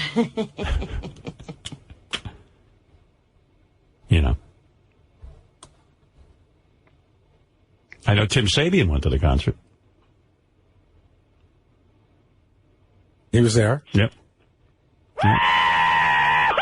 So what is Bruce doing about the deaths of Clarence Clemens and Do you really want to know? Clarence's nephew. I could get into the whole thing. Is it Clarence's nephew or somebody being hired? They have a full horn section now instead of just one guy. But Clarence's nephew comes out and steps out 2 or 3 times to do the solos. But there were times during the show where he sort of stopped the show and referenced the fact that Clarence wasn't there. Yeah. Is it weird that he's not there, or is it okay?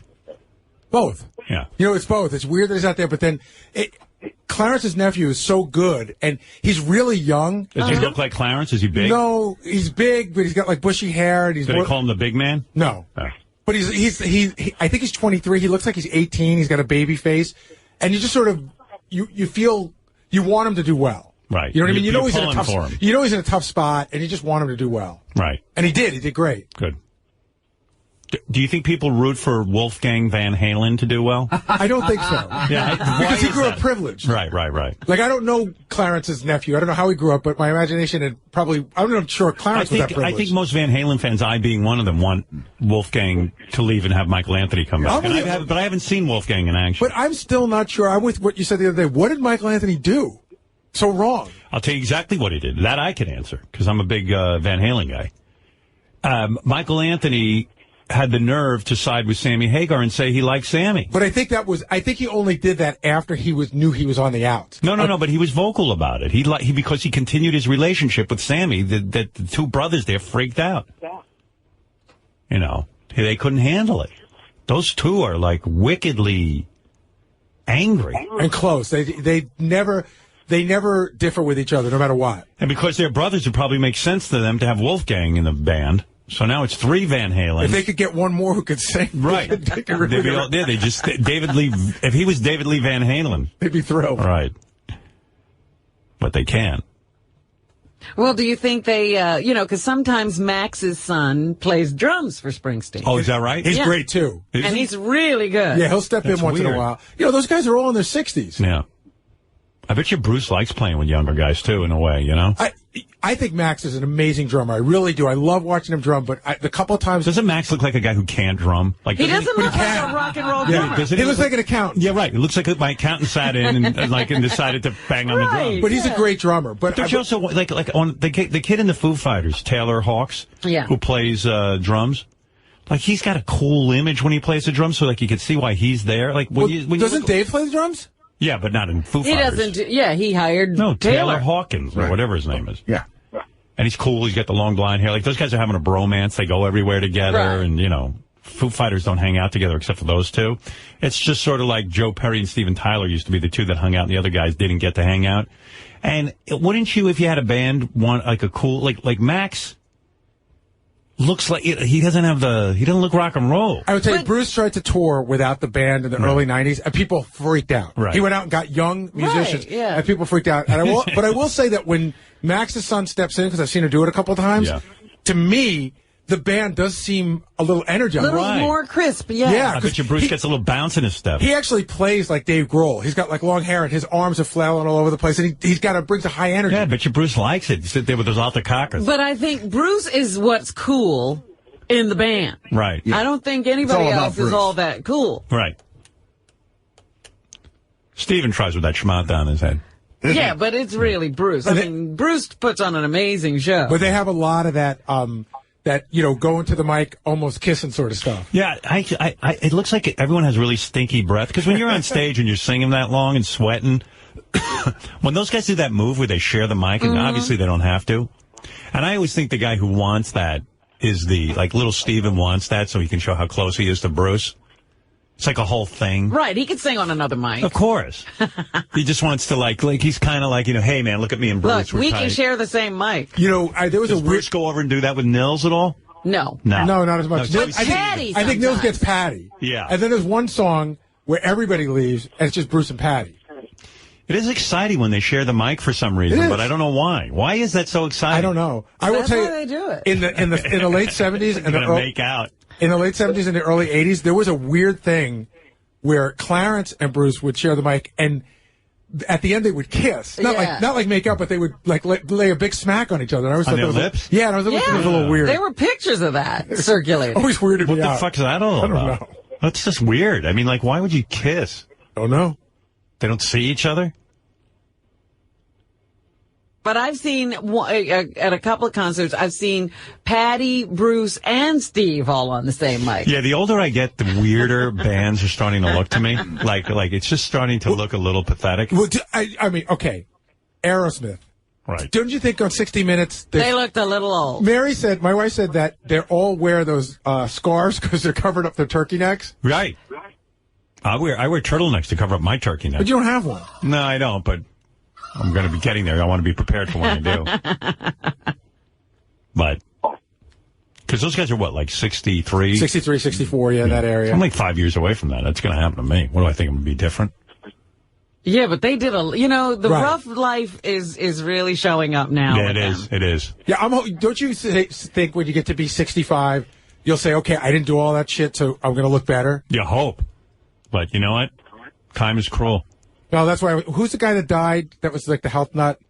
Was it Yul Gibbons? I don't know. One of those guys was like a crazy health nut in the 70s. Yul Gibbons ate tree bark. He ate tree bark. He fucking died. He was like 52. He had a heart attack. Cancer like of the anus or something. He had a heart attack. Oh, he did? But that whole sharing the mic and everything starts to look kind of funny, you know? Yeah. Like, why are you doing that? They could hardly get there anymore. When they were young, thin kids, you could actually get close to the mic with another grown man. And maybe they shared a mic because they couldn't afford all those mics. Now it looks kind of strange. Now it seems like it's kind of like a thing. Right. But see, now I know too much because, like, when I saw Springsteen and Little Steven do it, it looked cool. But then when I was watching the Aerosmith special, I go, wow, they're sharing the mic. They fucking hate each other. Yeah, I know. I always thought it was cool when Joe Perry and Steven shared the mic. But one guy talks about how he hates the other guy, and then they go to the clip of them sharing the mic. I know. It's weird. Maybe we should share a mic sometimes, Robin. Come on over here. Get close. I'd be like, oh, God, I hope my breath doesn't stink. Hey, Eric, I got to go. So did you want to say anything else? Well, I was wondering if there'd be a chance of making you some kind of deal here. All right. Now, I definitely would like to go to the premiere of Mirror Mirror. And you said that if I did the questions that you would consider it. How about this? I do the questions if you help me in a couple of things. One, raise my Twitter followers up higher than it is now. And two, help me raise the number of apps sold. Wow. What does he want to go to? Let me get this straight. He wants to go to Mirror. What is that? I don't even know what that is. That's the new Julia Roberts movie where she plays Snow White. Well, what do you think? What are there, dwarves in that? That's where he wants to go. Marty is one of them. That's right. Marty was talking about it. Eric loves to go to stuff where there are dwarves. Have you ever banged a dwarf? No. I mean, you know the list of females I've banged. I've talked about them on air with the Bunny Ranch and Love Ranch. Girls are the only ones. Don't you think you should shoot for a relationship with a dwarf?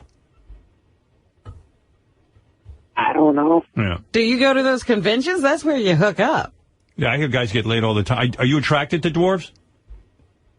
I've seen a few. There's two that are in Hulk Hogan's wrestling company that are really good looking. Yeah. I know what he wants to do. He wants to go ask questions on the red carpet, and we've told him he's a disaster at it because he goes and then he doesn't like asking our, outrageous questions. He's embarrassed, and I get that, and it's not for him. But now he's saying he would ask the questions. He won't. He'll get there. He'll choke. Because you'll have already paid up. Right. And then... What? Oh, this thing is echoing again.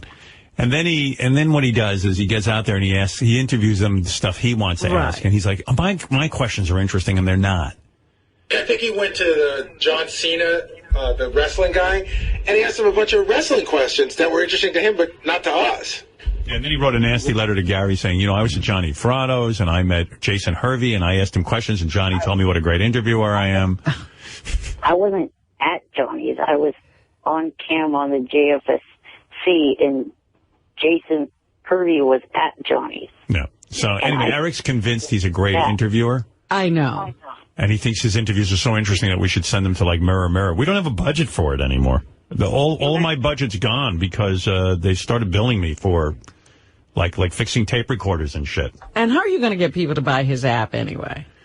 I don't know. How can I get people to buy your app? How can I do that? I don't even know how. Tweet it to your followers. I don't even think that'll convince. You want me to? Oh, Gary, tweet out, buy Eric's app right now. Okay, coming right now. Yeah, okay. About a month ago, when Jimmy bought it, he tweeted it out, and after that, I got some sales on it. How many? I think 100 or more. At $2.99? Yeah, at that time, $2.99. Wow. All right, well, here, we're going to do it on at Stern Show. We got a whole bunch of followers. I got to go. Eric, I got to go. I haven't taken a break. I've been on for an hour, 18 minutes. Okay, one last part to the deal. Yeah, I don't think I'm going for the deal. We're not going for the deal. No, there's no deal. Sending you to an event for us is useless. Alex, we don't have to have the discussion. We don't have the money to send him anyway. Yeah, I told you what they did with my budget. Right. But there's another thing. The listeners have been asking me over and over again for the last month. We want to hear about the Viper Room. Yeah, but I don't have time right now. Call in like next week about the Viper Room, and I'll talk to you about it. Okay, thank you. All right, bye. Bye. It's enough with him. It's like I'm his dad. And I have to got a deal for you. Yeah. He's always making me deals. He doesn't realize it's crazy. All right, I really do have to take a break. We're way behind, and want to make sure we get to every commercial and all the business we have to. Here's a few words. We'll come right back. You want to say hello to Eric the Midget? Sure, why not? Hey, Eric. Why did you have to say it that way? All right, Eric the actor, right. Thank you. Oh, by the way, last night I saw Eric's acting. I saw the final scene of From him. In Plain Sight? In Plain Sight, yeah. It's weird. Is it? Yeah, I mean, it's just Is weird. Eric good? Or is... I don't know. Yeah, Eric's fine. I mean... But, what is it... Does it work? It's weird. It's like Eric's there, and it just... You don't see too many guys like Eric on TV. And he's playing a landlord. Yeah. And, like, he's interacting with Mary McCormick and these two black women. I don't know their names. There's two females who are black. I don't know the other. Two. There's a woman pushing your wheelchair who's black, and then there's a woman going into the apartment that's black. She's not black. She's white? The one, the one that bring my wife. Oh, his wife is white. Yeah. Whatever. I don't know. I don't know what was... I just saw the scene. Were you really able to follow what was going on? Well, yeah, I mean, it just was... I don't remember what the people... I'm trying to describe these people. And... Oh, yeah, there she is. Yeah, oh, she is white. Okay. Touch me the black. I don't know. I mean, Eric throws me off. And Eric, like he'll deliver the lines and everything, but it just seems like he throws off all the actors. It's just like the whole thing. He doesn't help with the timing, huh? I felt that they wrote to Eric's strength. Meaning they wrote the scene for him. So they wrote the scene for a cantankerous little person. Uh-huh. So I didn't really feel like he was acting. I felt like he was just being him. But I felt like if you... No, he was acting. I didn't really... I mean, he had lines and he was... No, but I felt he was talking as if he were Eric... Like he is here. He's a natural. He was irritated, and his character is an irritated, pissed off little person. But it's weird. You can barely concentrate on what he's saying. It's so true. You know what I mean? Like Mary came on, I couldn't even see her. Right. Yeah, Mary McCormick was on, and I was like, oh, you know, like he's I don't staring at Eric. I'm like, is she actually acting with Eric? Like, is she trying to? Like in my mind, I started going over like all the things I didn't see that the way they interacted together. Yeah, but it's worth watching for sure. I mean, you know. Eric's on for all of 10 seconds. Oh, okay. You know. But he's in there, and he is delivering lines. Now, do they keep the one line in there that I contributed, or did they... What was the line? I'll tell you. Keys, woman. Yeah, Keys. Yeah, they left that in. They left that in. I saw it. And there's a writer, Eric the writer. Actually, I thought that was the most awkward line. It was like, I didn't buy that that this little tiny dude was bossing around somebody? Yeah, it was weird. It was actually the one line that was disconcerting. Did you think so too, Gary? When he goes, keys woman? I mean, yeah. I thought they were going for like a sort of a lame joke. Yeah. Like I was supposed to buy that the guy in the wheelchair. Yeah, like she could just take him and throw him in a garbage right. can. Dump him. Like she should just push him over. He weighs like 40 pounds. And just pick him up and throw him in a garbage pail. Like, what do you mean, keys woman? Who are you talking at? Willis. Eric so wants to act the man. Oh, he's so the man. He's like, keys woman. It sounded more like that. Yeah, I had to watch it twice to make sure I got it. Like a chainsaw.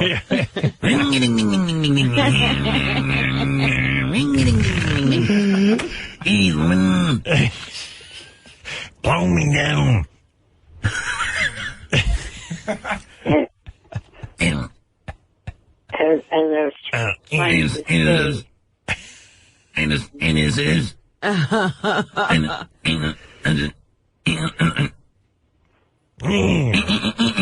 Keys woman. Yeah, Eric, go ahead. You fucking mind? That's Fred. Damn. Hey, now. All right, calm down, Fred. Sorry. Eric's trying to say. All right, what did you want to say? I'm sorry. What you hear on air here and on that show was an act. This personality that you hear on air is a fucking act. Oh, you're different? Not my real personality, yes. Oh. Well, that is true. I do. Sometimes I meet Eric in person, like at America's Got Talent, and he doesn't say anything. He just kind of stares at you. So if he's speaking, he's acting. I guess so, because like I go to him, I go, hey, Eric, man, how do you like being here? And he goes, he's just staring at me, and he goes,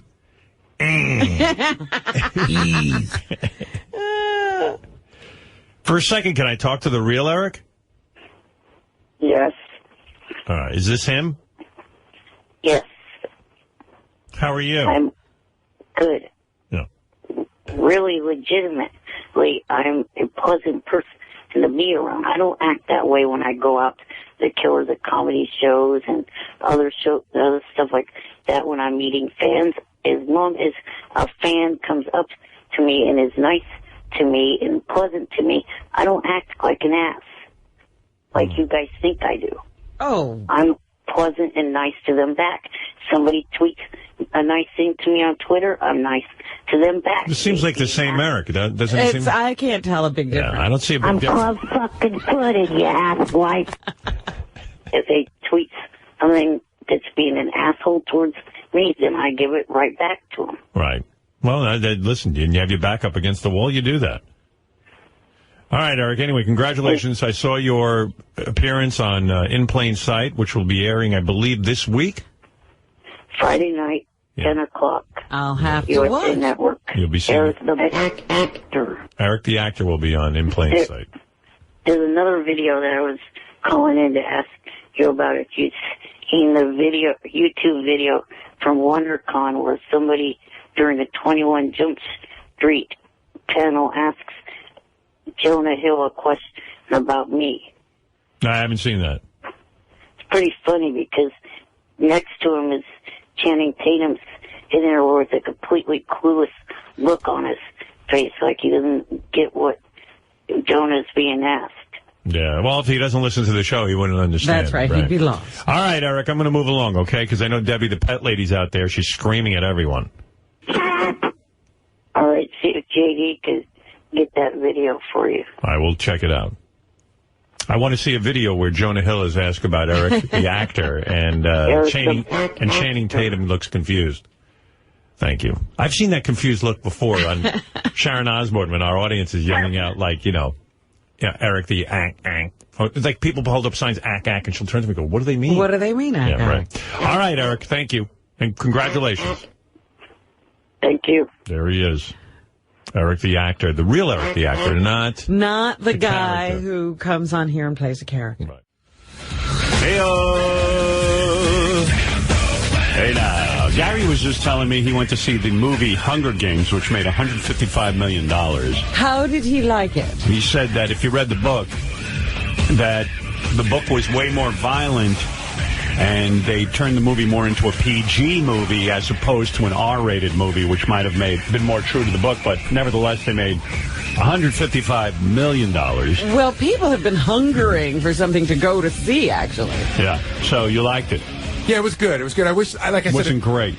I wish they could have done the real version, because in the book they're very graphic, and like a lot of kids read the book and it's graphic violence, but I guess they just didn't want to show it. Yeah, they were worried that a lot of parents would have, and a higher rating would have prevented kids from going to see it. Making history, Lionsgate. Remember when Lionsgate only did shitty movies? Right. How did they get into the big movies? I don't know. Yeah, They very quietly were backlogging some kind of catalog of movies. Lionsgate was a big joke. Yeah. Like, remember, they would just do, like, they'd make movies for a couple of $1 million, and they were all bad. Like Chopsaki movies. Yeah. Like, almost like Toxic Avenger and stuff like that, but not. Is that place still in business? The ones that used to make... Toxic Avenger, Trauma? I don't know. I haven't seen a Toxic Avenger movie in a long time. They never made that leap into making really good movies. They just stuck with the shitty movies. I always felt that they wanted to be that company that made shitty movies. Right. They wanted to be known for that. That was their brand. Making history, Lionsgate, The Hunger Games opened to an astounding $155 million at the domestic box office, the third best debut of all time, and the best for any film opening outside of summer. So there you go. Gary says could have been a little edgier. But it's good. It's a good movie. I think you'd like it. Yeah, I'm sure I would. Do you know the story? It's about it's like about kids who are forced to be in reality shows in the future. It's about kids who are forced to be in a games where it's like Survivor, except they kill each other, and it's all televised. That sounds good. I mean, that premise doesn't appeal to me that much, but I would watch it. There's supposed to be a good story around it. There's 2 more coming, by the way. Are there? Yeah. No. All right. Well, there you go. Hey, I'm sure they're happy they didn't have a John Carter on their hands. Yeah, that was officially declared a flop by Disney. Mm-hmm. And this one didn't cost that much money. It only cost $80 million to make. That's all? Yeah. I mean, for an action film, that's cheap these days. Boy, there's a business that's the same as, like, legalized gambling. I mean, you put together a movie, and I'm sure the people at Disney all thought that John Carter was a home run. I mean, they put like $200-something million into the film. Right. Well, that's my point. John Carter, which makes hardly anything, cost $250 million to make. Why they would spend that kind of money on something nobody knows about or cares about, I don't know. Eric the Midget is on the phone. Eric the actor. Yes. Eric the actor is on the phone out of Sacramento. He's very excited because many people got to see him on In Plain Sight, the Mary McCormick vehicle. Was this the weekend that Eric made his debut? Eric made his debut. Did you see it? I have not seen it yet. I'm going to get it on demand. David Spade must have watched it because he sent me an email. All it said was Eric the Extra. I mean, it was a 3-second part. That's a better name. I think we should call him Eric. Just Eric the Extra? No, it is not. You don't like that name? No. And let me start off with 2 things. You could have blinked and you would have missed Eric. One thing that I want to say before I start in about the episode is from fucking one, the nickname Eric the Midget has been fucking wrong. We don't call you that anymore. I sometimes do. Howard just slipped and called me that before. Wasn't even really a slip. I kind of did it on purpose. I did it just to irk him. Let me tell you, proportionately, my body, my arms, my hands, my feet, and my legs, they do not fit what is a midget. I thought midget was just a bad term all the way around. He's a dwarf. It is a bad term all around. But dwarf isn't as funny as Eric the Dwarf isn't. Well, Eric the Dwarf is kind of funny. I like Eric the Extra.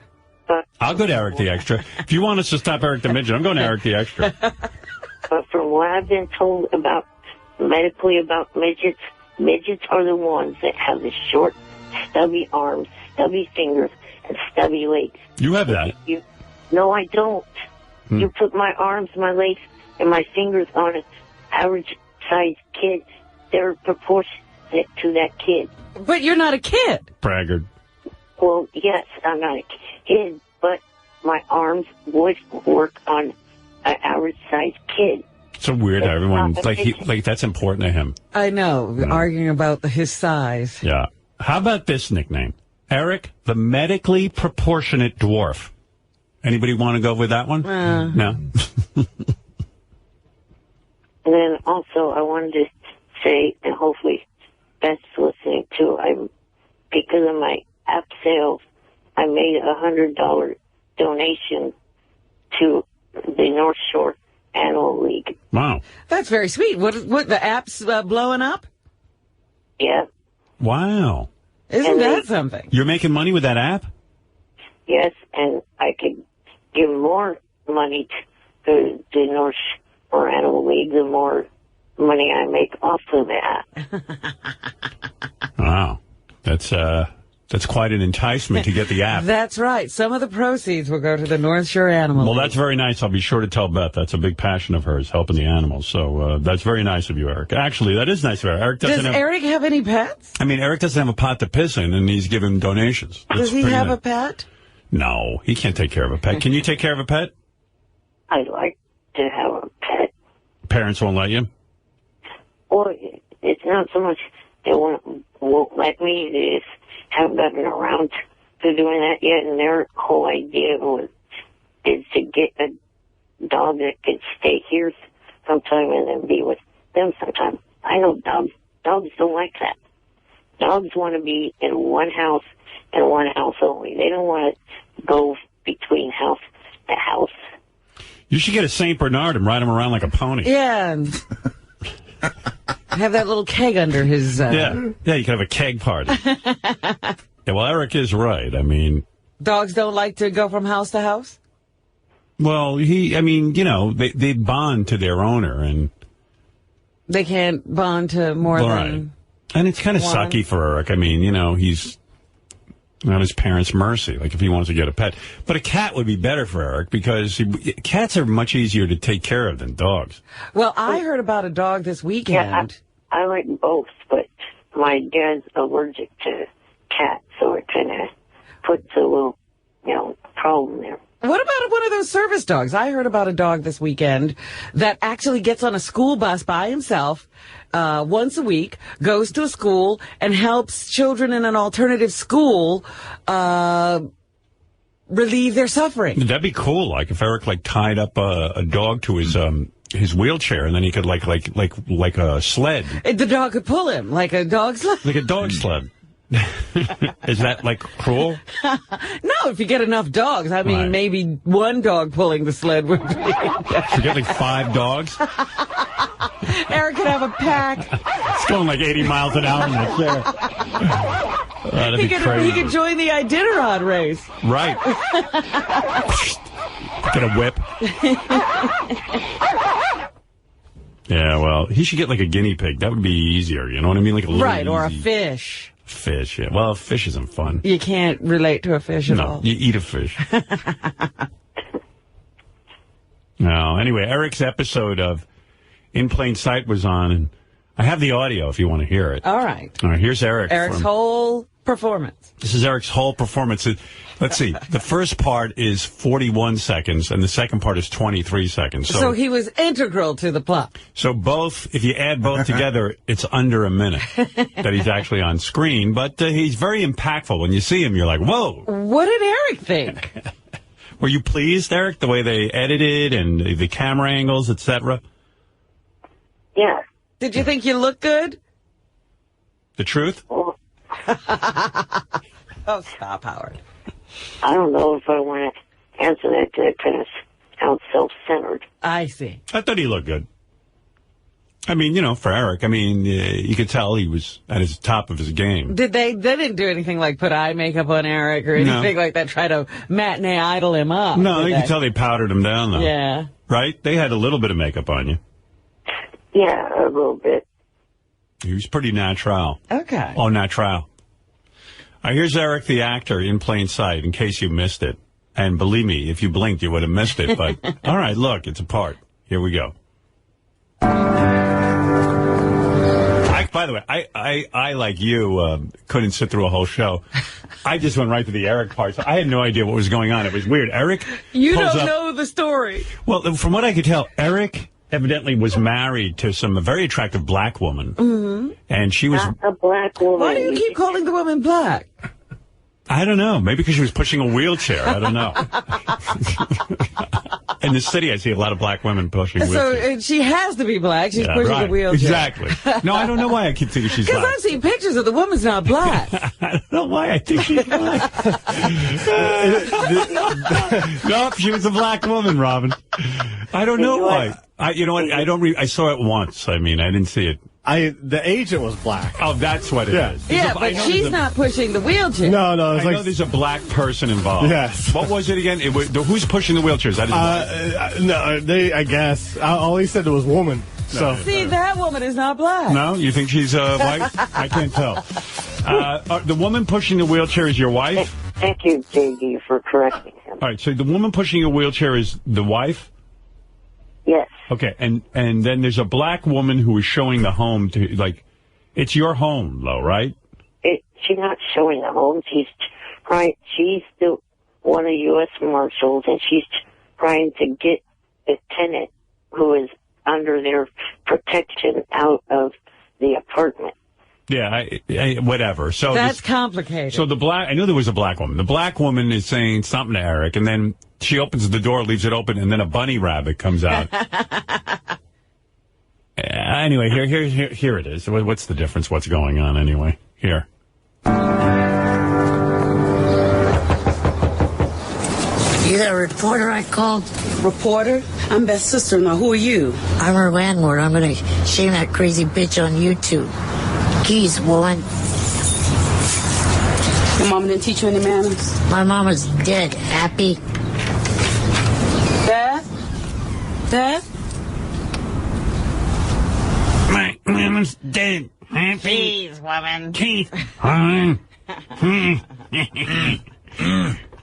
mean, but between us, and I know Eric's going to get offended. He's who is the guy who hired Eric for the guy named John, the producer of the show. He's got to write a whole show. I know, that's what I'm saying. Oh, Jesus. It was only like under a minute. This character should be spun off. Yeah, because it's so fun. I mean, Eric, close your ears for this part that I'm going to say to Robin. I mean, is he the worst or what? Oh, but it's funny.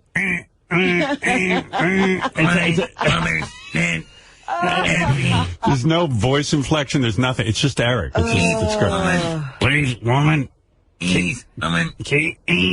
Woman. I got to hear that part again. Wait, Eric, you're the best. Hold on. Let me play this again.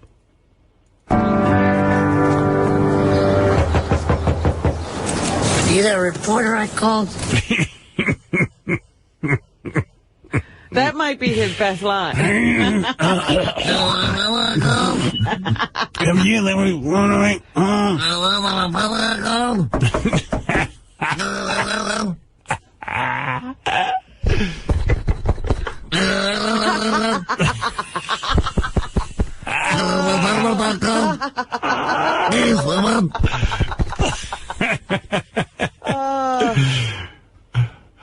Reporter? I'm Beth's sister-in-law. Who are you? I'm her landlord. I'm going to shame that crazy bitch on YouTube. Keys, woman. Best is Keys, woman. It's my favorite part of Eric's scene. You know, there's not a lot to really... No. I'm the landlord. I'm going to shame that crazy bitch on YouTube. Keys, woman is your ad-lib, That was Eric? his ad-lib. Yes. Excellent. That is excellent. That part is really good. I like when you ad-lib. Your mama didn't teach you any manners? My mama's dead. Happy? Asshole. How about one day we do a retrospective where we play In Plain Sight and Fringe? All of Eric's acting roles? Yeah, we do a whole thing. We have to get Friday Night Lights then, too. Was he on that? Yeah. No. Wasn't it? What one were you on? Yeah, what are you hallucinating? I played a football. What were you on? American Dream. American Dreams. Who got him on that, us? You. I did? Yeah. I don't even remember that one. Yeah, we'll get all 3 appearances and do a whole film fest. A retrospective. American Dreams was at least 10 years ago. It's a Dick Clark show. It took place in the 50s. And again, what do you got, Eric? 30 seconds on that one? Fuck you. Unless it's 2015, it was not 10 years ago. Very good math. Excellent. It was 7 years ago. It seemed like 10 years ago. Eric got you on that one. Genius. Ouch. Nice math on there, Eric. Proud of you. Proud of you. Anyway, yeah, so let's get American Dreams, Fringe, and In Plain Sight and play them all back to back. All right. That'd be pretty good. And then maybe some other people will hear it and give Eric more of a part because... I'm telling you, Eric needs his own show. Well, we're only 20... This is a very strong character. We're only 21 seconds in, so there's a lot more. Howard. Yes? I'm looking at IMDb. So it says for actor, for Eric, he's done 2 acting gigs, Fringe and American Dreams. The new one isn't up yet. But then it says Howard Stern On Demand, and it's got the name of his episodes. Eric the Midget can't get an oxygen tank for In Plain Sight. Eric the Midget quits. It's the funniest titles. He's either quitting or getting an oxygen tank. Struggling for oxygen. Eric, out of all your parts, what do you feel is your best part and best work? I'd say maybe the latest. In Plain Sight? This is the one you enjoyed the most. And why do you feel that way? Well, my head stayed intact. His what? Head stayed intact. He got blown up in Right. Was that your most difficult part, the Fringe one? Yeah. He's a fascinating interview. Whenever you interview Eric about his acting, it's always so in-depth. Well, you know, he's so humble about his acting. Right. It was more comfortable doing this role than it was doing the Fringe one. I got to stay in my, actual wheelchair. Right. Oh, they had you in something else in Fringe? No, he actually was moved onto a bench, and he could have rolled over. Oh. A bench, and then I was on the ground in a subway tunnel. Right. Yeah. Yeah, I mean, seriously, it wasn't that easy. That was his most demanding role. I like this character on In Plain Sight, but I guess In Plain Sight's going off the air, so we'd have to move this character into his own series. That's what I'm saying, and he needs a spinoff. Oh, I would love that. Can you imagine a whole hour of Eric? Let's see how the fans enjoyed Eric. I know a lot of people tuned in for it because Eric told us to. Jake, were you're in New Zealand. Were you able to see In Plain Sight? I watched them on YouTube. It was just Eric's bit, and yeah, I enjoyed it, except for the bunny line. I felt that was quite weak. Yeah, I know. Bunny line was weak. Well, we're getting to that. Well, I'm sorry. I interrupted it. All right, thank you. Thanks. Well, it's a positive review, Eric. All right. You'll take it. Yeah. Guy enjoyed it except for your bunny line. Well, which we're getting to. We're only 21 seconds into an under a minute performance. We're stretching it out. Dad?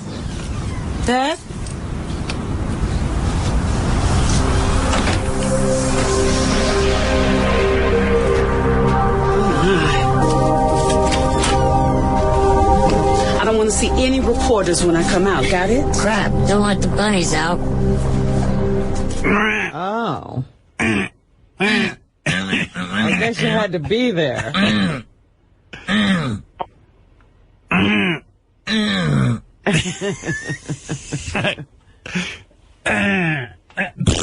Somebody's got to come up with a script for an Eric show. Well, I did come up with some idea, but Howard TV didn't have a budget for it. I wanted to get Eric into a full-length, like a 30-minute performance.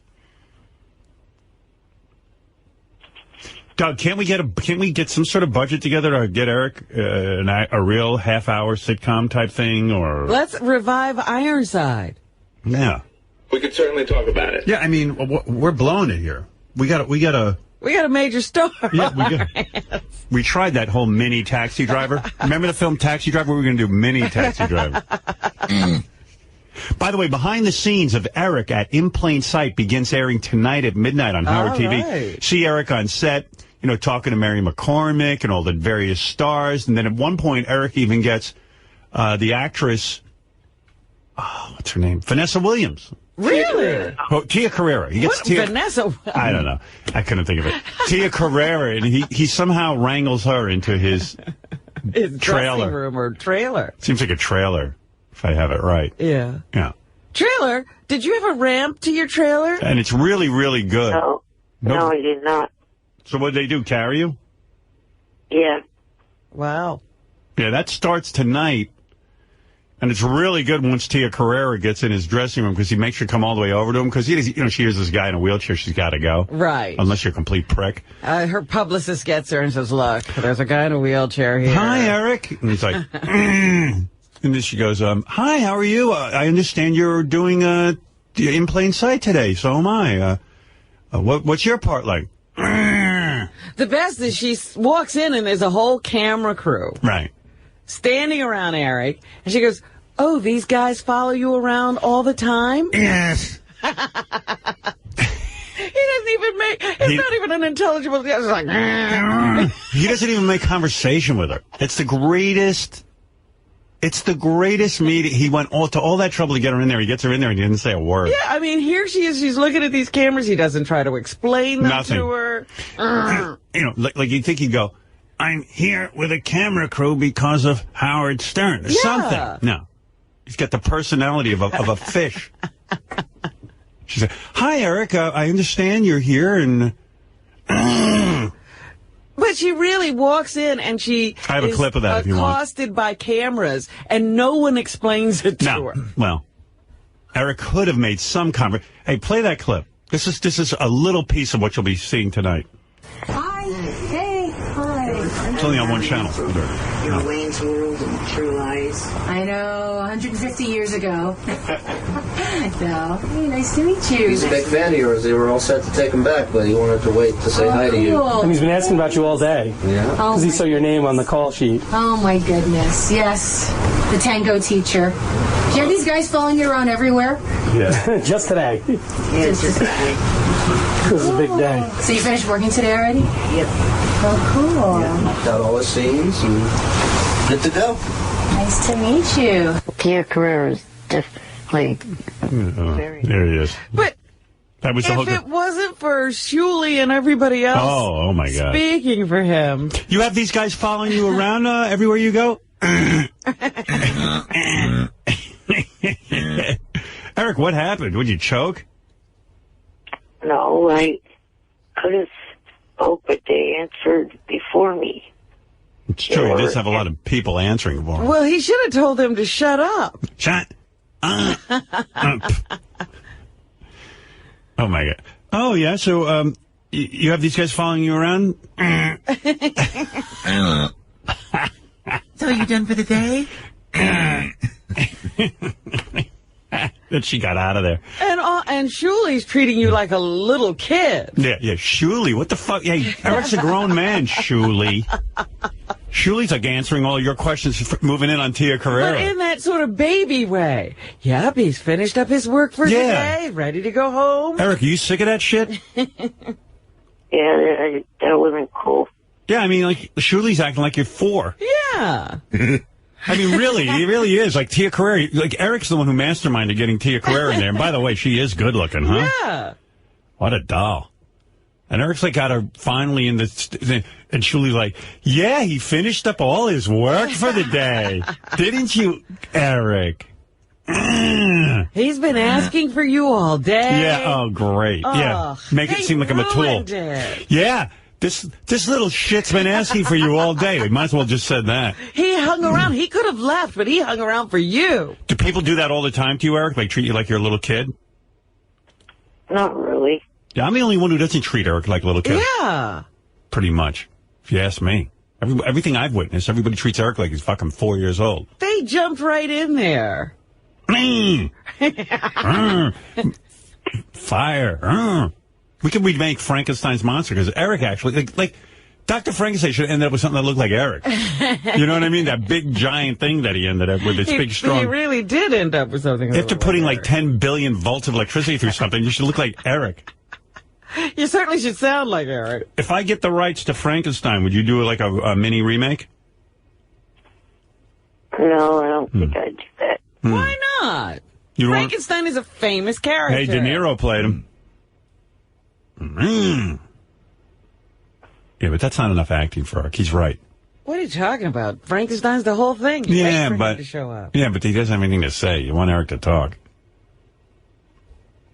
You know what I mean? But this is perfect dialogue. Yeah, but that's it. Yeah, that'd be cool. Like the guy takes off he puts this big giant thing through electricity, and all of a sudden Eric comes out. It's like, oh shit, we burned him. He's horribly damaged. And just to let you know, I would have, if I had known that Tia was going to be on Celebrity Apprentice, I would have brought that up, which is a much newer thing for her than the other two things I did. Yeah, he went, I saw you in Wayne's World. And True Lies. And True Lies. But that's not great conversation either, Eric. Yeah, well, he tried, but Shuli, I feel, kind of cock-blocked him with his baby talk. Yeah, he finished up all his work. Hey, play that clip again. Listen to Shuli fucking everything up. Shuli acting like he's all superior to Eric.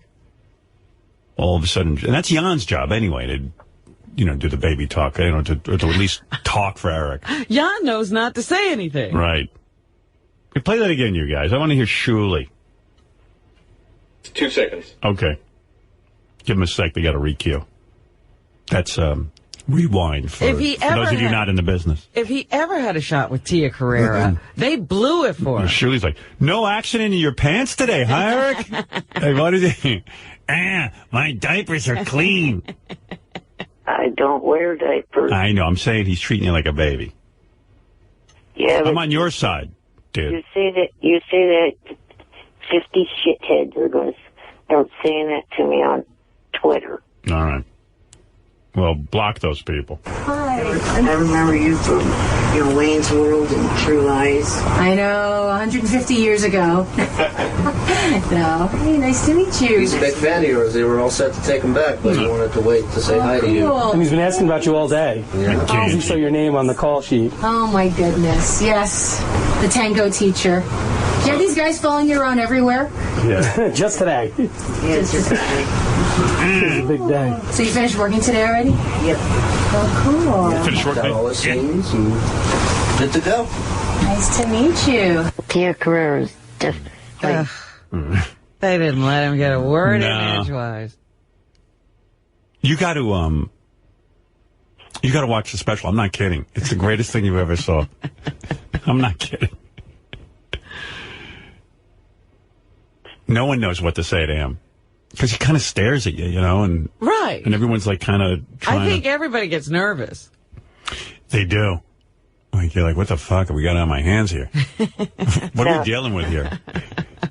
You should watch the full episode of In Plain Sight, which will re-air on Thursday night, because I noticed in the script there are several actually Stern Show related references. By the way, so there's right? so that was 41 seconds of his part I played you, and then here's the final 23 seconds. All right. I promised I'd get her help. I keep my promises. Oh, Erica Finkel. Anyway, good job. You compliment me? Well, don't get excited. I'm hormonal. Plus, my kid's in the hand of rank amateurs. Hey, who's gonna get her crap out of that apartment? Geez, I don't know what Beth's whining about. He seems sweet. I'm goddamn serious. Aw, adorable. I'm goddamn serious. Hey. There was one right there. That was he's on screen for 23 seconds. He gets one line. That was two. Wasn't? No, maybe you're right. And there was a reference, Stern Show related reference that Mary did just there. What'd she say? Replace Beth's name with your name. I don't know what Howard is complaining about. He seems sweet. Oh God! You think that's a Stern Show reference? Well, holy mackerel! My real personality and my on-air personality. My real personality is sweet. My on-air personality that you complain about and others complain about isn't. I think you're stretching there, Eric. Yeah, Jerry wants to comment. Jerry, yes, hi, you're on the air in Philadelphia. Good morning, Howard. How are you? Morning. I think he needs to be on Inside the Actor Studio with James Lipton.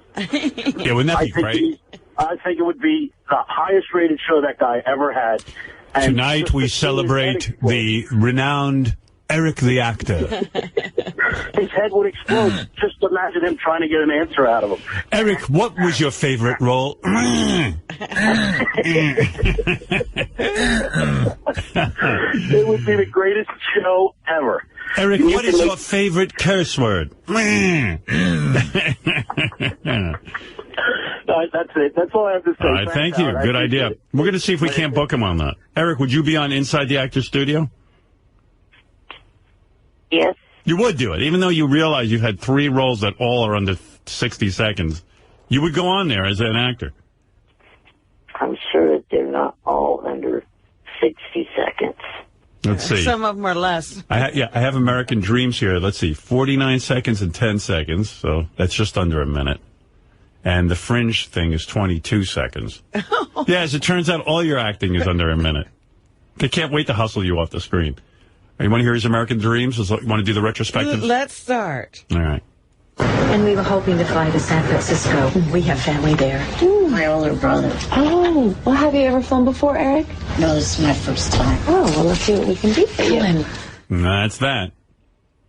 I think he was better on American Dreams, honestly. Yeah, his acting was better there. Yeah. That's it for American Dreams. Sorry. That was 10 seconds.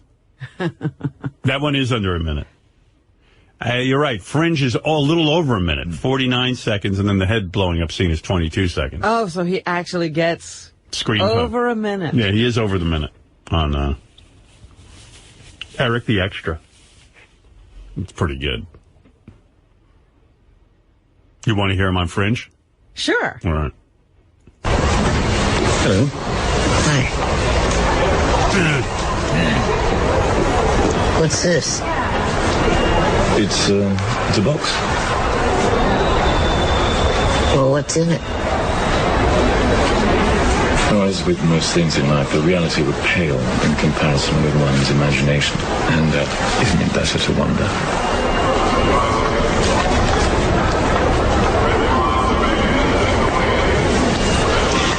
I say, would you mind keeping an eye on the box while I go to the restaurant? Is there, remuneration? Of course.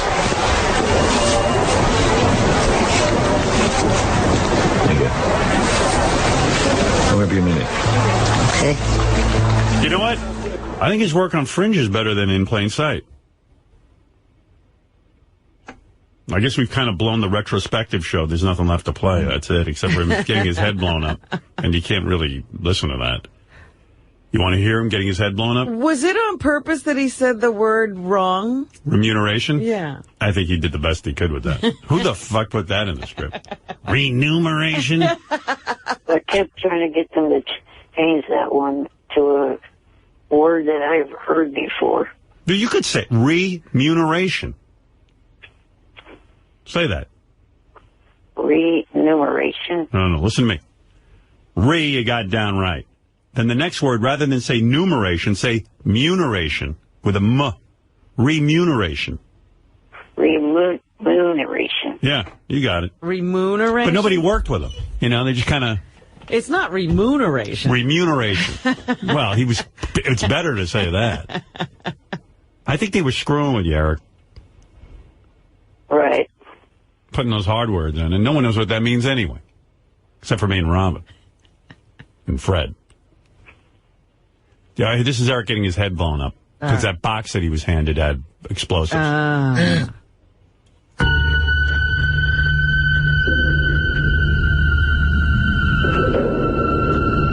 see it.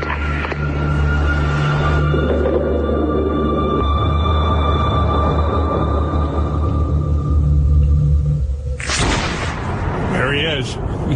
Oh, my God. His whole head is blown off. Oh, dear. Nice work. Thank you. I still say that role is under a minute because he doesn't say anything in that scene. So They just have the camera on him the whole time? That's still acting. That's true.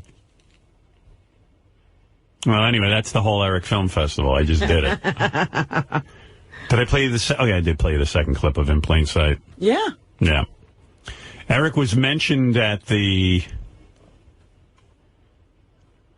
I don't know where this was. It was a press conference for Jonah Hill, who is in 21 Jump Street, the famous actor Jonah Hill. Sure. They asked him about Eric the actor. Here is Eric being mentioned again. Hey, sir. I just want to say that last week's appearance on Howard Stern was one of my favorites. And I'm a huge Stern fan. I was just wondering if you're ever going to put Eric the actor in one of your films in the future. I'm working on a Broadway version of Fly Me with Balloons that I'm planning on putting like 10 people in the audience get that joke. Or so. You have to listen to Howard Stern every day to kind of understand that joke, which I do. Maybe I will. Maybe that'd be awesome. I'm a big fan of Eric's.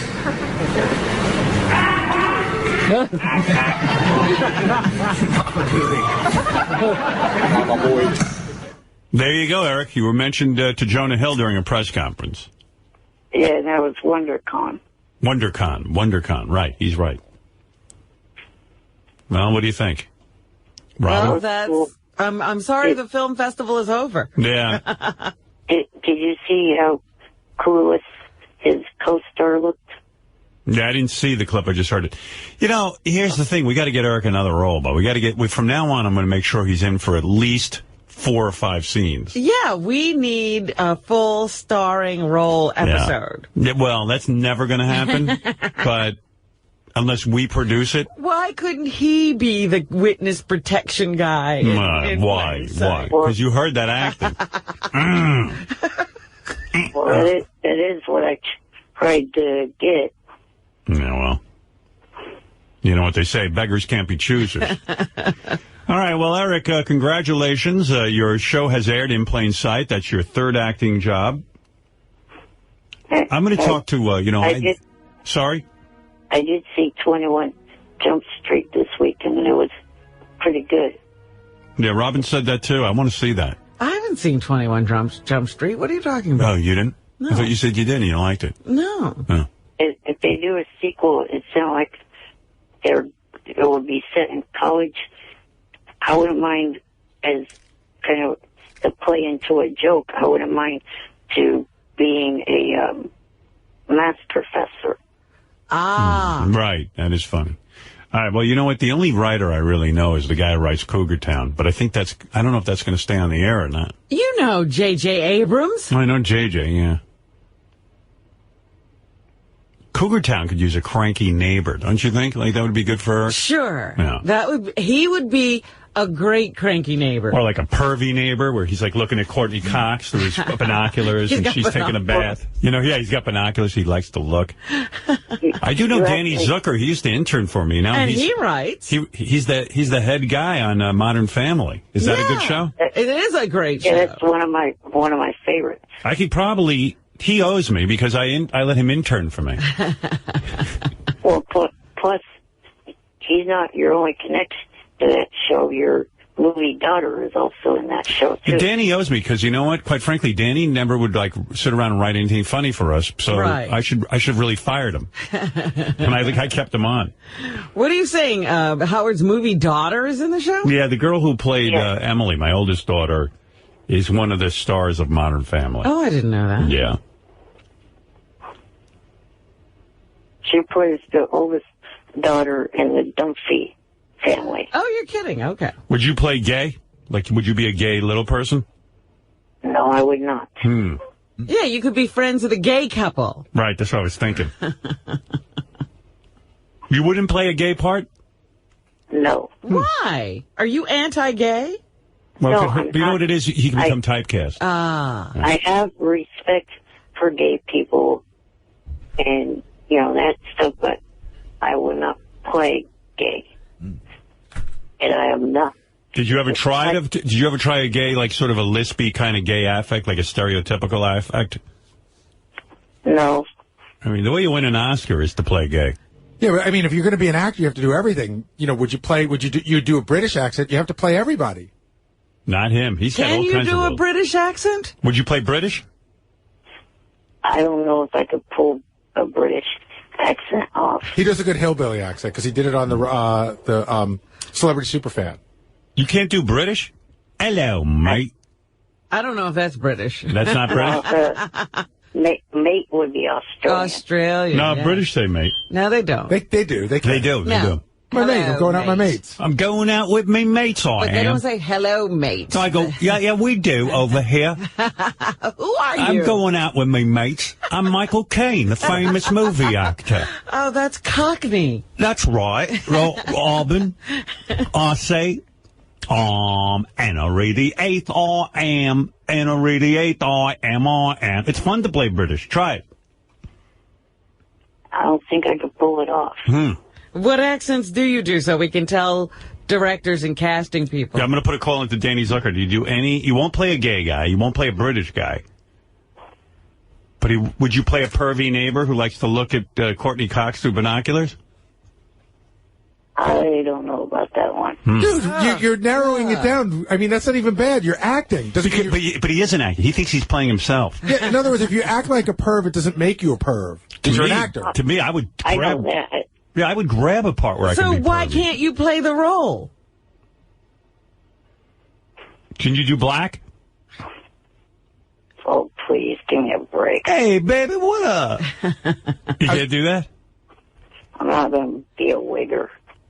Yeah, if I cast you as a wigger, can you pull that off? Why not a black guy? We could put him in... Blackface? I don't know. If you should.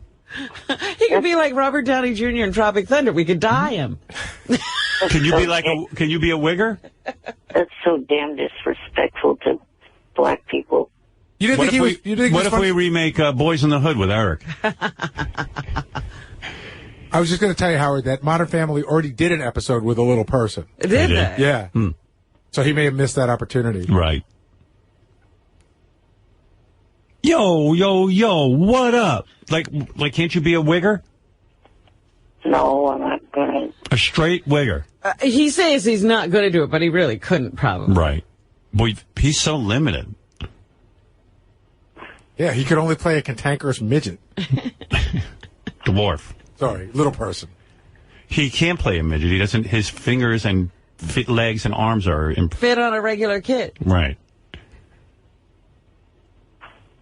Do you do any voices? Oh, this kind of plays into what I've been trying to do for the last couple of months. What's that? You heard of the movie We Bought a Zoo, right? Okay. No. Is that the Say one? yeah. Is that the one- Matt Damon, right? Yes. Yeah, yes. I know that one. There was a line in there that said, if you do 20 seconds of insane courage, good things will happen to you. I've been trying to do 20 seconds of insane courage since you guys returned from holiday break. I just haven't had the open opportunity. What? He's acting. What? You didn't understand a word of it. I didn't either. I thought about 20 seconds of insane courage. Could you do any scenes from The Godfather, like as Don Corleone? I could see you as like a... Was he doing Matt Damon? Is that what you're telling me? Yeah, I'm thinking of him more in The Godfather.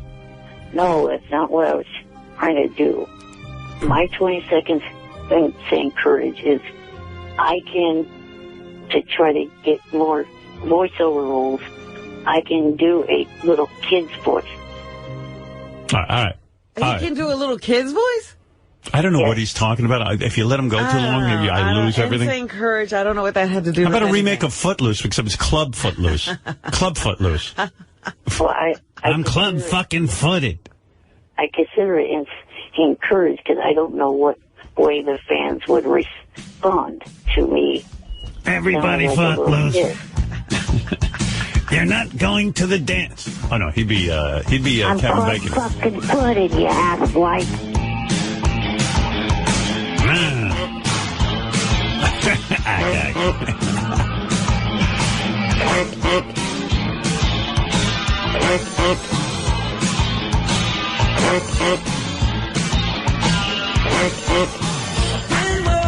All right. Okay. Club Footloose. We want to dance, Dad. Well, listen, Eric, good for you. In plain sight, adding something more to your resume. And I'll tell you what I'm going to do, Eric. I'm enjoying your acting career, and I'm going to talk to Mr. Danny Zucker, I'm going to see if there's any interest over there. I'm going to... Cougar Town? Well, Cougar Town, but let's hope that stays on the air so we can get Eric into next season. Yeah. And you do know more writers. I mean, John Strauss was a writer. You know him. Right. All right. Well, let's see. I would like to see... Oh, wait a minute. Tim Stack Oh, yeah. is writing for What? Raising Hope. He is? Yeah. I could get Eric on that. Yeah, Tim owes me. Let's get him in that. I'll have to call in favor on that. But I want more than a minute. That's just so... I'm telling you, somebody's got to build a whole... character. Right. And an episode around Eric. Eric, I'm going to see if I can get you like 3 or 4 minutes on a show. I'm surprised you still want to have anything to do with Tim since he does segments for Leno. Oh, please. Well, I don't mind that Tim People does have that. to work. Yeah, I mean, how many people are knocking on Tim's door? No, seriously, Tim's a huge talent. And he writes on all these hit shows. Yeah. He's fantastic. And I've worked with him, and maybe he would write something for Eric that would be a little meatier. We've had Tina Fey on the show. What about Eric? 30 Rock? 30 Rock, like he could be Alec Baldwin's boss, like a network guy. That you'd play, right? Yeah. Wow. Not too thrilled with that. Yeah. What if that guy's British? A lot of these network guys are British. Not one of my favorite shows. Oh, you don't like 30 Rock. So you're not going to even do a show that you don't like. I mean, I would do it, but I mean, I wasn't a fan of Fringe before I did it, but after that, I've been watching every episode. You're very difficult. Why don't you give us a list of what you watch? Well, how about this? Let's narrow it down. What TV show would you most want to be in? Oh, well, that's a hard one because there's a lot that I would like to be a part of. Top 5. If you want Dancing with the Stars, I know Tom Bergeron. I could probably get you on that. No, I don't want to be on that. Next season. Yeah, I can't get you into this season. I can't stand that show. Okay. Well, what show would you like? What is your favorite? And I'll work on that. Well, I mean, Whitney's, if it returns, I know it's Oh, Whitney. Whitney, we could get him on. We know All right, Whitney. I'll work on that. Whitney. That's something doable, I think. She owes me. The other show she writes for Two Broke Girls. Right. Whitney with Eric. A shower scene. She could be one of the guys like she cheats with. All right. I'll contact Whitney, see what I can get going. Right. All right. Later. Congratulations, by the way. You're not going to let me try to... Try what? The kid's voice. He wants to do his kid's voice for you. Okay. I wasn't looking for that one, but I wanted to hear British or a Wigger, but go ahead. Let me hear a kid's voice. Well, this is in hopes maybe there's some Disney projects or something. Oh. Like a cartoon. Okay, go ahead. Hi, Mr. Stern. My brother listens to your show all the time. He says that you're pretty mean to a guy named Eric the actor. Well, that's pretty creepy. That's a creepy kid. Do you think that sounds like a kid? Oh, I could... That sounds like a pedophile who's talking to a kid, which I think you could play. Hey, little boy. Want a Kit Kat? Well, Fred, you're a voice guy. What did you think of that? That was really weak. Was it? Really I mean, it did sound a little bit like a kid. Let me hear some more of that. Johnny's heard me do better. All right. Well, Johnny's not a casting agent. Yeah, Johnny should carry a tape recorder all the time. Though. Isn't that the Dougie the Puggy voice? No, I never really did it. I never gave voice to the pug. What'd you think of his kid voice? You're good. It wasn't very good. It started off, and then it just became Eric. Right. Yeah, after a while, he becomes Eric. Well, he can't take the breaths out. See, that's Right, the problem is, Howard, no matter what voice he does, he has to stop to take a breath. Right. Right. Midway. Hell, oh. Are you Simba the Lion King?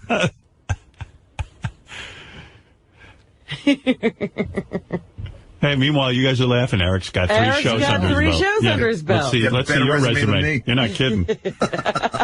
Oh, someone just gave an idea. What about another writer that you know, Mike Judge?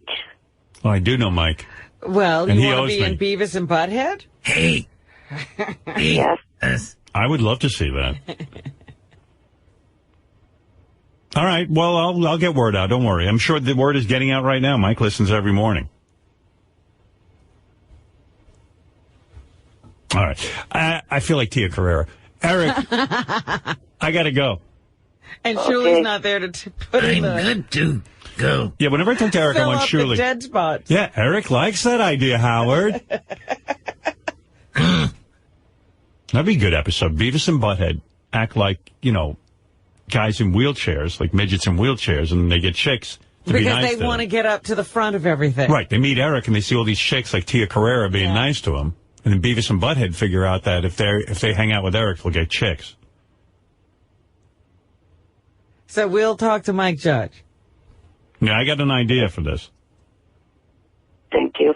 All right. All right, Eric. Congratulations again. I'd love to see him on Sons of Anarchy, where he rides a motorcycle. On a motorcycle? Yeah. What do you think of that? You think that'd be good? I would love to see it. Yeah, cool. Or he works for a circus, gets shot out of a cannon. Boom.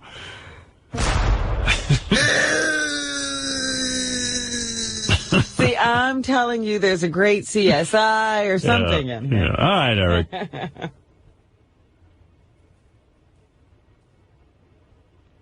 All right, talk to you later. Hello? Eric, did you go? I guess I think he's gone. Oh. All right. That's for the best. All right, I got to take a break, it turns out. And then I got a million things to get to. Wow, look who's on the phone. Eric the Midget every day. Jeez. What does he want today? I think he's trying, his episode of In Plain Sight. I saw this. He's drumming up ratings for future work? Well, no, I heard this on Howard 100 News. Thank God for them. It turns out, despite Eric being on In Plain Sight, it got lower ratings. Oh, dear. They were looking for a ratings boost. Oh, no. Eric's taking it, I think, hard because he's blaming himself for the low ratings. But he shouldn't. You're wrong. That's what Eric's going to tell you. I'm wrong. We're wrong. The news is wrong. Everybody's wrong. What am I wrong about? Numbers, I guess. I don't know anything about the numbers. He'll tell you that. He sent me an email this morning. He'll tell you the numbers and how everybody hears off and that we have it in for him. Okay. Eric, tell me. Well, for starters, why do you keep flip-flopping with the damn nickname? All right. Eric the actor. Eric the extra. Yeah, by the way, David Spade's name for Eric is brilliant. Eric the extra. And by the way, Spade's another guy who could get Eric on the show. That's true. Yeah, Spade, step up. How about Don't just name him, employ him. What's the name of David Spade's show? Oh God. 2.5 Men, right? No. What's he on? No. Rules of Engagement. Rules of Engagement. Oh. Rules of Engagement. It just escaped me. Isn't he making like $1 million an episode on 2.5 Men? Not 2.5 Men. The thing is, though, with that show, it's not one of CBS's able shows. They keep flip-flopping with that one. That's why they need you. Keep it on and then take it off. Keep it on and take it off. Like tonight. Do they take it on and take it off? What does he care about that? He seems to be concerned about being on a hit show. All I know is... Tomorrow night it's making its return after being off of air for a couple months. Eric, we can't get you on hit shows. Anyway, here's the facts. When Eric appeared on Fringe, the ratings were lower than usual. And it seems like whatever show he goes on... It's a trend. Yeah, In Plain Sight was lower than usual. Right. Well, I know that Dream show. What was it called? American Dream. American Dream. It was trying to stay on the air. And it went off as soon as Eric was on. And they hired Eric, yeah. They took it immediately off. Well, that one was decided before the episode aired. They were... How about Eric the Show Killer? Yeah, that's it. That was the name I had. Eric the Show Killer. That show was their series finale. That's what they were considering. It was already pretty much decided before it even aired. All right, anyway, what do you want to say about In Plain Sight? Because I'm not spending a long time on the air with you this morning because you've been hogging the air all week. And excuse me, how the hell did I hog the air yesterday? I was asleep. You were on the show yesterday. No, I was not. Oh. Unless I sleep called you. Seems like you've had a lot of airtime, though. He has. Yeah. Between the news department and our show. And he's on every day. He's on every day. And he's got to understand, I can't pick up on him every single day. I can't. What do you got there, Gary? Ratings? The numbers, yeah. Okay, let me take a look. In Plain Sight. Okay. The week before Eric's episode, 4.01 million. The week of Eric's episode, 3.76 million. So there was a drop. Yeah. What happened there, Eric? It's the Eric curse. But according to a reply email that Mr. Strauss himself sent me, he said that there was, in one demographic, there was good numbers and the network was pleased. They were number one in a particular demo. I think it was men 25 to 54. You know, number one in the cars. Those are probably our fans. You know what I mean? Because we have men 25 to 54. But Eric, you see overall the show was down from the previous week. Are you attributing that to Eric's performance? I don't know. Yeah.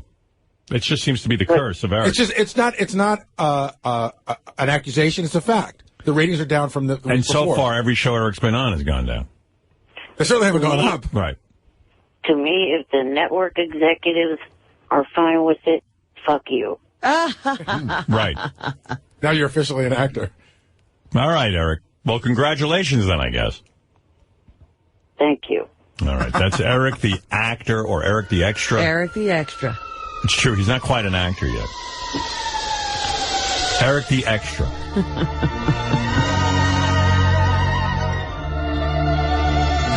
Well, Eric, congrats. And I'm working on getting you on another show. Don't worry. I want you on more shows. And if any other shows are listening right now and want lower ratings, please get in touch with us. Yes, if you're looking for a ratings drop, you got too many. Yeah. Yeah, if you want to be consistently low rated. Eric will bring up your ratings eventually, but give him more of a He'll part. give you a good demographic. Right. You'll get men 25 to 54. All right, Eric. Thank you. All right. And have a good day. And you're not on next week, right? No, I will be in Tampa, Florida, doing... You know what? This schedule is wacky. I mean, you know, everyone goes, hey, Howard, you have so much vacation time. You're not on the radio. I go, no, I'm busy working another job. Right. You've taken a second job. I haven't experienced any vacation yet. I said to my wife, I said, you're like a Jamaican. Yeah, I said, every vacation I'm working. I said, this is fun for a year, maybe. I mean, kinda. But I think I'm done after this year. I said early on, I didn't say it to you. No. I said when he realizes when he's off, he's working. Yeah. It's going to get to him. Like I'm getting on a plane next week, which I hate. But it's not for fun. No. And then I get there and I don't know, it's not fun at all. And I'm gaining weight because I don't even work out because I don't want to get sick. It's not fun. Why didn't you tell me this?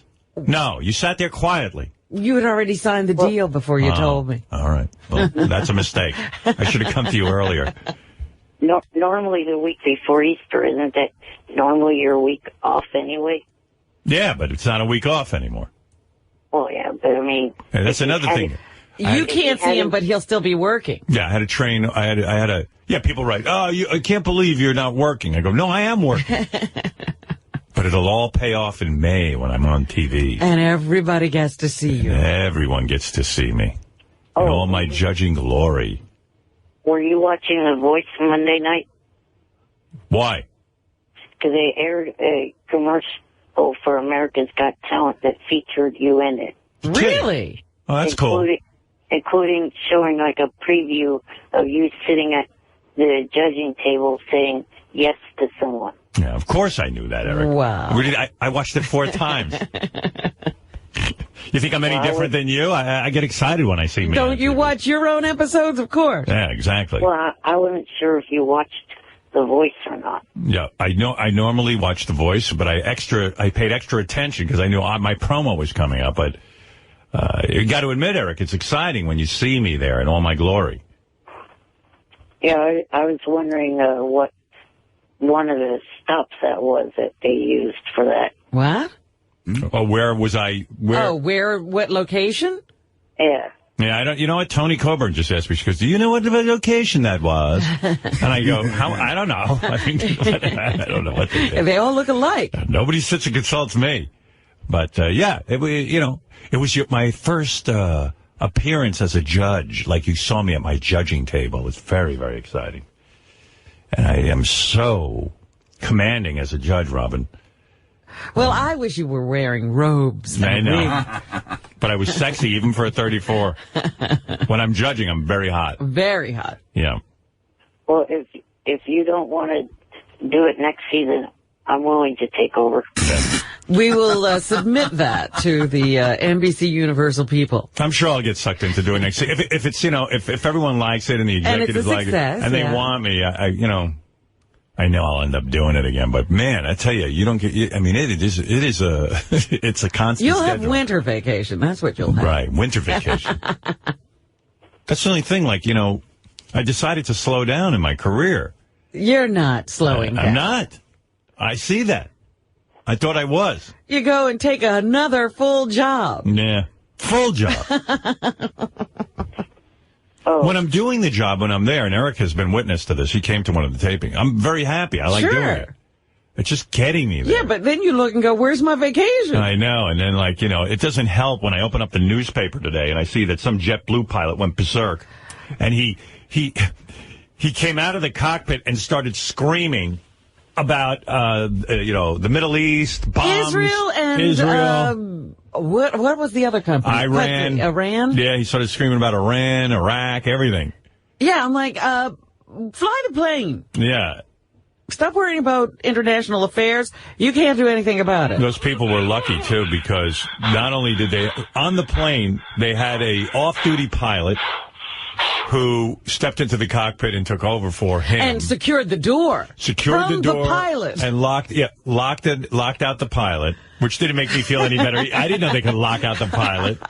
That was shitty. And then all the people on the plane were going to a security convention, which is a bunch of guys who know how to put you in a chokehold and knock you out. I wondered why all those guys looked so big and burly. Yeah, they're at a security convention. Oh. Yeah, I mean... Because they were headed to Vegas. Wrong plane to go berserk on. Didn't they tell him who his passengers were? No, they chokehold the guy. And the pilot was super strong. Imagine I have to subdue a pilot. The guy was super strong. He broke through 2 pair of plastic handcuffs, this pilot. Wow. So even after they subdued him, he was a problem. Oh, yeah. His hands are behind his back. He's in those plastic handcuffs, which, if you've ever seen them, they're pretty sturdy. But why plastic? They use those on planes to subdue passengers, guess, so they can't sue you for hurting their wrists. So all of a sudden, the guy breaks through the plastic handcuffs twice. Oh, that sounds like someone that's on something. Yeah, well, they belted him. Then they took a belt, and they wrapped belts around him and kept him they sat on him and shit. But what you're not saying is it was passengers.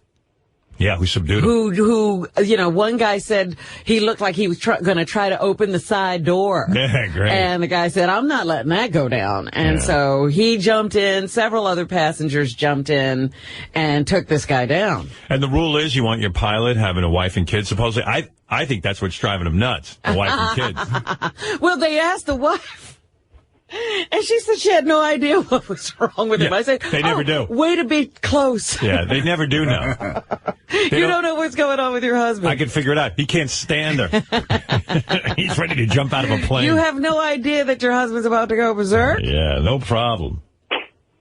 Gee whiz. The first thing he did, which was really crazy, was he started just flipping controls in the cockpit. Yeah. And the co-pilot was really smart. They're crediting him with being a hero because he talked the guy into going to the bathroom. Right, and then they got him out of the cockpit. Yeah. I really enjoyed reading that this morning. I'm on my way to Tampa. You want your pilot to be stable. Hey, is Tampa like a very dangerous city? Because people are telling me don't leave your hotel in Tampa. I don't know exactly what the crime rate is in Tampa. Someone told me it's crazy there, but, you know, people just fill me with all kinds of joy before I have to go somewhere because they know I'm such a world traveler. Yeah, I've only been to Tampa, I think, once. So I don't know. What were you doing there? I have, my mom has relatives there. No. Hey, Ronnie, you know anything about Tampa? Well, just to ease your mind a little bit, the venue we're going to is not in Tampa. Oh, is that right? It's in St. Petersburg. Oh, how far that's is that? a nice Which place. is really nice. Yeah. Then why are we going to Tampa? Well, we're flying into Tampa. Oh, I see. And then you're getting the hell out of there. Is Tampa fucked up? I've been to Tampa. It's not bad. Yeah, I don't know what everyone's been there. People It's keep nice. telling me it's really, really bad there. Oh, no. I've been there. It's really nice. Yeah. They got some nice, they got some nice clubs there and everything. And you It's know, really because, nice. oh, you go to strip club. No, not strip He was club. about to say nice malls. Yeah. Yeah, well, the Well, club. that's a good indication. See, you're laughing already, and you don't even let me talk, okay? The club that I went to, the Blue Martini, is in a mall. Blue Martini. It's a club. It's not a strip club. It's a regular club. Meanwhile, wherever I go to what city, I get like in trouble, like because I'm honest. You know, I went to St. Louis. I said lovely things about the people, the talent, everything. Right? I said all kinds of nice stuff. The one thing I said is, out my window is that arch that they have. You know, the gateway to the Midwest, the St. Louis Arch. And I said, you know, it's just not impressive. I didn't like it. Big articles all over St. Louis. Howard Stern, this is our city. Well, you know how people are about where they live. You know, there's a ride in that thing. There's a, yeah, I you heard. get in this little tube. Great. And it goes up. Goes up to the top. Wow. With 5 people in it. That's what I want to do. But, yeah, I was looking at the thing. I wasn't that impressed. So I said to Robin, I'm not that impressed. And Robin kind of goofed on it, too. And it was like, you know, here. Howard Stern loves talent in St. Louis, but has nothing nice to say about city. Meanwhile, I said a ton of nice things. I said he used to go visit my daughter there, and we'd always had a good time. But no, this is how it comes out in the newspaper. Shock Jock and America's Got Talent Judge Howard Stern praised the talent at St. Louis's audition for the show, but lambasted our fine city itself. Stern took to the airwaves with his SiriusXM radio show yesterday morning to talk about his weekend in St. Louis and the auditions at the fabulous Fox Theater. Stern was there judging. Yeah, I also mentioned that when you drive downtown, there's absolutely no traffic because it looks like the city's just kind of abandoned. Yeah, it was very, very quiet place. Yeah, and no one knows that? I'm the only one who pointed that out? That's typical of sort of Midwestern cities. On a weekend, they're empty. Weekend? We weren't there. We were there during the week. It was during the weekend? Yeah. It was empty? It was quiet. Oh, dear. It was very quiet. Stern then went on to say that after being jiffering around the city all weekend, you know, I was there partially of the weekend. Right. He concluded it looked dead and seemed to be in worse shape than Detroit. The showman said he asked his driver if there was ever any traffic in town, and he was told there is some occasionally when there's a Cardinals game. But disrespecting what he saw at the St. Louis dismal downtown wasn't enough for Stern, who tossed in some jabs about our town's proud centerpiece, the Gateway Arch. Stern said he didn't get it and thought it looked strange, situated on the landscape all by itself. He and his radio sidekick, Robin Quivers, said they wondered if the arch was a McDonald's commercial gone wrong. Hey, I'm like the only person who ever saw it and wasn't impressed. It's not that impressive, that's all. Yeah, all it is a big... It's a big arch. Yeah, it's half the McDonald's. No, it's huge. No, but I mean, there's 2 humps in McDonald's. Right, there's only one hump. Honestly, it looks, I mean, from my window, it looked about the same size as the McDonald's arch. Didn't seem that big, you know. I think it was pretty big. Yeah, it didn't seem that impressive to me, that's all. And, no, I mean, it was... I mean, look, this is my country, too. I want everything to be impressive, but let's be honest. It's not exactly something you're going to spend all day looking at.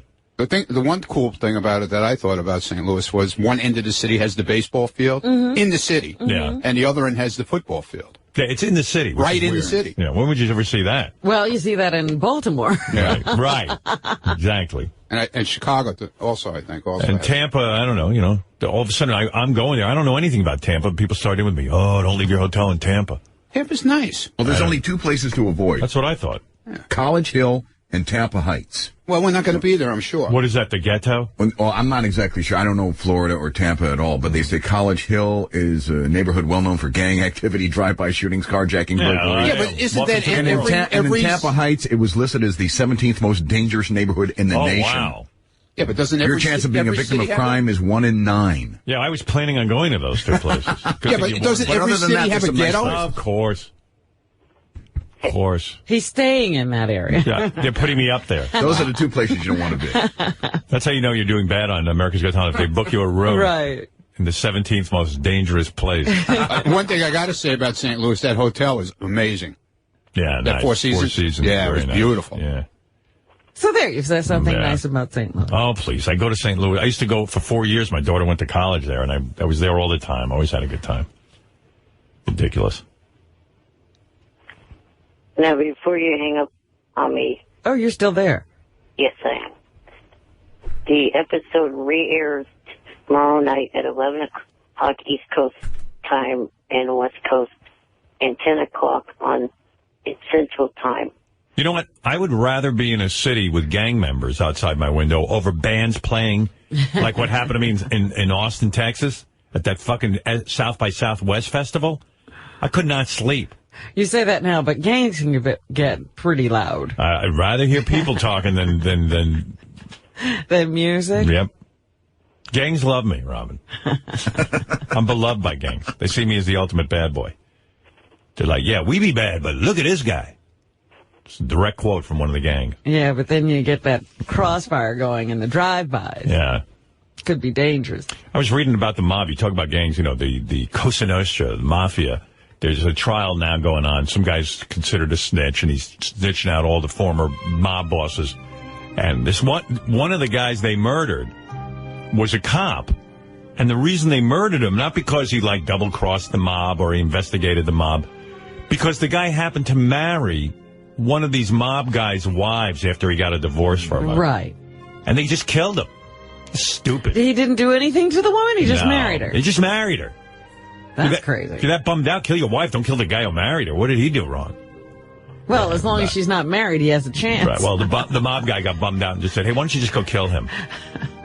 Teach my wife a lesson. And they just while do she's it. grieving, I'll get her back. And the guys who killed him didn't even know he was a cop, and they didn't even know what he had done wrong. They don't even question They it. don't question it. Because they want to get into the mob, and they want to be made men. What I need you to do is to kill this gentleman. They go, really? Yes, go kill him, please. Any reason why? Don't worry about it. Don't ask questions. Don't ask questions, asshole.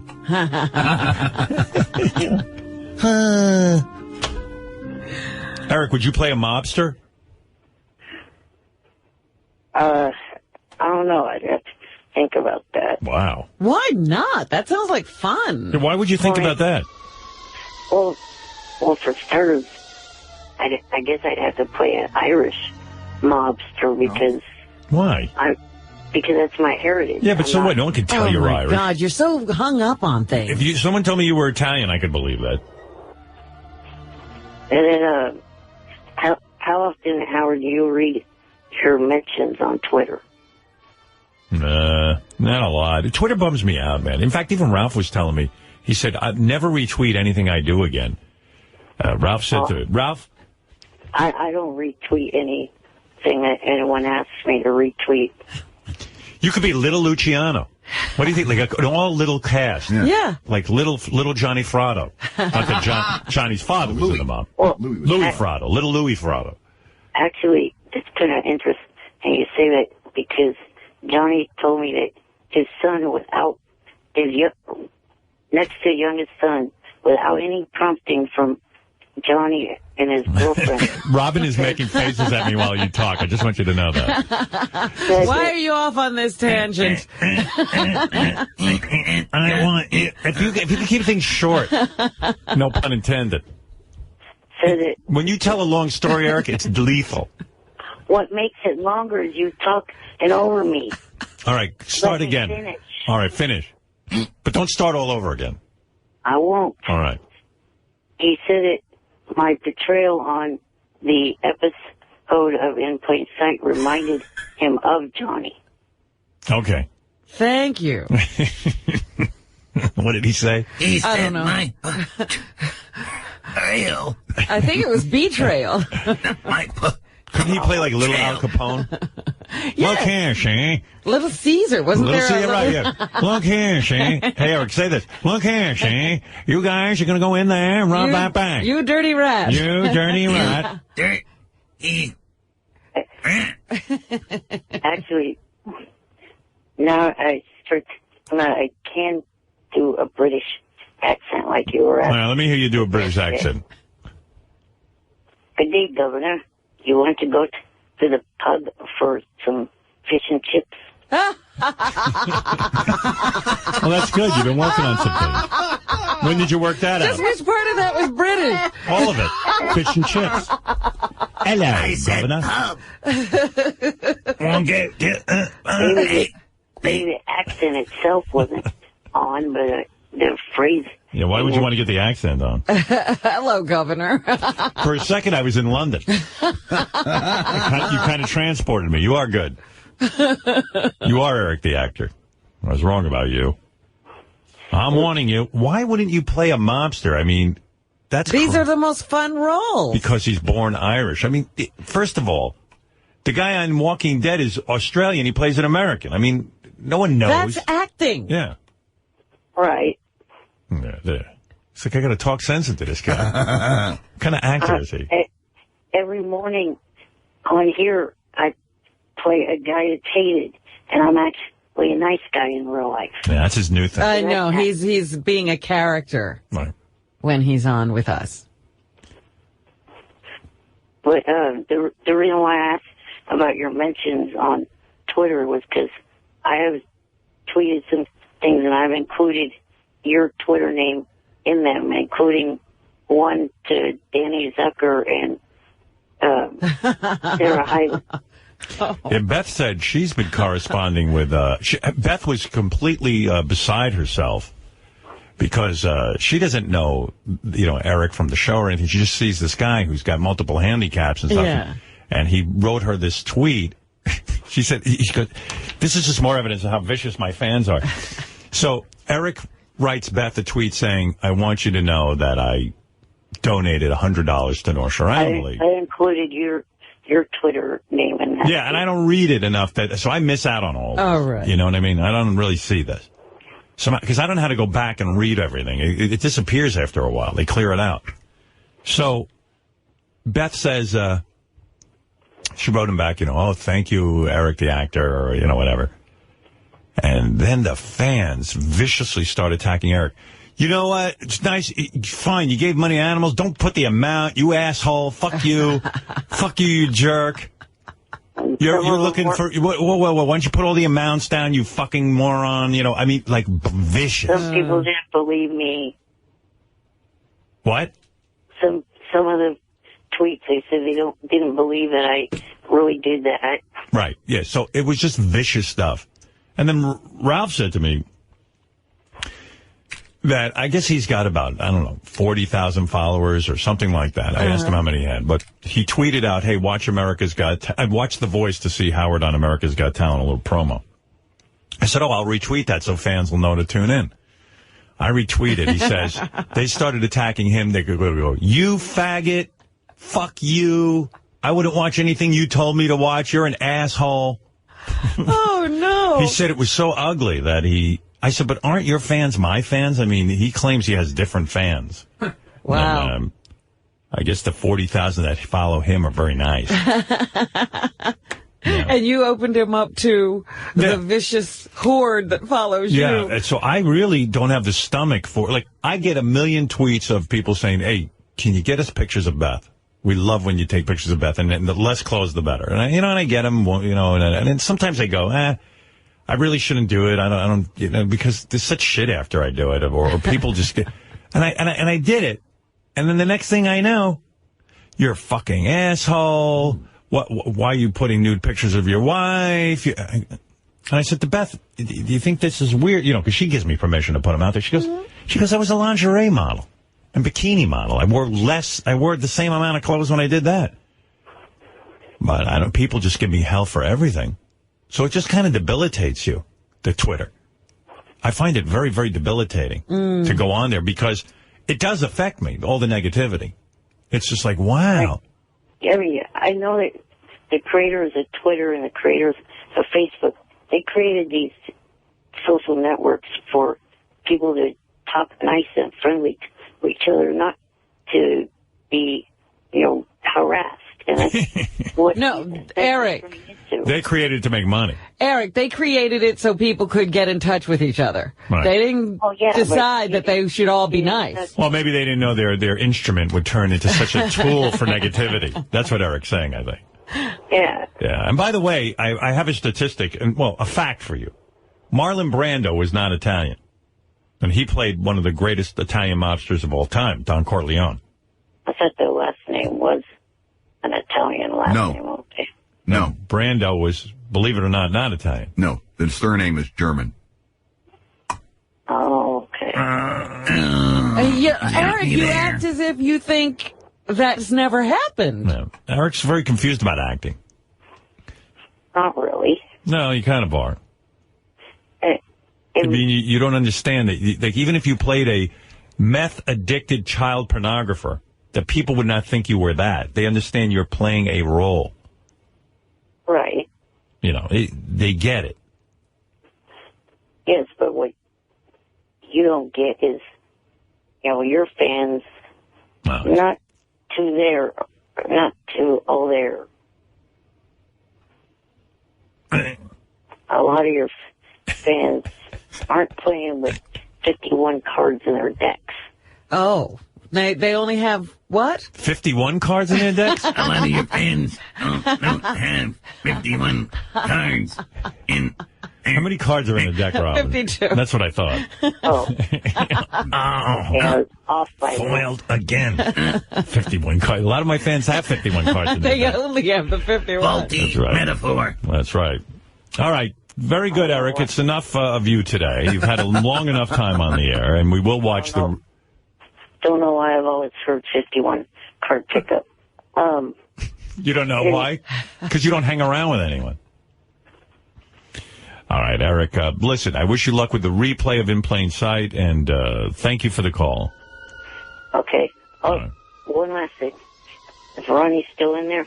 He left, but he's still listening. Well, I was going to say, he said that very few cities have their stadiums actually in the city. San Francisco has AT&T Park right in the city. All right. Thank you. You could tweet him that. Thanks, Eric. All right, have a great week. Yes, you too. Eric the actor. Eric the extra. I think he never wants to go because we're the only people he really talks to. Yeah. I think that's it. Like, the rest of the day has no contact with humanity. Like, that was his contact for the day. Now he's back on Twitter. Yeah, it's all virtual from here on out. Yeah. He's social networking the rest of the day.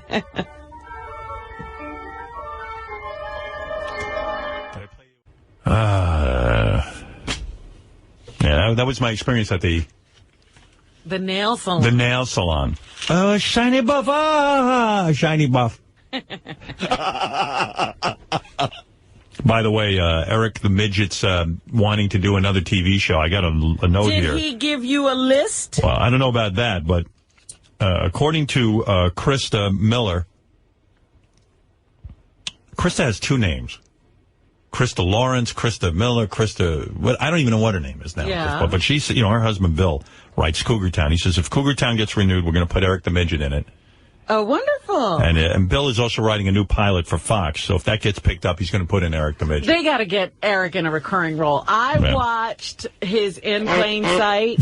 Yeah. I rewound and watched it several times. It's 7 fascinating. Or 8 times just to see Eric. Yeah, I mean, there's so much to look at with him. Yeah, I know. You can't take it all in at once. Right. He's awesome. Keys, woman. Keys, woman. Keys, woman. I was like, that is the greatest. And yeah, his voice and just looking at him. I wish someone would put him in a major role. Yeah. Yeah. Make him the villain. Yeah, where he shows up at least once a week, like for 2 scenes. Yeah. Like you wait for him.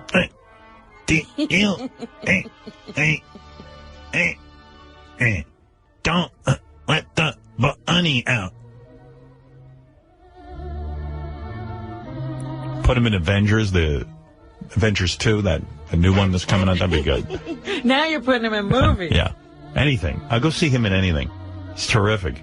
Eric the actor. But I enjoyed the heck out of In Plain Sight. Like, when's Eric coming back? Yeah, where's more Eric? Eric? Second role. More Eric. You that reporter I called? Like voices shot. First, I'm like looking at him, and he's like laying it's almost like he's laying in that wheelchair. Yeah, they ought to belt him into that chair because he's like sideways in it. Like he doesn't. Like, why don't they make that chair smaller so he doesn't fall over? Like, sort of sitting up, and his head's going. He's like tipped over. I can't even pay attention to what's happening. I'm looking too much. Yeah, like no wonder he can't deliver his lines. Like, why is the chair so wide? He's a tiny little guy. Yeah, it's like it swallowed him and he's laying in it. I guess they don't make a chair that's small. They must make a children's wheelchair. Customize a chair for him. I need a booster seat. Reporter. Well, here, let's start over. Here we go. You that reporter I called?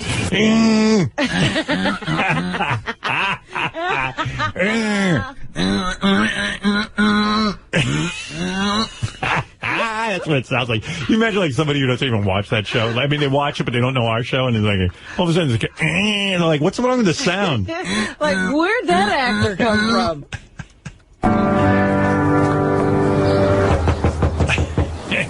You that reporter I called? Like, what is this, amateur hour? Reporter? I'm Beth's sister-in-law. Who are you? I'm her landlord. I'm going to shame that crazy bitch on YouTube. Yeah, that's way too much for Eric to handle. Yeah, you should only have 2 words. Keys woman. Oh, Miss Keys woman. Yeah, I know. That's the best. I can fix that. Hold it. Wait, we got to go. You that reporter I called? Reporter? I'm Beth's sister-in-law. Who are you? I'm her landlord. I'm going to shame that crazy bitch on YouTube.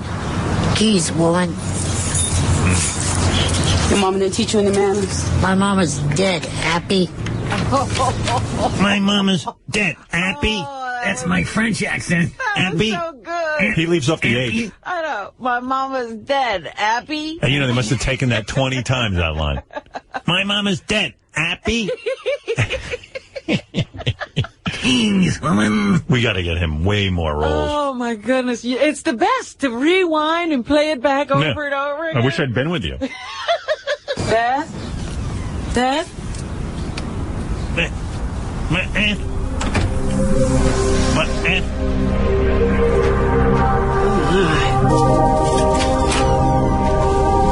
I don't want to see any reporters when I come out. Got it? Crap. Don't let the bunnies out. Crap. Don't let the bunnies out. Like you... like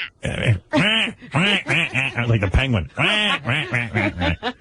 And the read is unbelievable. Crap. Don't let the bunnies out. The bunny's dead, Happy.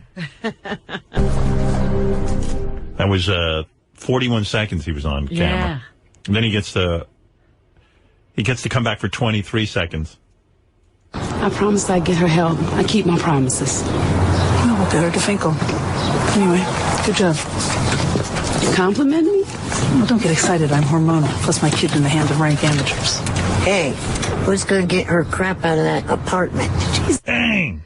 Who's going to get her crap out of that apartment? Is that the second time he said crap? Yeah. Yeah. Crappy and crap. I don't know what Beth's whining about. He seems sweet. I'm goddamn serious. Oh, wow. Adorable. USA Today with crap and goddamn. What is this? I thought there was a wholesome network. Eric. Spicy character, huh? Yeah. Yeah, I love him. I'm working on getting him more work. We've got to. Who else do we know? And then one day we're going to hold an Eric. Yeah, no, not a telethon. An Eric the Actor Film Festival. I see. And we're going to string all of his hits together. And we're going to get the whole audience together. We're just going to watch it. So we got to get a ton of stuff. Ton of work for Eric. Yeah. Hey, Gina. In Tampa. Oh, hey, Gina. Hey, Howard. You sound like a dude. Okay, is that better? Oh, better, yeah. Sorry, I had you on speakerphone. I was trying to work and listen to the show at the same time. How you doing? All right. I had a question for you. I was at one of your tapings when you were down here in Tampa. Right. And we were watching the act where the little girl and the little boy came out and they started dancing to the Black Eyed Peas song. Right. And it did get a little uncomfortable, some of the moves that they were doing. And at one point... Yeah, I don't want to talk too much about it. Okay. Well, I just wanted to get your take on the whole act itself. Like, what did you think? Yeah, well, wait for the show. And Sharon, that's where Sharon started lecturing the mom. Yeah. Yeah. Which I thought was good. Yeah. Yeah, I wanted to get a little bit Well, you more heard what I had. If you were in the audience, you heard what I had to say. Well, all right. Yeah. Okay, thank you. The only reason I'm not commenting on it is just that that's stuff for their show, and I don't want to ruin it for them. Okay? She wanted to have, like, a personal conversation with the judge. And also, no one... We don't know what she's talking about. Right. You weren't there. Debbie the pet lady, hi. Yes, Debbie. Fuck you fucking pig, all right? I want my fucking money. You motherfuckers owe me. You're a fucking piece of shit fucking treating me like shit, you fuck dick fucker lover. Okay? I said it, and I want it. I didn't want to get on this fucking air. I called up to demand my fucking money. Why did you put me on a phone with your stupid ass? I'm sick of you fucking me. You fuck me good this fucking week, you fuck. Who's number one? Who's number one? Me, you fucking bitch. Plug that little fuckhead Eric. Keep plugging that fuck dick fucking Eric. He's a scum fucking piece of shit. He's gonna pay for what he did to me too. You're all gonna fucking pay. Red Gypsy, you're on the air. Go ahead. That wasn't a recording? That was real? That was real. Okay, Red Gypsy, you're on the air.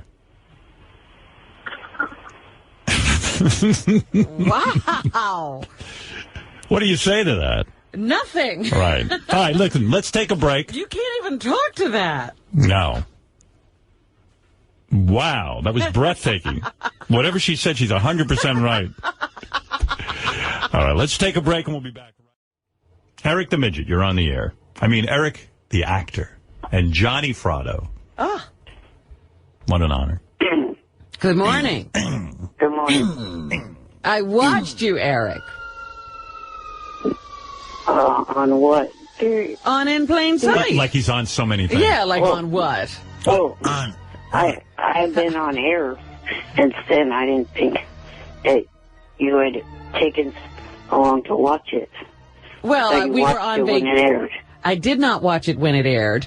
I took my time because I wanted to I wanted to have uninterrupted time to watch you. I'm lining up your next role. Either you're going to be on Cougar Town if that show gets renewed. I mean, we'll see. We're sitting, waiting with bated breath. Or the writer, Bill Lawrence, has got a pilot over at Fox. If it gets taken up, he's going to write you in. I hope more than just one episode. I'm telling you, Bill should be working on the Eric project. Yeah. I'd like Eric to be a regular character. While you were on vacation, and I tweeted to Whitney and Chris D'Elia, and I said they had a good first season. I said, hopefully, if they come back, I would like to be on the episode. And he tweeted back to me and said that would be good. Who's he talking about? Whitney Cummings. Oh. Yeah, I speak Eric. I'm glad you did, because I didn't want him to have to repeat that. Yeah, Whitney and D'Elia. What? Somebody D'Elia, Chris D'Elia. Chris? Yeah. And who knows what he's doing. So the guy that plays her boyfriend in the series. I think. Go figure that out. Whitney and... When you were on vacation.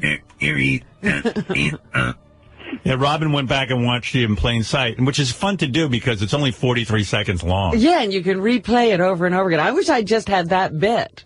So now what did you think? You that reporter I called? How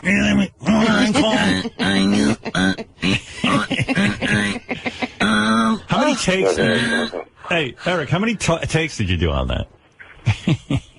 Well, I probably did multiple takes, but not because I messed up the line. Right. I mean, it was probably...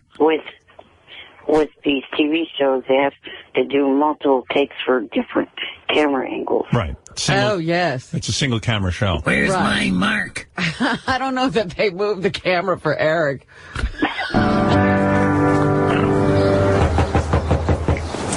You that reporter I called? Are you the reporter I called? You can clear your throat for that. You the reporter I called? You know what, Eric? We noticed...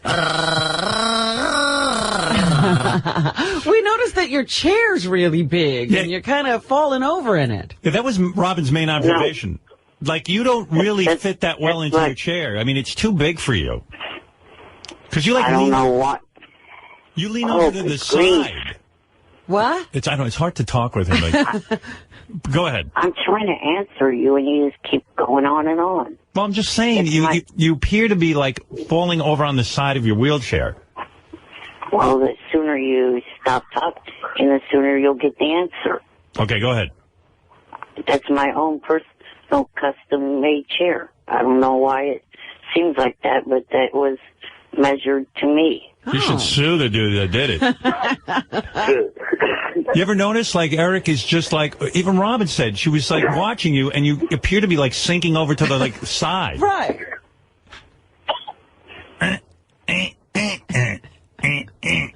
And it may be harder for you to get your lines out because of that. Is it possible you've shrunk, like, since the guy measured you years ago? No, I don't think so. Eric, did you tell Howard about the baseball cards? No, not yet. Okay. Howard got a... Don't take us off topic, Johnny, please. We're enjoying Eric's performance. You know, if you could just kind of mellow out there. Robin never did say if she liked it or not. I watched it over and over, Oh, if she that's liked any indication. How many actors do you know that someone watches the same scene over and over and over again? I mean, what does that say? It says, obviously, she liked it. Right. There you go. Liked it. She's obsessed with it.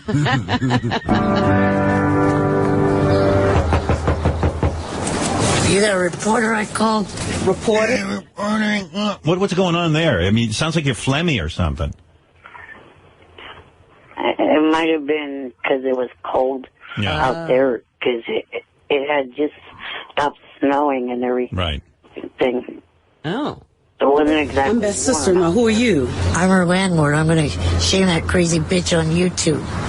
Geez, woman. I'm going to what? Shame that bitch? Shame that crazy bitch. I'm going to shame that bitch on YouTube. Oh. Jeez, woman. Speaking of which, there's a crazy bitch that I'd like to shame on air here. Oh, here we go. Who's this? Debbie, the whacked-out pet lady. She has it in for you. Yeah, she doesn't like us talking about you. Oh, yeah. And let me just state, she is so fucking insane. She thinks that I started this fight when she started it being on air with you the last day that you were on air before your break. No, I don't know. She has it in for... Debbie the pet lady gets... to realize that. Debbie the pet lady gets jealous when I talk about Eric or Ass Napkin Ed or any of these guys. I understand the Ass Napkin Ed thing. I don't know why she's upset with Eric. Well, the new thing is she is convinced that all of the whack packers get paid and that I owe her money. Oh. That's going on. And then she wants to... I took a picture of her in the studio. You know, she said, can I have a picture next to you? So I stood next to her and had a picture with her. Now she wants to sell it, and she needs my permission because it's our picture. And I'm not giving her... I mean... No. Yeah, you Hey, wait. Hey, Eric, here she is. You can take it up with her. Hold on. I'll put you through with her. Hey, Debbie. You know, fucking how you see how you treat me like a piece of shit, right? You're gonna kiss this fucking Eric's ass every day, and Eric's a good dude. Get fucking pissed off at you. Fuck you, Eric, you piece of shit. You started this shit with me, you fuckface. How did he? You're scared to pick up the phone. How did he start in with you? Let me. No, how you treat me like shit. You I do not. Apology. I'm so nice to you. No, you're not. Look at how you dogged me just now. You're fucking making me look like an asshole, like I'm begging or some shit. Eric. You don't pay other fucking people. I don't pay anybody. I got proof. Go ahead. Go there. How do I pay anybody? You pay when I used to go out with that. You want me to really tell the truth? Yeah. Go ahead. I didn't know anybody was being paid. You want me to tell the truth? Yeah. All right. I'm going to tell the truth whether you like it or not, okay? All right, go ahead. All right, let me tell the truth. I'm not When I went out with that fucking ass napkin, he told me he got $400 for the royal wedding. So don't tell me you don't pay people. I could bring up somebody else, but I refuse to bring up her name. She got paid too. So don't tell me. He probably got paid because he was I don't know that he got paid. Don't get paid for their I parents. think I can answer this. Ed was part of a show, not coming on our show as a guest, but a show that we were producing. So I'm going to guess that they paid him some amount of money to host the show. $400. Yeah, because $400. But not to be a guest. Yeah, because he was doing a separate radio But show. you've been paying these people appearance fees. No, not when they come on this A show. lot of abuse. I should get something. No, you You shouldn't get blocked anything. me yesterday, Howard. I'm so nice to you that I even put you on the show. That gives you publicity. Me. I hung up And on Gary you. blocked me off the Twitter, too. You're Hey, Debbie. abusive. Debbie, No, I'm not abusive. I was bad because yesterday you deliberately pushed this Eric on my face, knowing how it upsets me. because Eric didn't do treat me anything to like you. Crap. Like, you don't want to take my calls, and you made sure you took Eric's You calls first hurt thing my this morning. feelings. I heard your feelings. Sorry, you hurt my feelings, too. No. I bought you a gift. What'd you do, throw it in the garbage? I picked up the phone on you, and Throw it you. in the garbage? Yes. Where's my gift? I threw it away. I'll be honest. You want to be honest? I did. It was that I know. stupid fucking piece of shit you gave me. Oh, you see? That's real fucking nice. You threw my gift in the fucking garbage. I did. No, we actually still have it. Oh, I have it. Debbie, I have the gift. We No, never you paid don't. anybody, Howard. No, you you never paid don't. anyone? Not No, for the. you don't.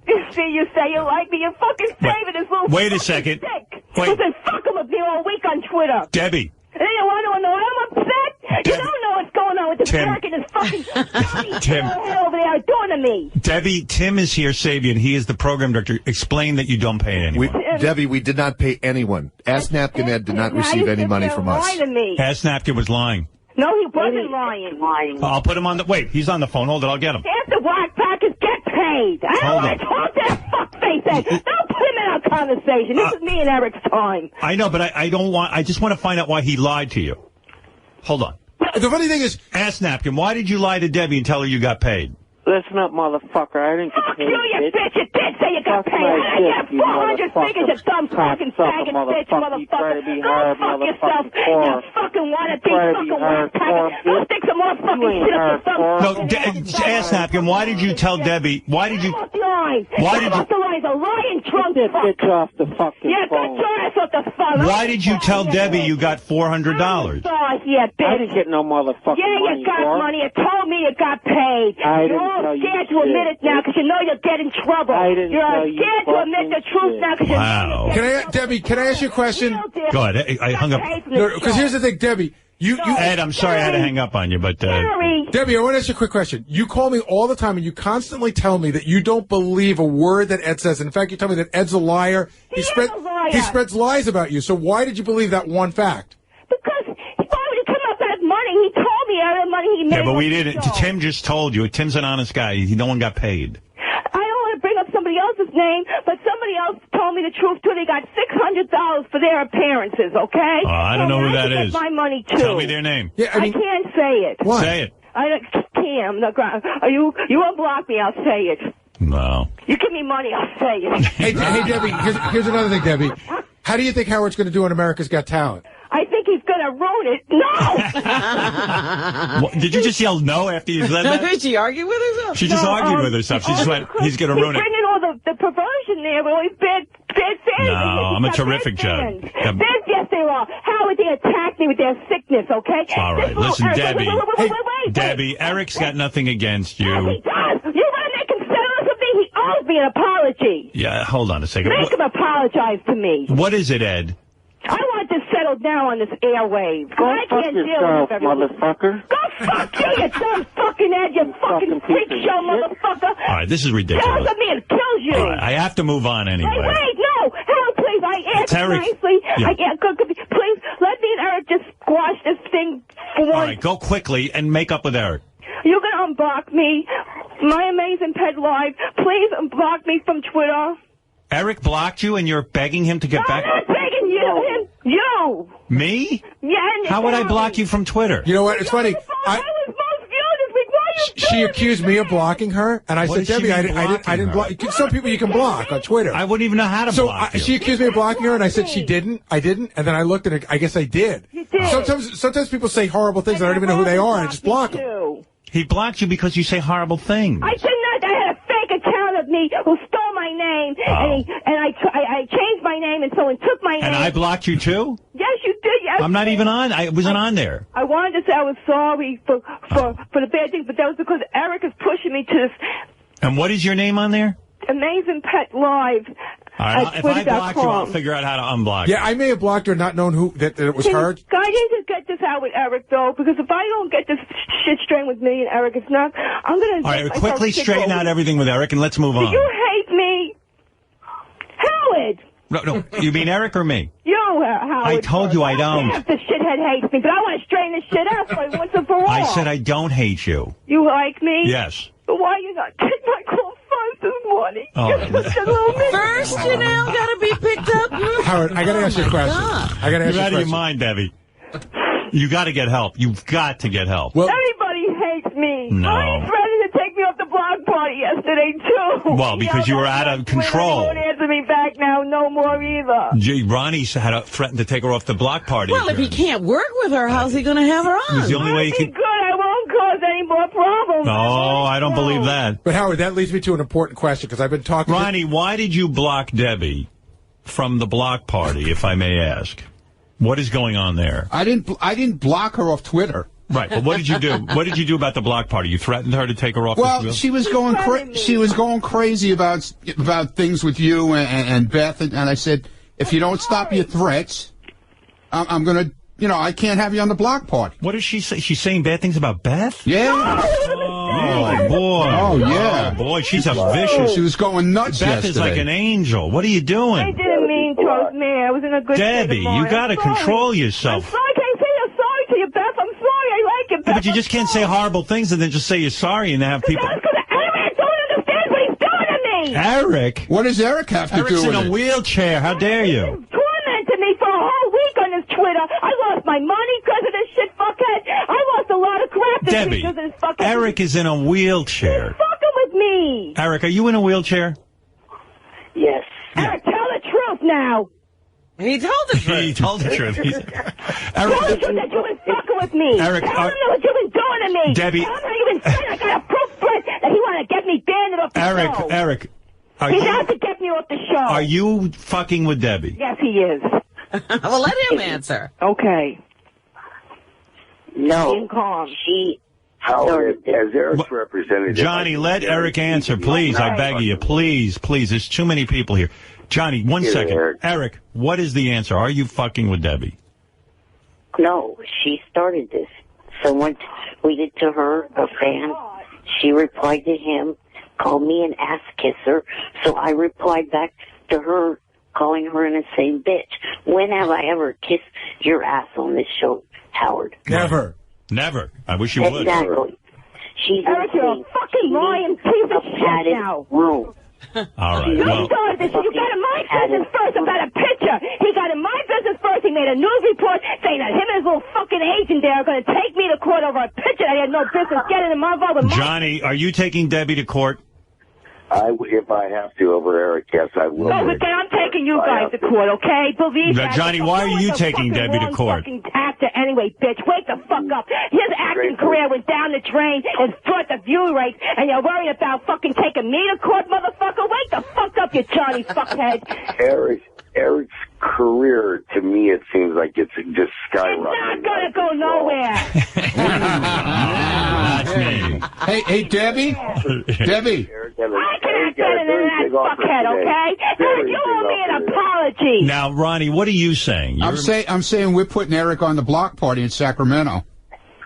Yeah, coming up the end of the month. Oh, he's going to be on it. Yeah. And Debbie's off? Well, if Debbie doesn't behave, because we were supposed to put Debbie on in June, if she doesn't stop her threats, we can't have her. We can't do it. I'm not gonna threaten nobody, I promise. I swear to God, I wrote you yesterday, said I wasn't. I know, you direct messaged me all night last night. So I swear I won't. won't. Debbie, can you act normal for exactly Yes, 1 minute? I For can. 1 minute, can you call? But I can, yes. No matter what anyone says to you, can you be normal for 1 minute? Yes, I will. I won't threaten nobody. All right, you're going to be calm for a minute. I promise. Full minute. All right. When A I start, full minute. All right, I'm going to start the clock. Okay, I promise I won't get upset. All right, I'm going to say to you, Debbie, listen, you're never getting paid by this show. Okay, I won't get mad. All right. Ass Napkin Ed wants to fuck you. Oh, my fucking... I'm not going to care. Actually, he's actually told me he did fuck you, and you were horrible. I'm not going to get upset. Ass Napkin Ed is a great guy. Oh, he's a wonderful freak. All right, he's a good guy. All right, that's good. All right. Stay calm. All right. How much more time does she have left? Debbie, I got to take away your AGT tickets because I'm full. Well, no, we're afraid she might go crazy. Yeah, they're taking away your America's Got... They're taking away your tickets. No, I'm not going to because they are afraid. They're afraid that you are going to flip out there. Yeah. I'm not flipping out. I guess there's no way we could tell her that Eric's getting the $2,000 for every time he calls in. I know he's getting paid. Come on, I'm not flipping out here. Don't get Debbie, you're never going to be on the air again. She is maintaining her calm. Yes. And she's cheating. She's doing it. She's having a hard time. She's not going to get upset. All right, the minute's up. The minute's up. You can let it all out now.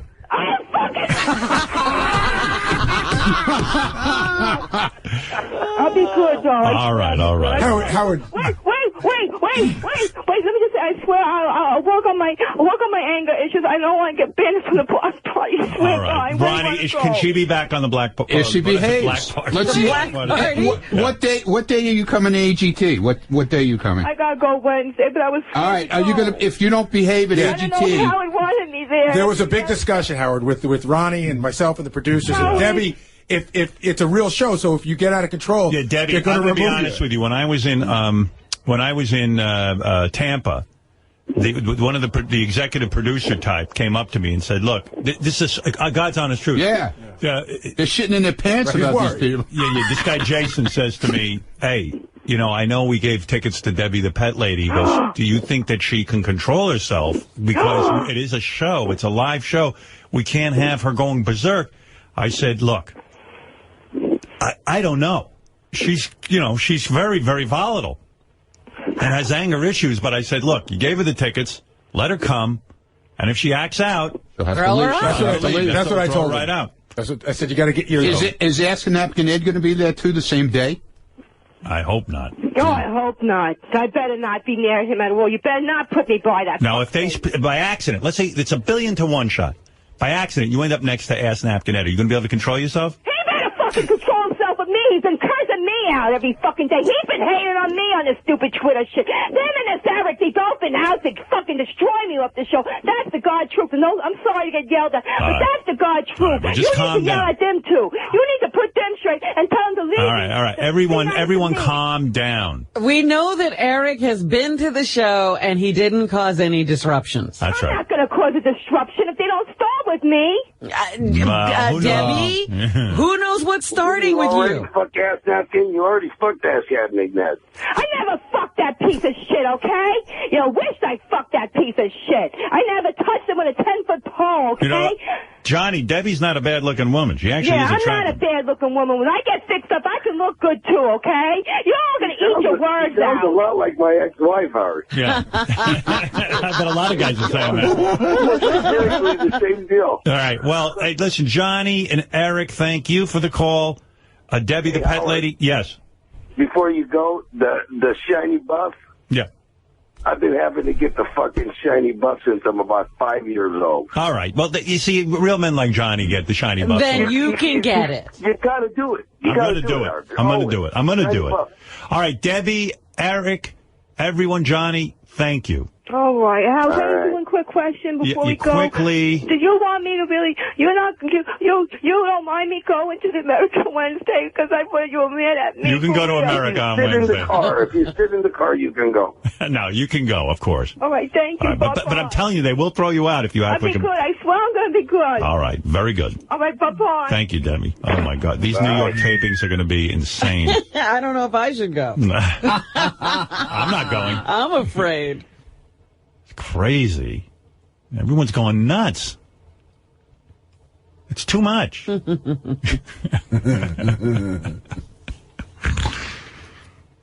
right. Everybody just calm down. Everyone calm down. All right. You too, Fred. All right. We're going to take a break, and we'll, Fred gets upset. We're going to take a break, and we'll be back right after these words. Let's go to Eric the Midget. Eric, you're on the air in Sacramento. Can you please not call me that? Oh, Eric the actor. Sorry. Thank you.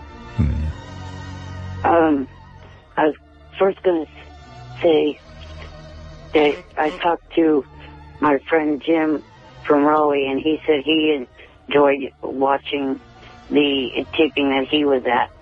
Yes, thank you. And then also, judging from what you were saying about your mom, I'm just wondering, has she ever been tested for dementia? No. Stop it. She's fine.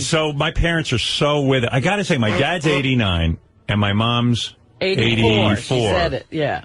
And no, she's totally with it. I'm telling you, the only thing that they have, the issue is with the hearing. And when you can't hear stuff, you don't know what the fuck's going on. Right, but you were also saying that she was kind of forgetting things here and there. No, she doesn't have any of that. Like, she's totally with it. In fact, I said, when was the last time I saw you? And your father said, the last time we saw you was at the gym. Right, yeah, no, he's sharp. My dad's sharp, and even when he got up on stage, he was sharp. He was he was so funny. When, I brought my father up on stage, and I was like, a lot of times I'll get nervous, so I'll talk for him. But I realized I was able to just shut up and let him handle it. Yeah. And he handled it well. He was on his game, so it was good. It was really special, actually, for me to put my arm around my dad and bring him up on stage. I actually pushed him onto the stage. I had to crane him up there. Those steps are pretty treacherous. But that would be interesting to see all that when it finally starts airing. Yeah, I think so. My striptease too. Oh boy! You got a career. Yeah. It would be cool if I could sometime maybe be able to come to one of the live shows this summer. Would that be cool? Be cool for you. I told you could come to any of the live shows, Eric. I mean, but you got to get there. That's the problem. Right, yeah. You're never around. Yeah, we're not taking the live shows to Sacramento. Well, right. I know that. But you're invited. I mean, you're absolutely welcome. Just give me a heads up and I'll get you a seat. You know what I thought was interesting? The splitting up of the Whack Pack. Oh, my God. First of all, I get to this taping. Who's sitting right in the front row? Jeff the Drunk. That's what I heard on Wednesday. He had the best seat in the house, and he was in my eye line, and it was like, oh, my God, I'm looking at Jeff the Drunk? Really? How did he end up with the best seat in the house? Funny, because I was sitting behind him. Yeah. And I said the same thing. I said, how did Jeff, you notice it as soon as you walk in, Jeff's in the front row. Right. And I saw King of All Blacks was in the balcony. And somebody said that he complained really loudly and he got moved. Oh, no. That's what the producer told me, that he bitched and complained that he needed to be up front, and so they just put him up front. They didn't want to deal with him, huh? Did you see what was going on with him, by the way? Yeah, that his ass crack was hanging up? But there was a moment where you introduced him, because what would happen is he can't sit down like a normal person. He's got to completely bend over before he sits down. So I saw it the whole show, but at one point you asked him to stand up, and he stood up, and when he sat down, you would turn around. The whole audience just goes, whoa, at once. I mean, it's so noticeable. His asshole. He ass cracked everybody? His pants are down. There's at least 6 inches of ass crack showing before the whole thing starts.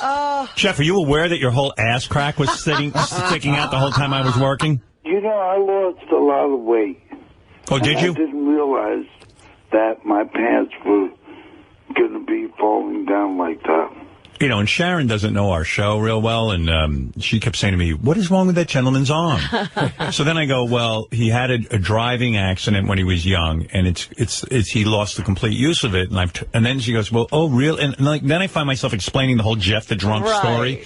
And I go, well, you see, Jeff, I've told him he should amputate that arm because it's useless, but he wants to hold on to it rather than put a hook or something there. And she goes, well, why doesn't he get rid of it? I go, well, I think he's hoping that one day they'll rehabilitate it, or maybe they'll come up with a cure or something. But do I have that right, Jeff? Yeah. Yeah. So then now I'm explaining the whole Jeff and the sling and the arm and who he is. He's definitely somebody people notice. Oh, yeah. But I had a good time. Yeah. No, Well, I have a legitimate good question for Jeff. Have they ever tried stem cell with you for the arm to try to get it back? No. I don't know if that would work, Eric. Stem cell research, like they inject stem cells into him, like a starfish. Grow him a new arm. Grow him a new arm or something, or rehabilitate his arm. I don't know. I'm giving up hope on that arm. And by the way, I got that seat by just walking up there and sitting down.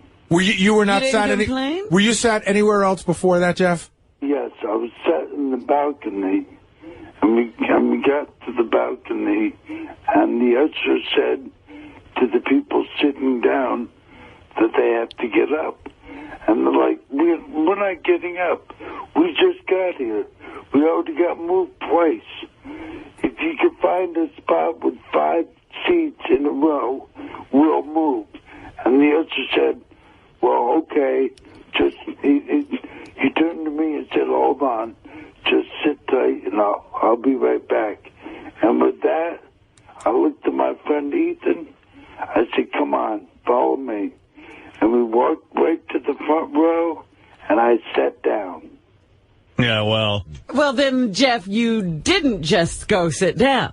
No, he had a whole story. Yeah. There's a backstory. You know, all I know is I sat down at the judging table, and right to my right is Jeff the drunk. In other words, there's me, there's Howie, Sharon, Howard, and then Jeff is on my side. They should have handed him a buzzer. When you're a judge, you can only see 2 rows on your right or left, and Jeff was one of them. Jeff was like at my side.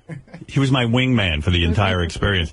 And then I said to somebody, is Jeff going to be sitting there like at night too? Or and they go, no, he's only staying for the Thank afternoon. goodness. You won't be with him all day. I think he was going through the DTs. I think he had to go out and get a drink. Because toward the end, weren't you complaining that you had to leave? No, the same. When is it over? Yeah. God. He goes up to the producers and goes, when is this over? Because I said, well, he probably needs a drink. I wouldn't take it personally.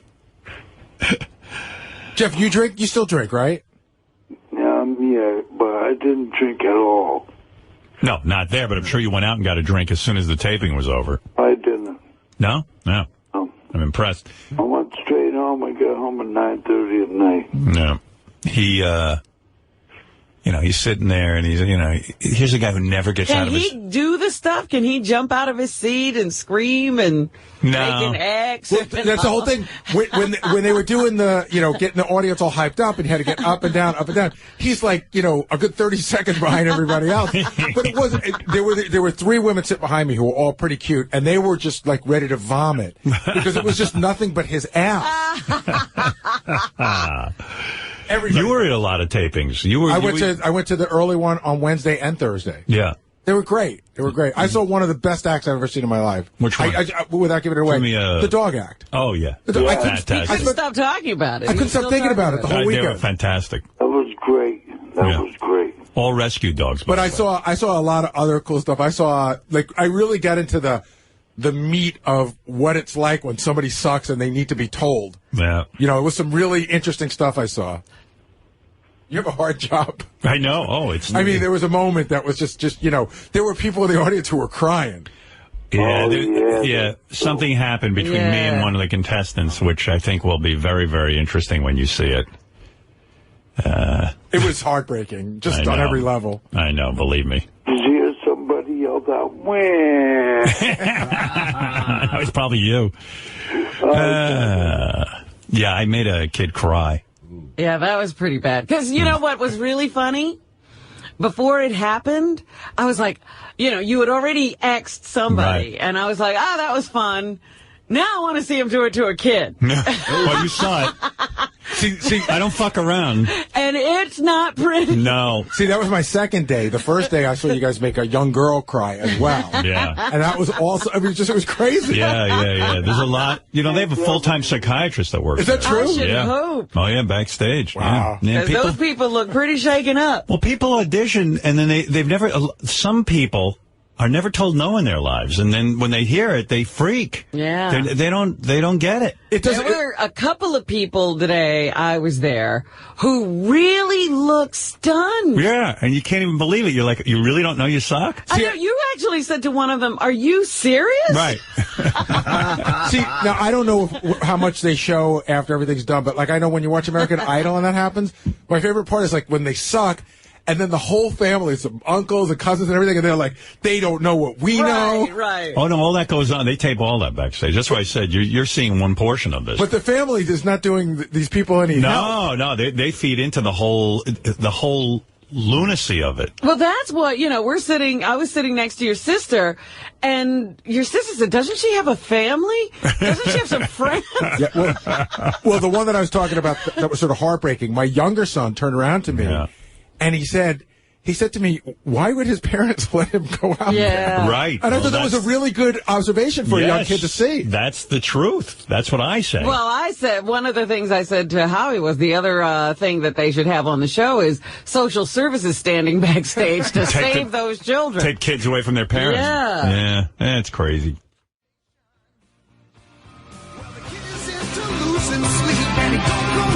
All right, Eric the Midget, you have a little bit of time. I can't spend a lot of time with you today because I have a lot to get to. But, Eric, go ahead. For starters, quit with the fucking nickname. Oh, Eric the actor. Well, Eric the actor. I didn't hear you and just heard Eric launch into an attack. Yeah. Everyone's angry. I think since the Ronnie thing, everyone's gotten stirred up. Well, you started off by playing Mel Gibson. Yeah. And it's gotten everybody going.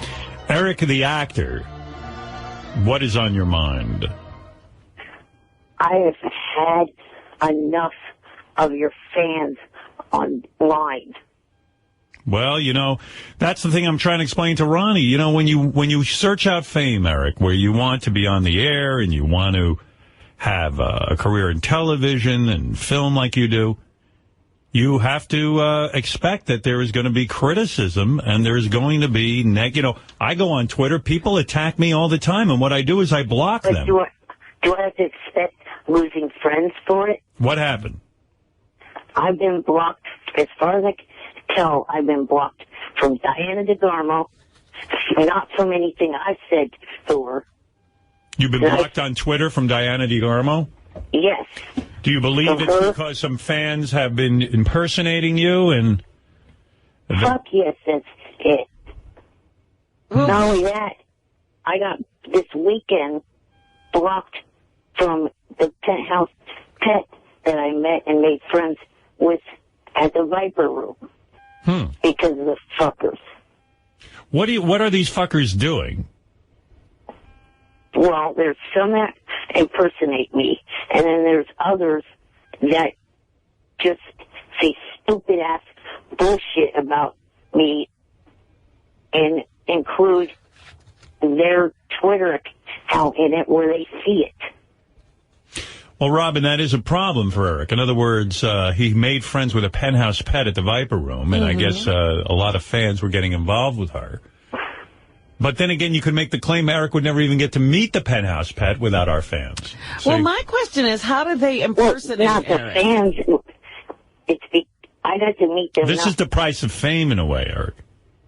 The fans have nothing to do with the fact that I got to meet the Penthouse Pet. You are the one that... Well, you know what I mean. The reason that you have this whole... What do you think the solution is, Eric? What do you want me to do? And maybe I can help. Tell them to fucking get a life and leave me the fuck alone. If they leave you alone, though, you realize a lot of your good stuff will go away. Go ahead, JD. What do you want to say? Were you direct messaging these girls, by the way? Because he direct messages a lot. He direct messages me. I'm trying to like Eric, but he's direct messaging me about trying to get verified and plugging his name. Are you thinking that you're going to block him eventually? No, I've thought about it, but so you think he might have been blocked because of himself, not others? Yes. See, Eric, I have to believe, like, the Penthouse Pet probably likes all the involvement from the fans because it just means more people are going to join her Twitter account. I think maybe you don't see yourself so clearly. I mean, here's JD, a guy, thinking about blocking you. You know, maybe it's that you're annoying. Being nice to you, JD, asking you if you would want to play PS3 against me makes you want to block me. No, I just say it's like you could tweet us. You have to direct message me about it. Why don't you play PlayStation with me? I don't play PlayStation Online with anyone, really. Is there any more feeling of loserness than making a play date with Eric for PlayStation 3? I mean, at your age. How old are you now? Me? I'm 32. But You're 32, right? He contacted me about it. Right. Were you considering playing him? No, like I said, I don't play with anyone online. Yeah. I don't need the hassle. If I had a PlayStation 3, I would play Eric. Go right ahead. What game do you want to play, JD, Eric? I mainly play like the MLB The Show 2012, and also play like the MMA games. That's so cute. Wrestling. Play wrestling with Eric on PlayStation. Maybe one day, Eric. Maybe. Play him. Okay. Play Eric. He wants to play with you. Why do you got to be a snob? What, Eric's not good enough for you? You play with every other idiot. No, I don't play with I don't play online. Oh, you don't? No. Would you play with others, though? No, I rarely. I only play with John Hine and Steve Brandano. That's it. But I know them. And Eric can't be in that group. Well, I know them. Do you play Guitar Hero? I barely. Guitar Hero's kind of dead now. So. Oh, it is? It's over? Well, they don't make any more Guitar Hero games.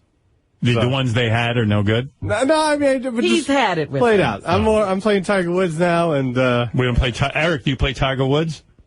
No, I do not. Oh, what a shame. All right, well, Eric, sorry, but you might be annoying these people if JD is thinking of unfriending you or whatever you call that. Well, I've never even direct messaged Diana, because the way that works is the person has to follow you. Right. And she wasn't following me. But I don't understand what the fans could do to get Eric blocked. Well, they probably every minute would Eric stuff, and then she starts to think it's Eric is putting them up to it. Oh. You know. Are people posing as Eric, From that, plus they were harassing her, saying... Well, I don't know what to tell you, because now that you're famous, this kind of stuff is going to go on. And what's the big deal about being blocked from Diana DeGarmo? Yeah, really, you weren't getting anywhere with her anyway. Oh, no, it would be nice to be able to follow her like I follow all the other American Idols. All right, hold on, let me handle this. Diana DeGarmo, please unblock Eric. And what's your Twitter? Never mind, because then it'll even be more trouble. Right. I mean, can you imagine what is Diana DeGarmo writing? Can we look up her Twitter account? I want to know. I'll read it to Eric so he can know what he's missing. We'll keep you updated. Yeah. Hey, guys, can you put that up on the screen? Diana DeGarmo. Is she verified, Eric? I don't know. Are you freaking out because you don't know what's going on with her in life? Well, I mean, a few minutes ago, Casey Young tweeted to Wee Man saying that him and Diana enjoyed hanging out with him and Anthony Anderson.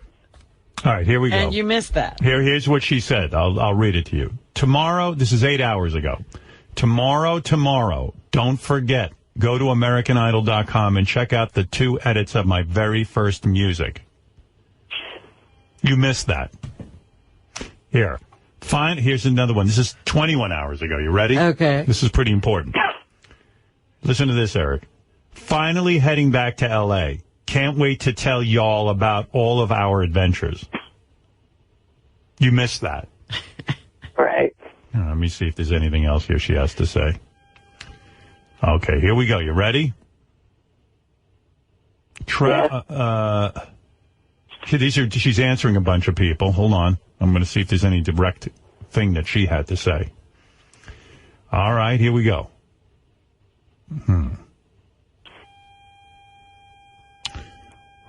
Okay, here we go. I'm reading through her list in case I see anything you might have missed. See, it's mostly her answering people. All right, here we go. A lot of them are retweets, Eric. You know? Do you care about those? No.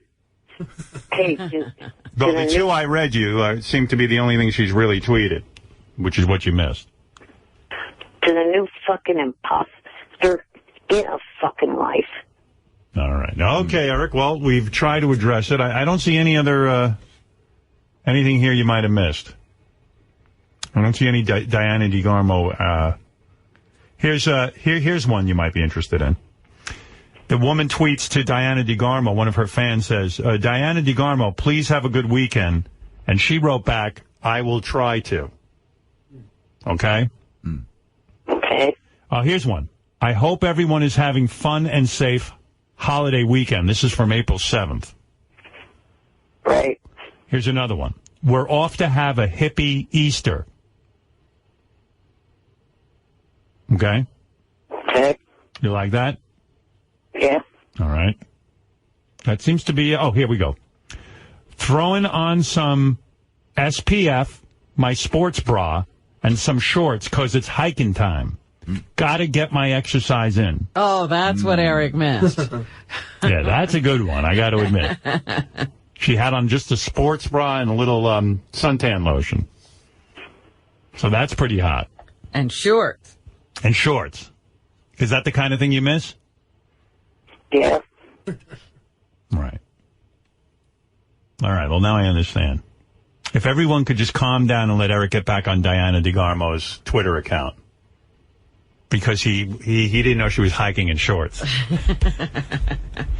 Oh, here's a good one. This is from 4 days ago. I took a monster shit this morning. Oh, here's one that's interesting. You know what's the worst part of The Wizard of Oz? The midgets. Ew, gross. Oh. Just kidding. She didn't write the last two. You know, right. She's a nice girl. But by the way, for real, this is a true fact. Eric has 4,000 more followers than Diana DeGarmo. Is that right? Yeah, so there you go. So that's she should be following you. Exactly. So that's the price of fame. That's what I'm trying to tell Eric. But whatever, dude. Okay, Eric, thank you. Eric, the actor. Good morning, and thank you for calling me Eric, the actor. Yeah, well, let's just say I was watching video of Ronnie's block party.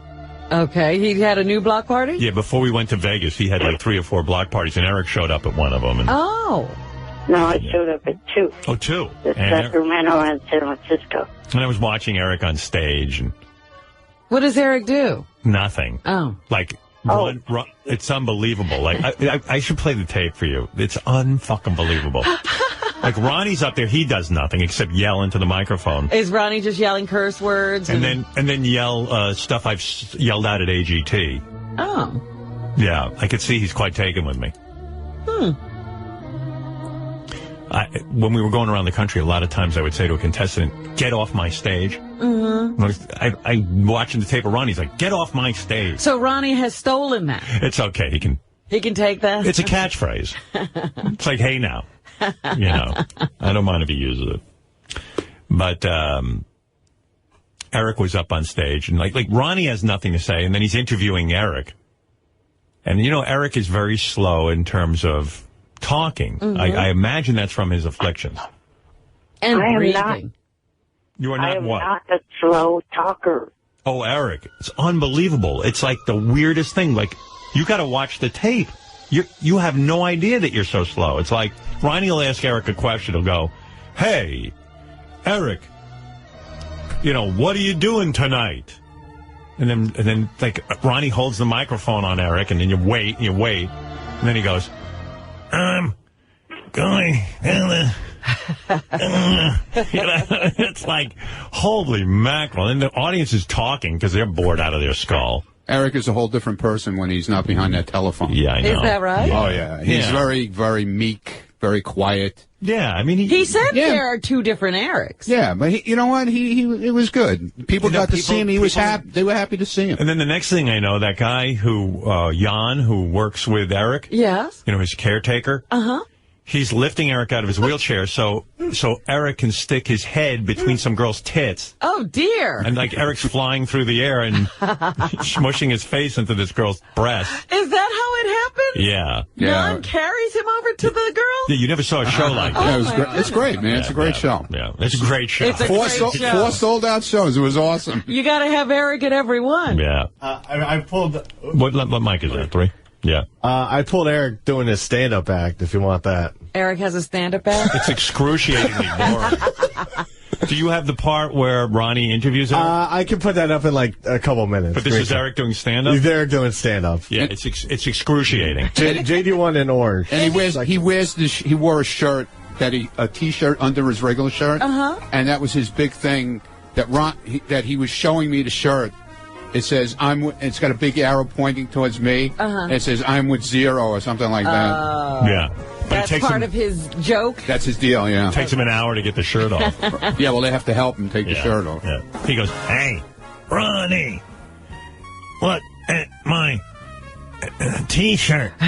And then all of a sudden, Eric has people who take off his shirt, which takes a little while.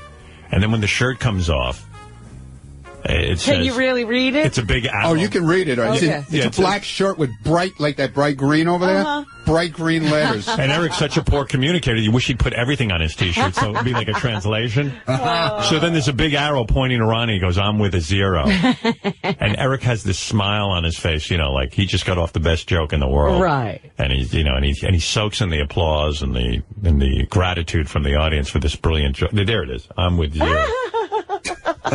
You two look like a great team. Yeah, and you see that look on Eric's face? Yeah. Like he's like, yeah, I showed you. It was good. It was good. It was good, though. You. What?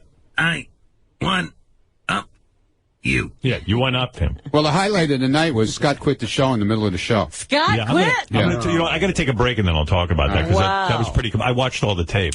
It was very compelling. It was awesome. Yeah. So is he done? I don't know. I don't know what. We'll get into it. I heard I don't know. All right. Yeah. I'll get to it because I have to take a break. But while Eric's here, I'll play you Eric the actor's stand-up comedy. All right. Here you go. Here he is from Ronnie's Block Party. So Eric, my boy Eric has got. He came up with a comedy routine, guys. Go ahead, my man. Let's hear for it. Like, you're bored already, They weren't bored. They loved it. Just listening to Ronnie is enough. Stop it now. Hey. Maybe you should go back to yelling and screaming. Did you see our bus? Did you see our bus? Yeah, I'll get to the that. tour bus. I'll get to all of that.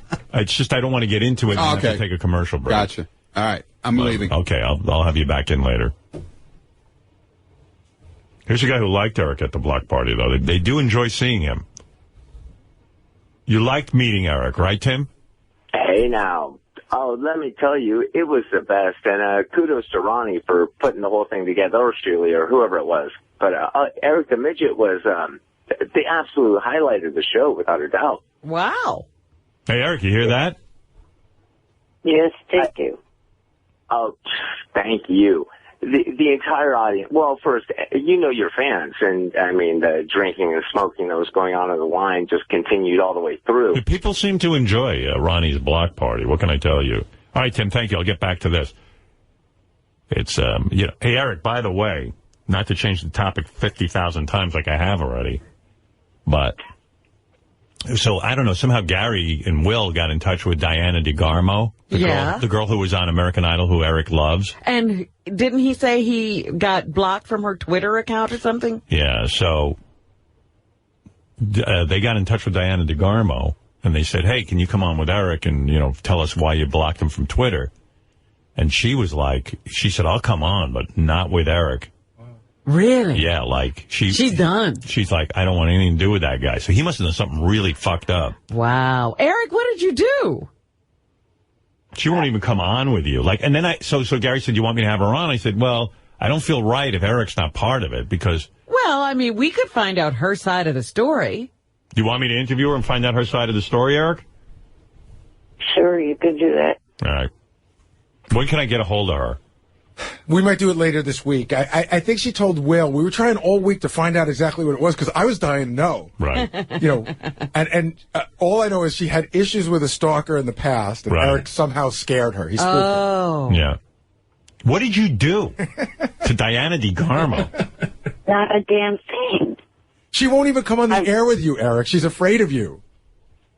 I'm sure one of the fucked up fake accounts did something, but I didn't. Whenever I tweet to a celebrity, no matter who they are, it's always a fucking positive tweet. How the hell is that bad?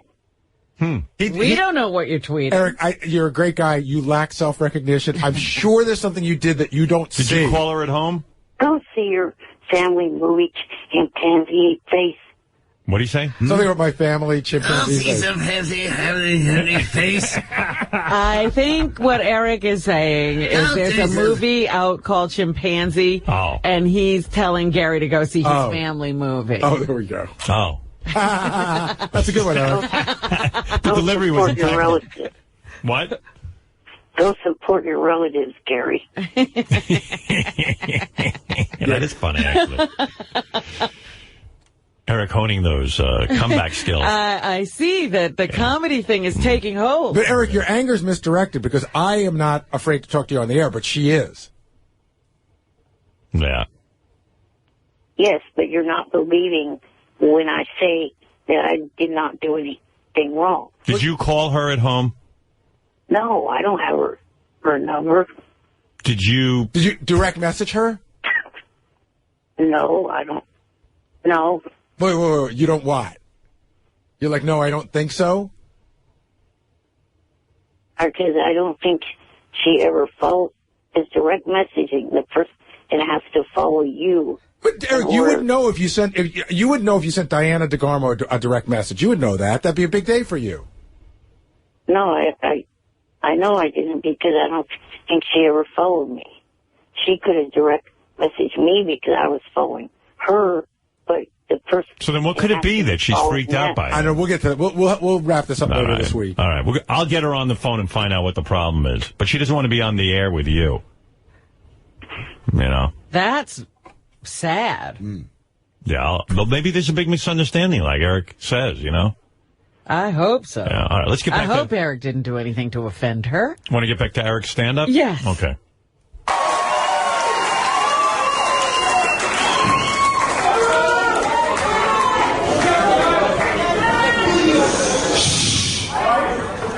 So who's seen the Three Stooges? Great opening line. So who's seen the Three Stooges? Well, if you give it a fuck, all right, see how it relates. What? If you haven't, you got three of them here tonight: Ronnie, Yucko, and Scott. Well, he did like it. I have to say, I hear people applauding. They're willing to wait. Yeah. You know, he's on to something. It's that kind of slow, deliberate delivery. Like Stephen Wright. Right, like Stephen Wright. Yeah. Ronnie was also standing behind Eric, like trying to pump up the crowd, helping them cheer up. That's okay. He's holding him. That's better than Scott.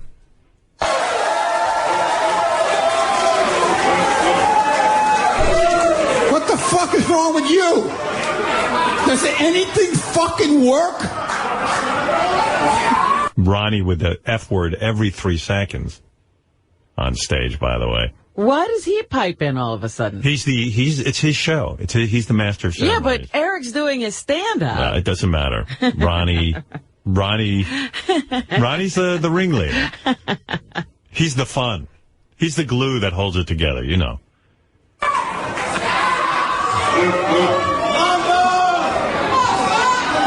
That just sounds like your worst nightmare night, doesn't it? Yeah, what are they screaming? Mother. The audience and staring at Eric and Ronnie. Where's Eric's next joke? I'm still like... he's milking the crowd. I'm basking in the waves of laughter. That line killed. It's like a tsunami. Eric, you realize, of course, that the audience is cheering you because you're afflicted. That line isn't that great. Do you think that's a great line? Yes. Okay. But what about keeping going? I mean, is that it? No, he's hey, what are you in a rush? He's milking it. Has anyone seen the documentary on Gary's relatives in Africa, chimpanzees?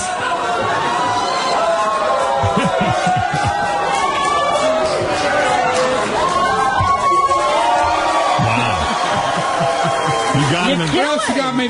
What else you got for me, my man? I recently heard that a guy died in a porn theater. I guess his life came to a happy ending. I recently died in a porn theater. Porn theater.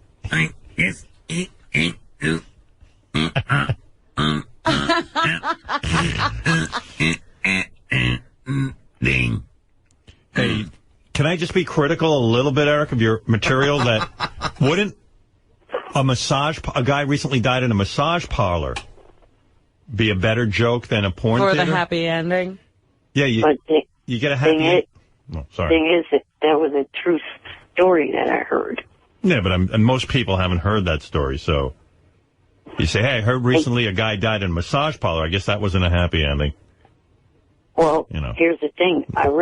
I actually ripped that joke off somebody that you think rips stuff off of you. Who's that? Leno. That's a Leno joke? But no wonder it sucks. I actually changed the punchline. I see. Oh. Well, can't argue with that. His punchline was, I guess he suffered a stroke. That was his punchline. Yeah. Well, that might have been the better punchline. Yeah, I might have stuck with that, as long as you're stealing.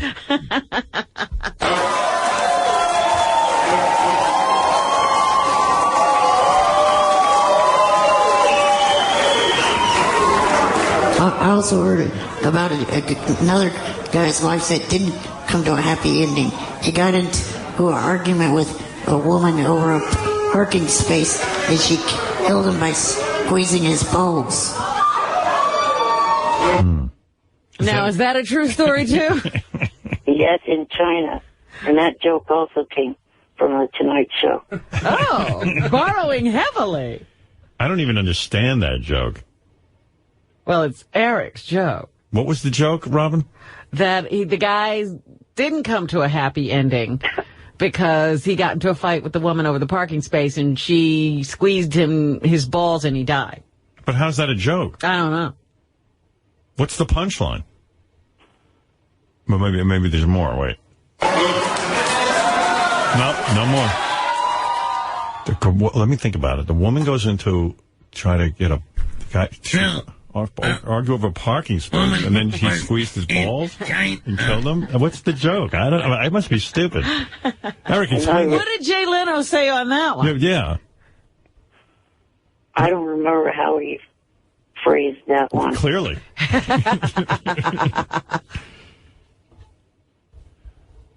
Yeah, Ron? I thought he was going to talk. No, you never know. He came with the weirdest move at the end of the show, too. He had this, his guy Jan. Yeah. He props him up in the middle of the stage, and then he announces that he's charging $10 a picture. Take a picture with him. At the end of the show. At the end of the show. That was Friday night. Yeah, what was up with that, dude? I think that's a pretty cool idea. Yeah, but tell somebody you're going to do it. We didn't know you were going to do it. I would pay $10 to...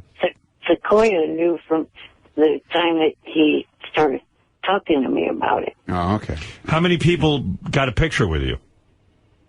There was about 15, I think. That's it? And it's free? No, $10 a picture. $10. So let me do some quick math. You made, let's see, 10 times 15. That's I think it's 150.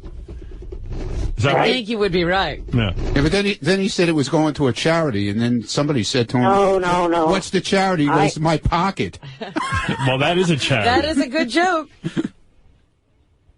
Wow. Ronnie, come on.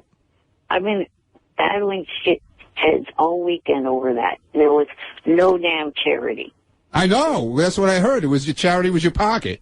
I never said that. I never said there was any you would charity. think people would just give Eric $10 because look at him.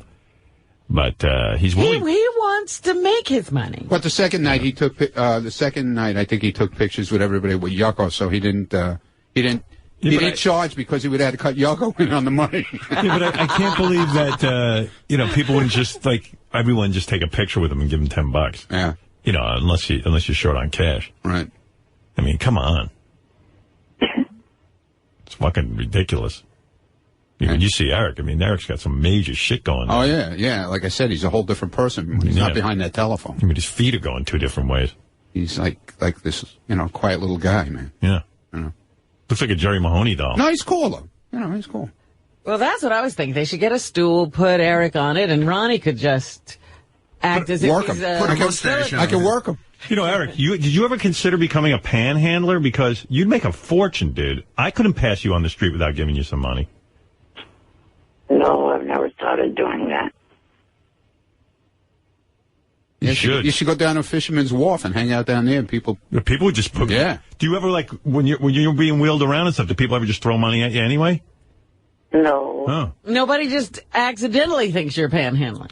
You should just, don't panhandle. Just walk around with a cup in your lap, and I'm guarantee you people will start throwing money at you. Yeah, if he goes in San Francisco, if he goes down to Fisherman's Wharf, that's all you see down there. Right. All these different. Even I told you, I saw one of the X from AGT there.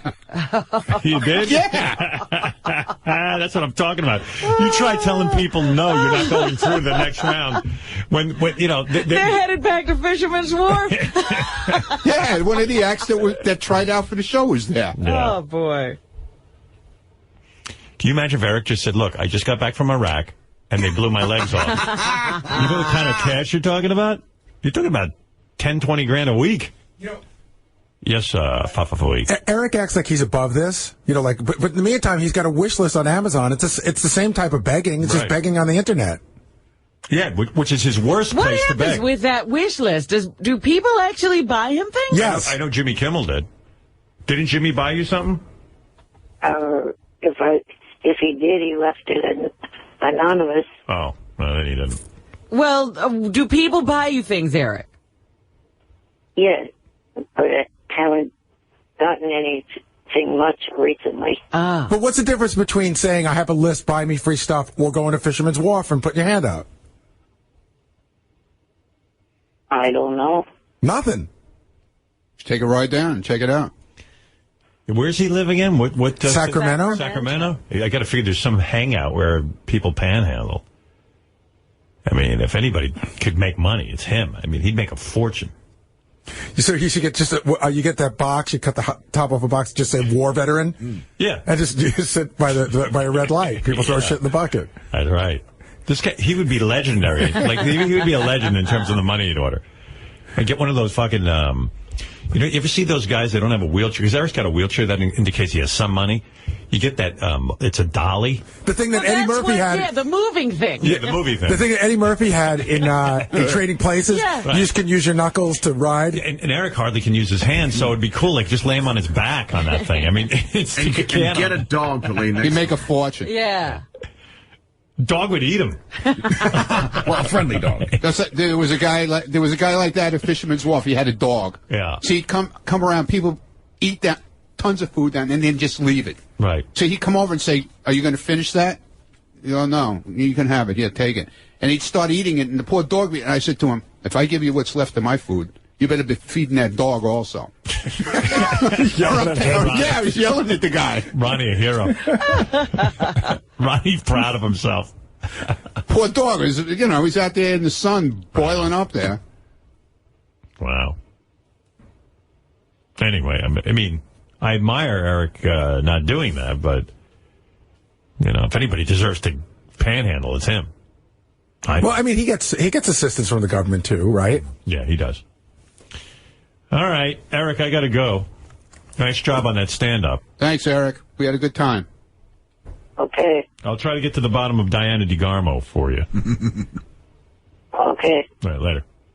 Okay. That's Eric the actor, as he likes to be called. And recently, comedian. Right. With the Ronnie's Block Party group. What's real is we're looking at Diana DeGarmo's Twitter photo, and it's actually of a South Park character that kind of looks like Eric. Really? Yeah. It's weird. She might actually be into him.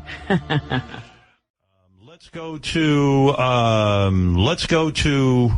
don't know. A couple. Oh, Eric the Midget wants to say hello. Oh, good. My favorite. To Jimmy, and then Jimmy, I don't want. Oh, I just remembered. I sent Eric a bunch of gifts from Amazon, from the Amazon gift list. Did you? I knew you had. Yeah, but I did it again after I heard you talking about it. Because nobody apparently does it but you. Well, the first time I was tickled by the fact that Eric had registered for, and this is a great thing, too, that people are registering, you know, it's like they're getting married. Right. But Eric had registered for, like, I don't know, some sort of snack chips, and it costs like 3 times as much to ship it as the chips themselves. Like, it's a weird thing to register for online when you can go to the supermarket. And you sent it to him anonymously. I sent it to him. I didn't realize it was anonymous, but apparently it was anonymous. Yeah, the first one was anonymous. I don't know if these were... I think these were anonymous, too. Eric, on your wish list was snack chips?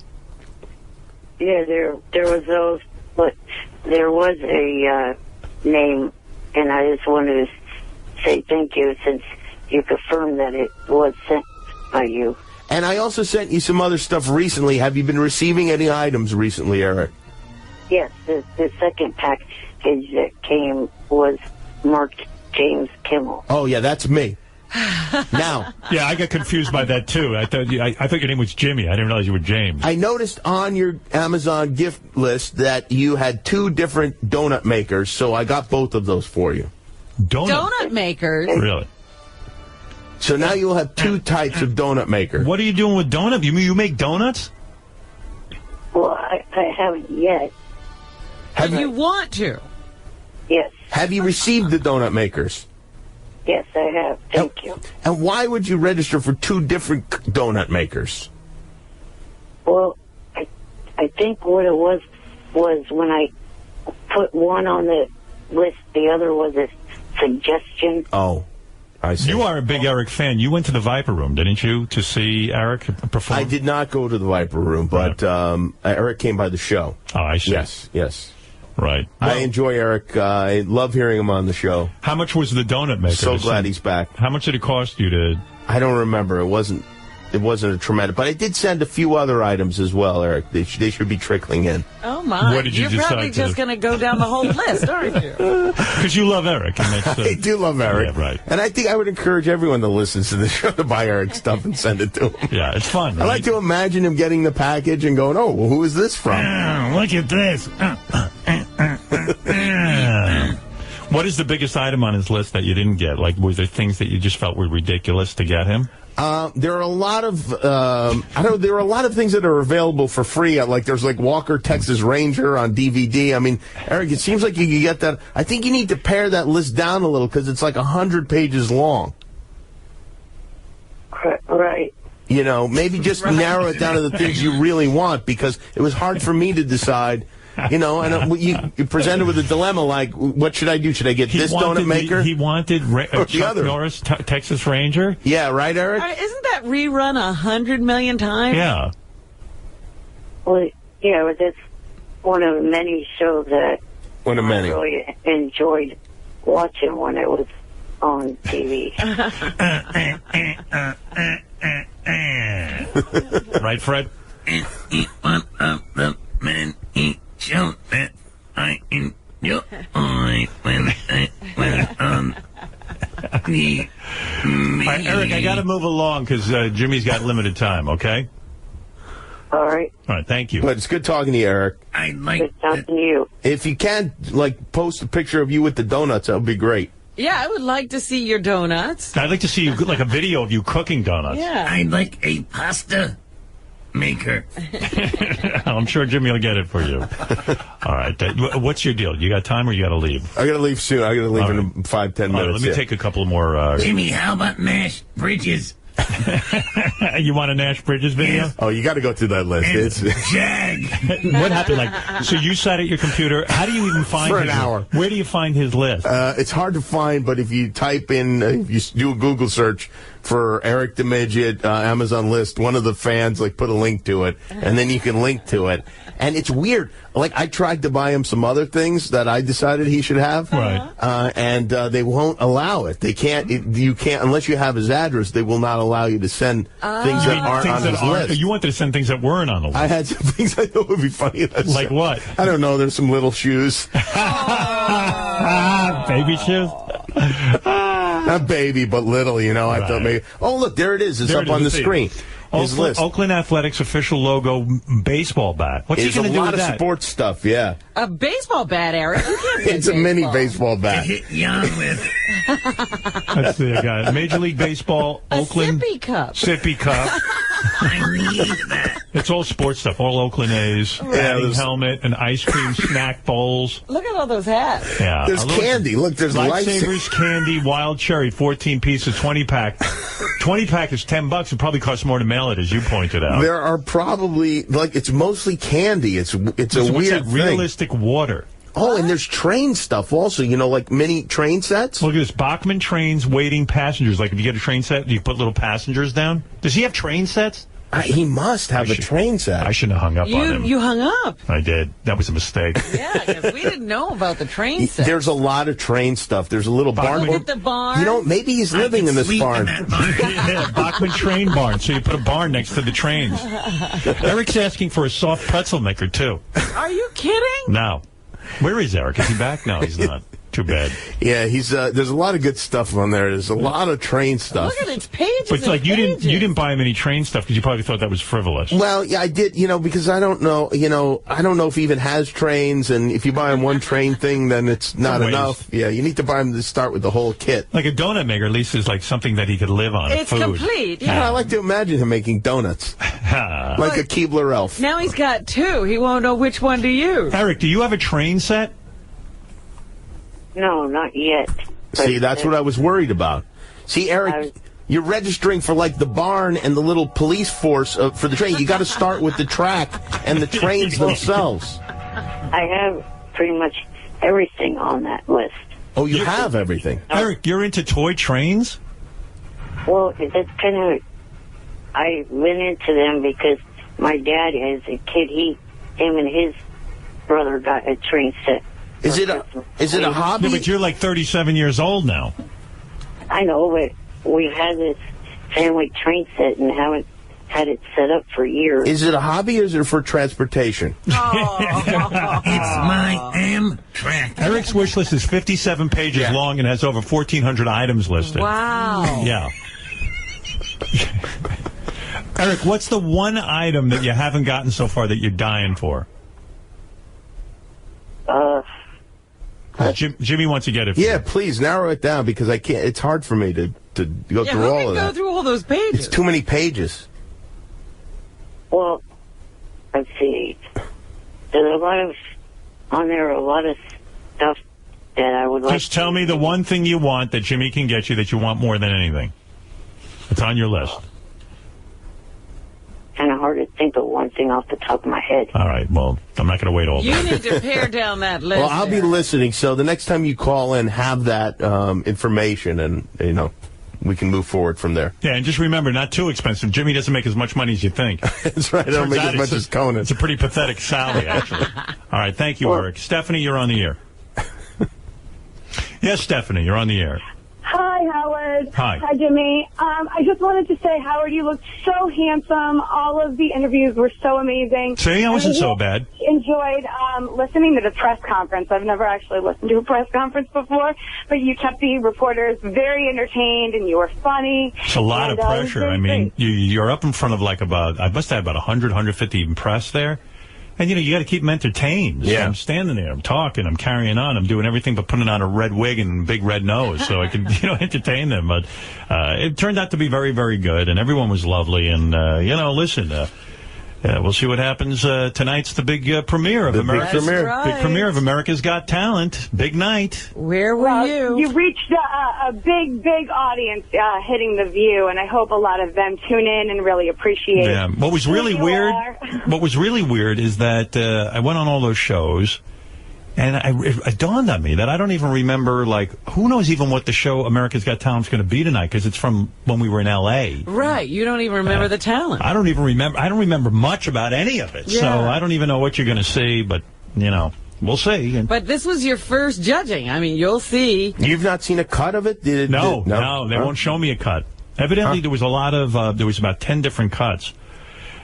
Some of the cuts, what I heard was that they felt there was too much of me, like to the point that it was like the Howard Stern show, and then they had to make it more balanced. So, yeah, whatever it is, but Simon Cowell called me and said he thought the show was terrific. Like, he thinks it's going to be a great season. So that made me feel good, because he's hip to all this stuff. Yeah. Like, he was carrying on for 45 minutes about it. Good. Like, Howard, it is the greatest. It is the best. And I said, wow, thanks, Simon. Are you available for X Factor? No, he didn't say that. But he went out and got Britney Spears. And that was another thing. Like, they're supposed to announce that officially today or something. The press picked up on what I said about her. Yeah. And what I said was, I think it's a great hire, because I don't think she's going to be a great judge, but just watching her every week be a train wreck is going to be really nobody's good. actually sat down and talked to her since all of her crazy antics and the whole,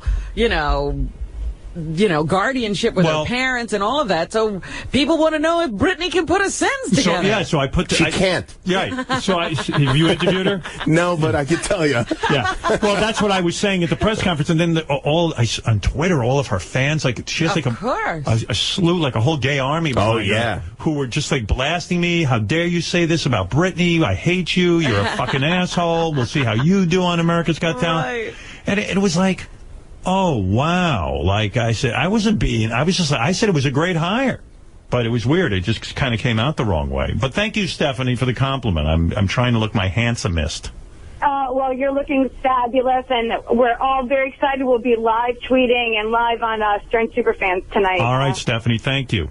Thank you. Bye. All right, that's America's Got Talent tonight. Will you be live tweeting during your I will tweet. show tonight? I will try to tweet. You're going to stay up and watch live with the audience. Well, I want to stay up and watch it, yeah. I mean, I'd like to see what the hell they're putting on after all this carrying on. I'm looking forward to it. A lot of people have been mentioning it to me. I think people are excited about it. I just don't like that it's on against Dancing with the Stars. That kind of sucks. They're already way into their season. Yeah. Well, if you're into Dancing with the Stars, you're going to tune on. Well, yeah, if you've got an investment in Dancing with the Stars, I guess. People make too much out of the first show anyway. So you got a lot of shows. We got a lot of shows to go.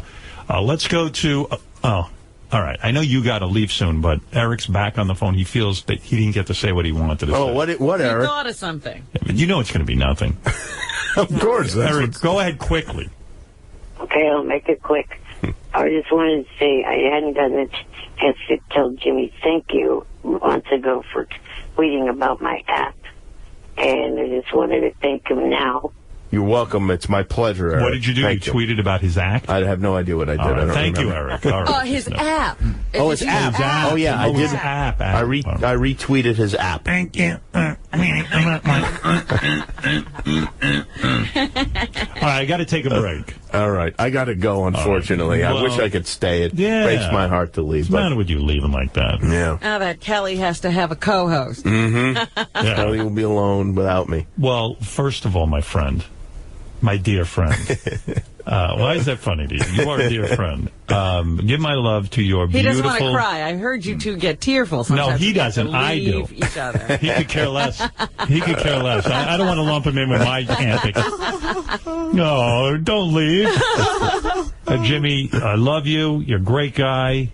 I love you, too. When I get out to L.A., no matter what time I get out to L.A., I'm doing your show. Okay, great. And remember, what do real niggas do?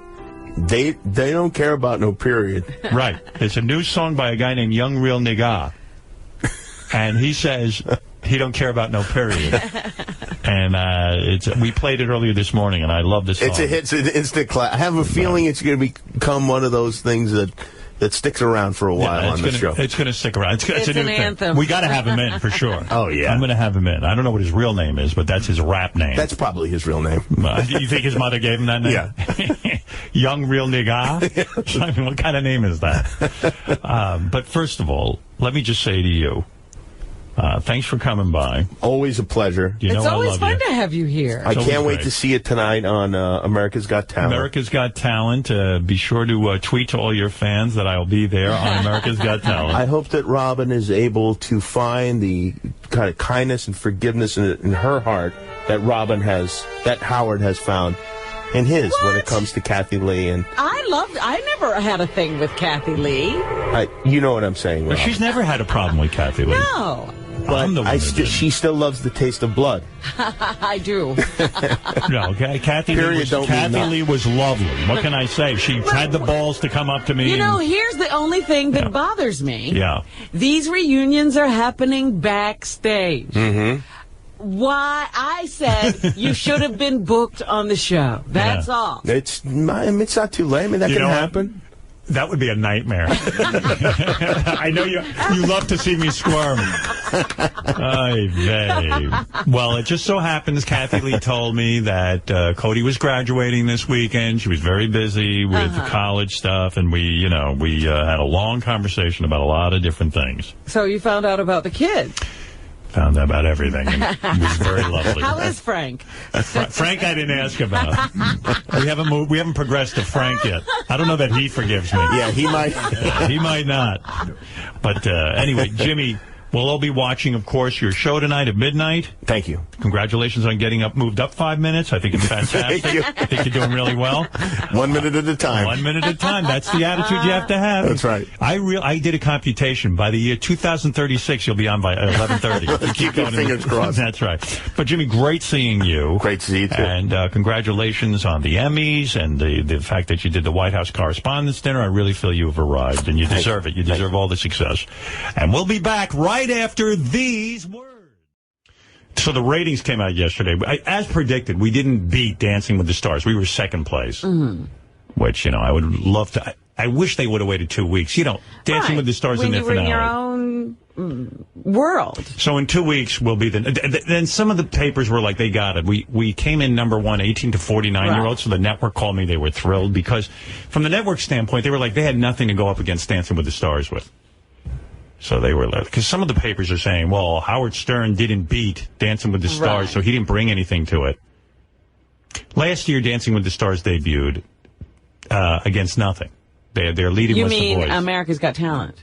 I mean, yeah, America's Got Talent went on last year and didn't have to go up against anything, really, which I would have preferred because we're going up against their finale. Right. And like I said to you, what I predict will happen is this show will grow every week. We had over 10 million viewers, and then we'll be the number one show by the summer, just like always. I think the show is that good. And NBC described to me on the phone, I said, why'd you guys program it against that? We could have just been the number one show. And they go, well, hey, we needed something to put on. You guys did your mission. Your ratings were as high as The Voice. The Voice's finale. Right. You did phenomenally well. And, and that's what we needed. What were we going to put on? So I would have liked to have been number one overall. Sure. I don't like just being number one, 18 to 49, but, So it was considered a success. And I was like, oh, shoo. I was like, oh, good. Because I didn't want to go on there and bomb. Of course not. And then they blame me, So, I mean, everyone would say, Howard Stern's show now. Right. It's the Howard Stern show. No, it's America's Got Talent. But, I don't know. Everyone was waiting, I don't know for what, but it felt really good. And people seem to generally like the show. Especially the people who used to watch the show who aren't fans of mine seem to like my addition to the show. Absolutely, yeah. From what I heard. Yeah. Eric the Midget, you're on the air. Eric the actor. Well, Eric's a big fan of the show. Eric, we were in San Francisco, but they didn't show Eric last night, I don't think. No, because I think I saw where I would have been, but the cotton candy guy, his big belly, I think blocked me out. I don't know why they didn't show Eric. Cotton Candy's belly blocked Eric. Yeah. But Eric was there in San Francisco. A couple of questions regarding that, and also a little thing about one of the contestants. 2 questions. One is, why did they cut Howie's extremely funny line that he delivered to the opera singer guy? They cut a lot of funny lines. They cut a lot of funny lines of mine. They cut out a lot of funny lines of Howie. Well, he's particularly interested in Howie's line. Yeah. I don't know. You know, Howie sometimes gets lines cut, and so do I. The line was a joke about the guy making everybody, because he talked about helping people take crap. Howie said, well, I think you helped everybody in here take a shit. Oh. Well, you know, they couldn't air that, Eric. Right. I think, you know. They could have believed it. No, it's network television. It's the family. You know, a friend of mine has been watching it with his kids, like a lot of people do. And even like when the stripper took off his shirt and he had the ring around. You remember with the first episode, the ring, he had it tied to his nipple or something? Like they have to answer an hour's worth of questions to their kids just with that. Why did that man take off his clothes kind of thing? And why, you know, the kids. So if Howie's line gets played, you got to sit there and go, no, he was making a duty joke, but he called it shit, and you know, and then you got to go through a whole explanation. One time at the table, they censored you saying that you were an ass. Yeah, asshole. Yeah, that's not considered so bad anymore. Eric, I don't edit the show. That's the other thing. If I edited the show, it would just all be me. Quite frankly, I think I'm, you know, fantastic. And then the other thing was the beginning. One of the beginnings, Howie flew in on a jetpack. That wasn't really him. Well, I know. That's what I was thinking. Okay, they used a stunt person, then cut him into it, obviously. Right. So then what's the problem? I was wondering, making sure that it wasn't him. That they really didn't have him do that. You know what? I wasn't there, so I don't know. I can guarantee you Howie didn't do that. Yeah, I just saw Howie walking around with a helmet on, and I go, what's going on? And they go, you know what? You do your thing. I don't even want to, because they don't tell me. I just, you know, I was like, why is Howie wearing a helmet? But I would have assumed it wasn't Howie. I mean, considering his fear of everything. Right. I mean, the guy's afraid to touch people. I can't imagine him coming in on a jetpack. But I don't know. I don't know for sure, Eric. I don't want to say. Right. The one thing that I wanted to say about one of the contestants, the contortionist dancer. Yeah. The one thing about him, he's good. One thing, if he's still in competition, ask him if he's ever been diagnosed with Ehlers-Danlos, because a lot of contortionists. What did he say? I'm lost. There's some disease he wants you to check out what he's got. Robin. I haven't paid attention to the last two questions. I'm like kind of sitting here thinking about what, like, Andy Richter's coming in and like what I'm going to do next. And what? Why would you care what disease a contortionist has? Because Eric has his bones all twisted up, and he's thinking maybe they have the same sort of. Okay, so what? He wants to know, but I know it's not interesting. Eric, I don't know the guy's medical history. Send him 20 packs of gum and hang up. Gary, shut the fuck up. And Gary, I did not manipulate my list. Manipulate? All right. Hey, Eric, I got to go just because I got a guest coming, but it's good talking to you. And thanks for being there in San Francisco. Got to go. Bye. Okay, talk to you next week. Talk to you next week. How great would it be if I could have convinced Eric that Howie really travels around the country by jetpack. Yeah, that's how he gets to every gig. I would have done that if he had more time. Eric the actor had another AGT wrap-up show that he did. Oh, this one is the greatest. There are really highlights from that show? Oh, my God. I got to play you one. This is the open of the show. Here, real quick. I shouldn't get into this because we're going to obsess on it, but here's the open to the show. Like, there's just mass confusion. Of course, the audio quality is horrible. Okay, attempt number 2 here.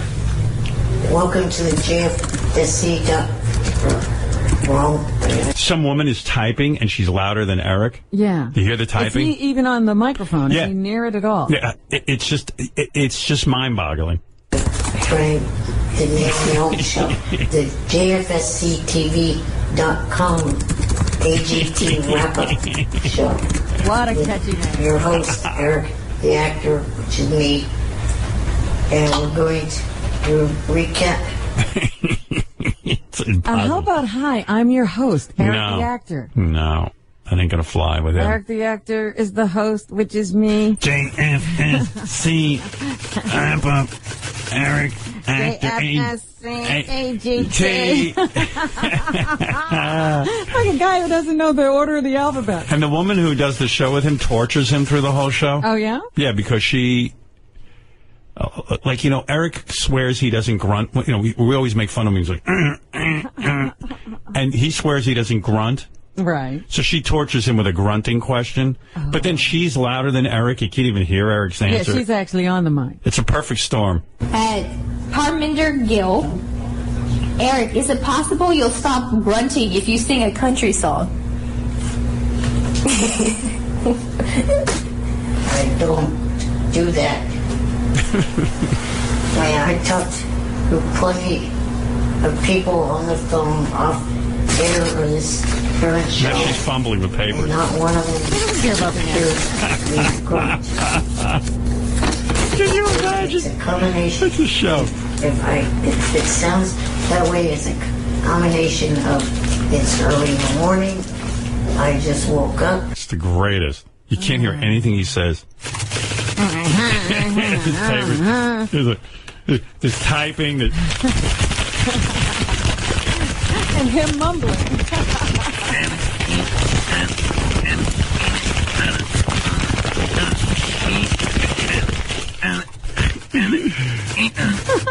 This is some about his favorite foods and this. Here's more. Here's more. This fumbling. Damon Ike, aside from soda and candy, this girl you can hear perfectly. What are some of your favorite foods? Is there anything you aren't allowed to have for your health reasons? I'll answer one part first. No, as far as I know, there's nothing like outlaw. I'm not doing that. That's true. On my list of what I can. Could you imagine? Eat.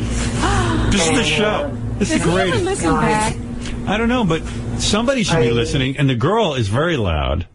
And everything she does is loud. Like if she touches a piece of paper, it's louder than Eric.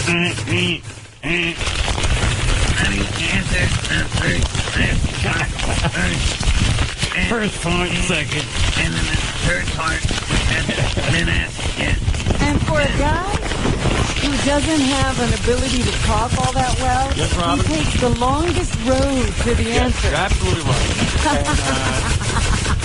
And, welcome to the Howard Stern Show. and of course, and JFS MOU. All right. E